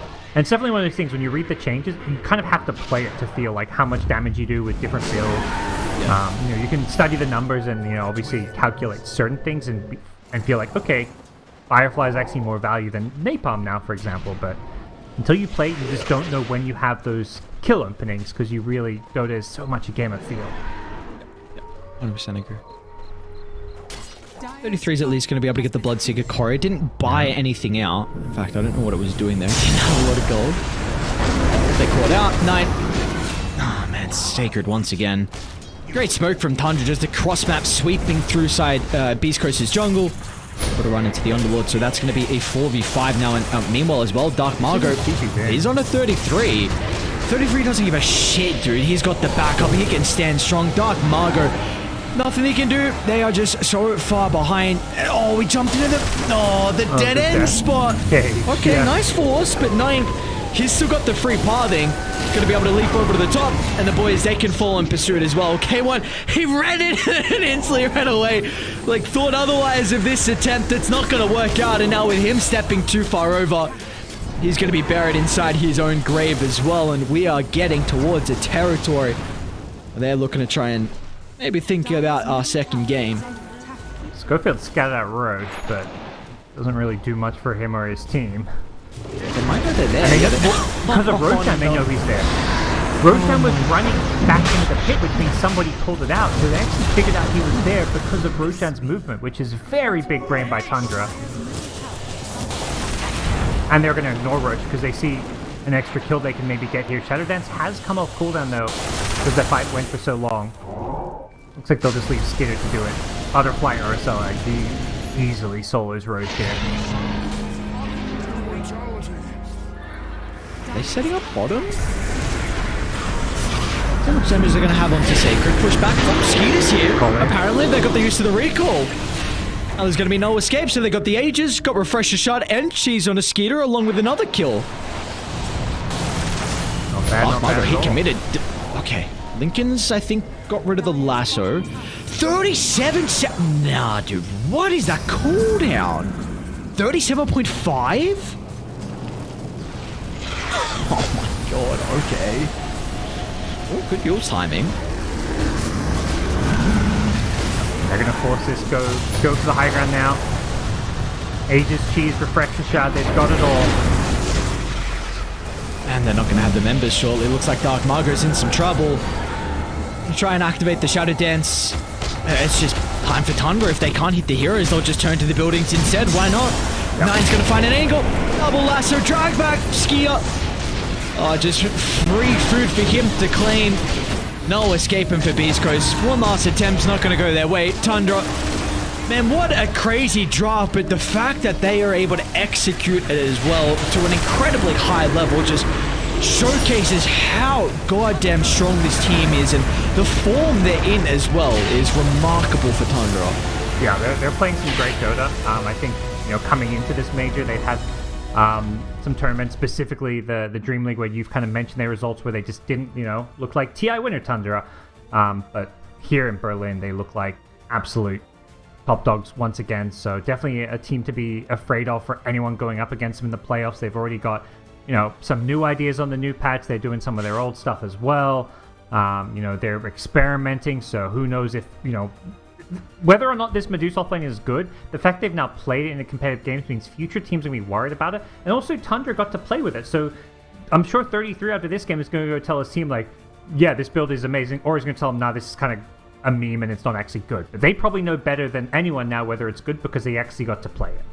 Yeah, they have the data behind it. That's the big thing. Whether it was a win or a loss, it doesn't matter. They had an idea, they're able to experiment with it, and I mean, also the cherry on top, they got the win as well. So again, for Tundra, they're already guaranteed upper bracket. They're really just fighting at the moment for first place. You'd love to be able to finish in that slot, and of course, helping out with seeding as well to make the first series a little bit easier. And of course, for Beast Coast, you're fighting to even just make it into the playoffs, let alone even the lower bracket as well for them. This was a team that had a lot of high expectations, South America in general. So they're going to have to pull something out of the hat, and we'll see if they're going to be able to do that in our last game of the night. We'll see you guys after the break.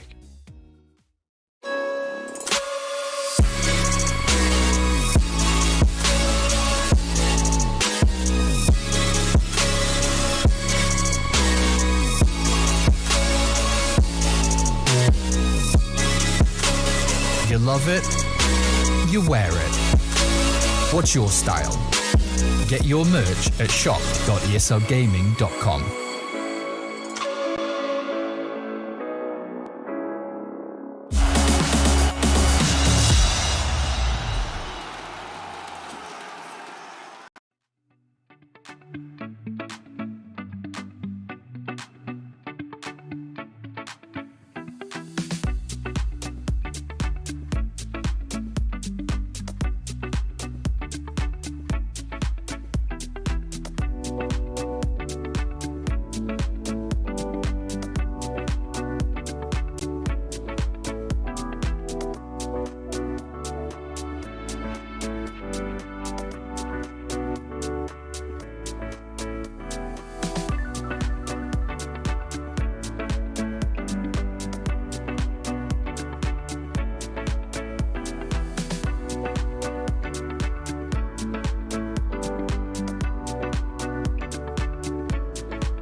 wasting time, 'cause I'm already gone.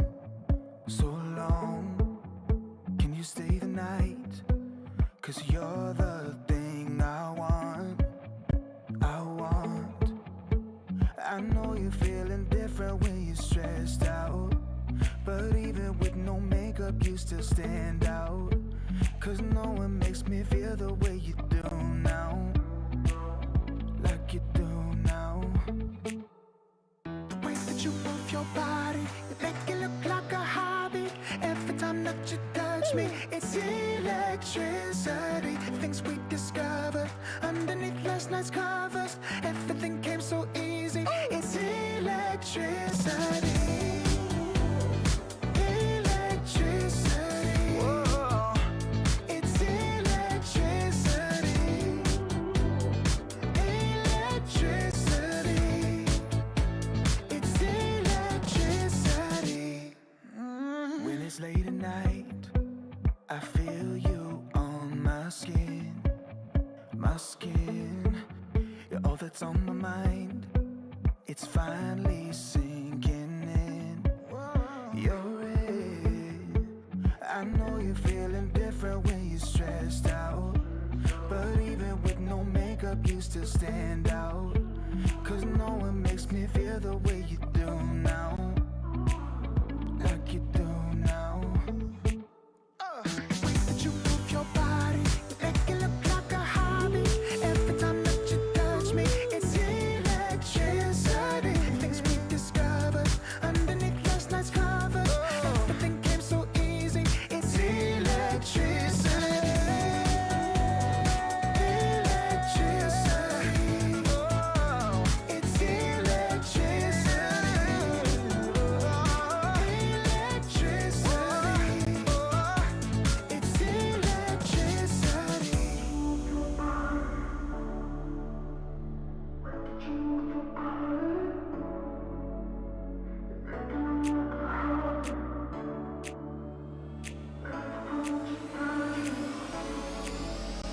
The way that you move your body, you make it look like a hobby. Every time that you touch me, it's electricity. Things we discovered underneath last night's covers. Everything came so easy. It's electricity. Electricity. It's electricity. You move your body. Electricity. You move your body. It's electricity.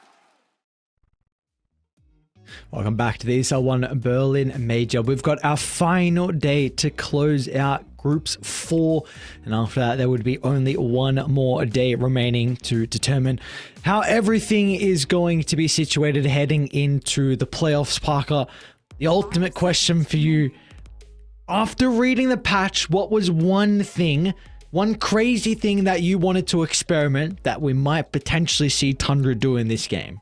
Oh, the nuke links for sure. Okay, there we go. It's got to be. Let's see it. I want to see some little skeleton boys all over the place. I don't know. That's definitely one of them. Beast coasts turn I don't know if it's the craziest, but it's definitely something fun. It definitely would be crazy along with the offlane Medusa with 33's build. I honestly, surely they wouldn't run it back again and just get another, like an extra data, an extra game to be able to work with. Just, a little bit more information. Be like, let's see how truly strong this is. Or maybe they've got another idea that maybe AUI is chucked into the conversation that they're like, yeah, we could try that one too. Maybe Mega Meepo. Ooh. Get the Mighty Morphing Mega Meepo. That could be another good fun one. I think he can play it, but he's definitely not like that Meepo nerd like Ace or Arbed. You can name some others as well, but I do believe 9 plays it. Look, it's fine. You don't need to be a Meepo player now. They're just lowering the skill cap on Meepo. Like, can be autocast. The Mega Meepo just means less micro. So, everyone can be a Meepo player now is what, Icefrog's doing. Would you ever try and be a Meepo player? I've never played Meepo. Just don't take my Dota buff. I'm not a Meepo player. Is that are you trying to hide something, Parker? Are you a Meepo player? Or are you just... No. Of course not. Man, I'm not filthy like that. Come on, dude. What else now? What else? You're Husker as well? Some other goddamn cheesy shit? No. Oh, you're not that low. Okay. I was a Visage spammer before spamming Visage was cool, though. I will say that. Now I'm like, oh, man. I used to be like, yeah, I'm a Visage spammer. And I would be like, what? That hero exists? And now it's like, oh, you're one of those people. It's like, no. Before it was cool. Now we just have... all the cheese heroes used to be picked at the 24th. Now we just get like first phase crap and... like this. Like, Tundra just back into some stable stuff. An Underlord Coddle. Like, is this a Skeeter Underlord? Is this a Skeeter Coddle? Well, come on. There's got to be something here, right? Not necessarily. That's the thing. It's like, if they just do a standard draft here, it's going to make people think like, maybe that Medusa was just like a standard non-cheese pick for them. Like, is there a chance Medusa is just something they run off lane? Like, are they just going to do it something totally normal now, and it wasn't experimental at all? I guess we'll see. Although for them, they're going to be going up against kind of the opener that we saw from them prior. So they wanted the Ursa to counter the Underlord, and this time it's going to be Beast Ghost that get it. Again, I think this could be a very different lane. I don't know if it actually is going to be going the way of Ursa, because you can spam with Firestorm and Coddle's abilities as well. So I don't think this is too straightforward for Beast Ghost safe lane. Yeah. We've seen Slark really struggle against this. I think Ursa does a little bit better. But it's not just a lane. It's like, oh, Ursa versus tanky melee offlaner should be easy for Ursa. Particularly, if Tundra really want, they can ban out some of those ideal supports to go with Ursa. I think notably like the Crystal Maiden. East Coast really like the hero too. There's obviously Disruptor as well. Or you just say, yeah, screw it. They can get some support. We believe in our ability to win this lane. Just to bring up some other results as well real quick. Talon, they were able to get game 1 over IG. So that's going to be able to give them an extra game advantage. I think they're 5-8 now compared to the 4-9 on Beast Coast. So that is very important. I mean, for who do the Beast Coast have to play last as well? IG actually. IG as well, yes.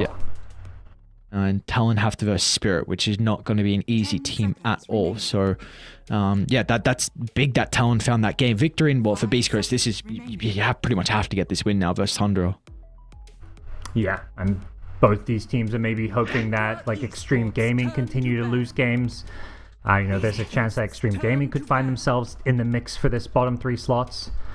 Realistically, yeah. Basically, there's a clear top 4, and then the other 5 teams could all be lower bracket or eliminated. Like, nobody's in the clear yet. Like, Extreme Gaming, before they were in the clear, but now they're tied with Talon, essentially. Both teams with 5 wins.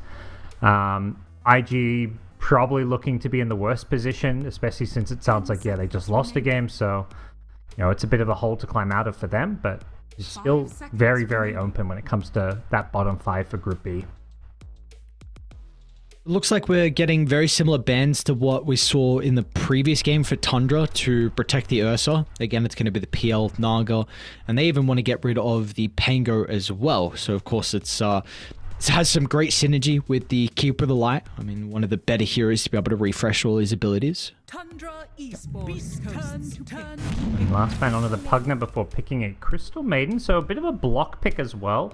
talked about how, maybe they want to ban some of these good pairings with the Ursa, CM being the best one. Well, they just happily take it themselves. I mean, they've run a ton of Snaking Crystal Maiden. They really like this support duo with the CM and the Coddle.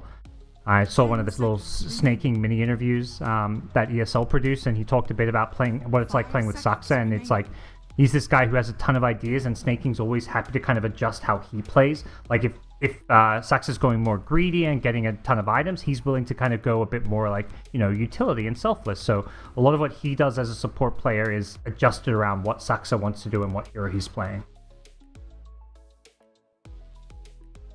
It's always important to be able to have that individual and just everyone, honestly, a team who's able to take the back seat in some particular games.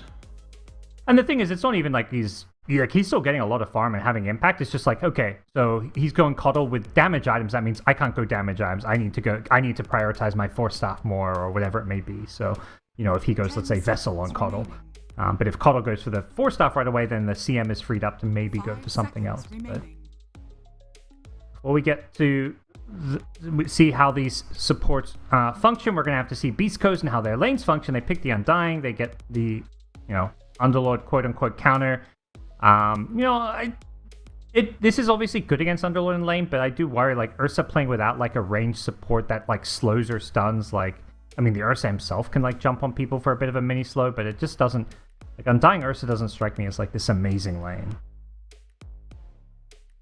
Yeah, no, I agree. I think I feel like it's going to work very similar to the Ursa, where this could be a matchup where you maybe can just outspam them, again, with the Coddle and Underlord abilities, the same that we just spoke about before with how the Bear might have some issues, and maybe that is going to be a bit of a concern for the Undying as well. So it's, again, not another very straightforward lane for Beast Coast. Whoa. Why did they lich? Well, I guess they were like, we got too many melee heroes. We gotta. But why lich? That is a good question. So the lit, I think I saw changes. The Sinister's Gaze is very good versus creeps now. It's like it does 500 damage in 2 seconds. So I towards the end of my China class, I saw sometimes a lich as a response. I think even Western Europe as well. I saw it to a response to like Enchantress and Chen. And it's the Frost Shield is still the same. It's very good versus physical damage, but Tundra don't have that. So I don't really know what angle they're going for on Beast Coast. Yeah, I mean, I guess what I can say about Lich as far as, like, obviously there's the change in this new patch is just the gaze on the creeps, but like this is usually just considered to be this like strong laney hero. Obviously great against heavy physical damage too with the shield, but you don't really see that. And then Tundra, they just pick a Wraith King here. Wraith King against the Doom, pretty standard stuff. And this is like the second time at least that I've seen Tundra do this. CM Wraith King lane has a lot of kill threat. Last time they played, I think it was against Shopify, and in that game, Saberlight's Doom just completely fed. Yeah. The Lich does help a lot against this lane, but I think they need to put the Lich with the Doom here. Otherwise, he's going to struggle. I just don't see a world where Lich goes with the Ursa. I mean, it's weird because Ursa almost rather had the Lich there, but I think with the Undying and how well he does against the Underlord, it probably needs to be 5 Undying. Would you say, like, traditionally it's the carry matchup, Ursa's you kind of like playing it into the Wraith King? Yeah, I would. So I wonder if maybe Tundra just, again, really feel like this lane's actually not going to go bad for them against the Ursa. Like, maybe he's going to struggle, and you potentially have that mid laner for 9 who can prove to be an issue as well. So they obviously feel like it's nothing they have to be too concerned about, and Skid is one of the better Wraith Kings definitely out there, along with K1 as well. So yeah.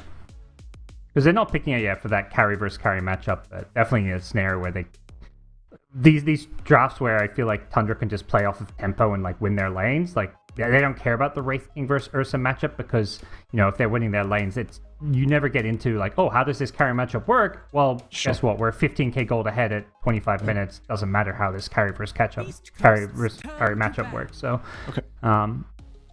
But they do need that 9 hero that can be active, make plays. They banned the Bat Rider on the side of Beast Coast.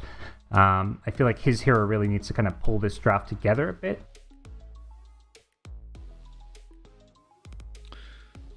Yeah, you need some control. I'm just trying to think of where they're going to be able to find it. I love the Conquer band. It's a Dark Margot classic right now. It's pretty much one of the only mid laners that's playing the Conquer to some success. He's not really a puck player, so I think I'd like it with their lineup. Maybe they would lack damage though if they pick the puck, and again, I don't really see him play it too often, so I don't think it's going to be something that they are considering. I think when it comes to Nine's pick here, it's like, you know, there's obviously stuff you can speculate that what Tundra's draft needs, but a big part of his pick is going to be what the Beast Coast pick. He gets the counter pick for the mid lane, so his pick is going to be influenced by whatever Beast Coast get. Turn to pick. Ozban, okay. That is another Dark Margot classic, so they're getting rid of some melee heroes in the mid lane. So let's see what options he has left. They don't have a whole lot of reserve time. Definitely a melee hero enjoyer. 10 seconds Which is a bit unusual for, I think, some mid players, or for most mid players. 5 seconds remaining. Trying to think some other classics for him.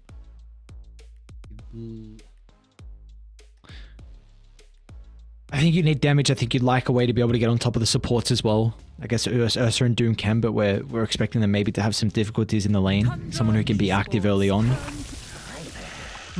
Okay, so I mean the value of the Viper is you just don't see your mid lane matchup, so you're pretty much not going to lose into any of them.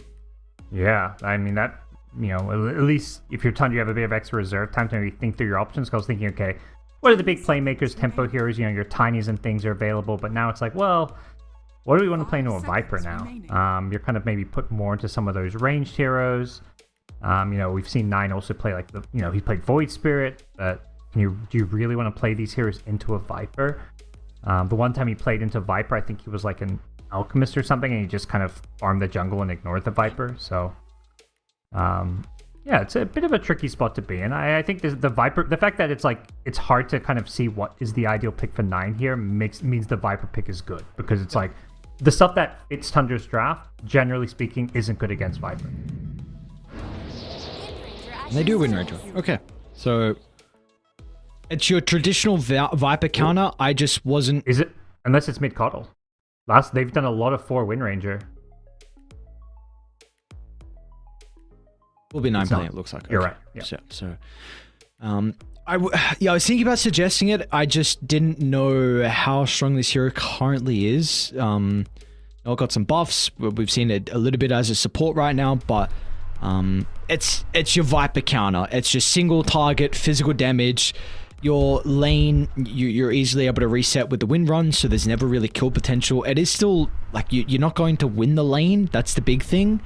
But just as the game goes on, you're able to address the Viper very nicely. 10 Yeah. seconds Yeah, I think the pick makes a lot of sense. It does have some roaming playmaking potential, remaining. you know, with the shackle shots and whatnot. So a hero that's also going to give them some good scaling, because I think, you know, touched a bit upon, you know, Wraith King doesn't have that kind of good carry matchup versus Ursa, but Wind Ranger sure as hell does. Ursa does not like playing into Wind Ranger. The shackles can be annoying, the wind run's annoying. You know, the focus fire and while she like runs away from you is annoying. So there's a lot of things that K1 is not going to enjoy about Nine's Wind Ranger if he's having a good game here. And usually the way to deal with the Wind Ranger is like to have lots of control and stuns and to lock him down. But you look at East Coast drafts, well, zero stuns really, just the Lich with the pull in. So the Sinister Gaze. Maybe at some point Ursa gets a Basher. You know, you can always doom the Wind Ranger, but there's just a lot of things Nine can do to kind of counterplay around those various things. Which is a bit of a concern as well, because I think you kind of need stuns when you've got a Viper. Your Nether Toxin's great to be able to break the Underlord, break the Wraith King, but if you can't keep him inside that ability, you're not going to get a whole lot of value out of the break, which is a potential big reason why you picked it. So let's see how it's going to be able to shape up. I'm seeing a lot of the Boots of Travel, Scepter, and Manta build from the Viper. Let's see if maybe Dark Margot has a bit of a different read on this, on the Viper build or not. But we're going to head into our last game. No crazy shenanigans for Tundra. You know, nothing like a Medusa offlane. Nonetheless, they go for a little bit more of a stable draft. They've got some classic heroes for themselves. Yeah, we'll see how it works. I mean, definitely for them, maybe, obviously Wind Ranger with the changes is at least somewhat of a, let's see how this works now. Also notably being a universal hero, so, you're going to maybe think about how the itemization works. You're going to see, 4 branches to start, like just getting all these stat items are just naturally going to be better on Wind Ranger. You can't just go maybe pure damage. I'm not sure what, being it's one of those things like you have to kind of just theory craft a bit, and now obviously and try out whatever you theory craft about, like what is the item build now. If you go pure damage, you're going to maybe just not have the stats to really benefit from being a universal hero. So there's different ways to kind of approach it when it comes to the Wind Ranger build now. 30 seconds to battle. This the moment, what we can confirm is he has a treads and 1 queued up, so yep, shall see how he wants to continue to go to his build. I don't know why Screwfield's getting tipped. What did Miss Undying do? What did he even say? Potentially said something. Maybe it was in the team comms that we didn't hear. They tell him to run bottom and just be a bait, see if he runs into anyone, just let us get the bounties. I don't know. We'll see what it's going to be. It will be a 2 for 2, so nothing crazy going on across the map. Yep. And as far as lane setups go, it looks like Undying going to be headed down bottom. You want him versus the Underlord. And I think you're forced to, pair this Lich as your 4 position with the Doom to try and give him a better lane. But Lich not really your typical 4. I think one of the things with the Beast Coast supports is, there's so much farm in the map and so many like greedy things you can do as supports, and they picked 2 of like the least greedy supports. Like they basically picked 2 of like the hard 5s. Like even a CM as a 5, I think can be a lot greedier than like a Lich or an Undying. So I think it's hard for these 2 supports in particular to take advantage of like getting farm, or for them to even get farm to begin with. Gofield bottom taking a lot of damage. Is he dead? No. Okay. No blood grenade enjoys down bottom, I think. In fact, I think Sark's already used one. I think he used it to get him that low, yeah, from what I saw. Even just bought another one. Yep. Alright, so it's already hit. Alright, well, now with this, probably another round of spells, Schofield might go down. Yeah, once that decay starts wearing off, he's going to be definitely careful with how he plays this lane. Or a Coddle level 2, if you can land like an Illuminate. I'm currently having a pretty good time mid. 4 denies, yes, but seems like he's doing a solid job to harass this Viper at the start. Meanwhile, top lane actually got some back and forth going on as Sacred might go down. Frost, Snaking actually got the distance, alright, so he's able to find the node from afar. And that's first blade going to be secured for Tundra. Nicely done, yeah. They've just got that experience. They know how this CM Wraithking lane works really well, and now with level 2 on CM, that kill threat is just something you always got to kind of play around, so. Bottom lane. Oh my god, K1. Decent amount of stacked with the Fury Swipes, and he misses. Not to be. So that's a lot of zombies chasing Sarksa down as well. Oh my lord. Use of the tombstone and getting a kill there on the Underlord, so a rare, punish in the lanes. Usually Tundra are very good with these lanes, but Underlord does get to come back with the reset, so we'll still be in a fine position here, getting some decent enough CS so far.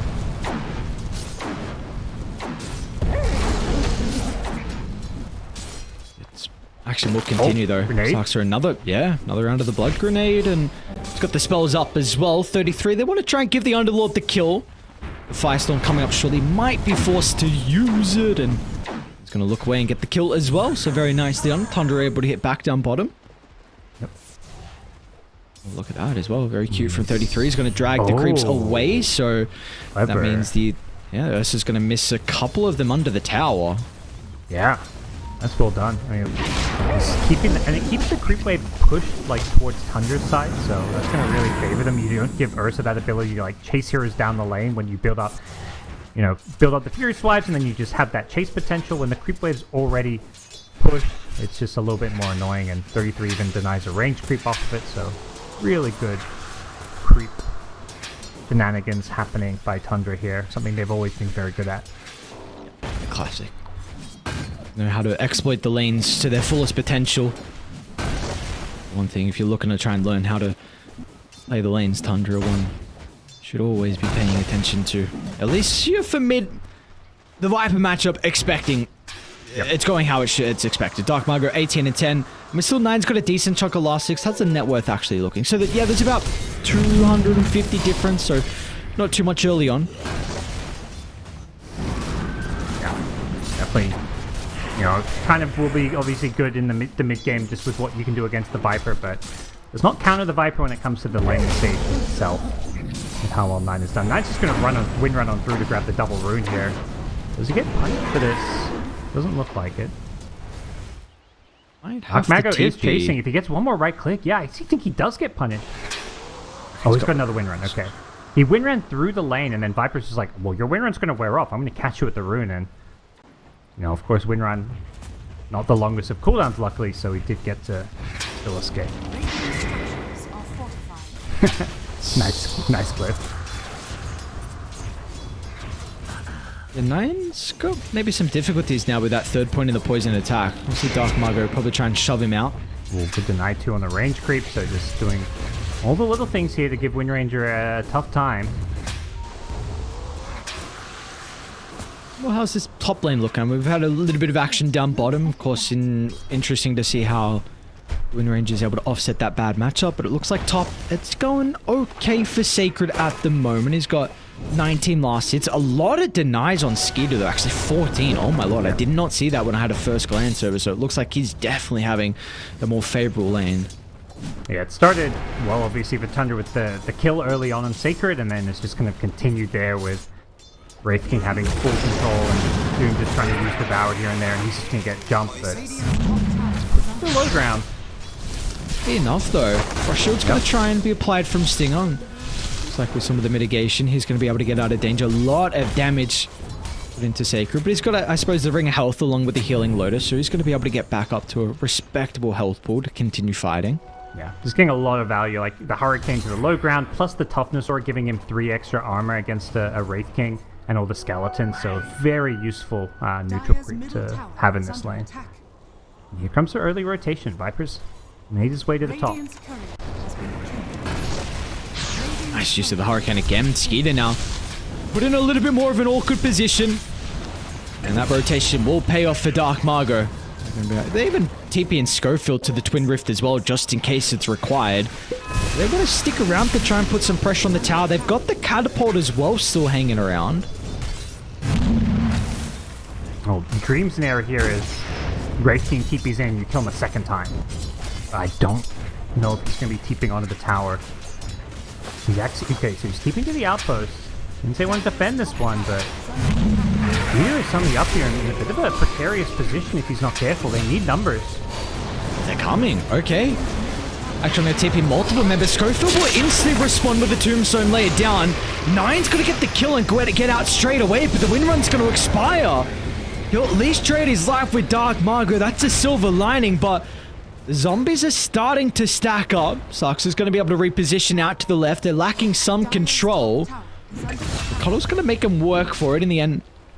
Oh, K1 got a solo kill onto 33 bottom as well. So, I mean, that's huge for the Ursa's lane. And I think Sax, I mean, he's got no TP, so maybe he gets the Wisdom. Oh, he's going to get it. There's no way he's going to get the Wisdom Room as well.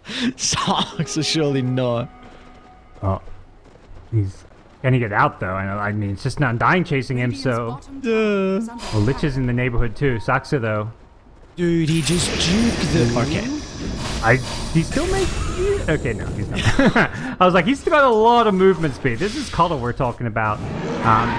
While all that was going on, yeah, Ursa got the Soul Stone Underlord, but then CM came right back and just solo killed the Ursa with the double nuke, so... This Ursa getting pressured a lot here. He's being enraged, but... Another Frostbite in 3 seconds. Skeeter's actually going to turn back around. They see the Doom TPing in. Dark Margo starting to walk down bottom as well. Have Tundra stepped a little bit too far over the boundary? Lock grenade off the mark. Skeeter's going to be able to reposition accordingly. So that is a lot of... they cancelled his TP, Skeeter. It's like he's fine. He's not going to be in danger, but it's still... I mean, like, he's stuck down bottom now with that teleport being used. Dark Margo... Viper strike out. They want to try and bring down Saxa early on. They'll be rewarded with the kill. Sacred taking a lot of tower hits. Tombstone's in an aggressive position. Tundra going to be forced to address this if they want to continue on him in the fight. Just 5v5 in the bottom lane, why not? Everybody's just showing up. You know, this is one of those awkward things. Like, Viper would love to be doing this with Boots of Travel, so it's like, it's very important that Viper connects and gets these kills. His Boots of Travel about to be finished. Like, when you're making all these movements, not hitting creeps, like, everyone's getting a bit underfarmed as a result of this, but if you don't meet the 5v5, it means your team is giving up kills, so it kind of has to be done. Once again, another great usage of the Fiend's Gate. They should be able to close the distance with ease, and K1. Oh, here's Battle Fury timing.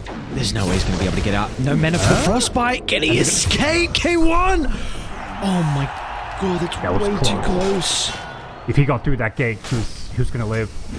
That was incredibly close. That's the... Was that the B patch where they increased the time to channel it from 3 to 4 seconds or something?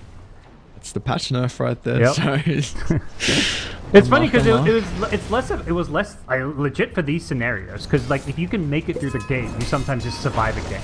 You know, being able to rotate between lanes 1 second faster isn't like the biggest deal, but it's these escapes where it's so annoying when people could gate in 3 seconds. Oh, that third death now for K1. This was their response to the Underlord, who has a 1,000 net worth lead ahead of over him.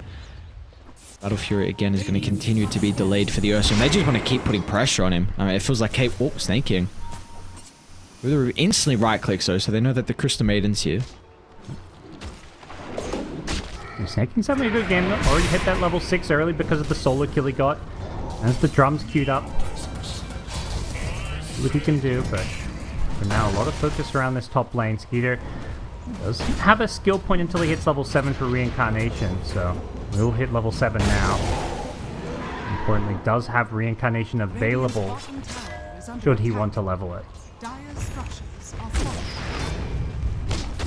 At least he won't even be forced to, so Tundra, they're going to be able to probably take the bottom tower. Their top tower is pretty low as well, so maybe they'll be a little bit too late to react. I just got Saw 33's build. Oh, he went Perseverance. So he had... What did he actually have? I think he had like Void Stone or maybe the Ring of Health, and then was looking to go into the Yours. He's in some trouble.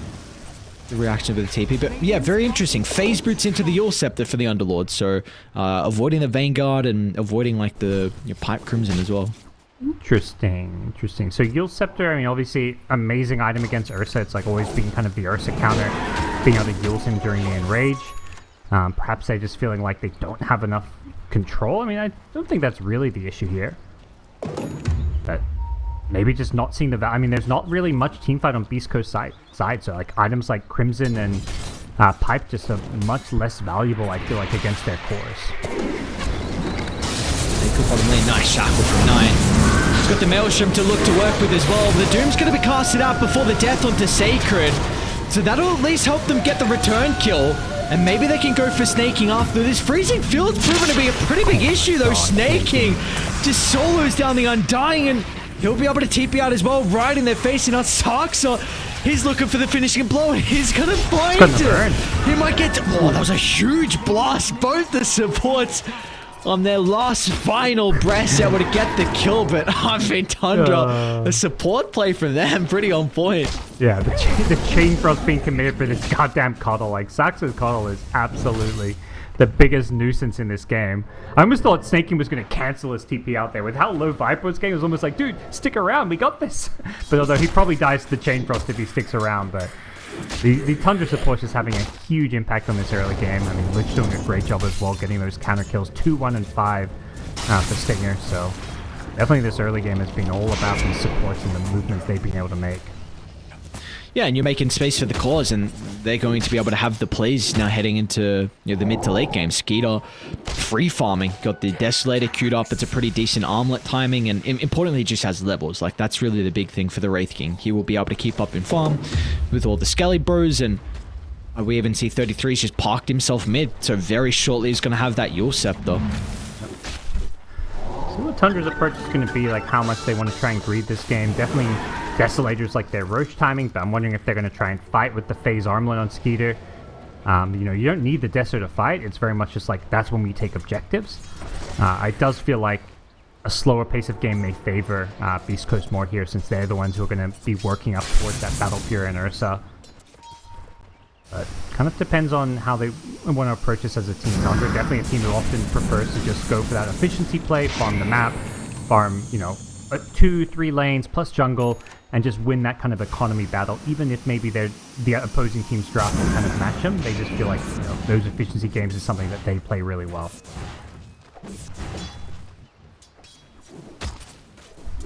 I wonder... Actually, top lane, what are they looking for? A frostbite into Rift snaking now? Well, as soon as they see the boots of travel on Dark Margot, there's going to be no play for them, so we'll be able to get a kill. K1, of course, would love the bonus streak gold, so that is Battle Fury now completed for the Ursa. It was a 700 gold swing for a CM kill. That's pretty nice. That gets maybe them closer to taking Roshan as well, because we saw what last game Skeeter with the Ursa got it at a pretty early stage. So when do you feel like is possible for Beast Coast to be considering that one? They've got the damage for it. It's just a question of, is it safe? So yeah, getting a kill, and you really need that kind of control over that area of the map. And the issue, and that's the other reason why Tundra don't want to like group up and force fights, is they want to keep lanes pushed out so that they can't go for road. Top lane, Dark Margot. Easy kill. They were able to get the Undying down bottom, and then without him maybe to be around with the Viper to TP in to protect him, easily able to chase him down. So continuing to delay some of the timings. 3 deaths now for Dark Margot. Yeah, it's always the issue with Viper. It's like you can dominate your lane, but once it comes down to team fights and just rotations in general, you're so susceptible to dying. What was the damage? Are you serious? This Crystal Maiden coming in from the side, just owning. Oh my god. Alright. That's the tower now down.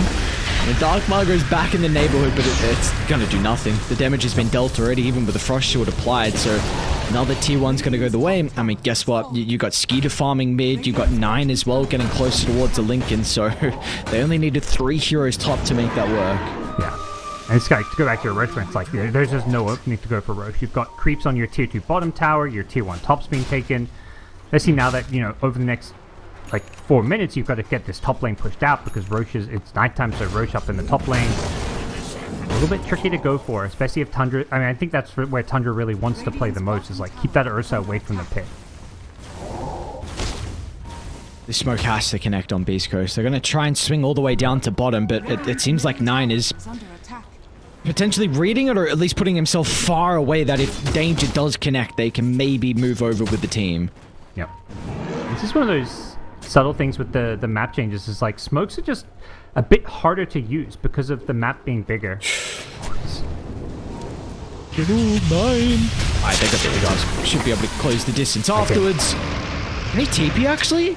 Sacred might be a little bit too far away. Okay, Stinger just gets there. Whew. Man, that was super close. Do they get Roche down after? Yeah, that's the big one. That'd be a nice little prize.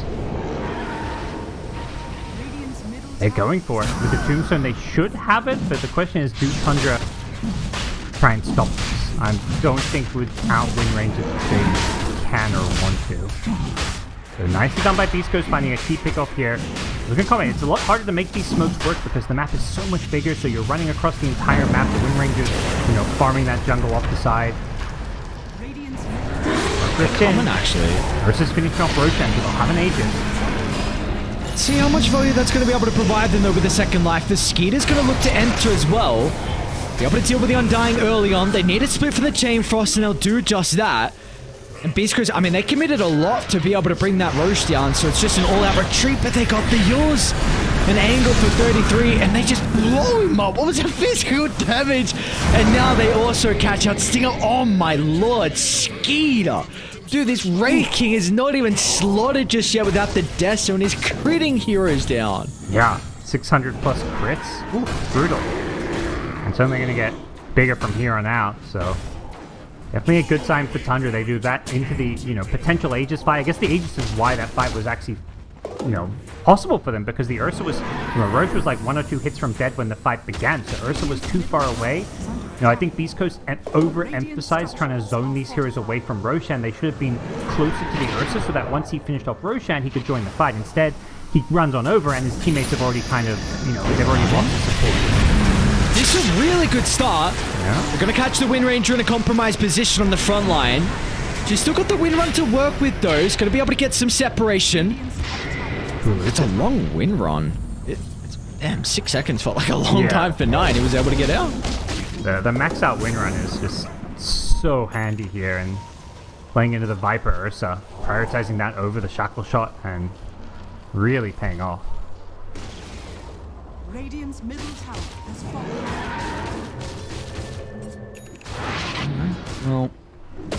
Well, you got the Aegis. Look, K1's top of the net worth. He's been doing a really good job to farm, and that's always been his praise as Sacred. Runs underneath the ward, instantly going to be blown up as well. Multiple ultimates going to be committed. K1 wants to fight though. Jump in, looking to try and take Snaking out of the equation, but the Scepter's going to buy them some time to reposition, and they can go back to the Ursa now. The Enrage has already been used, and he's not going to have this defensive tool to be able to keep him alive off the back of the respawn. So 9, he'll find an aim kill for the Shackles, latch him against the tree as Tundra. 0 casualties for them, and they've got the tier 2 and the Tormentor to claim as well. What a timing for the fight to go their way. Yeah, and that was a fight like Beast Coast kind of started. Like, yeah, okay, they Hunter started, killed the dude, but that was and then they're like, okay, let's go on this CM. And they just ate all this freezing field damage. They blink in on top of the freezing field. Snake King then, freezing field ends, he's still alive, gets to a frostbite and just walks away from them. So he just did all the damage in the world during that fight. Got away, helped kite the Ursa as well, so just completely like a disaster of a fight for Beast Coast. I think once your Doom goes down there, you just can't be forcing things. You're missing your Doom, you're missing your Crimson Guard. Like, there's just too much net worth just taken away from the fight that you're relying on to win it. So bit of too much over aggression there, thinking, hey, we've got Aegis, let's force this fight. But it's an Ursa who just has a battle fury. Like, that's, yeah, it gives you some damage in a fight, but it's still kind of more that farming item. So with just the Blink Battle Fury, it feels like you can't be overly forcing these fights unless you have like all 5 of your team. Eyeing up Skeeter mid, I don't know though. This is a very tricky kill, and with how close to the tower he is, even if they got it, 100 would be able to react. Maybe 33 is much easier though. Able to get the drag back, so Yules has only got to buy some moments of peace for the Underlord, and still afterwards they'll get the kill and now be able to connect to the tower as well. I do want to highlight Dark Margot going for this utility build. If these next couple of fights don't pay out, we're going to see him really struggle with scaling. I'll actually hold that thought even more, because Tundra bring the numbers to try and defend the tower. Mosquito jumping. Where'd he go? Stealer in some trouble. Oh, he sucked into the tombstone. Okay, Sacred. He's going to be able to live things up. The Chain Frost is probably be a bit of an issue for Tundra. K1, great angle with the wraparound as well. Snake King's quick on the fingers. They'll still be able to get the kill, but he range up shortly. They blow him up beforehand, though. K1 goes down once again, and now Sacred's going to be in some trouble. 33 even caught out the Viper to the northern side. So they're going to be able to catch out another core on the retreat. There's just no escape for Dark Margot, and all they lose is Snake King. Just punishing East Coast whenever they just get a little bit too aggressive and over-eager on the map to get these early objectives here. I just feel like the ability to just jump in, like with a Blink Wraith King to lead a hero. And the thing is, the Wraith King blinks in, makes himself a target, but he's got Reincarnation, so you can't even throw spells at him or try and kill him. He's just pretty much guaranteed to kill whoever he goes on. The Tombstone Shard was a cheeky little mini save there, but really just bought some time here. And with all these items coming up, like these dire supports getting as rich as they are. I mean, you mentioned the Viper's situation where he's just not going to scale because he's going utility items. Tundra supports it. This is like classic Zaxxon. He's getting more farm than enemy cores. Potentially getting another kill as well. Dark Margot is going to try and TP in to offer some assistance. One of Shackles from 9. Gives him a little bit more time to be able to get the kill. They might actually turn to the Viper now as well. Foul shot still on cooldown, it's not going to matter. Look at the damage they have just by these two heroes. Another wraparound's going to be there as well. Tundra, they'll intercept the reinforcements and add more kills to the tally. Really, they're to the K1. It's going to be a wipe across the map, dude. Tundra. Oh, this is a team that is just so goddamn scary to play up against when they are looking like this. Yeah, they're just so decisive with all their movements there. 9, as Viper's keeping him, wasn't afraid. If you check with Arcane Rune, his win run, permanent uptime. 6-second duration, 6.3 second cooldown. This absolutely absurd rune for a win ranger to have, not to mention the shackle shots. You know, just the cooldown combined with the duration that he's getting off of that is just absolutely insane.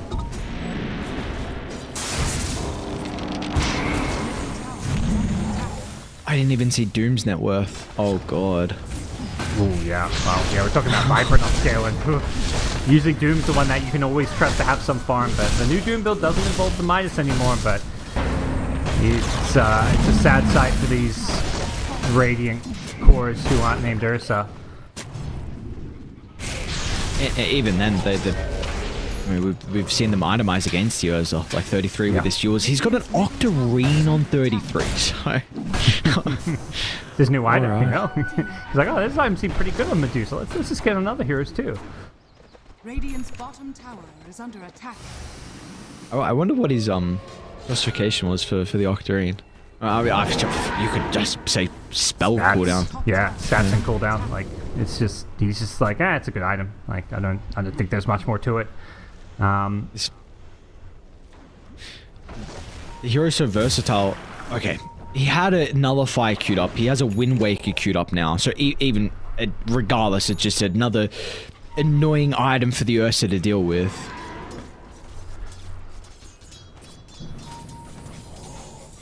Christ. Okay, one. Okay, they're gonna go through Undying instead. And they'll be able to blow up Sacred before he even thinks about getting a Doom off. There's just no one for him to use it on.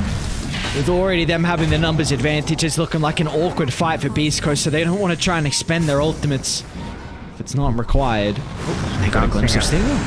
Okay, so another kill for them. Couple of swipes, maybe lacking some detection, but nonetheless they'll be able to chase down Stinger once the Glimmer Cape expires. Tundra, that's a triple kill in the end for Skeeter. The Bloodbath, 30 kills, 26 minutes in. Once again, look like another very clean win for them. Yeah. 4-1-7. Archmago's having nothing to do with it. He's just farming. Enemy side of the map, enemy jungle, just chilling. We'll have to come back to maybe defend, although I don't know if they're necessarily eyeing off high ground quite yet. I think decent here to push high ground with is got a double damage now and I think an AC coming out, so some insane farm all of a sudden popping up on all these dire heroes. Wind Ranger with an Aghanim Scepter, and they'll finally finish off their own Tormentor before probably regrouping for a fight. Okay, wow. I mean, the Fiend's Gate has such a low cooldown with the Octarine, so... Just why not spam? Yeah, exactly. That's so much of the new Underlord. Just spam your ulti whenever you can. You want a Fountain Trick? Use it. You want a Tormentor? Use it. Tombstone suck in. Comes out now. Not gonna matter. As soon as it comes out, they line the shackle onto 2. At 33 is more than capable to stand strong in the front line. K1's gonna try and jump in. An early use of the BKB. They're doing whatever they can to kite the Ursa. And they'll easily be able to do so. BKB enraged, completely wasted. Schofield is caught outside the base. Tundra gonna be able to penalize his own positioning. And now they're looking to clean up as well. The home and their own base on Beast Coast is nothing of a deterrent for Tundra. When they have this much of a net worth lead, they can just push past the buildings and get the easy kills. Oh, and they saw K1 leaving the base as well. And they oh my god, dude, he can't go anywhere. EP out. Oh, you might call it after this death. I would think so, but maybe not.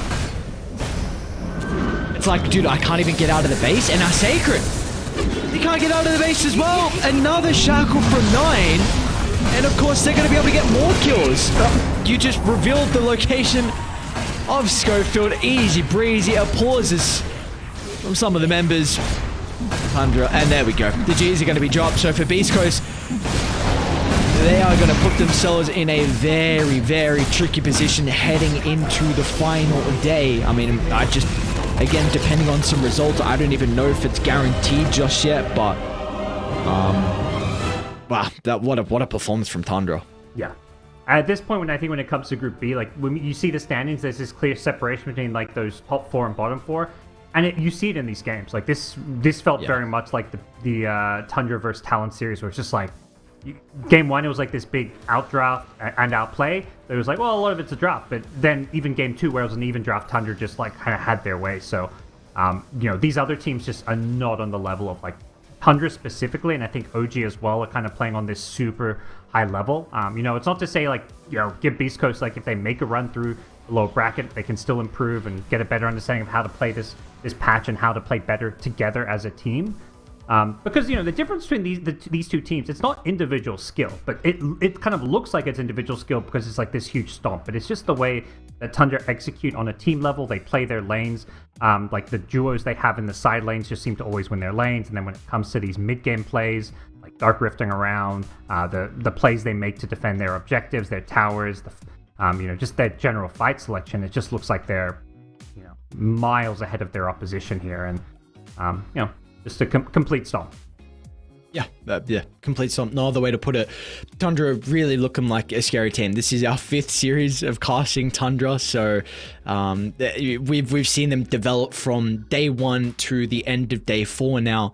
And honestly, for me, I feel like they are going to be a very scary team to look at once we get to the playoffs. Because, well, for Group B, the top 4 is already decided. The seeding's not decided just yet, but you're going to have OG, Tundra, Shopify, and Spirit. Of course, the really 4 you said are the outliers from the bottom of the pack. But we still have a lot of games left in store for us. I'm pretty sure some other streams are going on as well just to close out day 4. But of course, we've got one more day of group stages. We're going to be starting at the same time. So make sure you tune back in tomorrow for some more ESL One Berlin major action.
Am I wasting time? 'Cause I'm already gone. So long. Can you stay